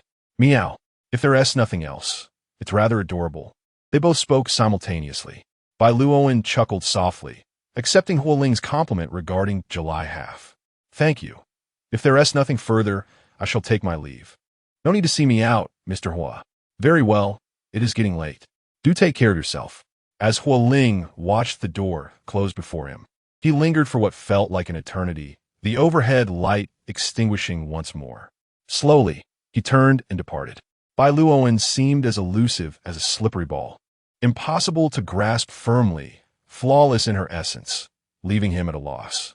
The business card she had received was torn to shreds and discarded into the trash, along with the melancholy he had experienced upon encountering Huo Ling in the past few days. Wednesday dawned as a clear day, just as Chen Wenshi had predicted. At 9:40, he appeared at the foot of Bai Luoan's building, poised to call her at 10 o'clock, dressed in casual attire, having shed his formal shirt and trousers. He leaned against the car door, showcasing a striking combination of a handsome man and an impressive vehicle. When Bai Luoan emerged, Chen Wenshi straightened and smiled. Didn't I mention I would call you at 10? Just as Bai Luoan began to smile in response, the window of the back seat slid down, revealing a somewhat awkward grin. I'm here too, President Bai. Good morning. Min Yin adjusted the headband on his forehead with one hand while lightly waving the other. Bai Luoan nodded in acknowledgement. Good morning. Chen Wenshi opened the passenger door, stating that they were all familiar and could converse on the road. After Bai Luoan settled into the vehicle, Chen Wenshi took the driver's seat and started the ignition. Once they exited the community, Chen Wenshi inquired, Have you had breakfast? I have some food and drinks prepared. Upon hearing this, Min Yin rummaged through his bulging backpack and leaned forward to show Bai Luoan. Take a look and see what you'd like. Inside the bag were several varieties of bread and beverages. Bai Luoan responded, Just a bottle of water, please. Thank you. Min Yin extracted a bottle of Bai Sui Mountain with his left hand and a bottle of Evian with his right, asking which one do you prefer. Bai Luoan chose the Bai Sui Mountain. Either is fine. Min Yin, momentarily taken aback, replied, All right. In such circumstances, Min Yin typically would have unscrewed the cap for a lady before handing it over, but with Bai Luoan, he hesitated. Although he had previously spoken boldly, projecting an air of disdain, the reality was that Min Yin had seldom been in close proximity to Bai Luoan. When she glanced in his direction just moments ago, he felt as though he might bend over in submission, almost calling her sister on impulse, despite being 2 years and 3 months her senior. The aura she exuded was indeed somewhat intimidating. He merely wished to join in the revelry of watching his friend pursue a lady, yet he found himself bearing an unexpected weight. However, not long after, Min Yin discovered that Bai Luoan was quite amiable, not coldly dismissing him for past grievances. She engaged readily in their conversations, openly admitting when she was unfamiliar with something, proving to be far from the dull individual he had envisioned, one who knew little beyond her work. After a 2-hour drive, the trio arrived at the foot of Foamy Mountain, where they met up with Chen Wenshi's friends. Apart from Tu Yu, the others were meeting Bai Luoan for the first time. As they spotted Chen Wenshi's car from a distance, the three approached, with Chen Wenshi and Bai Luoan leading the way, while Min Yin followed closely behind. Both Chen Wenshi and Bai Luoan were dressed in casual white tops and black pants, their tall figures resembling models in a clothing advertisement as they walked. "Darling, let us get a matching couple's outfit like this. It looks wonderful," a girl remarked. As they drew nearer and their faces came into focus, the onlookers collectively gasped in admiration. Bai Luoan sported a high ponytail, her face and hair exuding a smooth, flowing elegance. Her features appeared meticulously sculpted, each line reflecting the creator's favoritism, and her cool demeanor resembled that of a rose upon a glacial landscape, captivating yet undeniably unattainable. Who could possibly melt such an iceberg? Tu Yu, still accustomed to addressing her as Manager Bai, found it slightly inappropriate since Bai Luoan was no longer the vice president of Junwei. He attempted to use her name instead, but struggled to modify his address. Chen Wenshi made brief introductions, referring to Bai Luoan not as a friend, but as junior sister. While Bai Luoan found nothing amiss in this designation, an unspoken understanding passed among the others. Chen Wenshi smiled faintly, allowing his friends to jest, but concerned that they might inadvertently make Bai Luoan uncomfortable. He subtly gestured for them to temper their remarks. Foamy Mountain was not particularly high. The ascent would take approximately an hour. The autumn sun bathed them in a warm, comforting glow as they chatted and admired the scenery on their way up. With a warning in mind, Chen Wenshi's friends spoke with discretion, ensuring their conversation remained appropriate, fostering a harmonious atmosphere. Min Yin, trailing at the back, suddenly realized that perhaps only he felt a sense of trepidation towards Bai Luoan. Was it his own weakness? That seemed unlikely. Or was Bai Luoan being deliberately intimidating? Min Yin quickened his pace to catch up. Before he could unravel his thoughts, Bai Luoan, noticing him lagging behind, called out, "Come here." Min Yin responded promptly, hastening a few steps to rejoin the group, leaving his earlier concerns behind. Chapter 51. The sharp blade the afternoon sun gilded the ground with a layer of shimmering gold as the staff in the secretary's office stretched lazily, carrying coffee cups to the pantry for a refreshing brew. Meanwhile, Huo Ling, from the president's office, remained engrossed in his work. Even to this day, the position of vice president remained vacant. He bore the workload of two, working tirelessly, more diligently than a rooster. His subordinates speculated that Huo Ling was playing some intricate game of palace intrigue, each striving to showcase their talents, their enthusiasm palpable. Yet the truth was far simpler. Huo Ling was dissatisfied with them all. None could compare to Bai Luoan, especially after the truth had come to light. The admiration he had deliberately suppressed surged forth like a raging flood. Yet Huo Ling could see that Bai Luoan genuinely cherished her current life. Even if he desired her return, he had never broached the subject. It seemed almost laughable. In less than 4 months, the person he had sought to expel had become the very one he yearned for, but could not attain. A banquet was scheduled for later, a gathering favored by politicians and business people alike, where they would subtly probe one another. Huo Ling shook his head, dismissing the untimely thoughts, and focused intently on his work. When the time arrived, Zhang Shu appeared in Huo Ling's office, presenting a freshly pressed suit, tie, and watch. 20 minutes later, the two departed from Junwei. Such occasions were second nature to Huo Ling, who had accompanied his grandfather to various social gatherings of business elite since childhood. His grandfather never concealed his favoritism, nurturing him as the heir of the Huo family. In this refined atmosphere, he remained composed and astute. What pleased Huo Ling was that today's banquet was aimed at facilitating a new management scheme led by the newly appointed head of Ning City, a matter of great significance, ensuring that no unwelcome individuals would approach him. In truth, these affairs have been a constant presence since his early years, even before he reached adulthood. After marriage, some had grown more restrained, yet persistent individuals still lurked, making it difficult to guard against their advances. Each time, he had to be on high alert, fearful of being ensnared by ambiguous figures. Aside from that, there were few who could catch his eye. If he were truly caught in a trap, it would ultimately be to his detriment. Min Yin sought to leverage his name to pressure Bai Luoan, a win-win situation. In their circle, reputation was the least valuable currency. Having previously exercised extreme caution, it seemed that of late, word had spread, and people were beginning to stir restlessly. He was already overwhelmed with his own affairs, finding it quite vexing. Fortunately, his friends were discreet. If news of his divorce circulated widely, he could only imagine the tumult his life would soon descend into. Only after Bai Luoan's departure did he gradually begin to grasp the sense of responsibility that a husband should embody. Foremost among these was the imperative of maintaining one's integrity, which he had upheld, yet he needed to gradually restore his tarnished reputation. At today's banquet, a host of cunning old foxes engaged in a delicate dance of give and take. In the past, Huo Ling might have displayed signs of impatience, but today his tone was notably sincere and gentle. It was best to discuss only the matters at hand. With a smile, the atmosphere lightened considerably. By 8 o'clock, those who had relished the spotlight, those who had compromised, and those eager to return and convene with senior executives wore expressions of lingering satisfaction.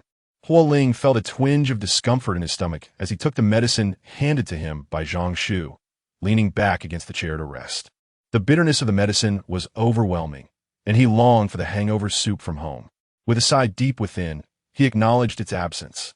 The journey was marked by silence. Huo Ling had not consumed much, and by the time they reached Qingshan, he was somewhat sober. He had not eaten much at the banquet, so he had instructed the household staff to prepare noodles for him in advance. As he entered the house, the water had just begun to boil. After taking a shower and changing his clothes, he came downstairs to find the noodles and a few small dishes perfectly arranged on the table. For some inexplicable reason, as Huo Ling looked at the noodles in the bowl, his appetite suddenly vanished. He asked the household staff to leave and waited for a moment before picking up his chopsticks to eat. The food prepared by the guests invited by Uncle Zhang should have suited his palate, yet perhaps due to the alcohol, he found it overly salty, the broth too rich, and the noodles improperly cooked. It settled uncomfortably in his stomach. It was not as good as the dishes made by Bai Luoan. Huo Ling realized he resembled a petulant child, having lost the candy he once held in his hand, rendering all the world's sweets unsatisfactory in his eyes. His subordinates hailed from the world's top 10 universities, capable of excelling with minimal training, yet he could always pinpoint new flaws. The household staff, certified nutritionists, prepared meals that he scrutinized relentlessly. It was not that he demanded Bai Luoan to devote herself to him, nor did he wish for her to cook for him. He simply yearned for the presence of the one who was willing to stay by his side, the one who cherished him, to remain beside her. And if she could continue to hold affection for him, that would be ideal. Because of her, he realized just how much he truly liked her. Mechanically, he took a few bites, but the bitterness lodged in his throat compelled him to set down his chopsticks, his gaze falling upon the untouched noodles. That day, he had stood at the door for quite some time when Bai Luoan suddenly pulled it open, a sliver of light spilling through the gap and illuminating his side. Standing in the shadow, he heard her articulate words. "Mr. Hua, I believe I have made myself quite clear. Our intersection ends on the day the paperwork is completed. However, i.e. Uncle Zhang, i.e. Zhao, Uncle Da, and Senior One, I cannot avoid contacting them. So, it is inevitable that I may occasionally intrude upon your life. And for that, I apologize. But rest assured, I harbor no improper intentions towards you, nor will I entertain any thoughts that should not exist. Stand by my word. A promise made will be kept. Lastly, I wish you and Miss Shin a future filled with love." As silence enveloped the moment, Huo Ling distinctly heard the sound of his heart shattering. Bai Luoan no longer had feelings for him. Over the past 2 days, he had strived to suppress his thoughts, believing it absurd for a 27-year-old man to wallow in despair over such words. Thus, he continued his work and social engagements, and no one could discern that he had just undergone the first true heartbreak of his life. He remained the proud Huo Ling. Yet in that moment, he could no longer deceive himself. He had never been so acutely aware of how profoundly one could be affected by affection, nor had he realized that the words of the one he cherished could act as a sword, wounding invisibly. The air had turned cool, a thin layer of oil congealing on the surface, leaving Huo Ling utterly devoid of appetite. Rising to his feet, he ascended the stairs, the light in the study flickering to life as he endeavored to distract himself from the suffocating ache within. The notification sound of a new message from WeChat echoed in the silence. Huo Ling opened it, revealing a group chat with Chen Wenshi and Min Yan. Upon entering, he was greeted with a solitary notification. Min Yan has withdrawn a message. Huo Ling responded with a puzzled. Min Yan replied, "It's nothing at all. Just sent it by mistake, haha." Frowning, Huo Ling set his phone aside. Yet after a moment, he picked it up again and accessed Min Yan's photo album. Recently, he had updated his gallery with a grid of 9 images. 8 selfies of his own face, which Huo Ling swiftly scrolled past, pausing at the final photograph. A multitude of people gathered, and his gaze was immediately drawn to the couple clad in matching outfits, Bai Luoan and Chen Wenshi. In that instant, the blood coursing through Huo Ling's veins froze, a profound chill enveloping him. Today, he learned that there are pains far more agonizing than mere sorrow. Chapter 52. Purchasing a home beneath the suffocating silence. Huo Ling's labored breaths resonated with starkness. He pressed his hand against his chest, inflicting upon himself the torment of fixating on the image before him. The flicker of hope in his heart crumbled instantaneously. Bai Luoan no longer harbored affection for him. That was manageable. He could strive to win her back.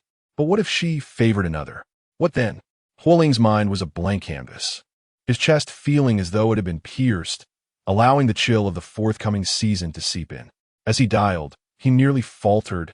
Each second of waiting felt like an agonizing eternity, the dread of the unknown causing his heart to race. Would the path ahead lead to an unfathomable abyss? Ling, why are you still awake at this hour? Min Yan remarked upon recognizing Huo Ling's name on the screen, extending a damp hand to answer the call. After any vigorous activity, a warm bath brings unparalleled comfort. The gentle water caressed his chest, his glistening pectorals resembling a delectable dessert. And Min Yan lamented the squandered beauty of the evening. Huo Ling's voice emerged hoarse, as if drained of vitality, through the phone. I found myself rather bored, so I thought I'd reach out for a chat. Min Yan raised an eyebrow. Are you referring to work? How rare it is to hear you utter such words. Huo Ling responded with an even tone. I hadn't considered this before, but seeing you all indulging in leisure today made me wish to join in the cessation of labor. His tone of jest was overly earnest, and Min Yan felt a sense of relief that Huo Ling had finally recognized the vibrant world outside the cold confines of work. Yet this was but a jest. Min Yan understood that Huo Ling had borne the weight of the Huo family's expectations since birth, and he could not simply cast aside his responsibilities. Unlike Min Yan, who felt unfettered by familial burdens, Huo Ling was not afforded such luxury. However, hearing a workaholic speak in such a manner possessed an inexplicable humor, prompting Min Yan to chuckle heartily. Is there nothing of interest today? Upon being asked, Min Yan scrunched his lips in disdain. What could possibly be interesting? I was under the impression that Wenshi had something to confess to Xiao Bai, but it turned out he merely intended to go hiking. I spent the entire day laboring like a dog, yet witnessed no festivities. Huo Ling barely caught the latter part of Min Yan's rant. After a lengthy pause of silence from him, Min Yan glanced at his phone. Hello? You still there? I can hear you. Huo Ling managed to rasp out. I have matters to attend to now, so I shall speak with you later. All right then, busy man. Let us go out for drinks in a few days. Huo Ling clutched his phone, exhaling slowly. The release felt akin to flipping a switch, allowing his mind to re-engage. Concern breeds chaos. The attire of Chen Wenshi and Bai Luoan belonged to distinctly different sports brands, yet the general styles of casual athletic were similar enough to cause misunderstanding. A false alarm, but his nerves remained taut. Today might not be the end, and tomorrow could bring further uncertainties. He was oblivious to Bai Luoan's social circle. Aside from Chen Wenshi, were there others? Before bedtime, Bai Luoan strolled to the balcony and cast a glance downstairs, finding no trace of Huo Ling. After 2 days of absence, it seemed unlikely he would return. She chuckled softly at herself for having perceived Huo Ling as a peculiar individual. Meanwhile, Huo Ling, as was his custom, leaned against the window of the security booth and addressed the duty officer. Could you please register my visit? I am looking for the resident of Unit 7 to 13 in Building 11.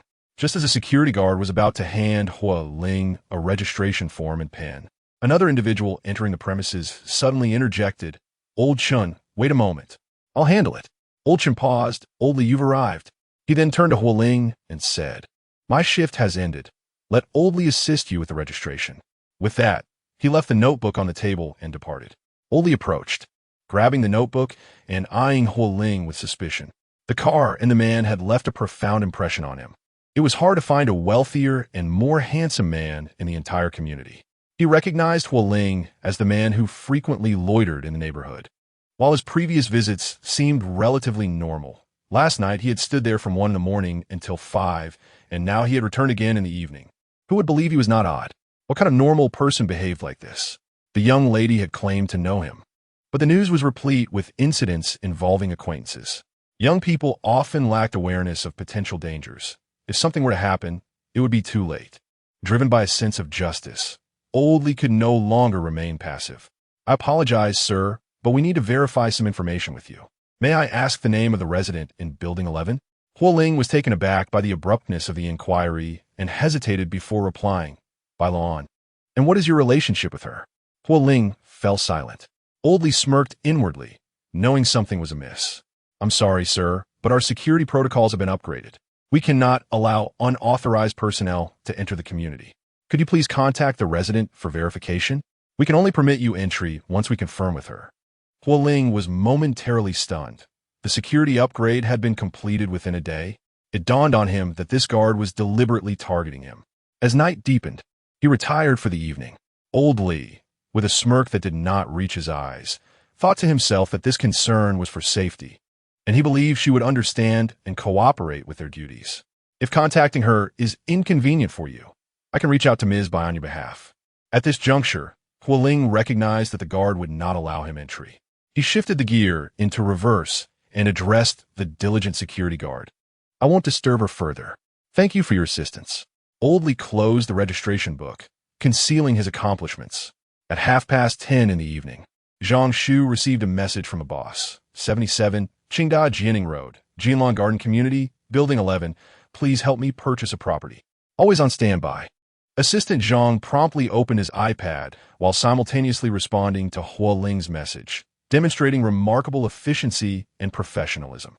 Understood, Mr. Hua. Do you have any preferences regarding the type, orientation, or floor of the unit? Huo Ling replied, none.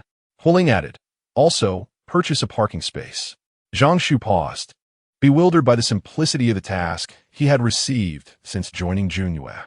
Was Huo Ling demeaning himself by assigning such a trivial job due to dissatisfaction with his recent work? It seemed unlikely. Huo Ling was not so petty. Huo Ling, make it swift. Zhang Shu. Understood, President Hua. The following evening, Huo Ling appeared at the community entrance at the same hour. Old Lee, what is up with this person? Huo Ling, without a vehicle, stood at the pedestrian passage. After a soft beep from the facial recognition system, the barrier lifted. Good evening, welcome home, the cheerful voice announced. Huo Ling, with impeccable courtesy, replied, I am now a resident here. I look forward to your assistance. Old Lee's expression darkened. Chapter 53. Acting foolishly in the stillness of the night, the light from the security booth cast a long shadow. When the door opened, however, Huo Ling did not step inside. Instead, he paused at the window. Taller than Old Lee by a head, he now lowered his posture slightly, inclining his body. Perhaps some of my actions have led to misunderstandings. I am married to Xiao Bai, though we are currently apart. She likely does not wish to see me. A faint smile graced Huo Ling's face. Yet, I find myself missing her a bit, which is why I came to her building. I apologize for causing you any confusion that may have affected your work. I must also express my gratitude for your care towards her. Old Lee gaped initially, but remained vigilant. Don't think that a few sweet words will win my trust. One can know a person's face, but not their heart. Who knows what you have done? There are plenty of men who craft a good gentleman facade while indulging in debauchery, gambling, and even abusing their wives. After living for so long, I have seen it all. One cannot simply judge by appearances. Some are more beastly than beasts. Anyone can speak charming words, but if you truly cared, how could you have reached the point of separation? Huo Ling nodded. You are right. Old Lee had expected this handsome man, resembling a star, to offer some explanations. But after that remark, there was nothing more. Huo Ling turned his gaze towards the distance, where the low buildings were obscured by trees, rendering everything invisible. He withdrew his gaze. The information about the residence is confidential. Please do not inform Xiao Bai that I have moved in. Old Lee frowned and nodded in acknowledgement. Huo Ling took his leave, walking to the next intersection to board a vehicle. Zhang Shu sat in the passenger seat, reviewing the agenda for the upcoming meeting. Upon Huo Ling's arrival, he inquired, "Mr. Huo, are you satisfied with the house?" Although Huo Ling had not made any specific requests, Zhang Shu had chosen a residence according to his preferences. The essential acuity required in the workplace kept him on high alert. He remained focused on his documents, unaware that less than 10 minutes had passed since Huo Ling had disembarked. This time was hardly sufficient for him to ascend the building. Huo Ling nodded. "I am satisfied." Later that evening, he received an unexpected invitation from his aunt, requesting him to fly to a neighboring province to assist her, which would require a week of his time. They took a detour on their way to the airport. This undertaking seemed utterly meaningless. Including the daily vigil outside her building was equally devoid of purpose. His rational mind insisted that he was acting foolishly, yet he found himself unable to restrain his folly. As the airplane streaked across the sky, Bai Luoan removed her glasses and reported the completion of her task. A week later, the temperature had noticeably dropped another notch. Bai Luoan donned an oversized coat, which looked stylish on her tall frame. The ankle-length garment did not appear cumbersome. Rather, the graceful arc of its hem was quite pleasing.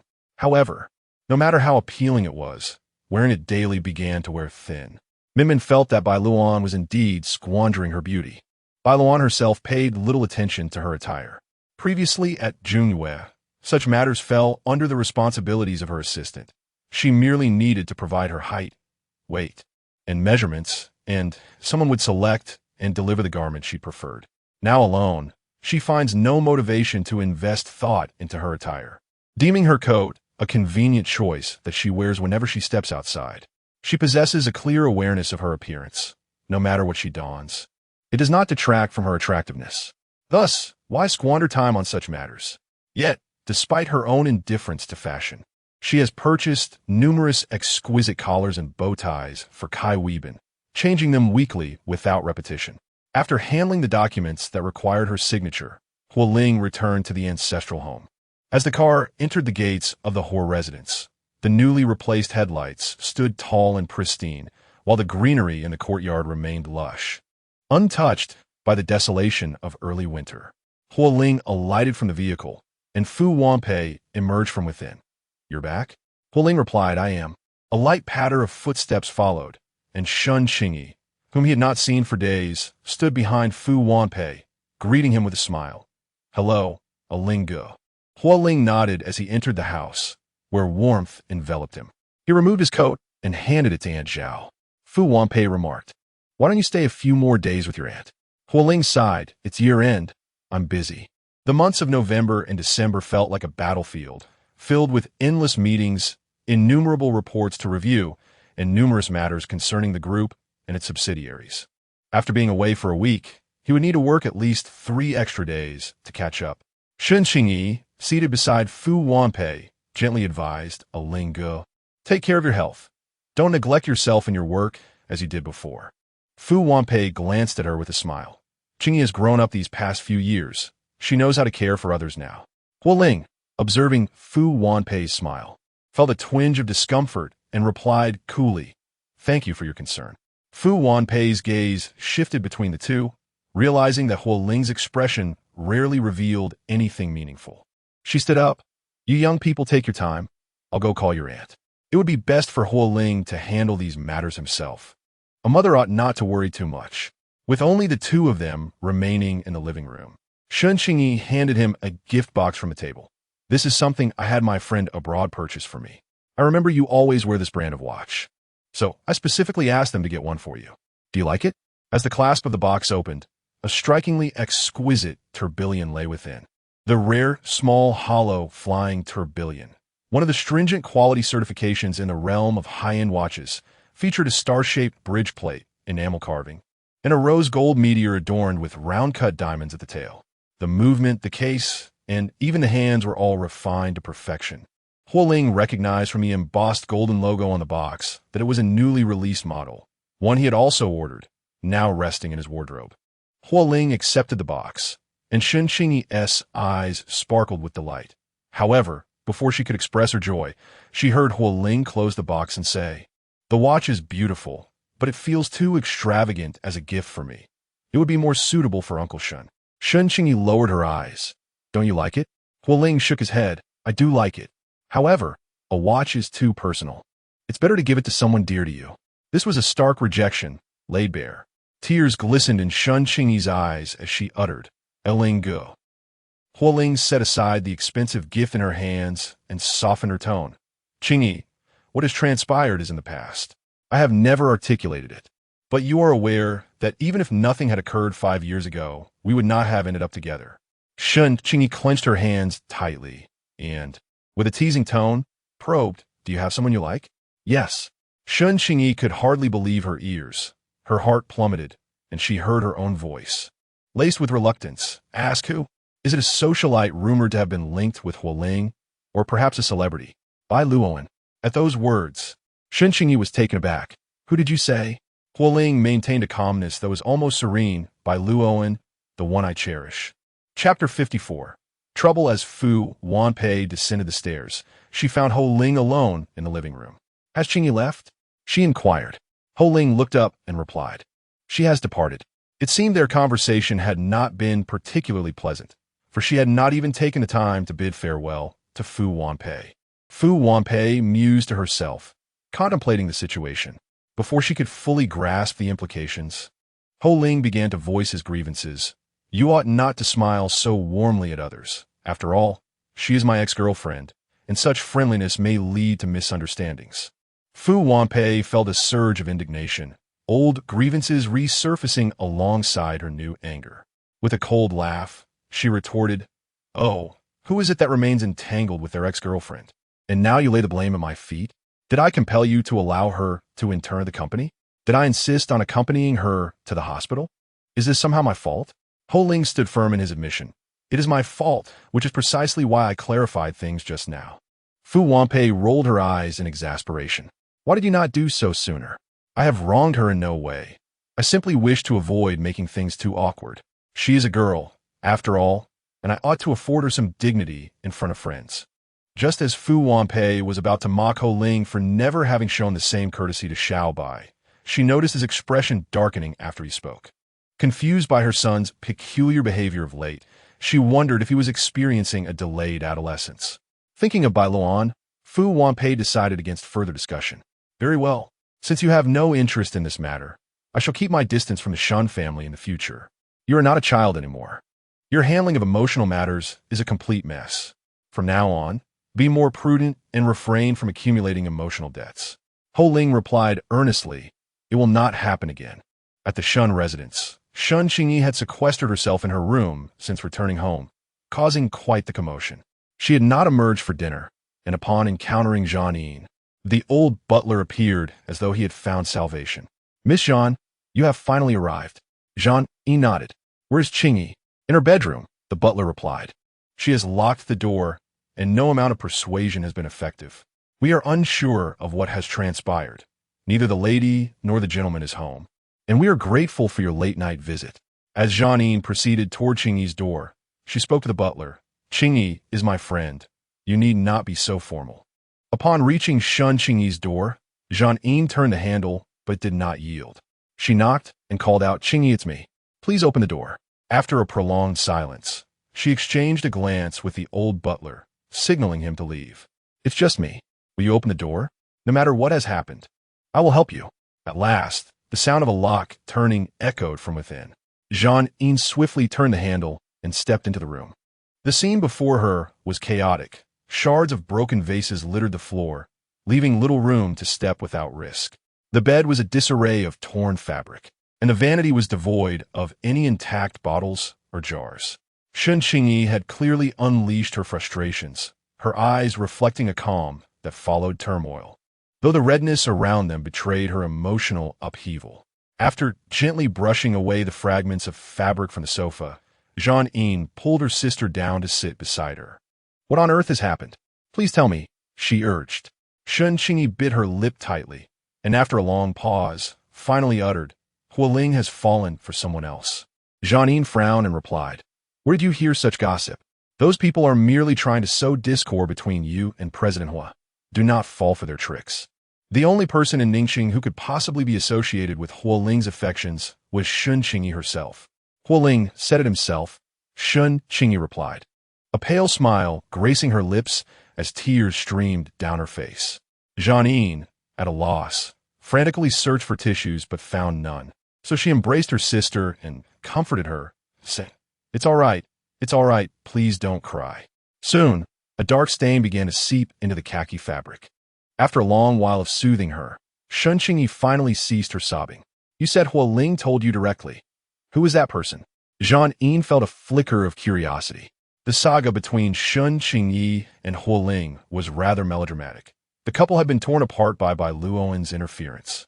Over the years, Huo Ling's romantic escapades had been numerous, yet he had only ever officially acknowledged Shun Qingyi as his partner. Now, to say he had affections for someone else, someone who was not Shun Qingyi, Jeanine instinctively began to contemplate the distinguished ladies of Ningxing. Bai Luoan. What about her? Shun Qingyi stated resolutely, she is the one Huo Ling likes. Jeanine gasped in disbelief. Surely you jest? Huo Ling must be under some spell. Everyone can see how strained their relationship is. Like? How absurd. Shun Qingyi maintained, Huo Ling would never jest about such matters. Given it is Bai Luoan, everyone knows how ludicrous it is, so he would be even less likely to joke about it. Jeanine furrowed her brow deeply.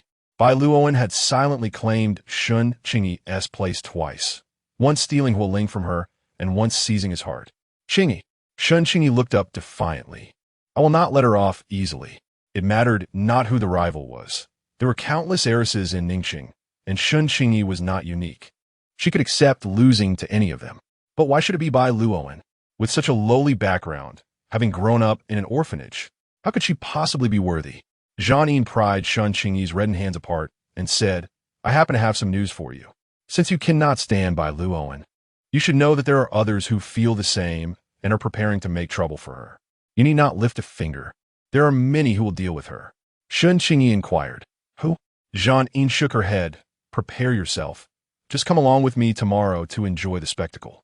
Let them tear each other apart, and do not dirty your own hands. The next day, at 9 o'clock, Min Min logged into the order management system and was immediately notified of a new transaction. Upon seeing the item ordered by the customer, she exclaimed loudly to the kitchen. Great news! Xiao Qiu, someone has ordered a 5-tiered cake. It was no wonder Min Min was so excited. Most of the clientele at July Half were students, and few were willing to spend such a sum on a cake of that grandeur. Xiao Qiu had long cherished the desire to create a cake, yet he had never found the opportunity until now. At last, he could showcase his skills, and Min Min was genuinely pleased for him. As Xiao Qiu emerged from the back room, Min Min opened the design diagram for him to review. After a moment of contemplation, Xiao Qiu assessed that this creation was not overly complex, though would still require nearly 10 hours to complete. He instructed Min Min to call the client to confirm the details while he proceeded to the kitchen to check if the necessary ingredients were sufficiently stocked. After a short while, Min Min returned with news. Xiao Qiu, the client said they can wait. Excellent, he replied. Observing the situation, another staff member remarked to Xiao Qiu, you should focus on the cake. We will handle everything else. Bai Luoan had initially not planned to visit the shop that day. However, in the afternoon, Min Min had persistently messaged her, insisting that Xiao Qiu was crafting an impressive cake, urging her to come and see it. Not wanting to disappoint the young girl, she decided to drop by. The moment she beheld the finished masterpiece, her eyes sparkled with delight. The delivery personnel carefully loaded the cake into the truck. Due to its size, a pickup was required for transport.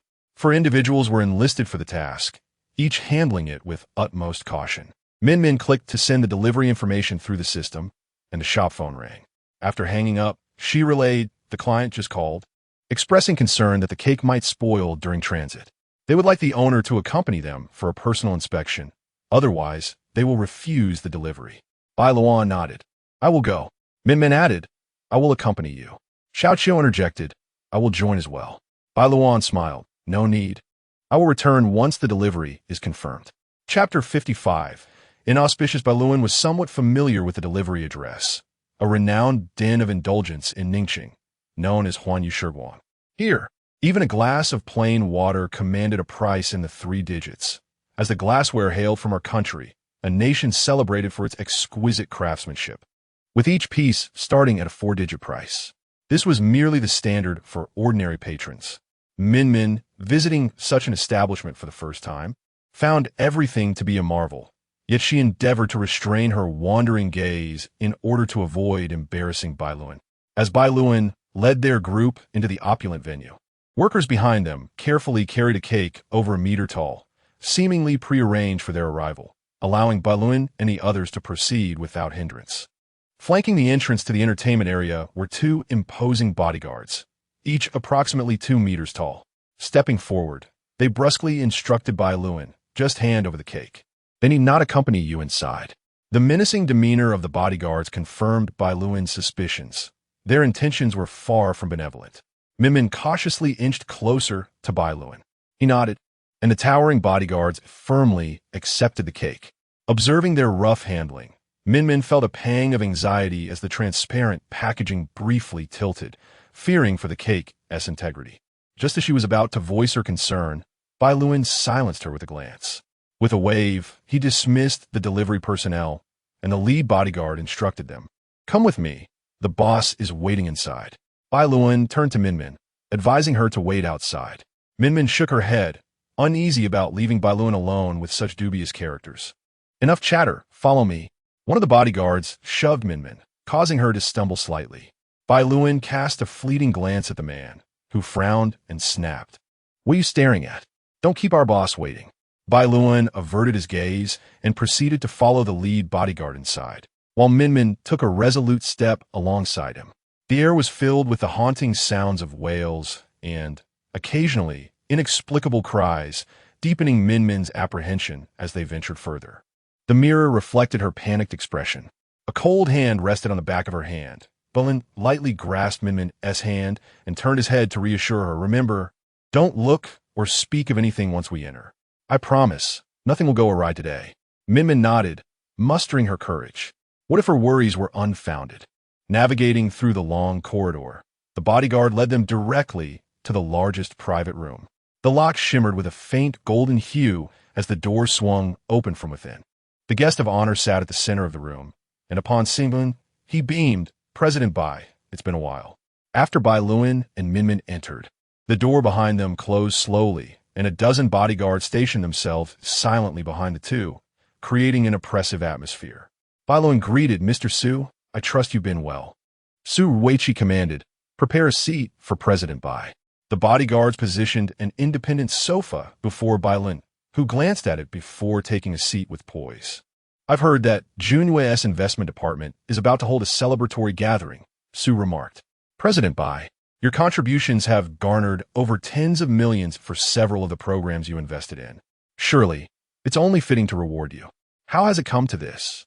"President Bai, reduced to a mere cake shop?" Su Weiqi smiled faintly and spoke. In the private room, dozens of young gentlemen, all part of Su Weiqi's entourage, echoed his sentiment. "Indeed, Huo Ling is merely abandoning the donkey after the grind, Mr. Bai. Our company has an opening. Perhaps it might catch your eye? How can one be so brazen as to poach talent right before our eyes? Junyue doesn't value Mr. Bai, yet there are numerous opportunities available. Your establishment is too modest to accommodate such a distinguished figure. With Mr. Bai's exceptional skills, working on cakes would be beneath you. Even a casual month here would yield a six-figure sum." Su Weiqi continued, "Mr. Bai, why not consider? Given our friendship, I could find some individuals to engage in transactions with you, ensuring that you won't worry about major projects for an entire month." Min Min, unable to comprehend the vulgar undertones, grasped the implication that they wanted Bai Luoan to work at the club, causing her face to flush with indignation. However, as she had always heeded Bai Luoan's words, she lowered her head, pretending not to hear. Bai Luoan, upon hearing Su Weiqi's remarks, chuckled softly. "I have long since parted ways with Junyue. I am not privy to the project's profitability, but since you seem to be in good spirits and still think of me, I presume your generous investment in that program for your girlfriend must yield considerable returns. Congratulations, Mr. Su." A smile stretched across Su Weiqi's face. "Thanks to you, Mr. Bai." The project he had snatched from Bai Luoan had resulted in a 100 million investment going down the drain, leaving him with nothing. After reviewing several programs invested in by Junyue, Su Weiqi realized he had been outsmarted by Bai Luoan. She had not only disregarded that program, but also made the television station owe her a favor, purchasing other projects at a bargain and reaping substantial profits. Su Weiqi had merely been her bargaining chip. Bai Luoan, unfazed, replied, "Your discernment is remarkable." Su Weiqi could no longer maintain his facade, his expression darkening. "I wonder if Mr. Bai has ever considered that when striking a dog, one ought to regard its master. I cannot strike Junyue's dog, but what of the stray dogs on the roadside? Do you think I cannot?" Bai Luoan remained impassive, her brow unruffled since entering. "I wouldn't know, as I have never owned a dog. What insights do you have, Mr. Su?" Su Weiqi scanned Bai Luoan from head to toe. She donned a black trench coat, tightly wrapped, yet he understood the alluring form concealed beneath. And that beautiful face. Merely being lovely would be rather dull, but Bai Luoan possessed both beauty and intellect. Her demeanor was sharp, yet it incited a desire to dominate her. His lecherous gaze unabashedly roamed over her, causing Bai Luoan to shudder with revulsion. "I dare not show off before Mr. Bai, but I have a small suggestion." Bai Luoan smiled slightly. "Please go ahead." This sudden smile was akin to a rare flower blooming, captivating in the dim light, momentarily dazzling those present. Su Weiqi felt the blood rush through his veins. This person he had to have. "I thought Mr. Bai understood. From the moment I first saw you, I intended to confess. As long as you become my girlfriend, I would overlook any trivial matters, all for your sake." "What are your thoughts, Mr. Bai?" "Mr. Su, your unwavering spirit is truly commendable, yet I wonder how many legs you possess for me to strike." Su Weiqi suddenly rose, suppressing his fury, and declared, "Bai Luoan, do not overstep your bounds. Do you truly believe you can escape today? You are nothing but a stray dog now. Who could possibly protect you? Therefore, I advise you to be wise, for it may spare you and this young lady beside you from further suffering." Dozens of robust and formidable bodyguards advanced, forming a half-circle around the two, their imposing presence drawing closer, swiftly obscuring the dim light. Minmin was so frightened that she dared not breathe. Su Weiqi was resolute. "The view of the night from the top of the world is quite splendid, Mr. Bai. I believe you will find it appealing." Chapter 56. Opportunity. In the private booth of the entertainment area, Shun Qingyi and Zhang Yin observed the unfolding events with keen interest. Nearly half an hour had passed since Bai Luoan entered, yet there was still no sign of her departure. A glance exchanged between them revealed a shared sense of schadenfreude. Of all the people Bai Luoan could have offended, she had chosen to cross Su Weiqi, a man notorious for his indulgent and reckless lifestyle, yet coddled by his family to the extent that no matter how great the mess he created, someone would always clean it up for him. During his 2 years abroad, men and women in Ningxing fervently prayed that this young master would never return. With his decent looks and privileged background, he had never failed in his pursuits, until he encountered Bai Luoan, resulting in a humiliating defeat that left him with a broken leg. Although Bai Luoan was still at Junyue, their paths would inevitably cross again in the future, especially since Su Weiqi's father had him restrained. However, news of Bai Luoan's divorce from Huo Ling had reached Su Weiqi's ears, and his patience was wearing thin. Shun Qingyi was taken aback when Zhang Yin recounted how Bai Luoan had made an enemy of Su Weiqi after he attempted to flirt with her, only to have his leg broken in the process. What audacity did she possess to provoke the scion of the Su family? Was it Huo Ling's influence? Zhang Yin remained skeptical about Huo Ling's feelings for Bai Luoan, yet in support of her dear friend. She had discreetly inquired and learned that Huo Ling had an engagement that night, which would delay him for at least an hour and a half. Time was not on his side. Shun Qingyi felt a surge of satisfaction at the prospect of impending misfortune for the one she despised most. The music transitioned to her favorite tune, "This Is What You Came For," as the person she loathed prepared to endure an excruciating evening. Everything seemed perfectly orchestrated, until she caught sight of Huo Ling clad in a formal suit adorned with a bauhinia flower. His expression was as cold as ice as he entered with purpose, a cadre of bodyguards clad in black trailing behind him. The club manager, drenched in sweat, hurriedly led him, his heart racing with anxiety. He dared not message his superior, hoping only that his compliance would provide a modicum of mercy should Huo Ling's temper flare. Even from a distance, Shun Qingyi could sense the formidable aura emanating from him. She recognized that expression. It was the unmistakable sign of Huo Ling's wrath. The last time she had witnessed such fury was when Huo Ting had returned unannounced to the hospital, provoking the elder Huo to an extent that he was sent to the ICU. Shun Qingyi stared in disbelief, and as she stood to approach him, Zhang yanked her back. Have you lost your mind? You can't just approach him now. Dazed and disoriented, Shun Qingyi was pulled away by Zhang Yin as they retreated further from Huo Ling, who seemed intent on staring a hole through the door. With an air of determination, Huo Ling pushed forward, his eyes enveloped in a dark haze, hands trembling slightly as he opened the door. The grand, intricately carved entrance swung open silently. And in that moment, Huo Ling heard Bai Luoan's voice, tinged with a blend of emotions he could not decipher. I intend to take decisive action.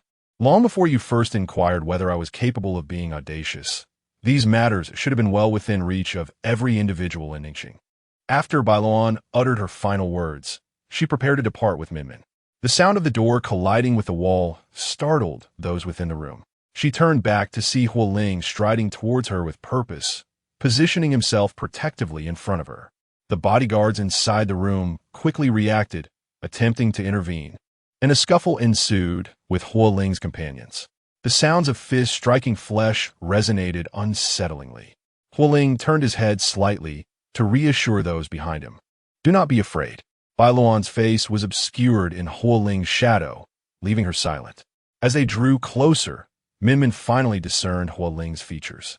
Her eyes momentarily alight with recognition, her gaze darting between the two. Huo Ling's bodyguards proved significantly more formidable than those within the room, within less than 30 seconds. Su Weiqi's men were entirely subdued. Su Weiqi and his entourage snapped back to reality. What? President Huo. Huo Ling's visage was frozen in an icy glare, his eyes brewing a tempest, and Su Weiqi and his companions felt an unsettling chill run down their spines from the aura of hostility he exuded. Su Weiqi forced a smile. President Huo, what brings you here? Huo Ling offered no response, turning to give a few instructions to Zhang Shu. Then addressing Bai Luoan and Minmin, it is too noisy here. Allow me to escort you home. The manager of the club timed his calls to the big boss perfectly. The boss rushed down from the 5th floor, only to catch sight of Huo Ling leaving with his entourage. Confused, he intended to exchange pleasantries, but Zhang Shu intercepted him. Zhou Gu, President Huo has a favor to ask of you. Would you be so kind as to assist? Behind Zhang Shu trailed 20 bodyguards, a lineup of seasoned soldiers whose caliber far surpassed that of the average security personnel. Even Zhou, the owner of Huanyu, found himself smiling somewhat stiffly under such pressure. Assistant Zhang, you are too courteous. It is merely a trifling matter between friends. Zhang Shu smiled. Thank you, Zhou Gu. We shall borrow your venue for the evening. Upon exiting Huanyu, Bai Luoan noticed that a fine drizzle had begun to fall, though they had been outside for some time. Xiao Qiu called, and Minmin informed him that she would soon return to July half. The rain was insufficient to soak them, yet Huo Ling instructed the driver to fetch 2 umbrellas, handing one to Minmin while he shared one with Bai Luoan. Bai Luoan intended to comfort Minmin, but seeing the girl's unperturbed demeanor, she chose to remain silent, and they traveled in quietude. Upon reaching the store, Huo Ling once again escorted Bai Luoan to Jin Lanyuan. As Bai Luoan recognized the familiar entrance, she finally spoke to Huo Ling. This is sufficient. Thank you for coming to assist today. Huo Ling responded with a simple acknowledgement, but did not instruct the driver to halt. He drove directly to the base of Building 11. Bai Luoan remained silent, alighting as the vehicle came to a stop. The rain intensified, sending a chill on the breeze, but soon a shadow loomed above her. The wind and rain were effectively shielded. Huo Ling held the umbrella, standing beside her, extending a hand to steady her. Bai Luoan silently regarded Huo Ling for a moment before retracting her arm from his grasp and stepping forward. Huo Ling followed suit, remaining wordless.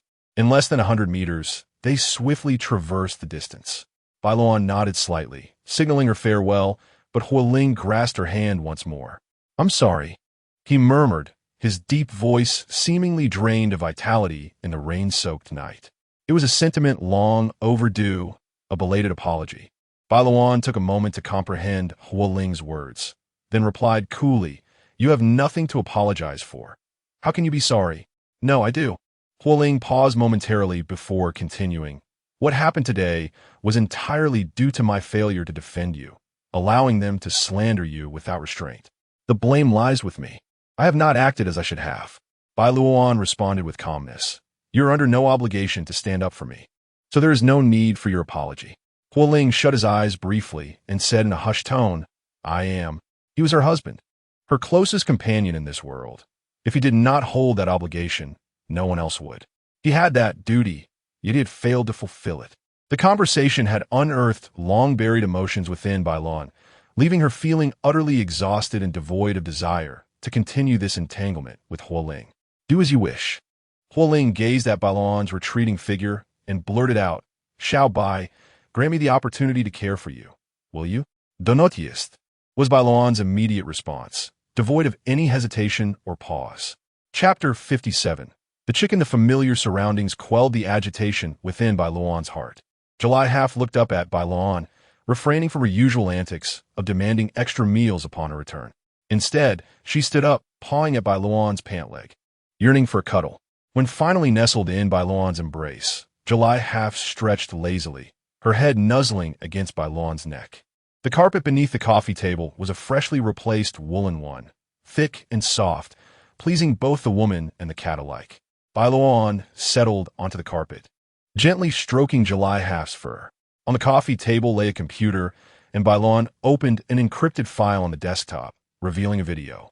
Huo Ling had returned to Huanyu, where the entertainment area had been cleared by Zhang Shu. Zhou Sheng, weighing his options, had naturally chosen to abandon the Su family. This slippery fish had left Ningxing overnight, leaving a deputy behind. The surveillance footage had reached Huo Ling, not without cost, as Huo Ling had presented Zhou Sheng with a gift that met his satisfaction. Su Weiqi bore several new wounds on his face, fidgeting restlessly. It was evident that Huo Ling's visit was aimed at Bai Luoan, yet he clung to a sliver of hope. Surely, he would not jeopardize his relations with the Su family for a mere woman. Bodyguards, akin to handling chicks, tossed the occupants aside to make way for Huo Ling. Seeing Huo Ling remain silent, Su Weiqi awkwardly remarked, Mr. Huo, I am at a loss as to how I have offended you. You possess such grace. Please do not lower yourself to my level. My father often advises me to learn from you, and if he were to discover that I have incurred your wrath, he would certainly give me a stern reprimand upon my return. At this, Huo Ling's pale gaze fixed on Su Weiqi, his cold expression cloaked in an icy demeanor, rendering his already dark visage even more intimidating.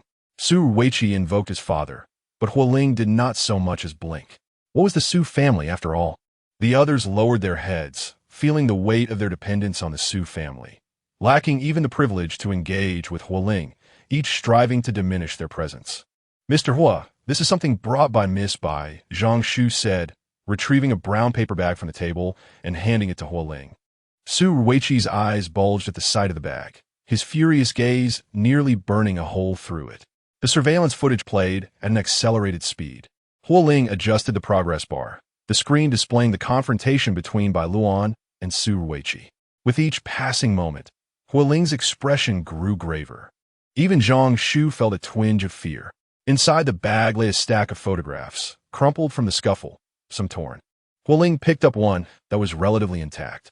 Su Weiqi attempted to rush forward, but was swiftly brought to his knees by a bodyguard's kick. Zhang Shu rubbed his nose, his gaze shifting from the photographs. Despite his extensive experience, even a straight man could not withstand such a shocking revelation. Huo Ling seized the most scandalous photograph. Su Weiqi in bed with four blonde, blue-eyed men. Their features were distorted, mouths stuffed, yet the face was unmistakably that of the young Master Su.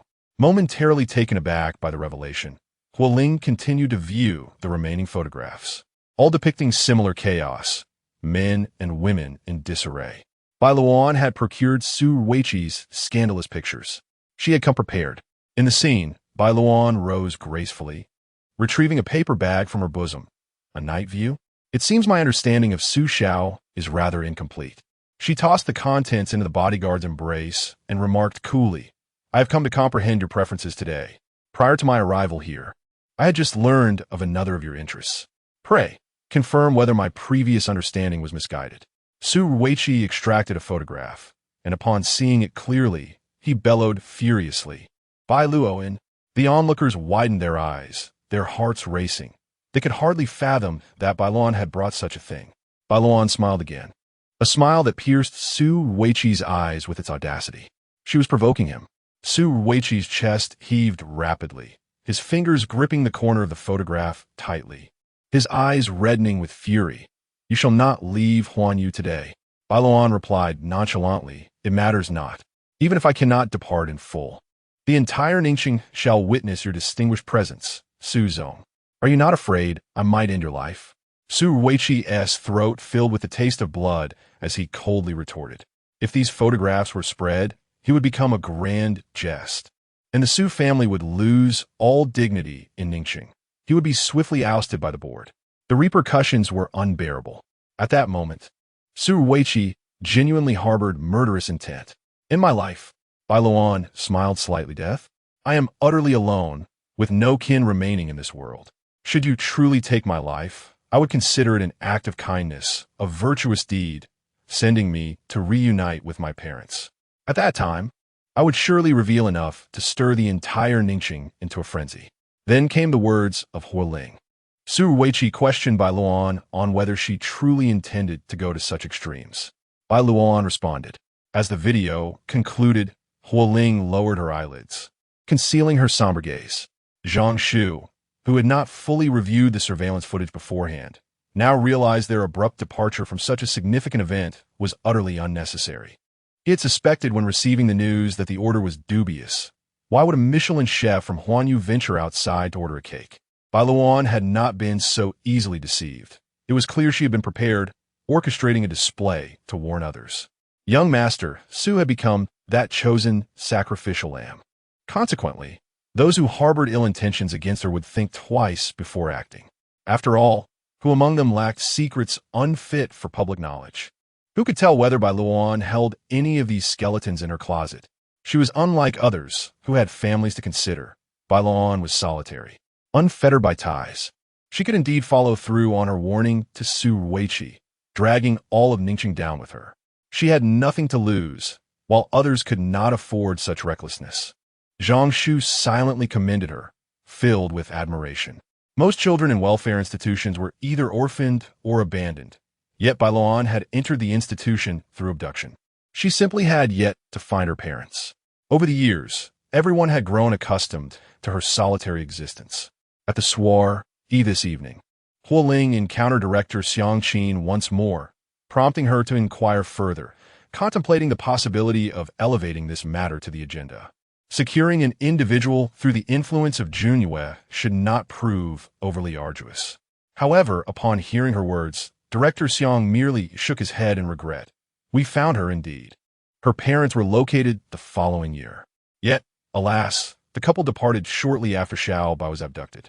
Her mother succumbed first, overwhelmed by grief, and tragically, she was pregnant with another child, nearly 7 months along. 3 months later, her father followed suit. There were no other relatives to speak of. We entrusted her parents' belongings to her, serving as a poignant reminder. It is truly a pity. Her father was a physics teacher. How many families have been shattered by human traffickers? It is utterly despicable. Chapter 58. Bai Luo and the high-definition surveillance footage could not reveal Bai Luoan's emotions to Huo Ling. He was uncertain whether she was distressed. Yet he was acutely aware that his own countenance must have appeared rather ghastly. Her words, "I have no relatives," pierced his heart like a dagger, leaving it bleeding profusely. Familial bonds were her taboo, and he had not hesitated to reopen her wounds on multiple occasions.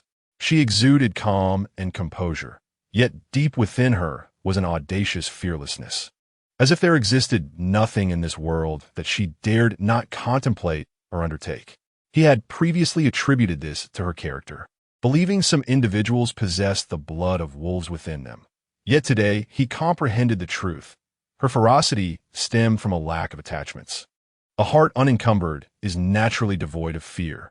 Since old Su often remarked that she should learn from him, today he would take it upon himself to impart a lesson to Su Xiao, delineating what actions were permissible and which were not.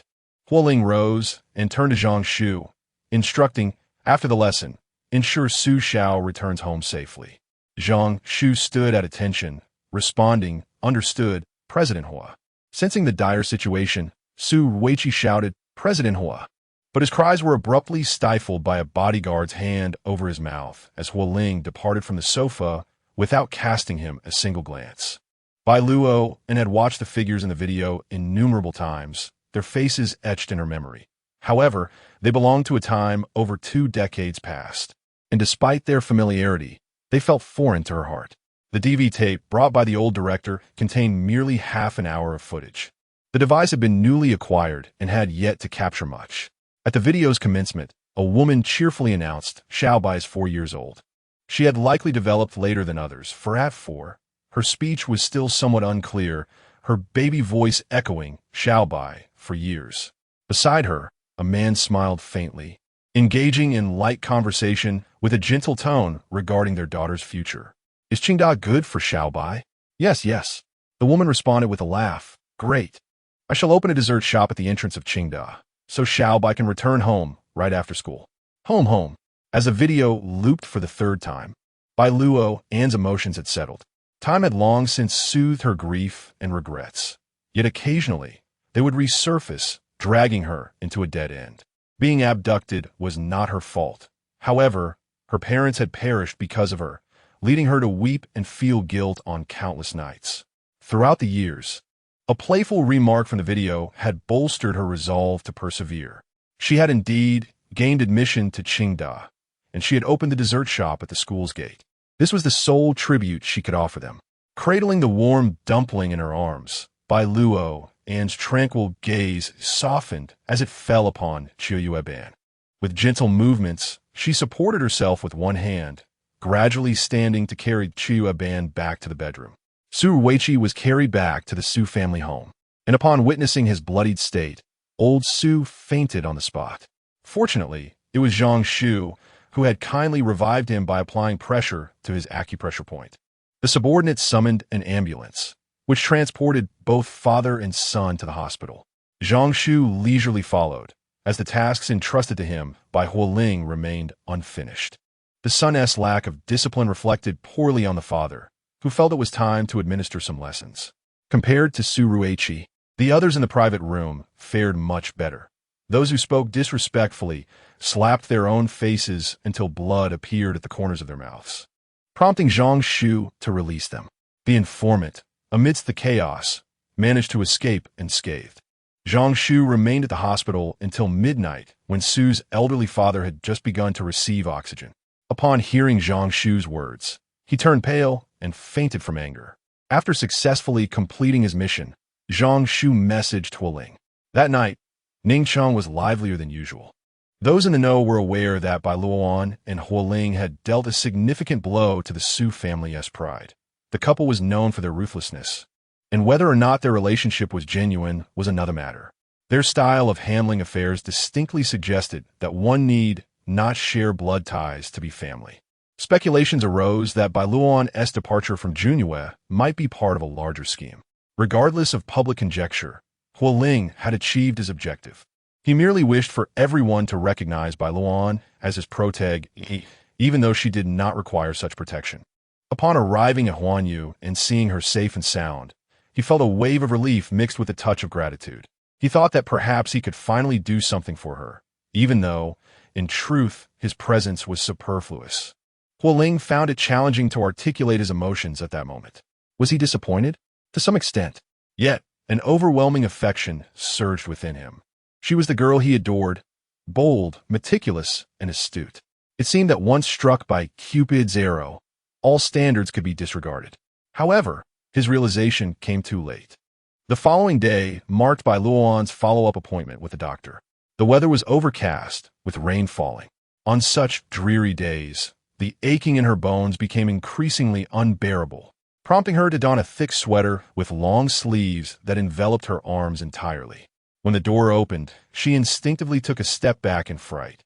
Huo Ling leaned against the wall, exuding an unusual air of despondency, still clad in yesterday's suit, his hair disheveled. The words he had spoken the previous night, which she had dismissed, now resurfaced clearly in her mind. Bai Luoan regarded him for 2 seconds before shutting the door and heading towards the elevator. Huo Ling suddenly grasped her wrist, his icy touch sending a shiver through her. Is there something you need? Bai Luoan struggled momentarily, but easily broke free. Huo Ling pressed his lips together, his gaze earnest. I meant what I said yesterday. It was not a jest. Bai Luoan narrowed her eyes, rejecting him decisively. Thank you for your kindness, but I do not require it. Huo Ling's throat tightened. Xiao Bai. Bai Luoan paused for a moment. Many called her by that name, yet it was the first time she had heard it from Huo Ling. It was not an intimate term and bore no significant meaning, merely a familiar designation. However, the suddenness of it left her momentarily dazed. Is there something you need? I like you. Time never pauses for anyone, and thus Bai Luoan was certain it continued to flow. Yet she felt as though she had unwittingly wandered into an alternate realm, rendered motionless. Huo Ling's hand warmed within his coat, and when he grasped hers again, it felt considerably better. He seemed to draw nearer. Bai Luoan caught the lingering fragrance of his cologne. I am fond of you. Huo Ling closed his eyes momentarily, aware that this was hardly an opportune moment. However, if he did not dismantle the boundaries between them now, he would truly be left with no chance. He understood that the gradual approach was the safest method. Yet since their reunion, he had stumbled at every turn.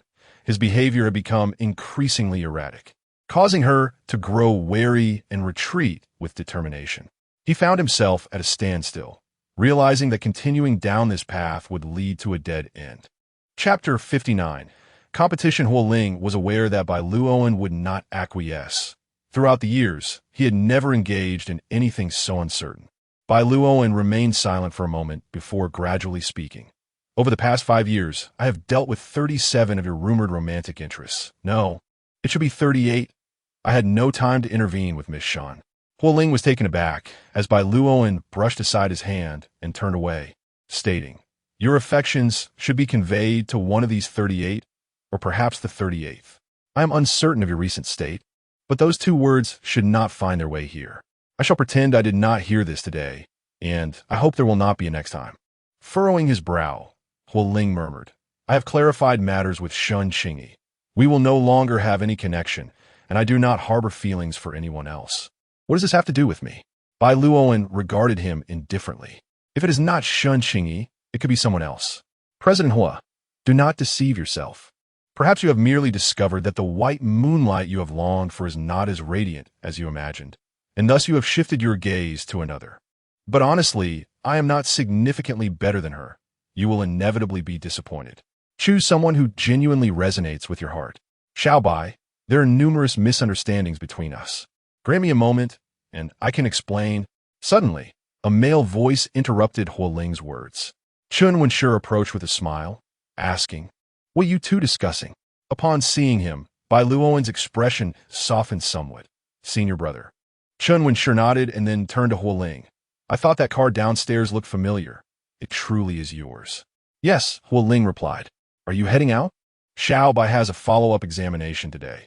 I'm taking her since it has been difficult to hail a cab recently. Huo Ling felt as though his throat was filled with lead, his heart plummeting. He managed a strained smile. You both should go. Medical appointments are important. Even the blind could perceive the awkward atmosphere between them. Chun Wenshur acknowledged this and departed with Bai Luoan. As Huo Ling watched them walk away, he leaned weakly against the wall. It seemed he had erred once again. Their relationship was mired in misunderstandings. Had he not committed countless foolish acts over the years? Not to mention Bai Luoan, even he himself found the significance of those 3 words to be insubstantial, as if a gust of wind could disperse them. What right did he have to profess his feelings? Had Bai Luoan ever received his genuine concern? She had done so much, yet what had he offered her in return? His mistakes were egregious. The foundation of love is sincerity and honesty, yet he had given nothing to Bai Luoan. Once in the car, Chun Wenshur turned up the air conditioning, and Bai Luoan nestled into her seat, saying to him, The car I booked will arrive shortly. Next week. You need not go to such lengths to pick me up. Chun Wenshur replied with a hint of exasperation. Must you be so formal with me? Have you changed your mind? Can we not even remain friends? With 3 questions posed in succession, Bai Luoan responded with a smile. No, I simply feel you are working too hard. Chun Wenshur retorted. Am I really that fragile? I am, after all, a robust man, standing at over 180 centimeters. The robust figure of the man and the elegant demeanor of Chun Won-shur seem utterly mismatched, evoking an inexplicable sense of humor. Bai Luoan couldn't help but chuckle softly, prompting Chun Won-shur to swiftly glance at her, his mood somewhat lifted. Bai Luoan remarked. You possess quite the sense of humor, senior brother. As they halted at a red light, Chun Won-shur paused. Knowing I have such virtues, perhaps you should consider them more seriously. Missing out could lead to significant losses. Without allowing Bai Luoan a moment to respond, he continued. What did Ling want with you? Was it regarding company matters? Bai Luoan shook her head, falling into silence. When the green light illuminated, Chun Won-shur seemed to comprehend. He confessed to you, didn't he? His tone, framed as a question, bore the weight of certainty. Acknowledging that she could not conceal the truth from him, Bai Luoan nodded candidly. I knew it, Chun Won-shur stated abruptly, leaving Bai Luoan puzzled. What do you mean? She inquired. He explained, the rumors are rampant, claiming you and Huo Ling have severely bullied the Su family. Old Master Su is still hospitalized, and several of their project partners have unexpectedly withdrawn. Last night, they suffered considerable losses. Bai Luoan smiled faintly at this revelation. So they say we orchestrated a trap to ensnare the Su family, correct? Indeed, he affirmed, adding, but I know that isn't true. Having just returned from a business trip that morning, Chun Won-shur had yet to grasp the full scope of last night's events, assuming it was merely a matter of corporate rivalry. However, his understanding of Huo Ling made the situation clear. The conspicuous association of their names signified a blatant message. Bai Luoan turned her gaze toward the trees outside, where the scenery melded into a blur of shadows. In the context of last night, any mention of Huo Ling with a woman's name would suggest a tale of chivalry, yet she knew she would not be included in that narrative. The world outside was more perceptive than Huo Ling. He did not harbor feelings for her. That evening, Chun Won-shur and Huo Ling were summoned by Min Yin for a hot pot dinner. As he sipped on cold beer while enjoying the tender tripe, he deftly adhered to the principle of moderation. Chun Won-shur had a low tolerance for spice, and his chopsticks remained solely in the mushroom broth. Drawing a scathing look from Min Yin, Huo Ling, gazing at the bubbling broth, contemplated how Bai Luoan also disliked spicy food. Indeed, Chun Won-shur's culinary preferences appeared more compatible with his own than with Bai Luoan's. Midway through their meal, Chun Won-shur inquired about the events of the previous night, and Huo Ling succinctly recounted the tale. Chun Won-shur frowned in response, while Min Yin erupted in a tirade. Is that foreign fool out of his mind? Daring to entertain thoughts of our Bai Jie? He should take a good look at his own pathetic state. The more he spoke, the angrier he became, rolling up his sleeves with determination. Which hospital is he in? I must teach him a lesson. Such matters require mutual consent. What kind of man forces himself upon a young woman? Today, he would rid the world of this menace. He'll be in no condition to fight back. Huo Ling interjected. Min Yin relented. Oh, then I'll wait until he recovers before I go teach him a lesson. As he savored a piece of goose intestine, Min Yin suddenly had a revelation, pointing at Huo Ling with a tremor. You don't also harbor feelings for my Bai Jie, do you? Huo Ling remained non-committal. Min Yin took a deep breath, glancing at Chun Won and then at Huo Ling. We three are friends because we wore open crotch pants together. Please don't let that be the reason for a rift between us. Chun Won and Huo Ling exchanged a knowing look, and Chun Won raised his glass, declaring, fair competition. Huo Ling clinked his glass with Chun Wen's. Min Yin followed suit, fair competition. Huo Ling, displeased, retorted, what are you joining in for? Min Yin chuckled. What if my sister Bai chooses me over anyone else? Two piercing gazes fixed on Min Yin, and he immediately surrendered. I was just joking. I realized too late. You've already beaten me to it. Setting down his glass, Chun Won replied, no, I was just rejected as well. Min Yin was taken aback. You confessed? Chun Won nodded. When? Min Yin inquired, aghast at having missed such a moment. On the day we climbed the mountain. What? Impossible. I was watching you the entire time. When did you find the opportunity? Chun Won smiled lightly. You were asleep under the tree during that moment. Min Yin recalled and realized he indeed had dozed off, gripping his hair in despair. You did that on purpose. Observing Min Yan's frantic demeanor, Chun Won felt considerably better after his rejection. Chapter 60. No blame following the unsettling event of confessing to oneself. Huo Ling once more appeared at the doorstep, and Bai Luoan had grown accustomed to it. "Hello, Sister Bai, good morning." Min Yan's exuberant face entered her line of sight, and in accordance with the adage that one should not strike a smiling face, Bai Luoan graciously responded, "Good morning." Min Yan was naturally sociable. He did not perceive Bai Luoan's cool demeanor as unapproachable. Regardless, he could carry on a conversation with vigor on his own. Just as he began to invite Bai Luoan to join him for Christmas festivities next month, Huo Ling, unable to endure any longer, coughed twice from the side. Upon meeting Huo Ling's subtly warning gaze, Min Yan slapped his forehead in realization. "Ah, I forgot the main point. I came today to clarify something for my buddy. The outrageous incidents outside were all my doing and have nothing to do with Ling. That girl you saw at the hotel last time was also trouble I brought along. I later found out she was actually there for me, but upon seeing Ling, she had other intentions." Casting a sidelong glance at Huo Ling, he continued, "That day, she kissed Ling, and he made sure to cleanse himself afterwards, guaranteeing it was all quite clean." After speaking, Min Yan furrowed his brow, feeling as though he had inadvertently scolded himself. Nevertheless, brotherhood took precedence. My elder and second brothers particularly despise me fooling around outside. I fear they might beat me, so I've been using Ling's name to evade their scrutiny. He offered an apologetic smile. "I'm sorry for the misunderstandings in the past and for my attitude towards you." Bai Luoan replied calmly, "It's all right. Such matters, when dissected and examined, amounted to nothing more than a mere grain of sand, hardly worth the effort of harboring resentment."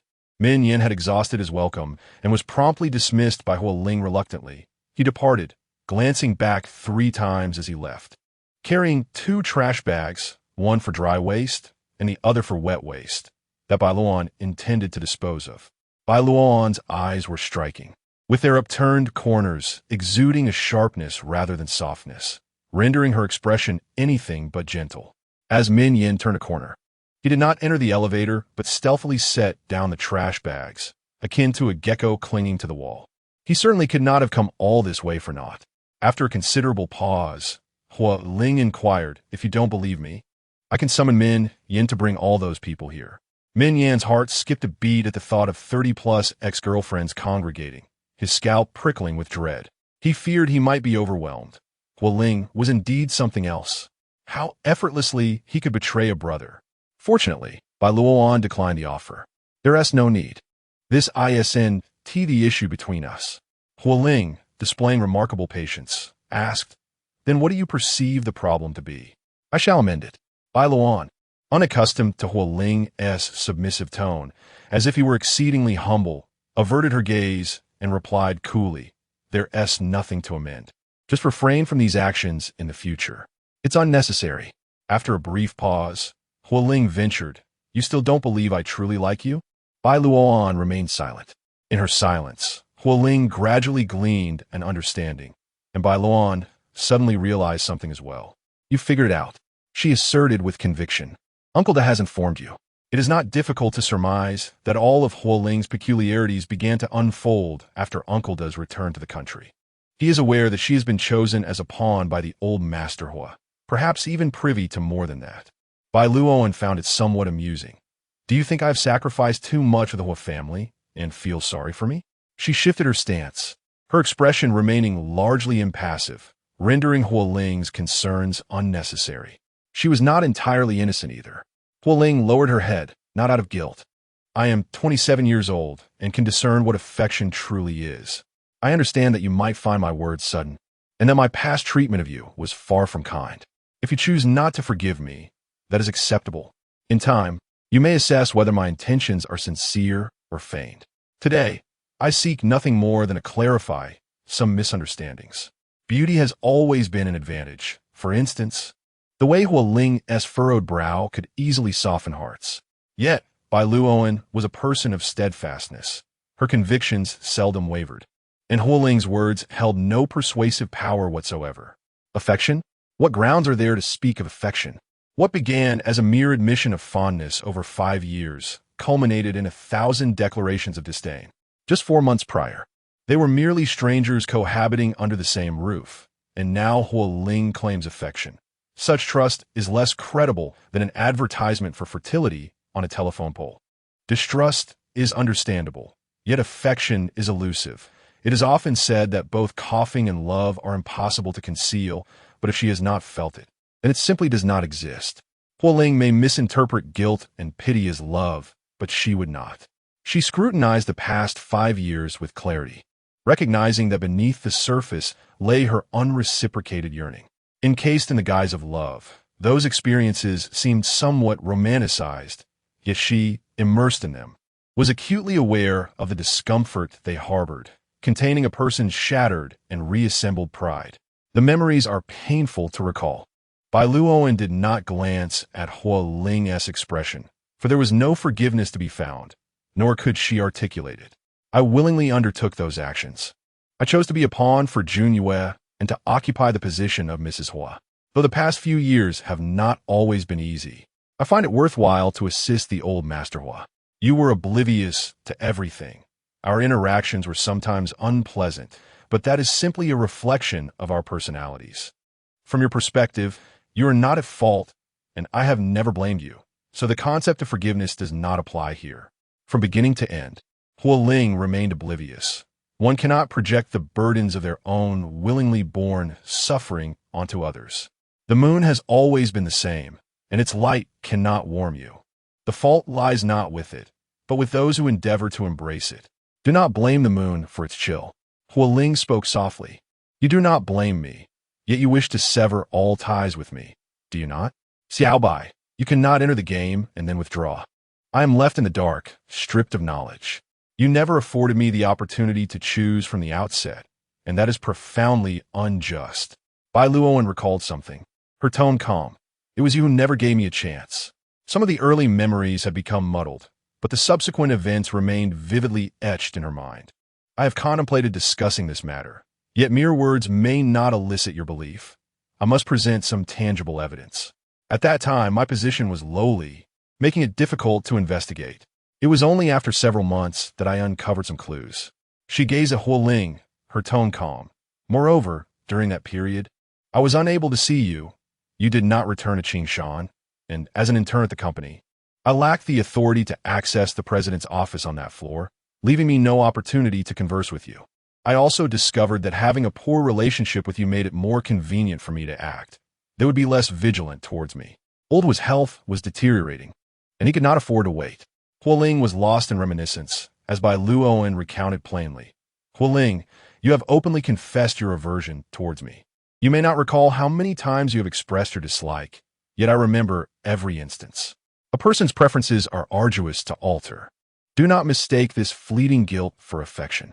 I apologize. That day at the old residence, while you conversed with Xiao Shi, I overheard a few things. You mentioned not to let affection bind you. Now, I hope you refrain from allowing guilt to ensnare yourself. The door before her closed, and Huo Ling exhaled heavily. Chapter 61. Wildcat. A few days later, Bai Luoan made her appearance at Jun Yu's celebratory banquet, a gathering that brought together various dignitaries. Huo Ling, aiming to strike at the heart of the matter, sent Jing with an invitation, compelling Bai Luoan to attend. Another reason for her acceptance was the fact that her dear friend Wen's work had achieved the highest investment rate in the entertainment sector this year, and Bai Luoan felt a sense of responsibility to oversee the proceedings. Among the various projects Bai Luoan had selected, one was a documentary directed by Luo, which had risen to prominence as the viewership champion among numerous variety shows. After graduating from university, Luo, armed with nothing but a camera and a backpack, traversed the length and breadth of the nation, honing her craft for 5 years. Her cinematographic language flowed with warmth, capturing the essence of customs and the passage of time. Following its broadcast, the documentary garnered a remarkable rating of 9.1, which continues to rise.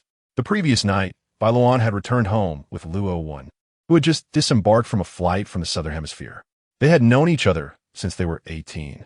During a time when Luo was at her lowest ebb, and it was Bai Luoan who had pulled her from the depths.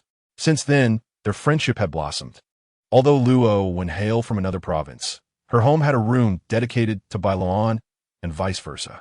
As they arrived at the airport, amidst the bustling crowd, Luo stood out strikingly, her dark complexion making her all the more noticeable. At their first sighting, she dropped her suitcase and leaped into Bai Luoan's embrace. Xiao Bai, I have become a renowned director. Bai Luoan wrapped her arms around her petite frame, responding, Indeed, Director Luo. Luo, when lifted her head, her naturally curly hair framing her radiant smile, showcasing her pearly white teeth. Bai Luoan cherished the vibrant, sunlit aura that surrounded her friend, akin to a little torch.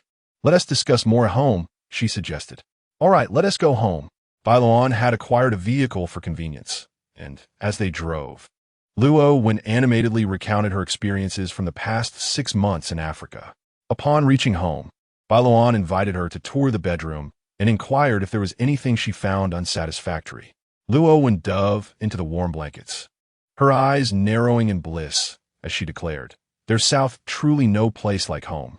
After months on a wooden plank, finally sleeping in a bed, I feel so fortunate. Luo, one, brimming with energy, explored the surroundings, expressing delight in every corner, even finding beauty in an ordinary carpet. Meanwhile, Bai Luoan busied herself in the kitchen preparing soup. Glancing back at the two fluffy companions, she couldn't help but chuckle at the contrast. Luo, when resided in a grand 300-square-meter villa, yet extolled the virtues of Bai Luoan's modest 3-room apartment. On the balcony, Bai Luoan set up a low table, and as white steam rose warmly within the room, Luo, when savored beef and orange soda, her eyes brimming with tears of joy. Bai Luoan attentively prepared vegetables for her, and Luo, one, taking half of the beef roll from her bowl, insisted, Don't forget to eat well yourself. She then offered a piece of meat to their furry companion. Pang Pang must eat well too. Bai Luoan laughed. If you call it that, it might get upset. Pang Pang, caught in a moment of hesitation, pondered whether to indulge in the offered morsel, torn between dignity and desire. Ultimately, it succumbed to temptation, savoring the meat with delight. Luo, one, erupted into laughter, only for her expression to contort as she stifled a small burp. Satiated and content, Luo, one, and July half reclined on the carpet, while Bai Luo and gracefully settled onto the sofa behind them. With some effort, Luo, when turned over, asking, Are you truly going with me tomorrow? Her intention was to meet a few investors and persuade some unsuspecting patrons to fund her new series. Documentaries were notoriously expensive with unreasonably low returns, and having Junyue to facilitate connections would undoubtedly ease her endeavors. However, Bai Luo and had no obligation to accompany her. Seeing Huo Ling's face again would only serve to distress her. On the day Bai Luo and called to inform her of her divorce, she had stood amidst a swirling storm of yellow sand, inhaling 2 pounds of dust while smiling. She understood that Bai Luo and was concerned for her. Yet she had faced life and death situations with lions and was hardly intimidated by mere beasts. It's a perfect opportunity to reconnect with former colleagues, Bai Luo remarked. Luo was not surprised. You're simply too soft-hearted. Alas, with that aloof visage, why is your personality akin to that of a kitten? Bai Luo chuckled softly. Aside from you, no one perceives me as feline. She glanced at Luo S curls. You, however, resemble a cat. Luo squinted, feline but not a cat. After conversing for nearly 3 hours, Bai Luo urged Luo to rest. They snuggled under a shared blanket, with Bai Luo cold as ice in winter, contrasting Luo S warmth. July half nestled between them, exposing her soft belly. Bai Luo had visited the celebration venue countless times. Yet after merely a few months away from the workplace, everything felt somewhat unfamiliar. She hadn't tea-driven, but the security at the entrance still greeted her with the same enthusiasm as before. Dressed in a sleek black spaghetti strap gown, her collarbones prominent, long hair elegantly curled, and her makeup subtle yet exquisite, Bai Luo resembled a striking black swan. In contrast, Luo sported 12-centimeter high heels and a silver sequin miniskirt that accentuated her tan skin, her calves boasting a graceful musculature. Her cat-eye makeup exuded a wild allure, entirely divergent from her demeanor. As they entered the venue, Bai Luo exchanged pleasantries with acquaintances. Thanks to Huo Ling, she would not be severing ties with the Huo family anytime soon. From the moment she stepped into the hall, Huo Ling's gaze remained fixed upon her, an unusual occurrence, as they typically occupied separate spaces at such gatherings. Naturally poised, her experiences over the years had fostered rapid growth, making her a focal point in any setting. Returning to such an environment, she maintained her composure. This occasion was less formal than a corporate banquet. Luo, when had already sought out her unsuspecting benefactor. After some light exchanges, Bai Luo and retreated to the inner lounge for a moment of respite. Chun Jing and others were faring well at Jungyue, and she felt reassured, knowing Huo Ling had never troubled her. However, upon hearing that the vice president position remained unfilled, she instinctively evaluated who might take her place, only to quickly dismiss the thought, casting it aside. She has dedicated herself to serving Jungyue since the age of 18. Her thoughts for the past 7 years revolving solely around the interests of the company. Yet, she has never truly belonged to the Huo family. Even after leaving, she finds herself still caring for the concerns of others, a transgression of sorts. After a brief speech, Huo Ling arrived at Bai Luoan's side, where Min Yin was already addressing her as Sister Bai and President Bai. Upon noticing the individual beside Bai Luoan, Min Yan's instincts were provoked. He sensed a kindred spirit. He never acted upon acquaintances, mindful of the awkwardness that could ensue post-separation, yet he simply could not resist the allure of the girl's smile, which tugged at his heartstrings like a playful kitten. Principles may have been cast aside, yet one cannot forsake the wild cat. Chapter 62. Once again in Luo Wen's contact list, several new acquaintances had emerged. Jungyue had successfully expanded her network today, reaping abundant rewards. And Bai Luoan's presence had swiftly made a notable impact. Those present were inclined to show respect to Bai Luoan and, by extension, to Huo Ling, especially considering that the last individual who failed to pay due regard to Bai Luoan now lay in a hospital, uncertain of his fate. Luo, when understood that connections do not arise without reason. The ability to forge such links signifies that one possesses the potential to become a valuable connection for others. A one-sided relationship is not a true network. It is mere sycophancy.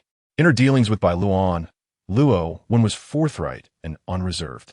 After her candid admission, she engaged confidently with producers and investors about filming.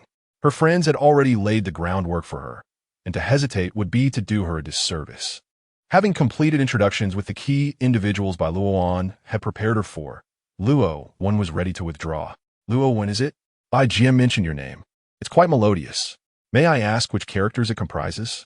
Luo was momentarily taken aback. The newcomer, clad in a flamboyant floral suit, exuded a certain flamboyance, further accentuated by a silver-chained choker he had adorned himself with. His handsome face bore an air of innocence, with clear eyes that sparkled with mischief, straddling the line between boyish charm and manly rogue. Daringly flamboyant, yet deceptively innocent, Luo mused. Who among us cannot put on a fade? Receiving the champagne back from Min Yin, Luo replied without pretension.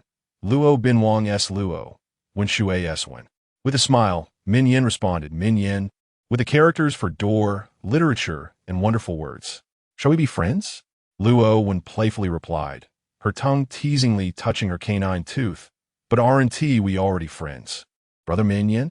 While their conversation flowed effortlessly, on the other side, an icy silence loomed, akin to the clash of Antarctic icebergs with Arctic glaciers, a chill that could freeze to the bone. Both individuals were not particularly verbose by nature, yet when the need arose, they could engage in idle chatter about anything from financial reports to the members of the Huo family. In this moment, Bai Luoan felt reluctant to speak, while Huo Ling was uncertain how to break the ice. Unable to maintain the silence indefinitely and adhering to the principle of proximity, Huo Ling decided to sacrifice his best friend. Luo, not overly familiar with Min Yin, recognized that while he was charming, his patience waned once the novelty wore off. A friendship with him might not be reliable for a girl, and Luo pondered whether Bai Luoan would intervene on her behalf. Noticing Luo's amusement as Min Yin began to engage her playfully, Bai Luoan diverted her attention back to Luo, reassuringly stating, it's fine. Luo can handle it. What woman who has chased lions across the African savannah and teased crocodiles would be ensnared by mere flattery? The roles of hunter and prey remain uncertain. They were friends, and Bai Luoan would stand resolutely by Luo whenever she needed her, ready to weather any storm together. Yet she would never interfere with or alter her friend's perceptions. Bai Luoan's words held a sincerity that Huo Ling had no reason to doubt. He was well aware of how deeply she cared for those in her circle. However, should Min Yin truly bring harm to Luoan, Bai Luoan could devise 100 ways to eliminate Min Yin. For the sake of his own life, Huo Ling resolved to firmly admonish him after today. Huo Ling then shifted the conversation to another matter. When are you free this week? Shall we visit Uncle Da? He has been thinking of you. Bai Luoan replied, I am available any time except for Saturday morning. You may choose the time. Huo Ling nodded, effortlessly retrieving his phone. Uncle Da has relocated to a new place, which is somewhat difficult to find. I will send you the coordinates. I have numerous commitments this week and cannot pick you up. Will you manage to go there on your own? His demeanor was remarkably casual, as if the confession from a few days prior had simply been forgotten. That is fine, Bai Luoan responded, taking out her phone. Huo Ling swiftly unlocked it and opened WeChat to scan the QR code. Bai Luoan's profile picture depicted a rounder version of herself compared to their last meeting. After they exchanged contacts, Huo Ling did not linger, adhering to a demeanor of utmost propriety. He turned off the screen, placing the phone face down on the table, his damp palms curled into fists at his side. His expression composed. As the conversation flowed, the two engaged in a moderately paced dialogue until Zhang Shu approached, calling out to them in succession, Mr. Hua, Ms. Bai. Huo Ling nodded, while Bai Luoan responded, Assistant Zhang. He moved swiftly, handing Huo Ling a check before departing. Huo Ling seemed to have pressing matters to discuss with Bai Luoan, having inquired multiple times about her attendance at today's gathering.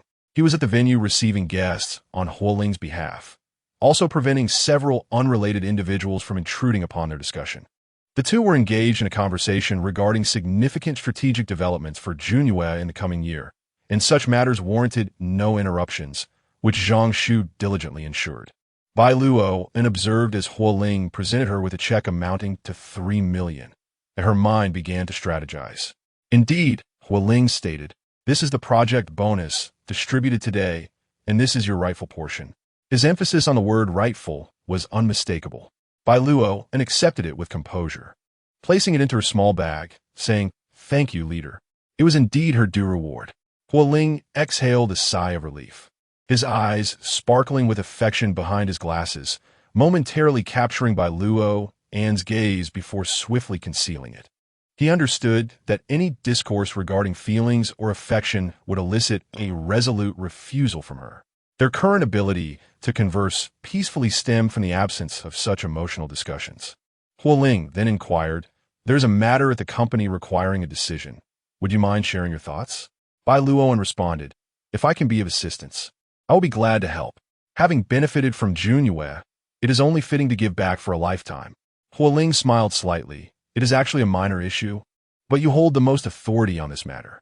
Are you inquiring about the candidate for the vice president position? Engaging with intelligent individuals is indeed a source of relief. However, the historical issues are deeply entrenched. Huo Ling elaborated, I wish to continue utilizing your previous framework, yet my knowledge in the realm of entertainment investment is rather limited, presenting a significant shortcoming. I seek someone who is well-versed in land development and urban construction, but I have yet to find a suitable candidate. As the year draws to a close, delays are no longer permissible. Bai Luoan, however, did not dwell on this matter excessively. After all, the insights she had gleaned were also derived from the Huo family's teachings. Even when Huo Ling held her in disdain, she would not belittle her own heritage. After a moment of contemplation, Bai Luoan conceived of a potential candidate. If there is no appropriate individual within the company, I can recommend someone. Huo Ling inclined her head slightly, prompting, Please do share. My senior brother is about to return from Country M. His work abroad aligns closely with mine. He is bold yet meticulous, astute, and possesses high emotional intelligence. The mere mention of her senior brother left Huo Ling feeling overwhelmed. One was already quite a handful. Was another on the horizon? Chapter 63. Serenity during his time abroad. He led projects that achieved LEED Gold certification, specifically the Global Building and the Halo Center, experiences that are quite rare domestically. Given the dual carbon strategy, such talent is precisely what Junyue requires. While investing in the entertainment sector is not his forte, He possesses relevant experience and a keen eye for opportunities. In every regard, his senior brother can be regarded as a suitable candidate. If you deem it appropriate, I can reach out to him first and request that he send over his resume. Bai Luoan, being pragmatic, relayed the information about the individual she wished to recommend to Huo Ling with precision.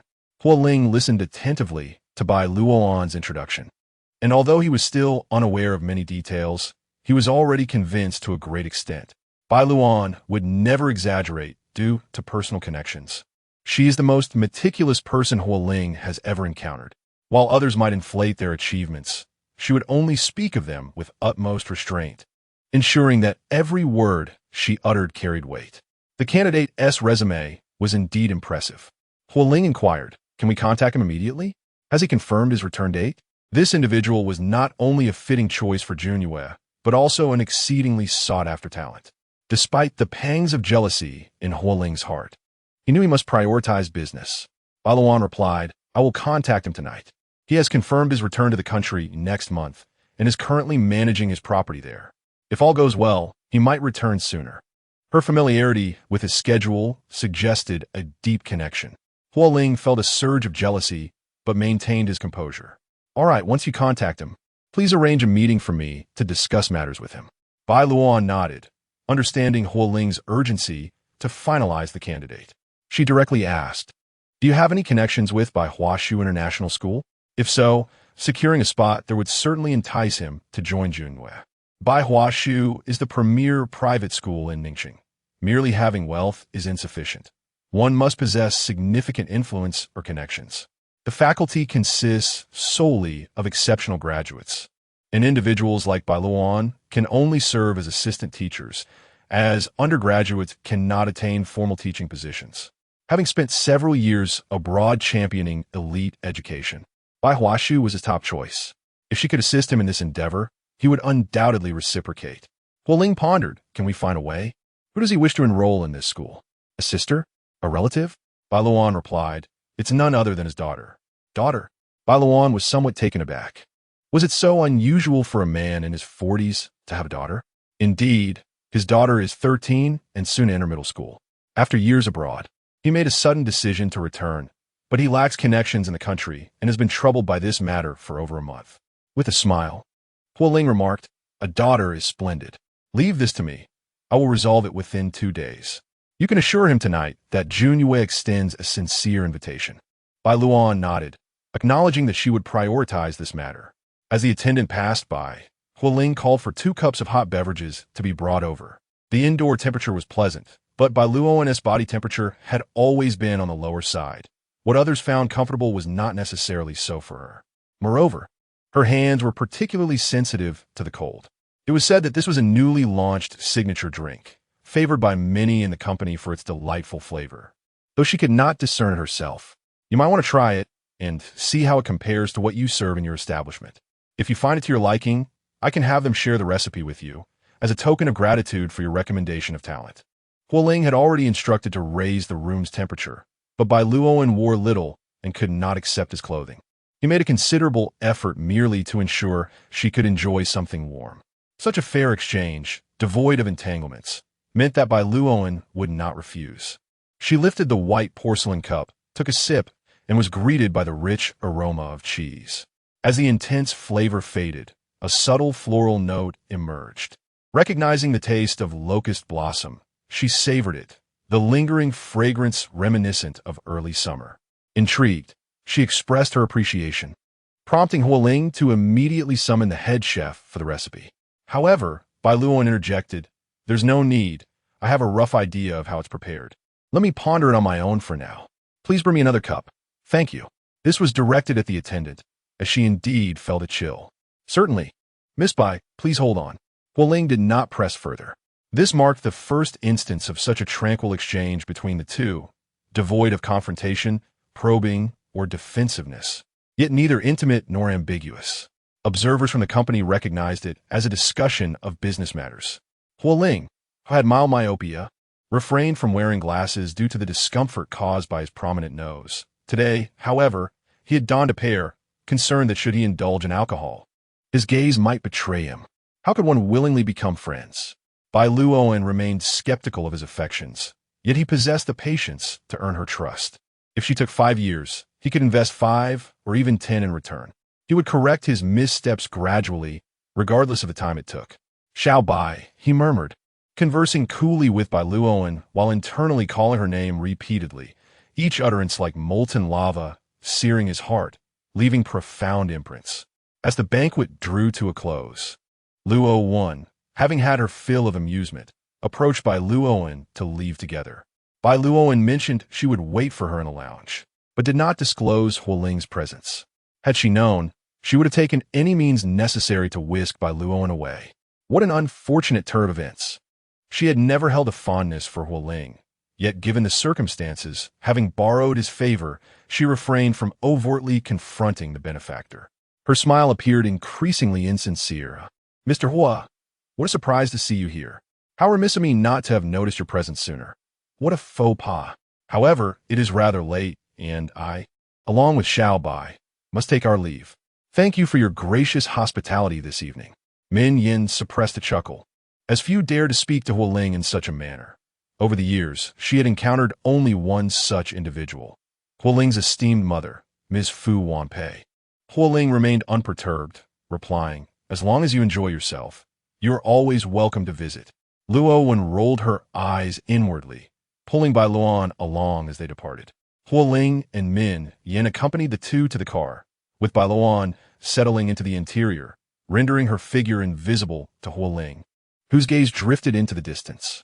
Luo lowered the car window, planting a kiss in her palm, prompting Min Yin to lean in, reciprocating the gesture on her cheek. "Until we meet again," Min Yin smiled. "Call me when you get home." As the car drove away, Huo Ling and Min Yin stood still, both harboring a sense of reluctance. It was not until the small dot vanished from view that Huo Ling retracted her gaze and remarked, "Be mindful of your actions. Luo is a friend of Xiao Bai. Should you cause any displeasure, I cannot guarantee that your elder brothers will remain unaware." Min Yin, exuding confidence, replied, "Rest assured. Luo is not one to cling stubbornly." Chapter 64. Settling matters. What have you discussed with Huo Ling? Did you start talking from the moment you sat down? Given the time that has passed, he must have spat out quite a few teeth from that foul mouth of his. Speak honestly with me. If he has upset you, I shall rise early tomorrow to confront him and avenge you. As soon as they entered, the warmth of the house had yet to envelop them, and Luo, after holding back for a while, finally began to unleash a torrent of words. Bai Luo handed a coat from the rack to Luo and donned one herself. She gently patted the mewing July half and, in no rush, inquired, "Why not today?" Luo scratched his head, saying, "It wouldn't be proper to smash someone's bowl right after eating their food. One ought to allow a night's time for digestion before smashing it without a burden." July half, in today's playful antics, was richly rewarded with an entire can of beef, burying its head in the food bowl, its whiskers getting all messy. Bai Luo smiled slightly at this, and Luo leaned closer. "Don't change the subject. What exactly did you discuss?" Luo's first encounter with Huo Ling was at their wedding, and Huo Ling appeared less like a groom and more like a man mourning the death of his wife, or rather, as if he had lost his father. The thought of this angered Luo. He was unwilling to marry, and she was even less pleased about Bai Luo and marrying him. What nonsense! Bai Luo entered the kitchen, allowing Luo to follow her like an eager puppy, chattering away as he criticized Huo Ling. Meanwhile, she efficiently prepared a bowl of ginger milk. Despite only being outside for a few minutes, Luo felt a sudden chill returning from the warmth of the tropics. And Bai Luo, concerned about her health in the biting cold, urged, "Enough of the cursing. Save some energy for later, and first, eat this to ward off the chill." Luo cheerfully cradled the bowl. Bai Luo brewed herself a cup of ginger tea. Though she did not particularly favor its pungent scent, she had grown accustomed to it, and anything else felt lacking. After finishing her meal, Luo reclined on the sofa, lost in thought. "Where was I just now?" Bai Luo could not help but chuckle. "Still not satisfied? I shall never be satisfied." Luo huffed indignantly. Bai Luo set down her cup, reaching for July half to warm her hands, and smiled. "You feel for me." Which is why you believe Huo Ling Bai Luo and sifted through Luo Wen's earlier words to find a milder term. I'm not a good person. After saying this, she couldn't help but smile. He is truly not a good person. Bai Luo and shook her head. From a third-party perspective, what you currently despise is, ironically, Huo Ling's virtue. Luo Wen's voice rose in pitch. Virtue. Just hear me out, darling. Bai Luo said gently. Luo Wen let out a snort. From an outsider's viewpoint, Huo Ling was forced to part with his lover and compelled to marry a stranger, with his family firmly against him. If the old man granted me a 10% share, if I truly harbored ill intentions, such power could lead Junyu to face a downfall so severe that he might not recover for 5 or even 10 years. Junyu is a burden he has shouldered since childhood. The pressure upon him is beyond our imagination. His distrust is, therefore, quite understandable. Wouldn't you agree? Luo Wen, still unconvinced, murmured softly, I am merely standing from a third-party perspective. I am indeed the third party and have not fabricated any facts to wrong him. Bai Luoan's eyes sparkled with mirth as she replied, You are upset that he does not accept me, but if he were to easily embrace me, what would that make him? Fickle and unfaithful? Bai Luoan rarely delved into her feelings with others, yet in the presence of her close friend, she affirmed that what she had said previously, that it was not to be blamed, was indeed true. Emotions cannot be coerced. His disinclination towards me is not his fault. He merely failed to meet the expectations of others and reciprocate my feelings. If I were in his position, I would feel quite aggrieved. Luo Wen pouted, acknowledging the validity of Bai Luoan's words, yet she remained steadfastly loyal to her friend. You speak of his grievances and helplessness. But what about the indignities you have endured over the years? I cannot simply overlook that. Why should you be the victim? What good fortune did the previous generation of the Huo family encounter to deserve you? Feeling a pang of emotion, Bai Luoan replied, Luo, without the Huo family, there would be no version of me today. The orphanage could not support all the children. I did not wish to be adopted, and remaining there was a heavy burden. Later, when the orphanage nearly faltered, it was the Huo family that sheltered my haven. Thus, I'm willing to go to great lengths to repay them. As she reflected on the past, Bai Luoan had yet to shed a tear, but Luo Wen was already unable to contain her emotions. If only you had met me sooner, I could have helped you. I was quite wealthy as a child. All right. Bai Luoan, exasperated, handed her a tissue to wipe her tears. Those days are behind us. Compared to many, I'm already fortunate. The Huo family has treated me well. Pei Yi, Xiao Shi, the elders in the household, and of course, meeting you. Luo Wen sniffled, her voice muffled. Meeting you has been a stroke of luck for me as well. Bai Luoan struggled to maintain her composure, nearly succumbing to emotion, not for herself, but for her friend. Enough crying. Bai Luoan inhaled deeply, suppressing her emotions, and shifted the topic to divert Luo Wen's attention. Do you remember the very first project I completed at Junyu? How could I forget? I even filmed the promotional video. Luo Wen exclaimed. Bai Luoan smiled. At that time, I planned to construct a viewing platform on the outer side, but there was a plot of land that was not included in the plans, which I struggled to negotiate. I resorted to some tactics to acquire it, only to later discover that the owner was the nephew of the previous. Bai Luoan held up her finger, indicating one. Luo Wen, not naive, immediately grasped the implication. This was an attempt to inflate the price under the guise of public interest, which Bai Luoan had successfully thwarted. She frowned and asked, what happened next? That individual sent over 20 ex-convicts to confront me, and it was Huo Ling who helped me resolve the situation, Bai Luoan replied with a faint smile. He always believed I was unaware of that incident. Luo Wen did not exhibit any signs of relaxation. Instead, she pressed on. Did that person trouble you again afterward? Where is he now? I shall go and deal with him. What others refer to as a death threat might merely have been a jest, yet when Luo Wen spoke, Bai Luoan felt a warmth within her heart as she remarked, his uncle has been incarcerated. When the tree falls, the monkeys scatter. Those who had once tormented him have now come seeking vengeance. It is likely that the desire to harm him is not limited to just you. Luo Wen exhaled in relief. What about Huo Ling? The Huo family wields considerable influence in Ningxing and much of China, but surely they cannot possess omnipotent reach. Bai Luoan replied, not quite. Yet the Huo family must have exerted considerable effort behind the scenes. Of course, it is improbable that Huo Ling's motivations are solely for her benefit. After all, the local tyrant has long coveted the strong dragon's minions. Luowan exclaimed in frustration. Bai Luoan remained uncertain whether Luowan was cursing the monkeys or Huo Ling, or perhaps both. She leaned towards the latter. Chapter 65. Not difficult at this juncture, there is another matter I wish to share with you. The rumors surrounding Huo Ling were orchestrated to shield Min Yan. Luowan paused for a moment, a look of sudden realization dawning upon her. No wonder. I thought I had never heard of such a character. She grasped the implication that he intended to use Min Yan to drive you away. Before Bai Luoan could respond, Luowan wrinkled her brow in disdain, exclaiming, "How juvenile! Thankfully, you two are divorced. I genuinely feared that if you remained together for long, he would diminish your intellect." Bai Luoan nodded solemnly, affirming, "I share your sentiments." However, despite her jesting tone, the struggles Bai Luoan had endured over the years were well known to Luowan. She could not maintain the same calm detachment as Bai Luoan, who assessed Huo Ling's every action with objectivity.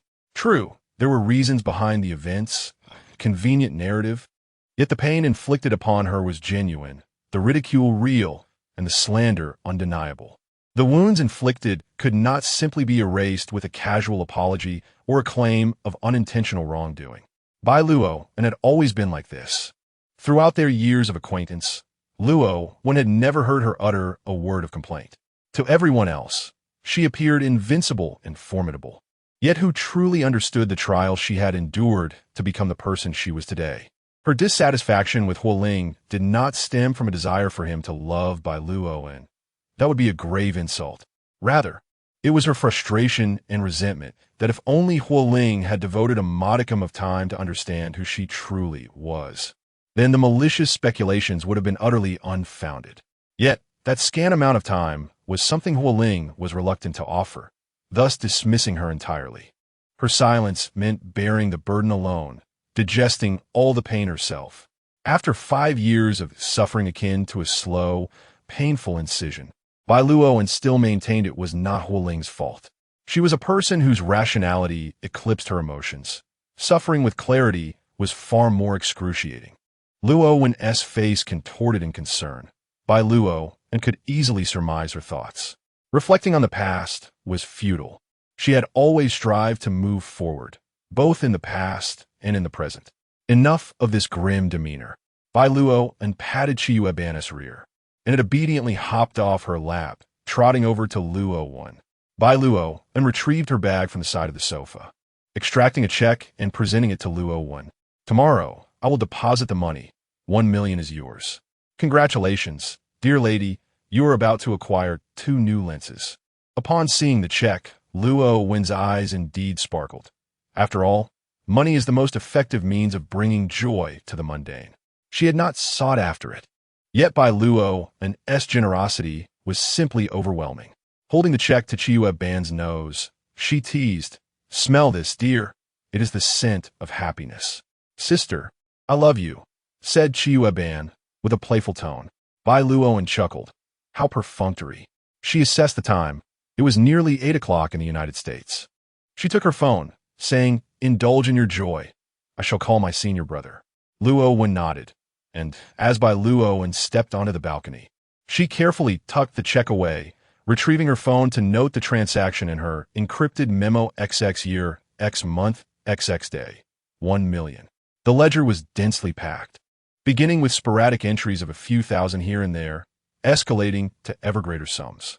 Due to her refusal to comply with her parents' arrangement to study abroad, she severed financial ties with her family at an early stage. In her sophomore year, in an attempt to save money for a camera lens, she fainted from hunger.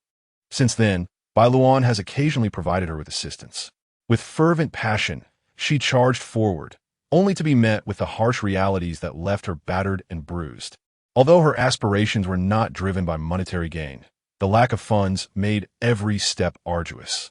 The vibrant ideals she held appeared so fragile against the jagged edges of reality. The distance between her and the vast desert was merely the cost of a 3,000 yuan plane ticket. Nevertheless, she stood firm, refusing to compromise. It was only when she accidentally shattered her most treasured lens that she found herself overwhelmed with tears, for it represented the culmination of her efforts, each 30 yuan shot taken at the school gate, and she had no means to replace it. She could not recall whether she cried or not, only remembering her lament to Bai Luoan. Chasing dreams is truly difficult. Bai Luoan, upon hearing this, helped her to her feet and remarked, "It is hard to pursue a dream alone, but becomes much easier when two people embark on the journey together." Bai Luoan was indeed correct. It became less daunting with companionship.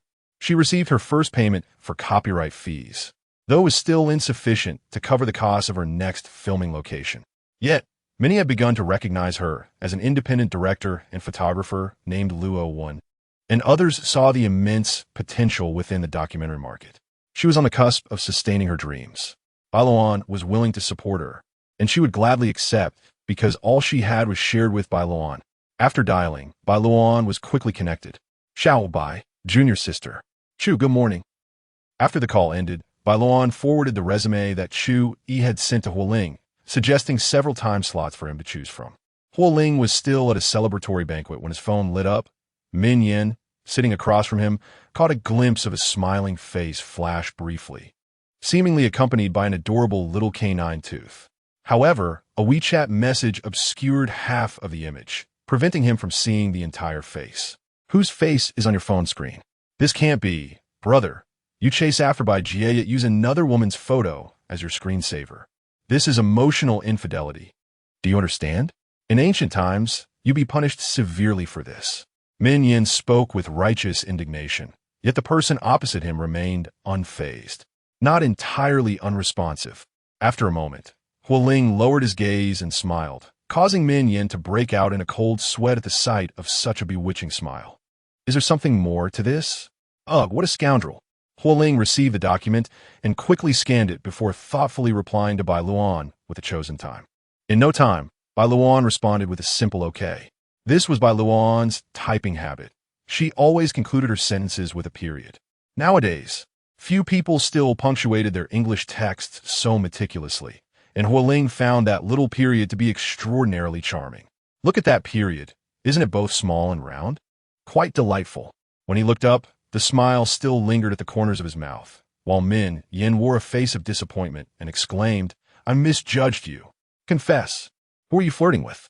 If you don't tell me, I'll inform Bai Jie immediately." He pretended to take out his phone, and Huo Ling coldly retorted, "Tell me, who do you think I could be flirting with? Who knows? I truly misjudged you." Min Yin spoke as if he were a beleaguered little wife, his voice rising and falling dramatically. "You have truly disappointed me. Are there any trustworthy men left in this world?" Huo Ling observed his performance with a calm demeanor, while Min Yin felt as though his heart had turned to ash. "I initially supported you, but now I find myself inclined to support when sure." Daring to bring that up, Huo Ling scoffed. "You claim to support him in front of when sure." Min Yin, feeling somewhat awkward, replied, "Both the palm and the back of my hand are flesh. Please try to understand." His expression darkened again. "Let us not change the subject. If you don't come clean, I will promptly inform Sister Bai." Exasperated, Huo Ling tossed his phone to him. Min Yin immediately glanced at the screen, only to be struck dumb for a moment. After a lengthy pause, he lifted his face and asked, "Could you make Sister Bai smile at me like that too?" Huo Ling retorted, "Get lost." Chapter 66. Taking action. Chu Yi is an exceptionally efficient individual. Junyu enjoys a stellar reputation in M country, and, out of trust for Bai Luoan, he readily accepted Huo Ling's invitation. The two engaged in a video call that lasted nearly 2 hours. Though they held differing opinions on certain matters, their conversation remained pleasant and amicable. "Mr. Huo, it has been a delightful exchange today. I have a rather humble request, and I hope you might assist me," Chu Yi stated. "Please, if I am able to help," Huo Ling replied. Having been away from the country for many years, Chu Yi felt somewhat embarrassed about seeking connections for his daughter's admission to school. "My daughter is set to enter middle school this year. I have researched, and Bai Huatree Middle School boasts an excellent educational quality. However, having been away for so long, I lack the qualifications for admission. I heard from Xiao Bai that you might have some connections, so I wish to ask for your assistance in securing a spot for her." Huo Ling assumed that Bai Luoan and had already communicated that Chu Yi could rely on him to resolve the issue of school admission for his child. Upon hearing Chu Yi's request, he immediately provided a positive response. Bai Luoan remained silent, perhaps hoping that Chu Yi would recognize the favor she had done in facilitating this opportunity. Huo Ling was uncertain whether to admire her clarity or criticize her perceptiveness. Relieved, Chu Yi's demeanor visibly brightened, and he repeatedly insisted that upon his return to the country, he must treat Huo Ling and Bai Luoan to a meal. Huo Ling initially intended to decline, but found himself acquiescing upon hearing Bai Luoan's name. After the call concluded, Zhang Shu entered, knocking on the door, and placed a stack of documents neatly before Huo Ling, Mr. Huo. Following the information department's analysis of all minority shareholders, we have discovered that the second master secretly holds 8 of the Group S shares. Huo Ling flipped to the end of the report, chuckling softly. How troublesome for him. Over the past few years, the group had gradually distributed some shares as an incentive policy for employees. With Jun Yu's robust growth, few would be inclined to sell their golden goose. The fact that Huo Yin managed to achieve this without attracting attention indicated the considerable effort and cost he had incurred. These stakes might one day deliver a fatal blow to Junyu. His animosity towards the Hui family runs deep. Zhang Shu was equally astonished upon receiving the report. Recognizing it as a thoroughly self-destructive approach, reacquiring one's own stock at inflated prices from others, akin to a reckless waste of resources. Mr. Huo, do you have any plans? He inquired. The necessary information had been thoroughly established, and Huo Yan's intentions were glaringly transparent.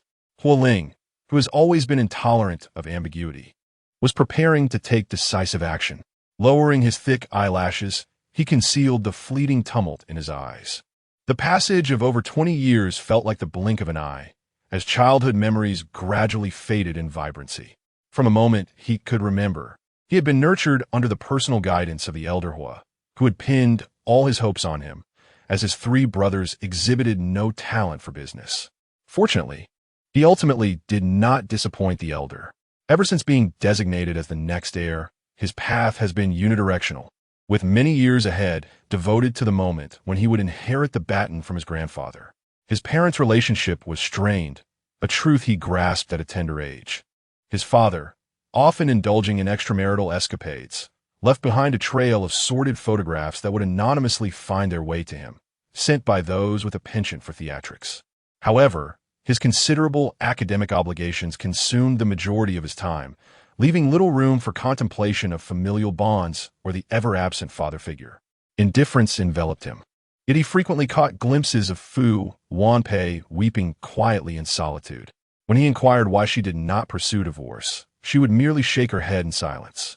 At that time, he was unaware that divorce would signify relinquishing him for Fu Wanpei, and the Fu family was equally reluctant to sever ties with the Ho family. Life often unfolds beyond one's control. As days ambled by, an incident unfolded when he observed Ho Yin playing basketball with his cousin, Ho Wei. Intrigued, he lingered a moment longer. Ho Yin approached him, inviting him to join, while Ho Wei enthusiastically beckoned. "Brother, come play." After completing his tasks for the day, he pondered and returned home to change into his sports attire. The 3 of them engaged in an invigorating 3-hour game of basketball, marking an afternoon where genuine joy coursed through him. It was then that he realized that the facade had begun. Huo Ling, not lingering too long in nostalgia, instructed in a measured tone. Ho Wei is currently in F country. From him, initiate contact and devise a method to extract the equity, leaving their family to accompany Uncle San over there. Understood, Mr. Ho. Just as Zhang Shu was about to exit to execute the plan, he heard Huo Ling add, "Do not harm Ho Wei." Zhang Shu paused, recalling the radiant smile of the young lad, and nodded in understanding. "Of course, Mr. Ho." Huo Ling's demeanor remained unchanged. Yet Zhang Shu discerned that while Ho Yin may be acceptable as a target, directing harm towards his beloved younger brother would weigh heavily on Ho Ling's conscience. Indeed, the reality mirrored this sentiment. Ho Wei, possessing a certain innocence reminiscent of Min Yin, had been nurtured in a sheltered environment. Yet his interests were markedly healthier than Min Yan's. The child was currently pursuing a career as a food blogger, with dreams of savoring culinary delights from around the globe. Just last night, he had messaged himself, lamenting the unpalatable F cuisine, vowing to indulge in 3 hearty meals of hot pot upon his return home. Yet, there was no alternative. He could not bear the thought of Huo Yin remaining in the Huo family with such intentions. Forcing them abroad was his ultimate boundary. Jun Yu's influence in F country was extensive, his reach profound, rendering any endeavor convenient and making it the optimal choice. Thus, Huo Wei would be condemned to a lifetime of the F cuisine he detested. Uncle Li, having encountered Huo Ling once more, had grown accustomed to the man's presence. As he closed the half window to shield against the wind, he regarded Huo Ling's impractical suit with a sense of chill. Upon entering, Huo Ling offered a gentle nod. Old Li, lacking in education, perceived this somewhat pretentious gesture devoid of any pretense. To encapsulate the moment in a single word, it was noble, elevating the entire neighborhood gate to a level of sophistication beyond compare. Miss Bai is not home. You needn't go. Huo Ling glanced over as Old Li poked half his head out of the window, exhaling a puff of white mist. She left with her friend this afternoon and hasn't returned yet. There's no use in you going in. It's so cold out. You should head back. Huo Ling paused for a moment, then smiled and replied, "It's all right. I'll just take a quick look inside and be on my way." "Thank you." Old Li closed the window, and a gust of cold wind swept through, dissipating much of the warmth in the room. He muttered, "What's there to see when no one's home?" Standing downstairs, Huo Ling indeed found the house empty, just as Old Li had said. In the night, the neatly arranged bright yellow squares of light formed a perfect grid, yet the one window he longed to see remained dark. Chapter 67. Awakening at 2:30 in the afternoon, Zhang Shu neatly organized the documents that Huo Ling had just signed. "Mr. Hua, I shall take my leave now." "Wait," Huo Ling responded. "Prepare yourself. We are heading to Tsinghua University." Zhang Shu recalled Huo Ling's schedule. "It seems you did not have this appointment today." "Now I do," Huo Ling replied, lowering his gaze once more. "Understood." Zhang Shu smiled. "What should I prepare?" "Yourself," Huo Ling stated succinctly. Zhang Shu mentally translated this to act as the driver. "Understood, Mr. Hua. I shall prepare the vehicle immediately." In Jinlong Garden, Luo went stretched lazily, emitting a hoarse growl from her throat. Cough, cough. Last night, Bai Luoan and had accompanied her to purchase a new camera lens and travel essentials. As they passed by a KTV, the raucous sounds from within piqued her interest, prompting her to drag Bai Luoan into a mini private room for a few hours of revelry, where she engaged in a vocal duel with an unknown gentleman from the opposite room, leaving her in her current state. Bai Luoan inquired, "Have you completed your preparations?" "Indeed," Luoan nodded, raising her notebook to showcase the densely packed notes. Each journey and shoot demanded extensive research: local attractions, cultural nuances, weather conditions, visibility, humidity. It was a vast and intricate undertaking. She spent hours daily on this endeavor. The more prepared she was, the more economical it became. Suddenly, a cacophony of notifications pinged from her WeChat. "Is it Minion again?" Luoan glanced at her screen. Who else could it be? The young man truly lacks patience. Bai Luoan chuckled. "You have ignored him for several days. It's no wonder he's restless." Luoan took a sip of Bai Luoan's special rock candy pear drink, the soothing sensation easing her throat significantly. "First, I focus on my career. Then I consider relationships," Bai Luoan remarked. "Your resolve is commendable." Luoan replied, "Thank you for the compliment, but I must humbly decline. It is the nurturing of the organization and leadership that has shaped me." Meow July Half was a rather talkative cat, often sitting attentively beside the speaker, its round eyes fixed on them, occasionally chiming in. At this moment, it remained unaware that its vocalization would summon unforeseen troubles today. Luoan casually replied to 2 WeChat messages, a sudden thought striking her. She tossed her phone aside and lifted the poised July Half above her head, scrutinizing it for a moment. "Has this little one been neutered yet? How old is it now?" Bai Luoan pondered. Recalling that they had encountered the cat about a month ago, it should now be around 6 months old. Luoan set the cat down, and July Half nestled comfortably in her embrace, finding a cozy position to rest. That should suffice. Kittens can typically undergo surgery around 6 months. Bai Luoan noted this down. "All right, I will consult the veterinarian. Luoan gazed compassionately at the peacefully sleeping July half, letting out a mysterious chuckle. Not long after, Minyan messaged again to inquire if Luoan would like to visit his bar that evening. Luoan estimated that her voice would likely have recovered by nightfall and replied affirmatively. Minyan immediately followed up with a question. Is Sister Bai coming? Luoan countered. Is Huo Ling coming? Minyan responded, only I will be there tonight. Luoan smirked and replied, I will also be alone. Minyan then stated, I will come to pick you up shortly. Luoan set her phone down and asked Bai Luoan, are you not going out? Bai Luoan nodded, calculating that it was about time for her to leave. Luoan inquired, are you driving? Bai Luoan replied, no, my car is restricted today. I will call a cab later. You, Luoan interjected, I will be going out with Minyan, so you need not worry about me. Bai Luoan agreed and stood up to fetch a gift box from the room. At the gate of Qing University, a black car quietly parked by the roadside. Zhang Shu was puzzled but chose to remain silent. They had been waiting in the car for nearly 40 minutes, with Huo Ling neither exiting nor speaking, leaving them in a state of anxious anticipation. Zhang Shu wondered what they were waiting for, but dared not ask. Although they were not working, it felt like a peculiar form of paid idleness, akin to being imprisoned with their boss. Seconds dragged on like years. At just 28 years of age, Zhang Shu felt as if he had already endured 2,400 years of confinement. Finally, Huo Ling broke the silence, which was a small step for him, but a monumental leap in Zhang Shu's professional journey. Call Manager Bai and ask if she has set off yet. If not, we can head to Uncle This together. Understood, Zhang Shu replied, pulling out his phone but hesitating. I'm sorry, but I seem to not have Manager Bai's contact information. Huo Ling recited a series of numbers, and Zhang Shu dialed. Hello, Manager Bai, this is Zhang Shu. I'm calling to let you know that we just arrived at Qing University for some business. Manager Huo wanted to check if you have left yet. If not, we can pick you up and go to Uncle This together. All right, please hold on.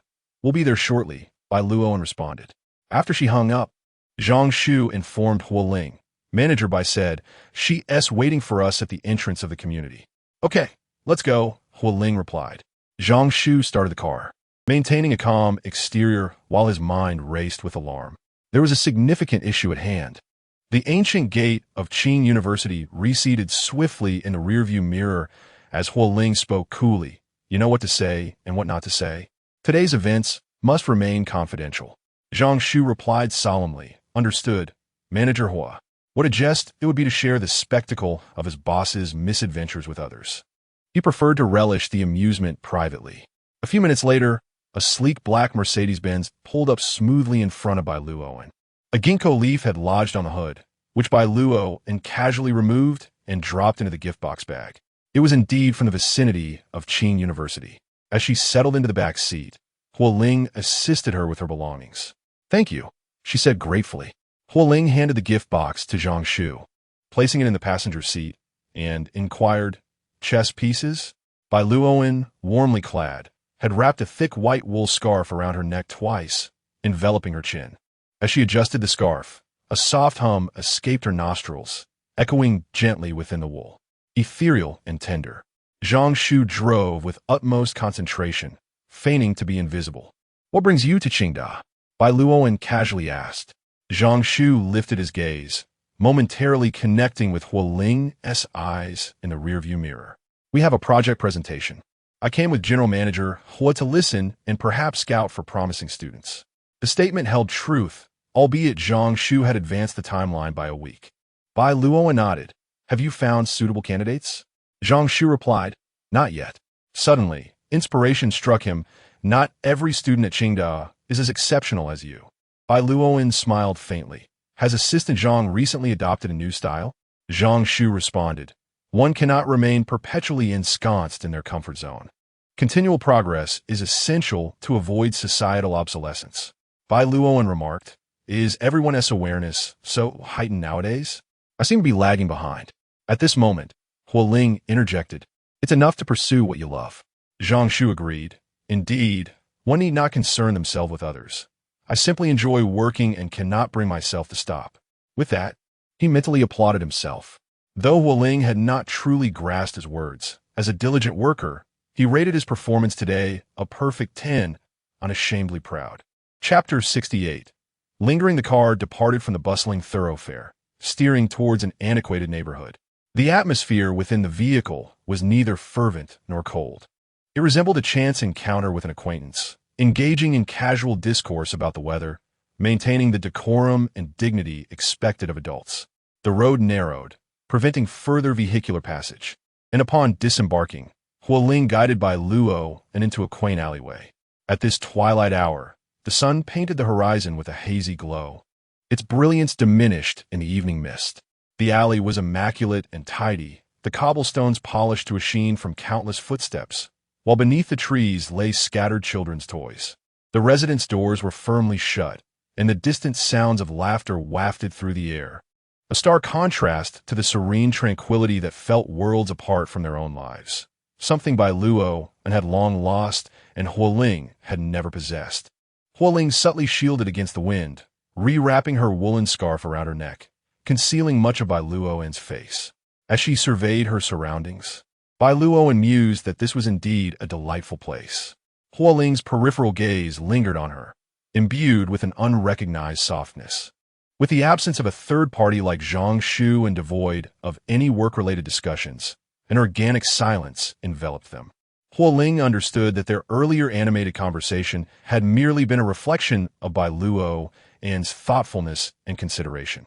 Uncle Da had purchased a retreat deep within the alley, and upon learning of Huo Ling and Bai Luoan's impending visit, he was the only one in the entire lane with an open gate. The courtyard was modest, with new furnishings awaiting the passage of time to leave its unique imprint.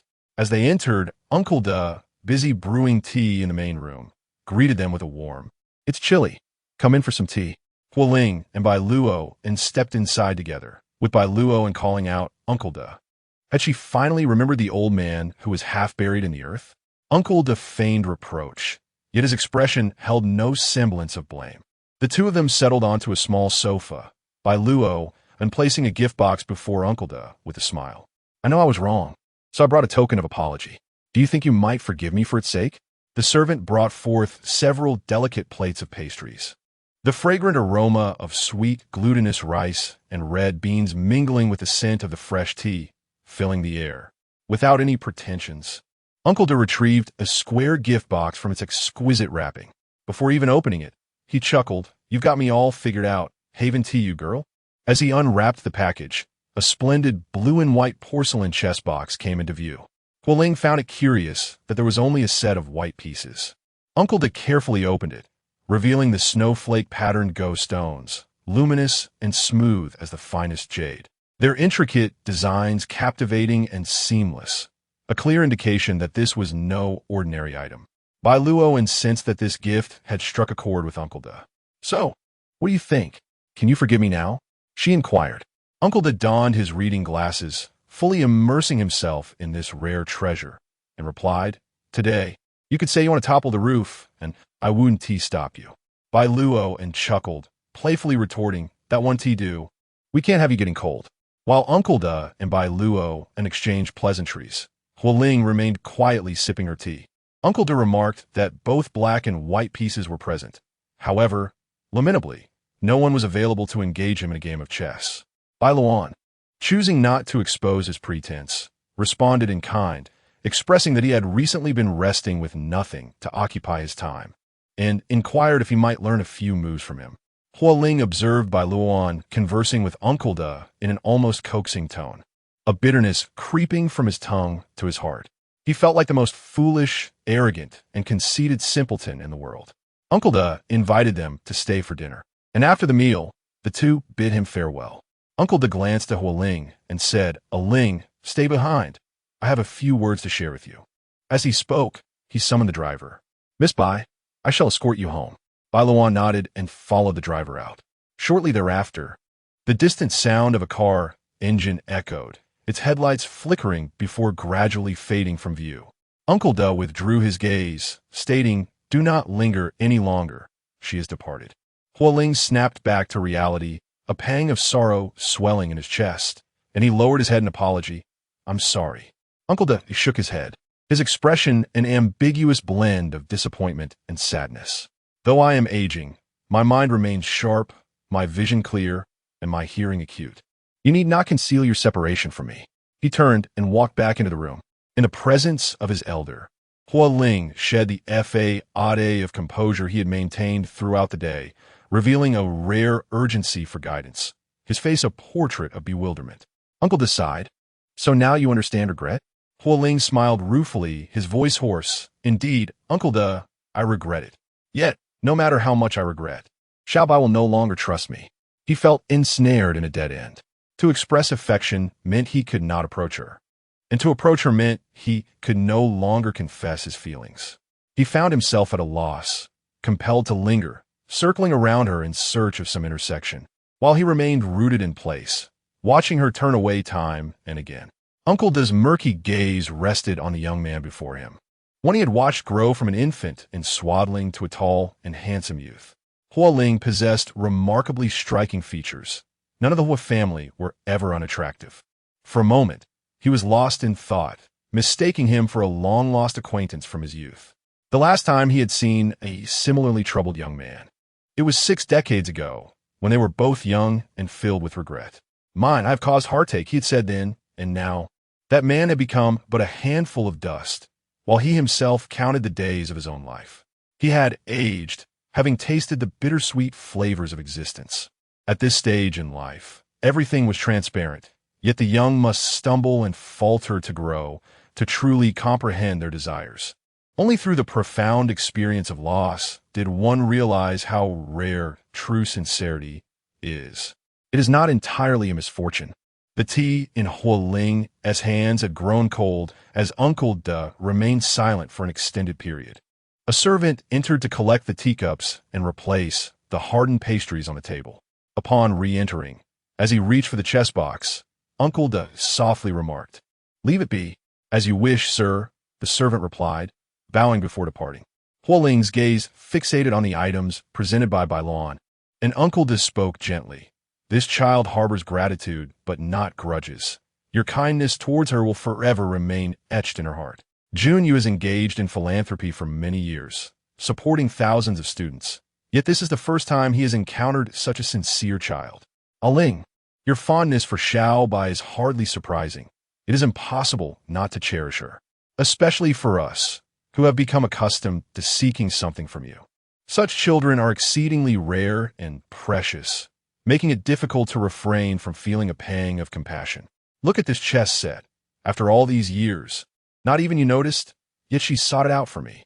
She has done much for you as well. Uncle De, I implore you to assist me." Huo Ling bowed his head, the relentless pain gnawing at his heart. He heard his voice tremble as he pleaded, I truly find myself a loss. Please, I beg of you." Chapter 69. Hope even in her youth, Huo Ling had never pleaded with such earnestness. She lowered her head, yet Uncle De remained unmoved. In moments of emotional fervor, sweet words and solemn oaths flowed freely, each utterance steeped in sincerity, leading one to believe that such sentiments equated to affection. Yet, love is not merely a fleeting impulse. It is not that he doubted Huo Ling, but rather that human nature is inherently complex. He maintained a chilling calmness that bordered on cruelty. "You profess your love for Xiaobai, and I believe you. But how profound is that love? You are touched by her selfless kindness, and you feel guilt for the times you have wronged her." Uncle De's hair had turned frosty white, his spine no longer able to stand tall, bending more each year. His gaze, like an ancient well, bore down heavily upon her, embodying the weight of accumulated years. These intertwined emotions might have clouded your judgment, but Ling, gratitude and guilt cannot be equated with love. Even if you were to win her back, what would it matter? Once clarity returns, the separation remains inevitable. Why must you endure this turmoil? A businessman knows when negotiations falter. It is wiser to abandon such pursuits than to expend effort for no reward. Huo Ling felt as though she had been struck by a heavy blow. She had not anticipated Uncle De's words. Battling the dizziness of uncertainty, she spoke each word with conviction. "Uncle De, from a young age, I believe that a family should be formed by 2 people who love each other. Otherwise, it holds little meaning." After a brief pause, she continued, "You mentioned gratitude and guilt. Yes, I admit I feel both. For no one has ever cared for me as Xiao Bai has. However, the means of compensating for gratitude and guilt are manifold, and I am capable of providing them. You say that if it were someone else, my grandfather would not permit them into the Huo family. That remains true. Had it been anyone else, I would not be standing here pleading with you. Huo Ling fixed her gaze on Uncle De, who, after a moment of daze, regained his composure. He spoke slowly. Very well. Even if you love her, even if Xiao Bai is willing to return, Ling, what is lost can never be reclaimed in its original form. As an adult, you should recognize that a shattered mirror, even if mended, will always bear its scars. Realizing his tone had grown severe, Uncle De softened slightly. Have you considered that Xiao Bai may never again care for you as she once did? Can you endure such a disparity? You may find yourselves ensnared in a distorted relationship once more, where unequal giving leads to a singular outcome. Huo Ling replied, there's always been one who loves more. Previously, she loved me more. Now, I love her more. That seems fair. Uncle De shook his head. You speak with such certainty now. But who can guarantee what the future holds? His voice, weathered yet calm, carried a deeper significance in his gaze. To have gained and then lost is far more painful than never having had it all. Xiao Bai possesses a clarity of thought and decisiveness that surpasses yours, for she has never truly received anything. To her, letting go is akin to reclaiming what was once given. However, you are not in the same position. You have been cherished, receiving her affection in abundance. But now she is willing to offer you but a fraction of that warmth. You find yourself in a state of comparison, skepticism, and reluctance. Can the meager feelings you currently harbor withstand such depletion? As the night breeze rises, it stirs the bamboo wind chimes beneath the eaves, their melodious clinks striking a chord within your heart, while silence lingers in the room. Huo Ling's thick black lashes hung low, casting a shadow beneath his eyes as light filtered down, rendering him still as a statue. Uncle De remained composed, lost in admiration of the chess pieces gifted by Bai Luoan, and matters of youth should be resolved by the youth themselves. After what seemed like an eternity, Huo Ling stirred. The black butterfly resting upon his lashes took flight, his eyes now clear and serene, like a tranquil spring. He had found his composure. I long to salvage what remains, not out of a desire for her to return to me. Huo Ling spoke slowly, unveiling his heart before the perceptive elder. You may not be aware, but Xiao Bai has a canine tooth, and yet, in these past years, she has not truly smiled with joy, leaving no one the wiser. With his eyes closed, Huo Ling envisioned an image, the soft sound imbued with regret. I have had countless opportunities to understand her, yet my foolishness and arrogance drove her away, only for me to realize my folly too late. I wish to give her everything I possess. I simply desire to see her smile more often. Uncle De set aside the jade chess box, turning his head to regard Huo Ling with a faint smile. What you possess is hardly unique. In Ning City, there is no scarcity of talented science, although you may be among the finest. What you offer is not beyond the reach of others.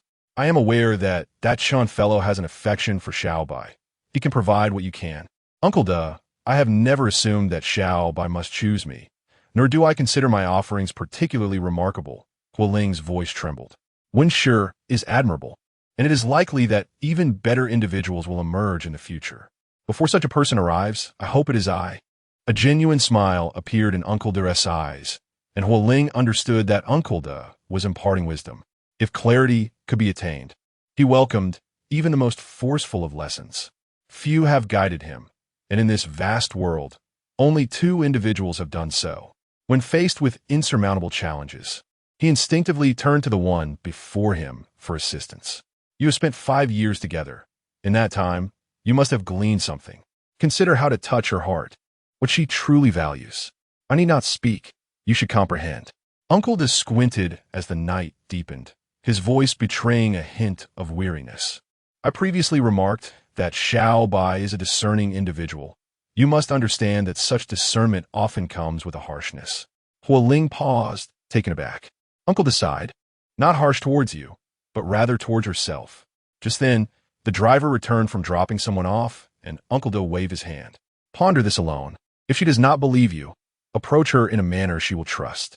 There are myriad strategies to employ if you devote your thoughts to it. You will surely conceive an effective approach. It is late. Return and rest. Xiao Wu, see Huo Ling off. Certainly, sir. Huo Ling rose to her feet and bowed respectfully to Uncle De, saying, Please take good care of yourself. Another day, Xiao Bai and I will come to visit you again. Uncle De nodded, and a servant came over to assist him into the bedroom for some rest. As Huo Ling emerged, the outside world was shrouded in darkness, thick as ink, with the courtyard's lights illuminating only a small area around her. Beyond that lay a swirling mist. Yet, Huo Ling felt that this modest glow was sufficient.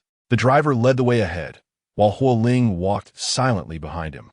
During their arrival, Bai Luoan had casually picked up a ginkgo leaf from the car, which now lay quietly in the pocket of Huo Ling's coat, resembling a fragment of sunlight captured and cherished within her embrace.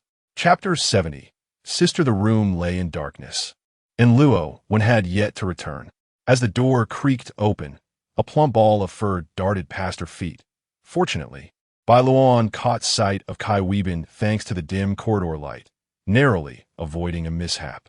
Otherwise, it would take more than 3 cat treats to placate the little chub. Meow. Bai Luoan crouched down to change her shoes, while Kai Weibin circled around her, nuzzling affectionately. Today, Bai Luoan, who is usually immune to such antics, seemed unusually lenient, akin to a besotted ruler, as she bestowed upon Kai Weibin a can of salmon, along with an extra cat treat. Kai Weibin, overwhelmed with joy, felt as if she were in a dream. On her way back, Bai Luoan contacted the pet hospital.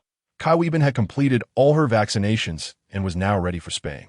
After some contemplation, Bai Luoan scheduled the procedure for the following day, although she had initially planned to wait until Kai Weibin turned 1.5. The veterinary staff had advised that earlier spaying was preferable. Thus, she settled on tomorrow. It was a surgical procedure, and her heart ached for Kai Weibin. She decided to indulge her today. At exactly 11 o'clock, Luo stepped out of Min Yan's flashy red sports car, turning to blow a kiss, "Sweetie, until next time." Min Yan, fond of vibrant attire, donned a light pink coat that was handsome yet not overly effeminate, resembling a clean and enticing macaron. Upon meeting, Luo greeted him with a beaming smile, calling him her darling. Min Yan unbuckled his seatbelt and beckoned with a finger. Luo raised an eyebrow with a smile and leaned in closely.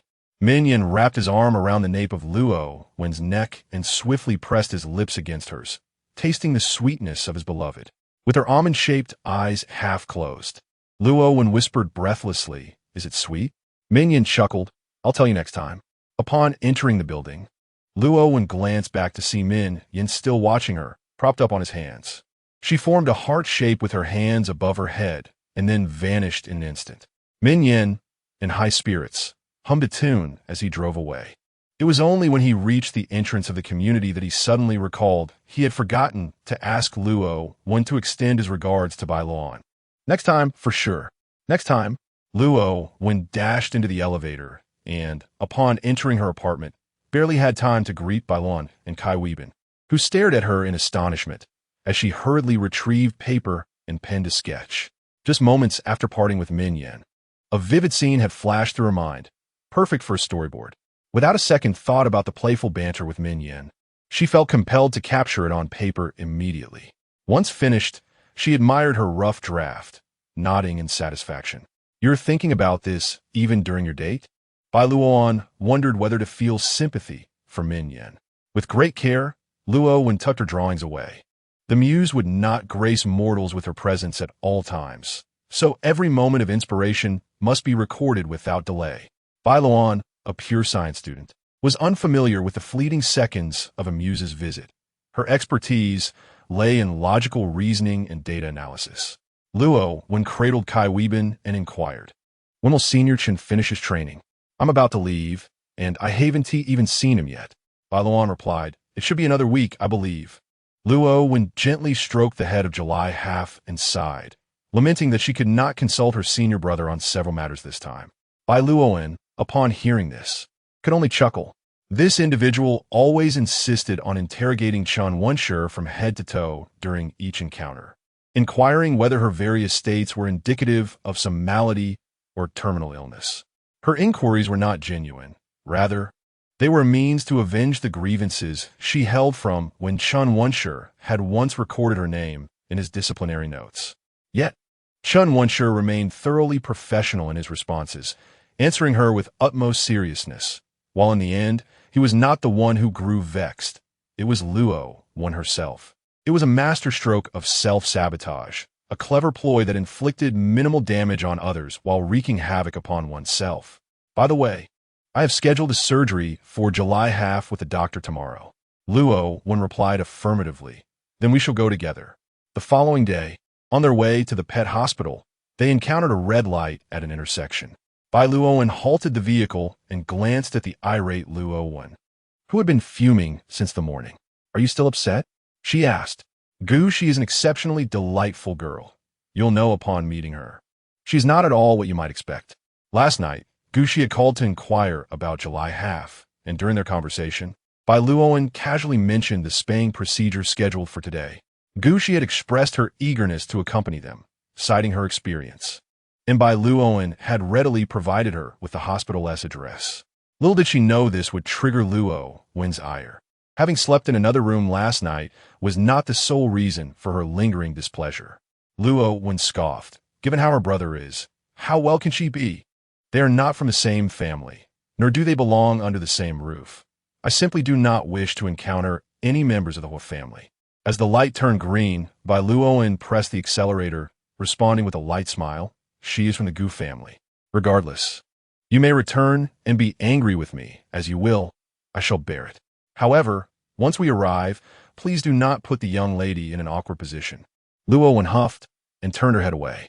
Upon arrival, Bai Luoan proceeded to the registration area to obtain a number, while Luo Wan took the airline carrier containing July half and waited outside the examination room. As she scrutinized the sign outside, a clear, hesitant female voice called out, Sister Luo Wan? Turning at the sound, she was greeted by a casually dressed girl with a high ponytail, and without needing to inquire, Luo Wan instantly recognized her as Gu Shi. The distinctions between the Gu and Huo families blurred. They shared the same bloodline, and even their appearances bore subtle resemblances. Though Luo Wan harbored disdain for Huo Ling, she could not in good conscience declare him unattractive. Surprisingly, the features she found unappealing took on a less disagreeable aspect when reflected in Gu Shi's smiling face. I am Gu Shi, she said, radiating confidence. With her rosy lips and pearly white teeth, her youthful smile effortlessly endeared her to others. Luo Wan remarked, You possess a certain charm. Oh, is your necklace made of antelope horn? How cool! Gu Shi exclaimed, her attention captivated by the necklace adorning Luo Wan's white sweater. Luo Wan nodded with a smile. This is something my sister desired. Only those lacking discernment would dismiss it as a mere trinket from Yiwu. Those with an eye for quality would immediately recognize its extraordinary provenance. Indeed, during my university days, I stumbled upon a skull in the vast desert. However, I was unable to bring the entire specimen back, so I resorted to severing a pair of horns to take with me. Upon my return, I fashioned them into decorative pieces, while the remaining portion was transformed into a necklace. Gu Shi's eyes widened in fascination, her curiosity evident as she leaned closer to admire the necklace draped across Luo Wan's chest. With a gentle smile, Luo Wan remarked, If you like it, I have more where that came from. Later, when we return to Bai, I shall gift you one. It is my first meeting with you, and I have not brought any gifts, so it is rare that you find something you cherish. Thank you, Sister Luo. Gu Shi replied, her innocence and naivety shining through, yet devoid of any annoyance. She acted with sincerity, clearly a child cherished by her family, yet not spoiled. By the time Bai Luoan returned, the two were already engaged in lively conversation and laughter. Chapter 71. Control Sister Xiao Bai. Gu Shi, spotting Bai Luo and approaching from the direction of the hospital lobby, greeted her with a smile. Bai Luoan responded, asking, Is it far from here? Gu Shi replied, Not far. I took a taxi and it took less than 40 minutes. At the moment Luo, when turned to meet Bai Luoan's gaze, an awkward tension ensued, akin to the suddenness of a tornado. Bai Luoan glanced at her without a word and proceeded into the examination room, followed closely by Luo Wan and Gu Shi, who were escorting the cat, July half. As the doctor conducted the examination, Gu Shi reminded Bai Luo to act when sending July half into the operating room. Bai Luoan queried, "Act?" Gu Shi explained, "You need to pretend to be unwilling.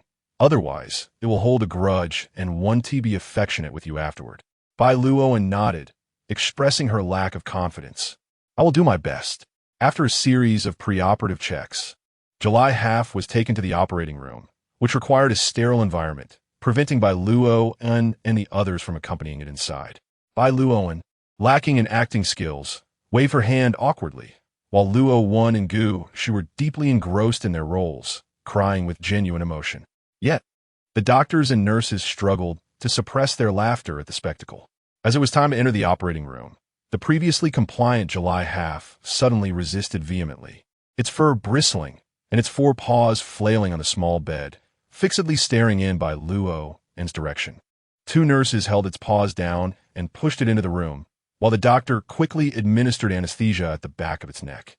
Bai Luo went to settle the payment and returned half an hour later, just as the operating room door swung open and the nurses wheeled July half out. The group hurriedly surrounded them. July half, still under the effects of the anesthesia, had its tongue lolling out and wore a dazed expression. Bai Luo gently stroked its head, her heart aching for the little creature.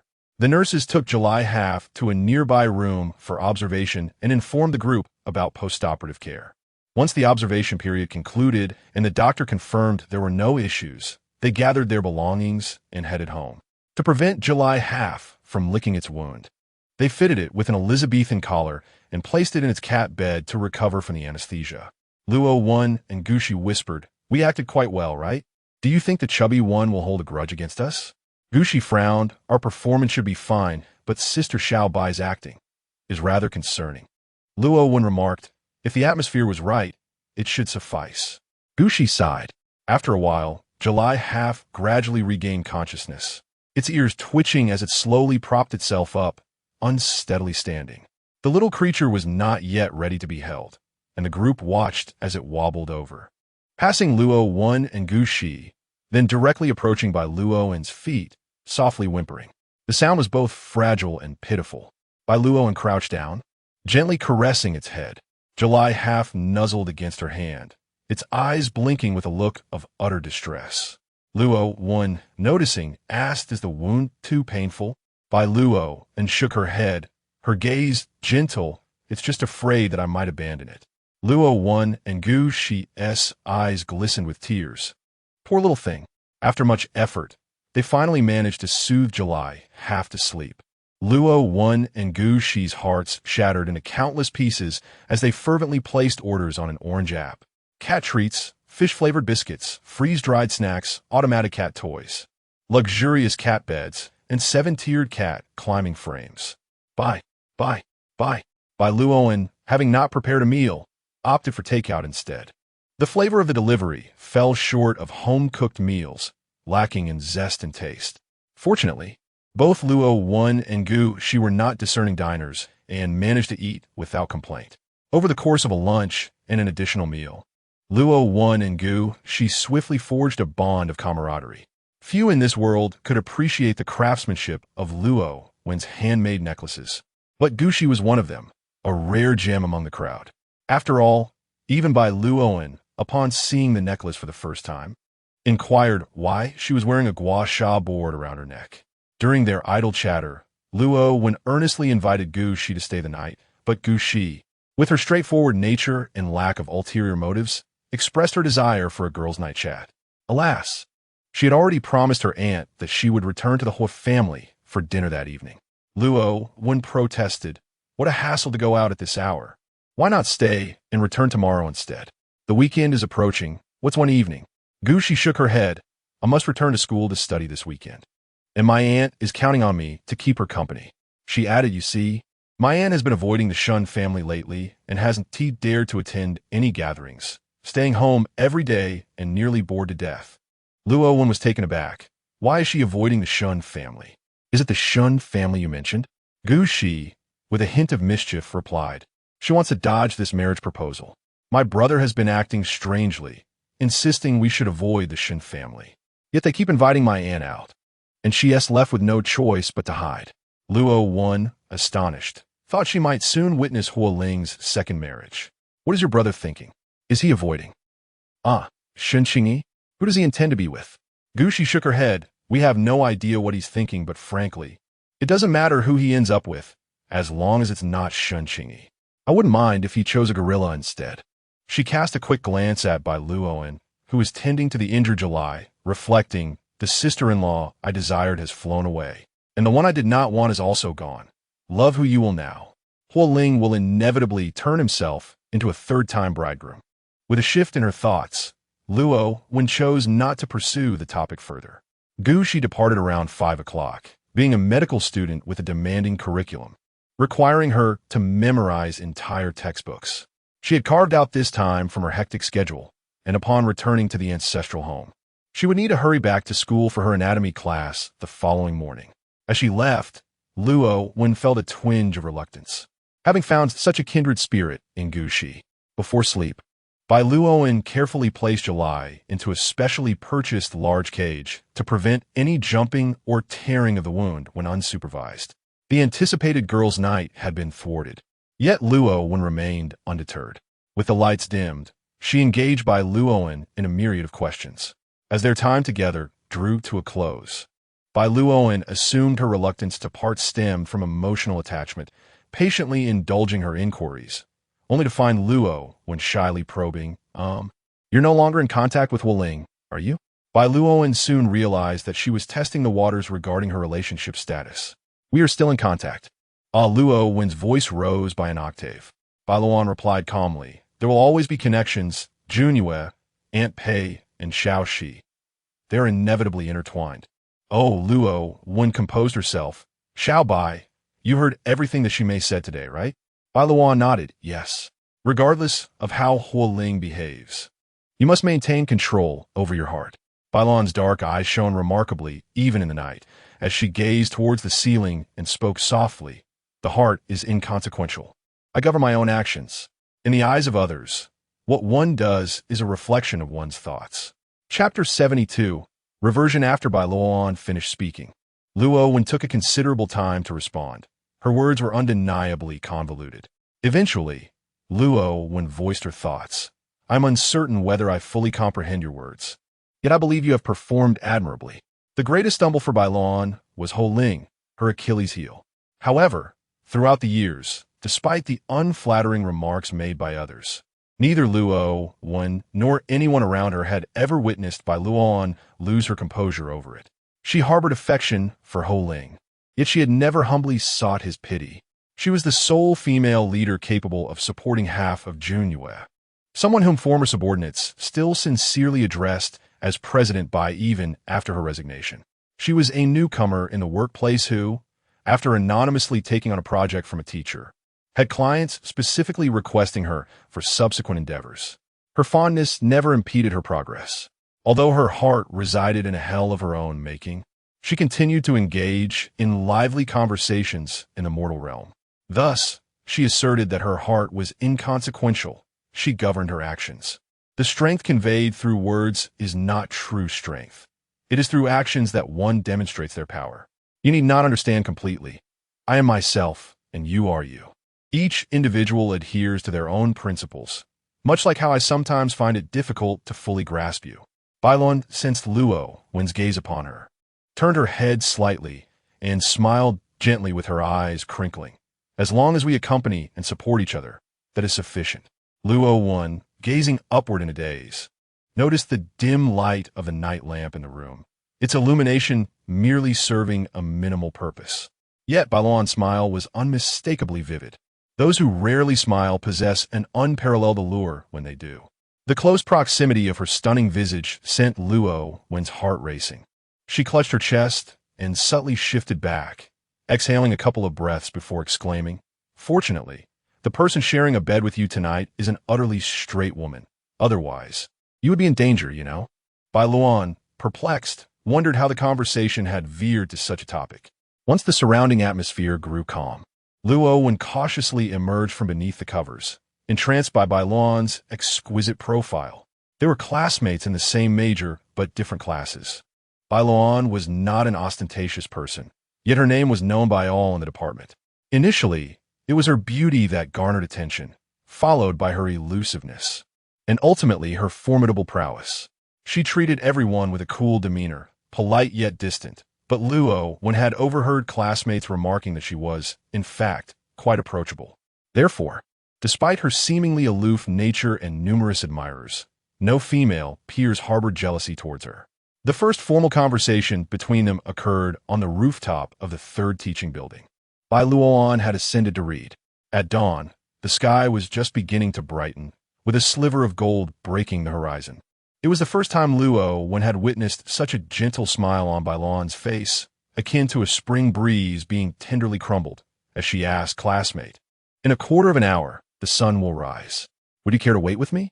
After that day, Luo had experienced many sunrises, yet none remained as unforgettable as that particular one. She was reborn in that sunrise. Luo gradually leaned beside Bai Luoan's small arm, finding a comfortable position akin to a July afternoon, and closed her eyes. In the depths of the night, the lights in the office of President Junyue remained aglow. Zhang Shu gently knocked 3 times on the door, patiently waiting for a minute before receiving permission to enter. As he stepped inside, he handed over a stack of documents while reporting to Huo Ling. "Mr. Huo, everything has been arranged in France. We will take action tonight." Huo Ling's hand hesitated momentarily as the black pen left a small dot on the pristine paper. After signing his name, he nodded in acknowledgement. Huo Ling appeared somewhat fatigued. He had been engaged in video conferences with foreign partners since 6 in the morning, followed by departmental reports at noon, reviewing guests for the annual meeting in the afternoon, and managing group projects in the evening. Zhang Shu had just enough time to catch his breath, for Huo Ling remained seated without moving. He could still find some joy in the figures of the year-end bonus, yet the entirety of Junyue belonged to Huo Ling. The numbers in his personal account fluctuated little each year, as if he were tirelessly laboring to support a foundation. Of course, this illusion lasted merely a fleeting second in Zhang Shu's mind. It was proven that harboring sympathy for capital as seldom leads to a favorable outcome. Such matters were beyond the concern of someone with a mere 7-figure annual salary. Huo Ling remarked, "You all have worked hard during this period. Tomorrow, instruct the finance department to distribute a bonus equivalent to 3 times the overtime pay across various departments, to be included in this month's bonuses." Zhang Shu smiled. "Thank you, Mr. Huo. Long live Mr. Huo." He then inquired about the documents. "By the way, Mr. Huo, old Su sent over 2 projects this afternoon, expressing his apologies for his son's misbehavior, stating that he will strictly discipline Su Weiqi from now on. He also hopes that, considering past friendships, you could restore cooperation with the Su family. While the Su family may lack certain capabilities, they possess waterway routes. Over the past 6 months, Junyue has incurred over a 20% increase in cost due to severing ties with the Su family." Zhang Shu presumed Huo Ling would relent. Given the circumstances, the grievances had been aired, and the Su family's conciliatory stance was evident. After all, one need not be at odds with money. Even small gains are still gains. However, he heard Huo Ling indifferently respond, "Send it back." "Understood, Mr. Huo. I will reply immediately." Once the day's tasks were completed, Huo Ling rose to leave the office. Fu Wanpei had called an hour earlier, urging him to return home for dinner. Cici is busy with her studies. After much effort, she finally returns home for a meal, and yet her brother doesn't come back. Does that make sense? Huo Ling promptly sent Gu Shi a red envelope of 20,000, and upon receiving it, Gu Shi cheerfully told him to focus on his work and not to rush home. Such an ungrateful child. Once in the car, Uncle Chun inquired as usual, "Young master, shall we head to Jinlong Garden?" Huo Ling replied softly, "Let us return to the old residence." Only then did Huo Ling find the opportunity to check his phone. Min Yin had been watching the film directed by Luo when in an effort to bridge the gap and find common ground with her. He found several impressive shots and shared screenshots in the group, praising them profusely. Huo Ling gazed at the unremarkable text, evidently generated by Baidu, with a palpable lack of interest, and began to peruse a group chat on WeChat. Bai Luoan refrained from posting on Moments, so he turned his attention to the updates from Fu Wanpei and others. Only Gu Shi had refreshed her album. Huo Ling's brow was remarkably well defined, exuding a striking sense of contour, which rendered his exquisite appearance predominantly imposing, unless he consciously subdued it. Only then would one's attention be drawn to his features. His complexion visibly softened upon encountering a particular photograph, and the arc of his eyes gently descended, resembling an elegantly carved crescent. Chapter 73. Clean. Although mealtime had passed, the kitchen had prepared dishes for Huo Ling. Upon hearing the sound of a vehicle approaching outside, Aunt Zhao began to arrange the dishes on the table one by one. Fu Wanpei and Gu Shi were engaged in conversation when footsteps echoed at the door. Gu Shi turned and called out, "Brother." "Mm." Huo Ling responded, then glanced at Fu Wanpei, saying, "Mother." Fu Wanpei nodded and gestured towards the dining area, saying, "Let's eat first." Huo Ling felt little appetite and was about to decline. But upon hearing Fu Wanpei mention that she had simmered the soup for 3 hours, he turned and entered the dining room. The soup prepared by Fu Wanpei was served in a delicate and translucent bowl, adorned with a few thoughtfully placed cilantro leaves. Without even tasting it, Huo Ling recognized the fragrance and knew it was her creation, maintaining her consistent level of excellence, a decade of unwavering stability.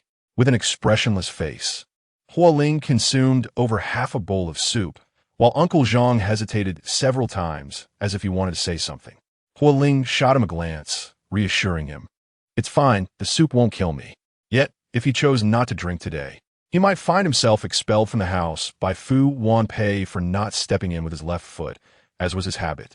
After finishing the bowl of soup, he felt a chill in his heart, but his body warmed considerably.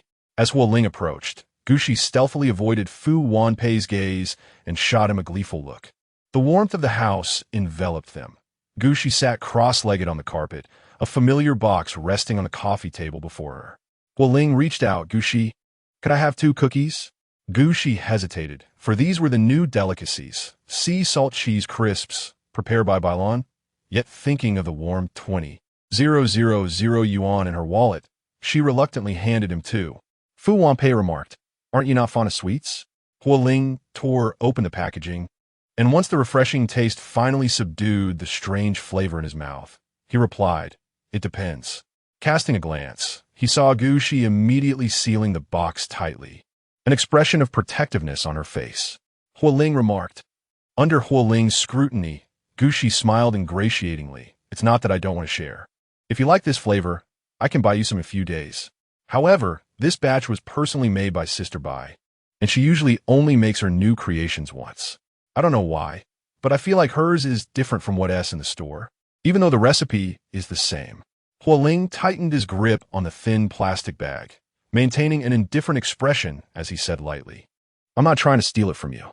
Mentioning Bai Luoan led Gu Shi to casually bring up the unfortunate Kiwei who had just been neutered.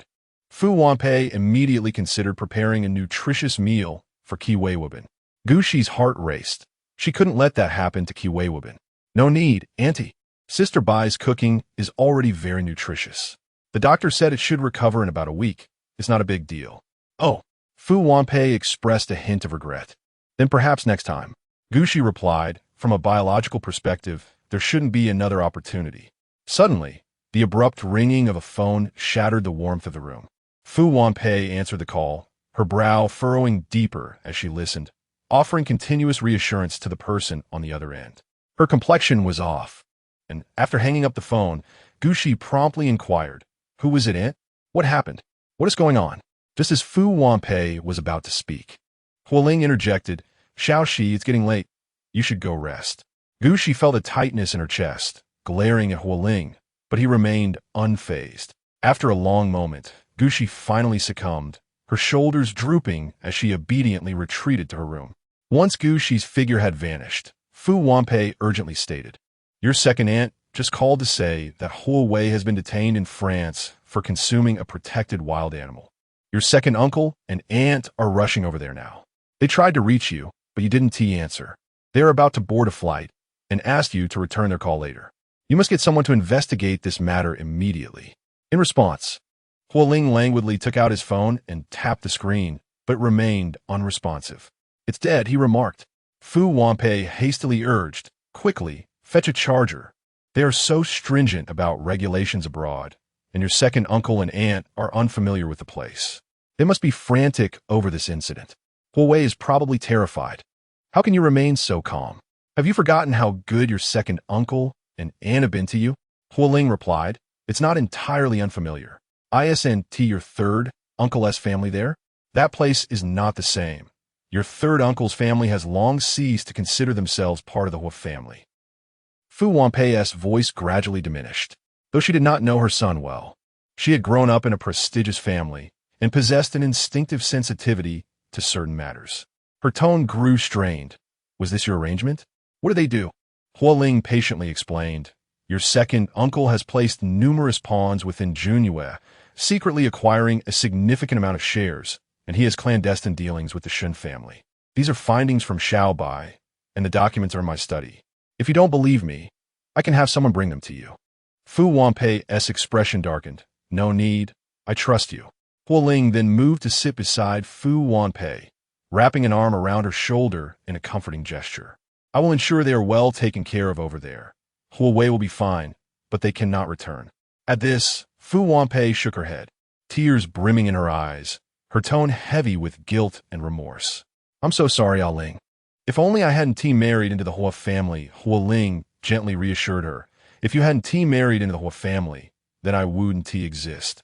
Don't be sad. Leave everything to me. I will handle it. From now on, don't answer their calls. It's rather nice to keep things clean at home. Fu Wanpei soon regained her composure, but continued to gaze at Huo Ling with concern. He understood her worry, yet having witnessed such matters so often, he had grown accustomed to them. It was merely that this particular instance weighed more heavily on his heart. He recognized that he was regarded as a coveted asset due to his background, but not everyone genuinely cared for him. Many sought merely to extract their own gain from him. From a young age, he had been exposed to the adult world, aware that the diverse individuals surrounding him harbored various ulterior motives. Thus, over the years, he had only truly befriended Chun Wenshi and Minyan. When grandfather entrusted the Junyue to him, it appeared to be surrounded by a vibrant bloom, yet in the shadows lurked a pack of wolves. At that time, the old man's health had already begun to decline, rendering him unable to safeguard him at every turn. He had stumbled many times in the outside world and had learned numerous lessons. Thus, when confronted once more with the betrayal of a loved one, he felt that it was merely a trifle. The insincerity cast aside was inconsequential. The true anguish lay in the shattering of genuine affection bestowed by others, leaving him to confront the desolation, unable to piece it back together. Chapter 74. Nature. Fu Wanpei gently placed her hand on Huo Ling's knee, offering solace as she mistakenly interpreted his silent demeanor as concern for Huyen. Huo Ling, however, was acutely aware that he was not. He had long witnessed the inherent selfishness and coldness ingrained in the Huo family's nature. At the tender age of 9, during his first return to the ancestral home to pay respects to their forebears, he found himself cast in the role of the family's eldest grandson and tacit heir, the second principal character after old Master Hua. As a mere boy, he was captivated by the unfamiliarity of his surroundings. So when his third uncle invited him to explore the woods surrounding the ancestral house, he eagerly accepted. Alas, his curiosity led him astray as he misstepped and fell into a 3-meter deep hunting pit left by previous generations. His uncle promised to summon help. Yet, young Huo Ling found himself waiting for 5 long days before his grandfather and second uncle, accompanied by a rescue team, finally located him after scouring the entire mountain. Had it not been for his fortuitous luck, water having accumulated at the bottom of the pit, divine intervention would have been of no avail.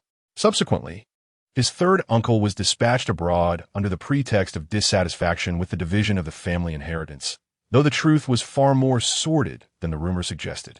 Months prior, when Bai Luoan presented Huyen's dossier, Huo Ling found himself unable to discern whether he unreservedly trusted Bai Luoan or merely accepted the commonplace nature of betrayal. Deep within him, a voice persistently echoed, "This is the essence of the Huo family." It was not surprising. Huo Ling grasped Fu Wanpei's hand, soothingly stating, "I am fine. Am I not old enough to handle such trivial matters? Do not worry, I assure you I am well. Instead, if you feel troubled at home, perhaps a stroll outside would do you good. Shall I arrange something?"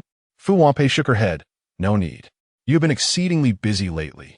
Let us postpone until after the new year. Meanwhile, Gu Shixi concealed herself in the shadowed corner of the staircase, pressing her lips tightly together as she crouched down, slipping off her slippers to stealthily ascend the stairs without alerting anyone below. Upon closing her bedroom door, she leaned against it, gasping for breath. Quickly, she redonned her slippers and hastily retrieved her phone to dial a number. The time read 11:37. She pondered whether her friends had already drifted into slumber. Yet, the thought of remaining silent would suffocate her this night.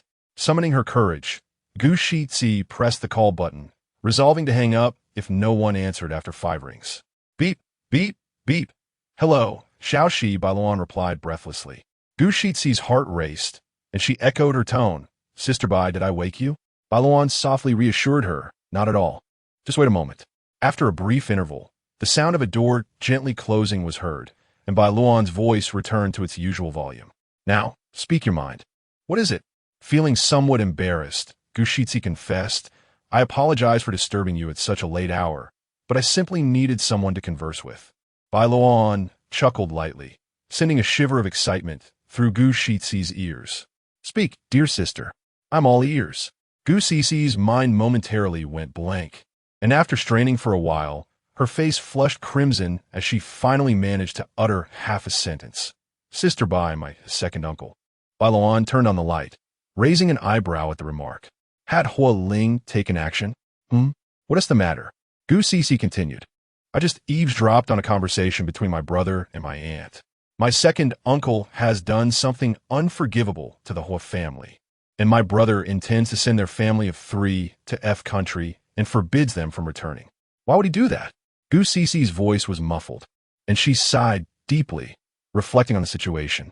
Bai Luoan approached a small stool by the cage and sat down, gently reaching into the cage to let Kai Weibin nuzzle her hand. She spoke softly. These are matters for adults. Let them worry about it. Little Cece, they wish for you to remain oblivious, hoping you won't be affected by these issues and can remain joyful. Gu Shixi nodded, recalling that Bai Luoan couldn't see her over the phone, and replied, I understand. Bai Luoan's attempt at comfort felt somewhat lacking. Don't be sad. However, Gu Shixi was unfazed. It's not really sadness. Are you truly not sad? Bai Luoan sought clarification. Really, what can we do? This is simply the family we were born into. It's quite normal when you think about it. Grandpa left the company to my brother, and it's understandable that my second and third uncles harbor resentment toward him. She turned over on her bed and continued, I just feel a bit conflicted. Usually, my second uncle treats everyone well, especially my brother, who trusts him greatly. Sigh, I'm really not sad. After all, I hardly see him in a year, so there is nothing much to be upset about. But my brother must be heartbroken. After all these years, he was so close to my second uncle. I heard from my mom that my second uncle used to attend all my brother's parent-teacher meetings when he was little. After a moment of silence, Bai Luoan responded with a soft, Gu Shixi was uncertain what this acknowledgement signified, whether it indicated understanding or something else entirely. Gu Shixi fell silent as well, pondering for a while before recalling another matter Huo Ling had mentioned. Sister Bai, my brother said you uncovered some evidence. Is that true? Bai Luoan replied. I investigated a bit. The rest he discovered on his own. Gu Shixi exclaimed with genuine admiration, You're amazing. Bai Luoan thought to herself that the little girl had quite a strong capacity for understanding. There is nothing remarkable about it. With what you've learned, you could uncover it too. Gu Shixi pouted, but my brother didn't find it. He is still the president, and he always seems so impressive. Yet when it matters, he needs you to investigate the company. My brother, he is so helpless. Bai Luoan chuckled lightly, though the smile faded quickly. Your brother isn't incapable of discovering things. He simply doesn't guard himself against those he is close to. I see. By the way, Sister Bai, Gu Shixi shifted positions, her arm growing weary. Do you think my brother severed ties with Shun Qingyi because of his relationship with my uncle? Bai Luoan patted Kai Weibin's head and stood up, saying, I'm not quite sure about that. It's someone else's matter, not one you should burden yourself with. After Gu Shi finished speaking, she suddenly realized that she had just asked a rather foolish question. Wasn't she just pouring salt into Sister Bai's wounds? Was this what it meant to be defenseless in front of someone close? How could she have been so thoughtless? Bai Luoan, aware of her embarrassment, kindly shifted the conversation. Aunt Pei might not be feeling too well. Why don't you invite her to the shop when she has some free time? So she can try our new products? Kai Weibin let out a pitiful whimper, and Bai Luoan noticed, squatting down to comfort it. It wasn't tea in pain. It was simply uncomfortable due to the Elizabethan collar that prevented it from grooming its fur. No cat could endure such an indignity. Gushi replied, "All right, I will come by after my class. Can you make me today's crispy snack? The ones I brought back, well, someone else ate 2 pieces, and I feel so upset. Of course, I will prepare something even better for you." Yay! After venting her feelings, Gushi felt much lighter. After hanging up, Bai Luoan spent a considerable amount of time in the living room, soothing Koyubin to sleep before finally returning to her bedroom. Chapter 75. Overflow. Unbeknownst to Gushi, Fu Wanpei arrived at the shop the following day. As the weather turned cooler, the volume of delivery orders increased while the number of dine-in customers dwindled. During the quiet moments in the shop, Minmin would often be found clutching her iPad, engrossed in her show. Minmin was unaware of Fu Wanpei's true identity. She only knew her as an acquaintance of Bai Luoan. Upon entering, Minmin promptly served her a cup of hot fruit tea. Fu Wanpei exuded a warm and amiable demeanor, and Minmin soon found herself engaged in lively conversation with her. Bai Luoan and Luo Wen arrived shortly thereafter. Luo Wen, fully aware that they were there to meet Huo Ling's mother, felt an undeniable reluctance. After all, Huo Ling's mother was involved, and what good could come from that? However, the memory of yesterday's humiliation urged her to endure. Minmin was watching a show that Fu Wanpei had also seen, and Fu Wanpei's gaze occasionally flickered between Minmin and the screen. Assuming the show did not pique her interest, Minmin thoughtfully suggested, "Auntie, if you're not enjoying it, shall we change to another one?" Fu Wanpei chuckled awkwardly. "It's not that I dislike it. Would you mind if I spoil the plot for you?" Minmin shook her head. "Not at all. Regardless of spoilers, I wouldn't understand it anyway." With a gentle smile, Fu Wanpei revealed, "The culprit is that old man you just saw." Minmin gasped, "Really? I had no idea. You're impressive to have figured that out. Once you watch enough, you start to recognize the patterns." Fu Wanpei replied with a graceful sip from her teacup, finally feeling a sense of relief. From across the street, Luo Wen spotted Minmin animatedly conversing with a well-dressed woman, silently cursing, "Little traitor, humph." Upon entering July half, the group exchanged greetings. Minmin relinquished her seat to Luo Wen and hurried back to the kitchen to assist. As Luo Wen settled in, Fu Wanpei beamed at her. "Yesterday, Xiaoxi brought back a necklace. She said you made it yourself. It's truly beautiful. You have such skill." In an instant, Luo Wen straightened her posture, replying earnestly, "Auntie Pei, if you like it, I have more at home. I'll bring you one later." How thoughtless of me to have given Xiaoxi one without preparing one for you too. Fu Wanpei's delight was evident. "That's wonderful. I wouldn't want to impose, but I've never worn such a unique necklace." "Thank you so much." Luo Wen waved her hand dismissively, her bright smile illuminating her face. "No need for thanks. We are family." Witnessing the exchange, Bai Luoan remained silent. Luo Wen, with her cheerful disposition and vast array of experiences, was precisely the person Bai Luoan had hoped would bring joy to Fu Wanpei. Although Luo Wen had arrived, her previously sulky demeanor remained palpable. Bai Luoan had intended to mediate the atmosphere, but seeing the two engaged in hearty conversation eased her worries. Once Luo Wen began to share her stories, there was little room for Bai Luoan to interject. She excused herself, saying she would head to the kitchen. Luo Wen was in the midst of recounting an adventure where she was pursued by an alligator while riding a mountain bike when she waved her hand dismissively. Go on. Go on. Auntie Pei, let me continue." Fu Wanpei exclaimed, "Wow, is that true? My goodness, how thrilling. You weren't hurt, were you?" Bai Luoan did not enter the kitchen. Instead, she stood at the doorway as Xiao Qiu guided another staff member. Upon noticing Bai Luoan's arrival, he set aside his task and stepped outside. "Sister Bai," he greeted with a nod. Bai Luoan inquired, "Is there an issue?" Xiao Qiu retrieved a well-worn notebook from his pocket, which Bai Luoan recognized as the prize won by Minmin from a ring toss game last year. Flipping to the later pages, Xiao Qiu presented his notes to her. His handwriting was not particularly elegant, Yet it was meticulously crafted, each stroke executed with utmost diligence.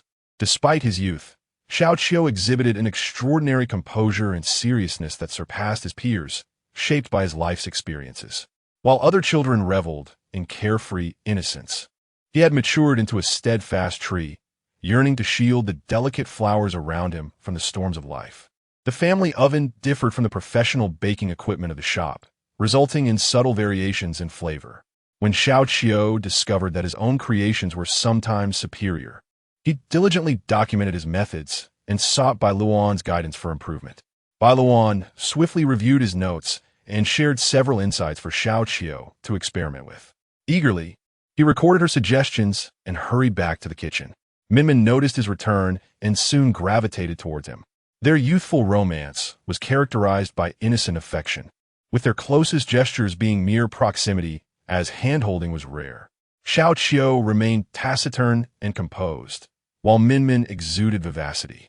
Though it appeared that Minmin took the initiative, Bai Luoan observed that Xiao Qiu's gaze subtly followed her movements, and once he completed his tasks, his first priority was to ensure that Minmin remained within his line of sight.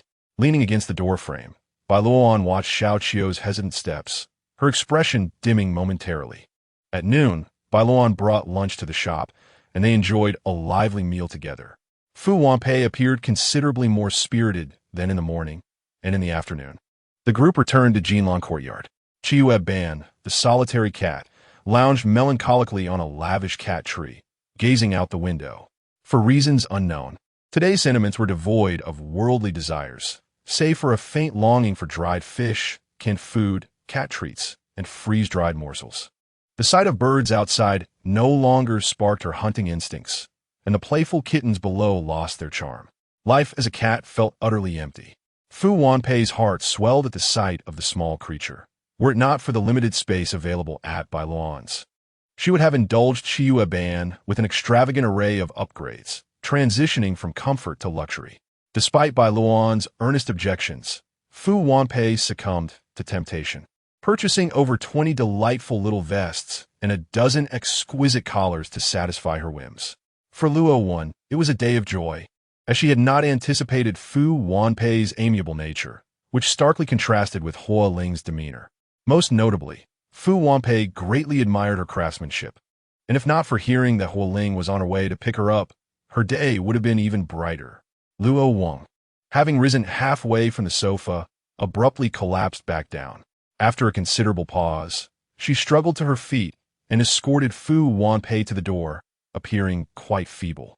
Aunt Pei, I suddenly feel a bit dizzy, so I won't accompany you downstairs. I'll see you next time. If I come across any lovely trinkets, I'll be sure to bring one back for you. Fu Wanpei, concerned, inquired, Are you all right? Why do you feel dizzy all of a sudden? Should we see a doctor? Luo Wang reassured her, I'm fine. It's just an unpleasant thought that made me feel unwell. A bit of hot water will suffice. Do take care, and if you feel worse, make sure to have Xiao Bai take you to the doctor, Fu Wanpei cautioned. Luo Wang obediently replied, as Fu Wanpei departed. Glancing back multiple times, Bai Luoan cast a knowing look at Luo Wang, who rolled her eyes in response. Chapter 76. Refusal. With merely 2 days left until the year's end, the wind began to sting against the skin, heralding the arrival of winter. Huo Ling had come from the office, draped in a long trench coat over his suit. He possessed broad shoulders and long legs, standing there like a model emerging from the runway rather than an ordinary office worker. Oldie had been observing him for as long as he had been on duty. This man had lingered outside for quite a while, accompanied by his eye-catching Bentley, drawing the attention of passers-by who couldn't help but steal glances at him.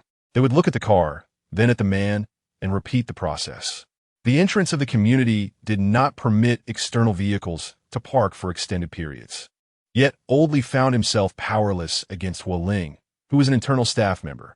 Huo Ling's gaze was fixated on the exit, but after a while, he only saw Fu Wanpei emerge alone. Oldley watched as this affluent-looking woman, likely in her 40s, exited, and a man approached her with apparent eagerness. Taking the bag from her hands, they walked and chatted amicably, and he even opened the passenger door for her, showing a thoughtful gesture as he assisted her into the vehicle. Was this a reflection of the treachery of human nature or a sign of moral decay? The well-dressed man seemed to be nothing more than a kept man by a wealthy woman. Old Lee felt a pang of heartbreak. No wonder she had divorced him. He had thought this man was genuinely trying to win back Miss Bai, lingering in the cold night air, pitifully gazing into someone else's window without seeing anything. It was enough to stir a sense of sympathy within him. Had it not been for his last-minute shift today, he would have remained oblivious to this man's true nature. While he played the kept man for a wealthy woman, he was also attempting to woo his ex-wife. Scoundrel! How could he not enter the building? Fearing exposure? Young yet cunning. No wonder he attracted the attention of affluent women. Old Lee pondered how he might discreetly hint to Miss Bai about this revelation. Inside the car, with the air conditioning running, Fu Wanpei removed her coat upon entering. Huo Ling gripped the steering wheel, remaining still for quite some time, causing Fu Wanpei to inquire, "What are you daydreaming about? Aren't we leaving?" Her tone had reverted to its usual self, devoid of the sorrow she had exhibited the previous day. Regaining his focus, Huo Ling pressed the ignition button. Fu Wanpei toyed with the necklace given to her by Luo Wan, growing increasingly fond of it.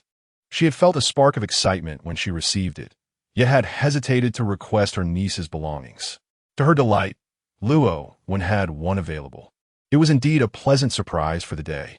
Huo Ling's peripheral vision caught sight of the object in Fu Wanpei's hand. At first glance, it appeared unremarkable, a simple leather necklace.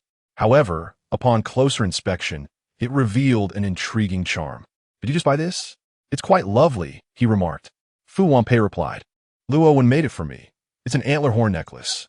Isn't it fascinating? I plan to buy a few outfits to match it tomorrow." Huo Ling nodded in agreement. "By the way, I borrowed the heating pack you took home the other day for Xiao Bai. She mentioned it was quite effective. Could you bring back some more in a few days? Where did you purchase it? I couldn't find it online." Huo Ling responded promptly, "I'll have someone deliver it tomorrow."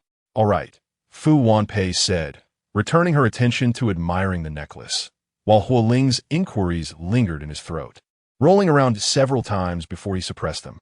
He was aware that Fu Wanpei was to meet Bai Luoan today, so he refrained from resting at noon and took care of matters in advance, hoping merely to catch a glimpse of her when he went to pick up Fu Wanpei. Unfortunately, he found himself only halfway through the proceedings, still unable to conjure a reason to see her. Huo Ling gazed calmly ahead, his expression inscrutable. As evening approached, Luo Wan began to unpack her suitcase, gradually organizing her belongings. Bai Luoan, having finished applying medicine to Kai Weibin, was washing her hands when she heard the doorbell ringing. Rushing to answer, she soon returned. Emerging from the bathroom with damp hands, Bai Luoan noticed Luo Wan holding a plastic bag emblazoned with the words Xinhua Bookstore, which contained a stack of books. "What on earth do you need so many books for?" Bai Luoan inquired. Luo Wan approached and, noticing her hands were still wet, placed the books on a coffee table. "These are a special delivery from the security guard for you." Bai Luoan dried her hands with a few paper towels and leaned closer to examine the books sent by Old Lee. She speculated that they might pertain to safety precautions for single women. Pulling one from the bag, she was taken aback by the title, "Men Who Live Off Women Should Be Avoided." Stunned, she laid all the books out on the table. The Dangerous Handsome Men of the best-selling series, How to Identify a Scoundrel, 2022 edition. Renowned relationship expert Miss Liu's masterpiece. Tough women live the best lives and don't pay attention to what men say. Luo Wan was astonished. Wow, the security guard's knowledge is quite extensive. She picked up the Dangerous Handsome Men, flipping it over to find the price, 49.70 yuan. Goodness, what a ripoff. Bai Luoan glanced at the total, calculating the price before transferring the payment to the security guard via Alipay. The last time she tried to pay for books, the guard refused, insisting that as a young woman, she had more important expenses and that he didn't need the money since his home had been demolished. In return, she gifted him a copy of the Anti-Scam Guide for Middle-Aged People, published by the Ministry of Public Security. Subsequently, Bai Luoan added the guard as a friend on Alipay under the pretext of watering trees in Ant Forest, allowing her to transfer money directly whenever he needed assistance. Such is the way of cultivating friendships through literature. Luo Wan tore open the book's cover and began to read, her brow furrowing deeper with each page. After perusing more than 10 pages, she felt her composure shatter. "I labored for 5 years to earn my first million from filming. While this book sells 30,000 copies per edition and has gone through 6 editions in 3 years. What am I even doing? I should write a book titled The Years I Was Deceived by Scoundrels. Woe is me. Bai Luoan took the book from Huo Ling's hands, flipping through a few pages before silently closing it. She feared that continuing to read would lead her to a similar state of discontent. Min Yin, adhering to the 10-minute rule before bedtime, arranged for Huo Ling to join him for the sunrise at the mountain peak the following morning.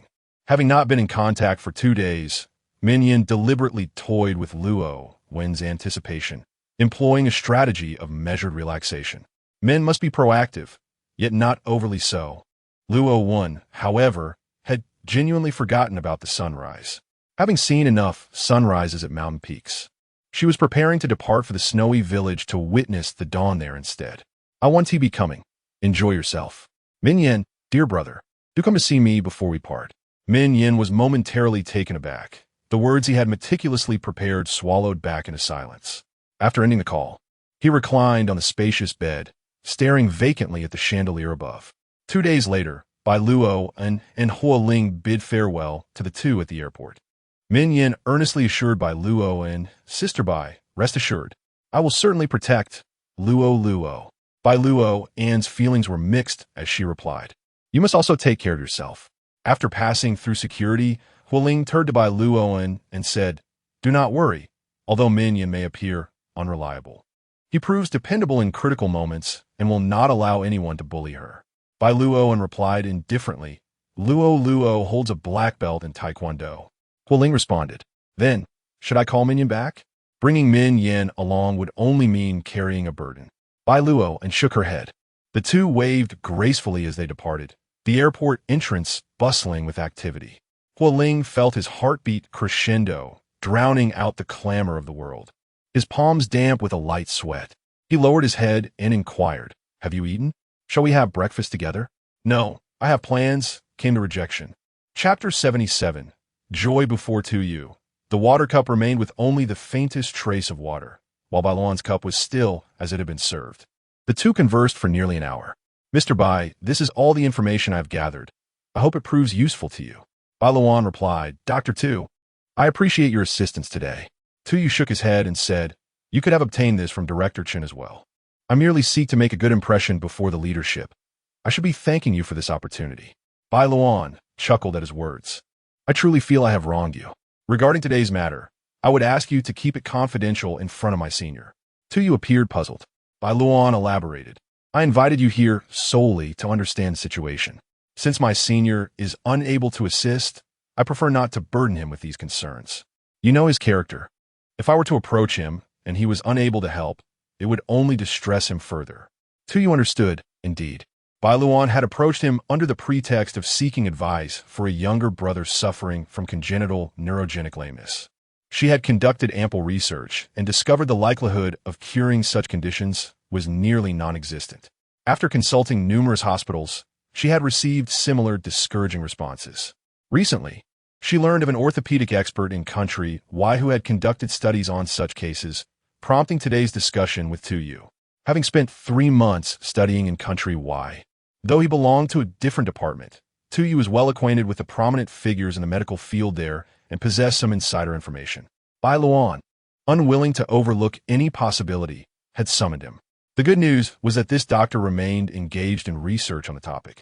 But the unfortunate reality was that his findings had been acquired exclusively by a pharmaceutical company in country M, meaning his results were accessible solely to them.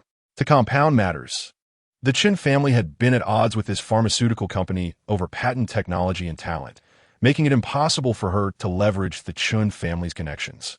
Once Tu departed, Bai Luoan slowly relaxed her shoulders and exhaled wearily. She knew she had to continue seeking solutions. In the office of the Junhua CEO, the door was firmly closed, and the warmth within made one drowsy, especially after the exhaustive brainstorming session that left a desperate need for sleep. As Zhang Shu contemplated the comfort of a warm bed, he struggled to keep his eyes open. The greatest adversary of winter was not the chill, but the battle against one's own lethargy. After only 5 minutes of daydreaming, when Huo Ling lifted his gaze from the documents, Zhang Shu felt an invigorating surge of energy sweep through him, dispelling his fatigue. No one could be more alert than he was in that moment. Such was the tragic instinct of a corporate worker. Seeing no signs of displeasure on Huo Ling's face, Zhang Shu's heart eased considerably. It was not merely the Shen family seeking to carve a share of Junwei. Huo Ling had long been tempted by this small morsel from the Shen family, but had refrained from acting due to the timing not being right. Initially, he had not anticipated the connection between the Shen family and Huo Yan. Huo Ling had only made arrangements on the Shen family's side. Upon returning from Shen Qingyi, she eagerly rushed to the Huo family, and at that moment, Shen Qin was delighted to set the bait, now perfectly poised to ensnare it. Aware that Huo Yan was also present, Huo Ling decided to tackle both families simultaneously, catching Huo Yan completely off guard with a swift and decisive strategy. During the period when Shen Qingyi was interning, Zhang Shu had inadvertently leaked some half-truths and insider information. However, this tactic had yet to yield any results. If Zhang Shu were to analyze the reasons behind this, he would attribute it to one of two possibilities. Firstly, Shen Qingyi was unaware of the Shen family's machinations. Thus, her internship was genuinely just an internship. Secondly, she simply did not comprehend the implications. Based on his own judgment, Zhang Shu leaned towards the latter, rendering their probing attempts akin to winking at a blind person. However, he remained oblivious to Huo Ling's thoughts on the matter. Subsequently, the strategic moves made by Huo Ling in crafting Shen Qingyi's career plan encompassed nearly all the essential data for the development of the hotel industry across the southeastern region, serving as a meticulously curated investment guide for the hotel-centric Shen family. While Shen Qingyi may not have perused it, Shen Qin undoubtedly did. Years ago, the Huo family had acquired a project along the coast, which was originally a derelict development reclaimed by the government from the hands of the developers.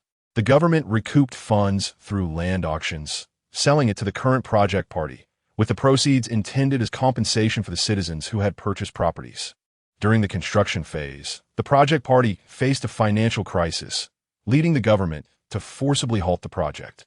The cunning owner then deceived an unsuspecting investor into taking over, who happened to be Huo Ling's uncle. This incident solidified the elder Huo's resolve to cultivate his grandson wholeheartedly, lest Junyu falter against his three sons. Years passed, and the land remained idle, with the potential for hefty compensation looming if it was to be abandoned, while billions in investments hung in the balance. Although the project was of little consequence to Junyu, Huo Ling found an ill omen to leave a rotten egg lying around.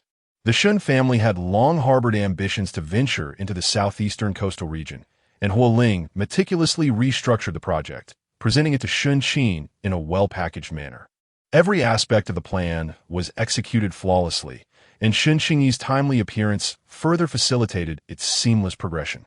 5 years prior, Huo Ling had fervently pursued Shen Qingyi, and now, 5 years later, paving the way for her seemed entirely reasonable. Shen Qin placed unwavering trust in Huo Ling's offerings, his sincerity unnecessary, especially with Bai Luoan serving as a contrasting example, making the effect effortless. Everyone was convinced, unbeknownst to Zhang Shu, who was unaware of Bai Luoan's meticulous planning 5 years prior. He mistakenly believed she had resolved to leave solely because of Shen Qingyi. Huo Ling, in a masterstroke, addressed both a historical grievance and resolved the issue with Bai Luoan. What should have been a moment of collective joy, however, was unexpectedly marred by Huo Ling himself. Zhang Shu often observed Huo Ling lost in thought, pen in hand, recalling that it was the very pen Bai Luoan frequently used. Was it now a standard for domineering CEOs to engage in a fiery pursuit of their beloved? Had I known today it would unfold as such, would I have acted differently in the past? These matters, when they first emerged, could have been elucidated with but a few words. Yet, once the opportune moment has passed, any further discourse carries little credibility. Zhang Shu silently lamented within. After accompanying Shen Qingyi for such an extended period, have you not managed to extract any useful information?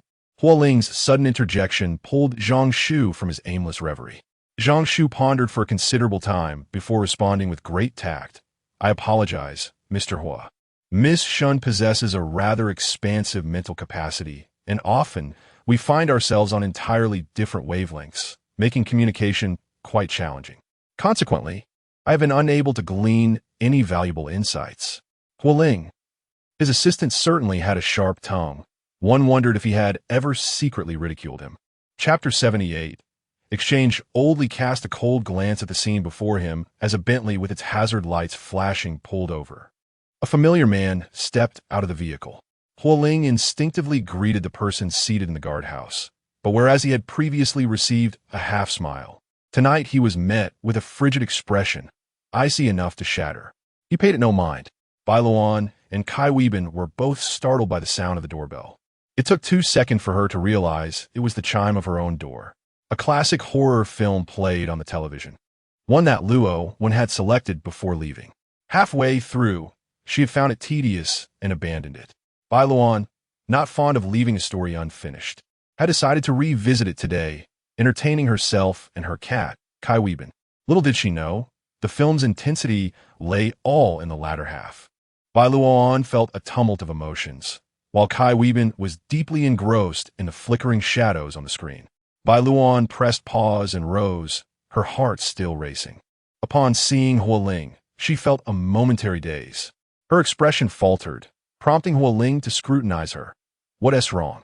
His tone bore an abundance of concern, making Bai Luoan suddenly alert, her dark eyes filled with wariness and resistance. Huo Ling bit his lip and softly explained, "You look a bit pale." Bai Luoan preferred to say little. The conversation between single men and women at night often carried an air of ambiguity that she wished to avoid with Huo Ling. "I'm fine. Do you have something to discuss?" Huo Ling's lashes lowered, and he raised his hand. Only then did Bai Luoan notice he was holding a document. Assuming it was related to work, she took it from him and began to peruse its contents. The document was entirely in English, and aside from a few specialized terms she did not comprehend, it was easy to read. Halfway through, an absurdity welled up within her, even more ludicrous than when Huo Ling had previously expressed his fondness for her. What Huo Ling presented was nothing less than a volunteer intent letter from Dr. Murphy of the Guyland Medical Group in the United States. This was a name Bai Luoan knew all too well, just 2 days prior. She had been discussing him with Tu. What do you mean by this? Bai Luoan tightened her grip on the intent letter, taking a moment to regain her voice. Had it not been for Tu's subtle hints to Chen Wenshi, she would have understood just how rare this document was. She might have thought that Tu had swiftly informed Huo Ling of the matter, perhaps even securing a monumental favor for her in the process. Huo Ling spoke softly. "Thank you for keeping my mother company and comforting her. This is my token of appreciation." Bai Luoan was rendered speechless. Did Huo Ling truly consider her a child? After all these years at Junyue, if there were such a channel available, she would not have needed to seek assistance elsewhere. Xiaoqiu's only chance at recovery lay before her, and she had no reason to refuse. "I treat Aunt Pei well because she has treated me kindly in return, so no gratitude is necessary. I do not seek rewards for my goodwill. Just tell me plainly what I can do for you. Or if you trust me, I could volunteer at Junyue for another 3 years, 5 years. She did not wish to delve into the reasons behind Huo Ling's actions, whether it was due to her possessing a value that could be equitably exchanged or for some other reason. She only understood that she could find peace of mind only when there were no debts between them. Huo Ling was aware that Bai Luoan would not easily acquiesce, yet she did not anticipate such a clear delineation from her. How could her 3 to 5 years be reduced to the mere value of this letter of intent? Yet, if clarity was not achieved, acceptance would be out of the question. Kai Weibin strolled over, peeking out from beside Bai Luoan's feet, his golden head appearing round and adorable within the sunflower-shaped Elizabethan collar. Huo Ling felt a stir in her heart, her fingertips tingling, but before she could act, Bai Luoan bent down and gently nudged Kai Weibin back into the room. He heard a soft, discontented murmur. The atmosphere fell silent once more. Huo Ling understood she could no longer linger. She had already formulated her words. Chu Yi is not well acquainted with this model for domestic companies. And since you are relatively familiar with him, I would like to ask for your assistance next month to help him settle in. Once he is accustomed, it will be fine. I reviewed the investment model improvement plan you previously devised. This time, you and Chu Yi will refine the proposal together. Does that sound agreeable? These two matters were neither too large nor too small, neither light nor heavy, yet they were precisely above the minimum threshold that Bai Luoan could accept. She agreed with alacrity. Sure. Moreover, Chu Yi was someone she had recommended. Huo Ling seemed to smile slightly. You need not come to the office. I will grant you an online access permission on the OA system, and you can work remotely. That suited her well. Bai Luoan nodded, her desire for him to leave unmistakable on her face. The windows along the corridor were tightly sealed, yet cold air still seeped in from unknown corners, rendering the warmth inside ineffective against Huo Ling, as if it vanished into thin air. A mere step away lay warmth that was beyond his reach. This winter seemed particularly frigid. If you feel unwell, do remember to see a doctor, Huo Ling advised. Thank you. I shall take my leave now. No need to see me off. Huo Ling descended the stairs and paused in the wind. The letter of intent had been prepared since the first meeting with Xiao Qiu. Uncle Do was right. Over these 5 years, he had indeed not returned empty-handed. Just as that day, when he observed Bai Luoan watching Xiao Qiu's retreating figure.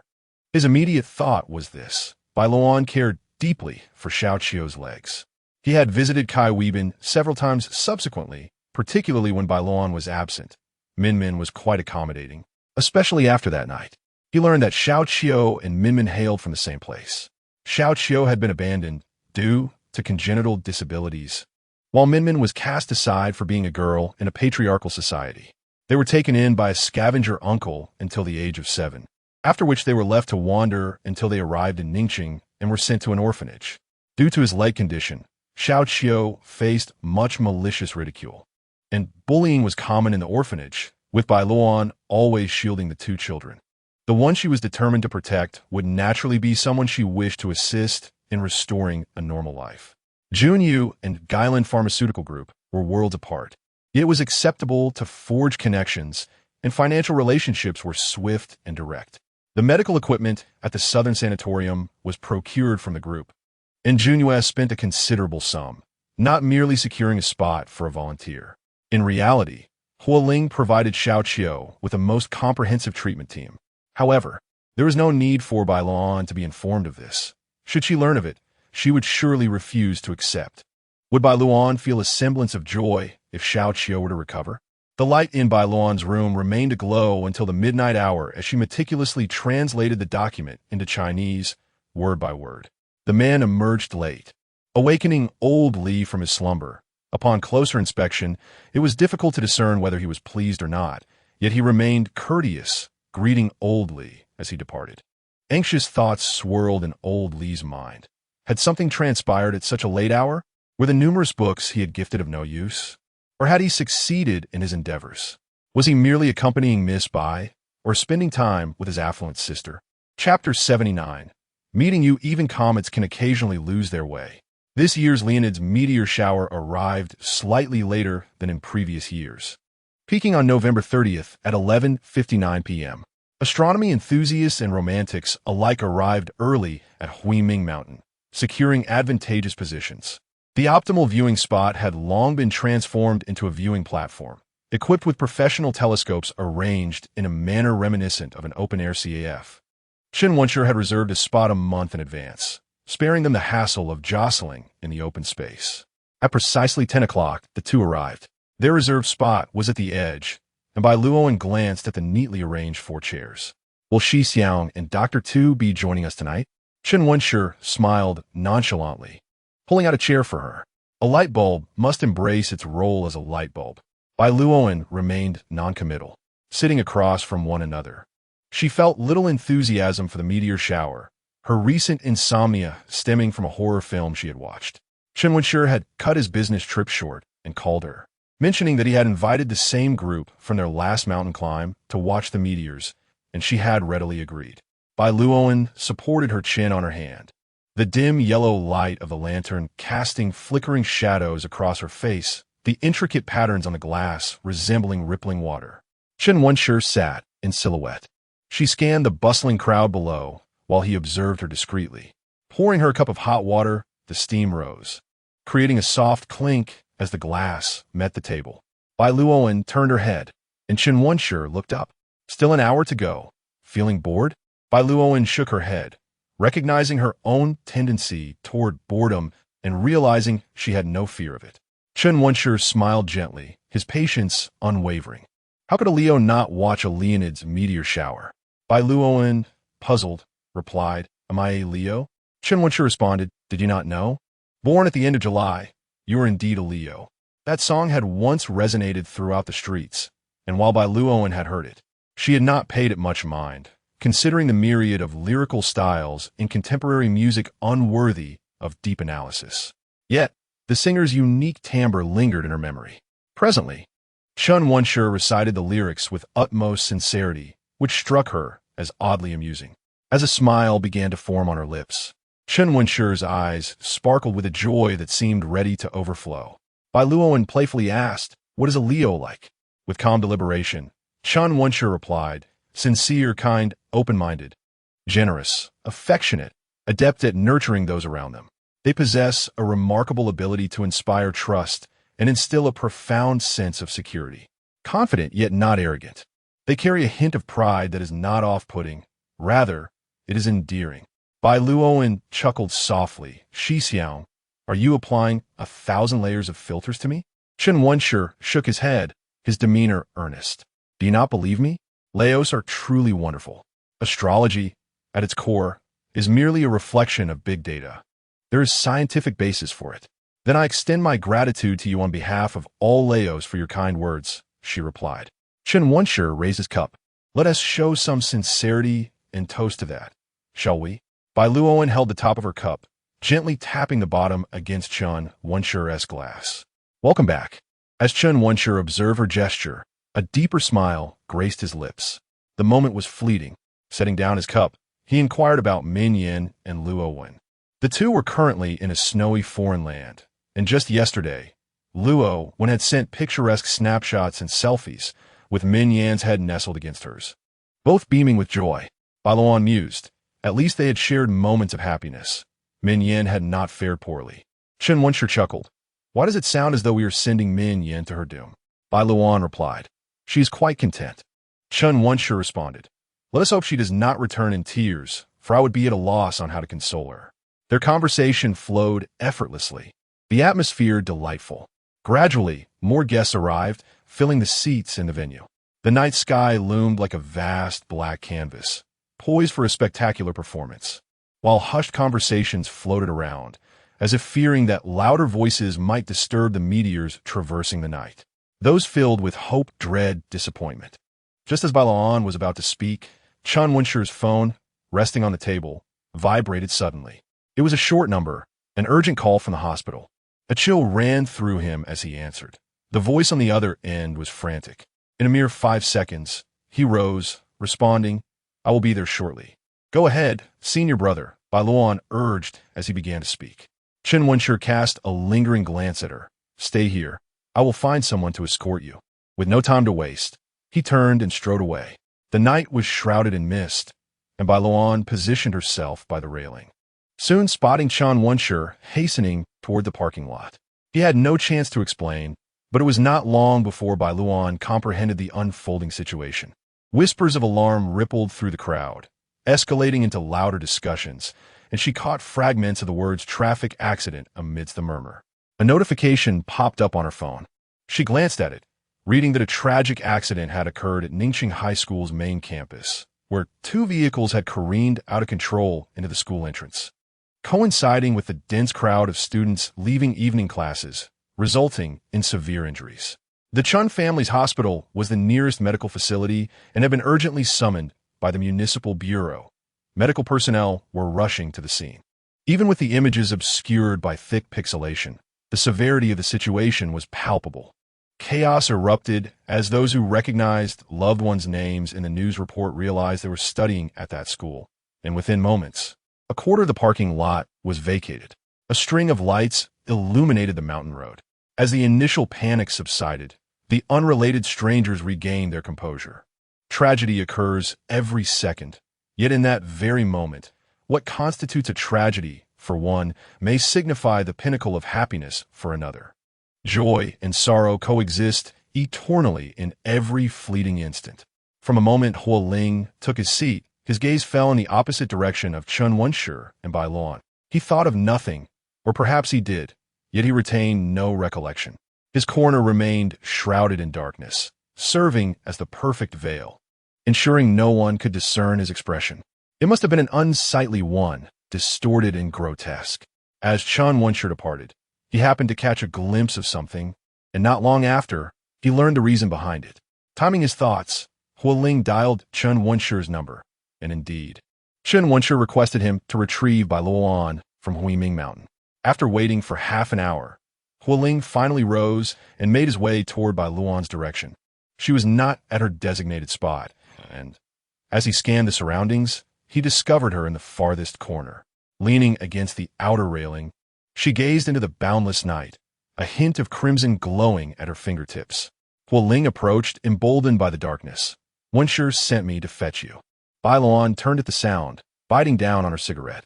"Wow, shooting stars are here." At that moment, cheers erupted around them, and together, they looked up as a meteor streaked across the sky, trailing a slender tail behind it.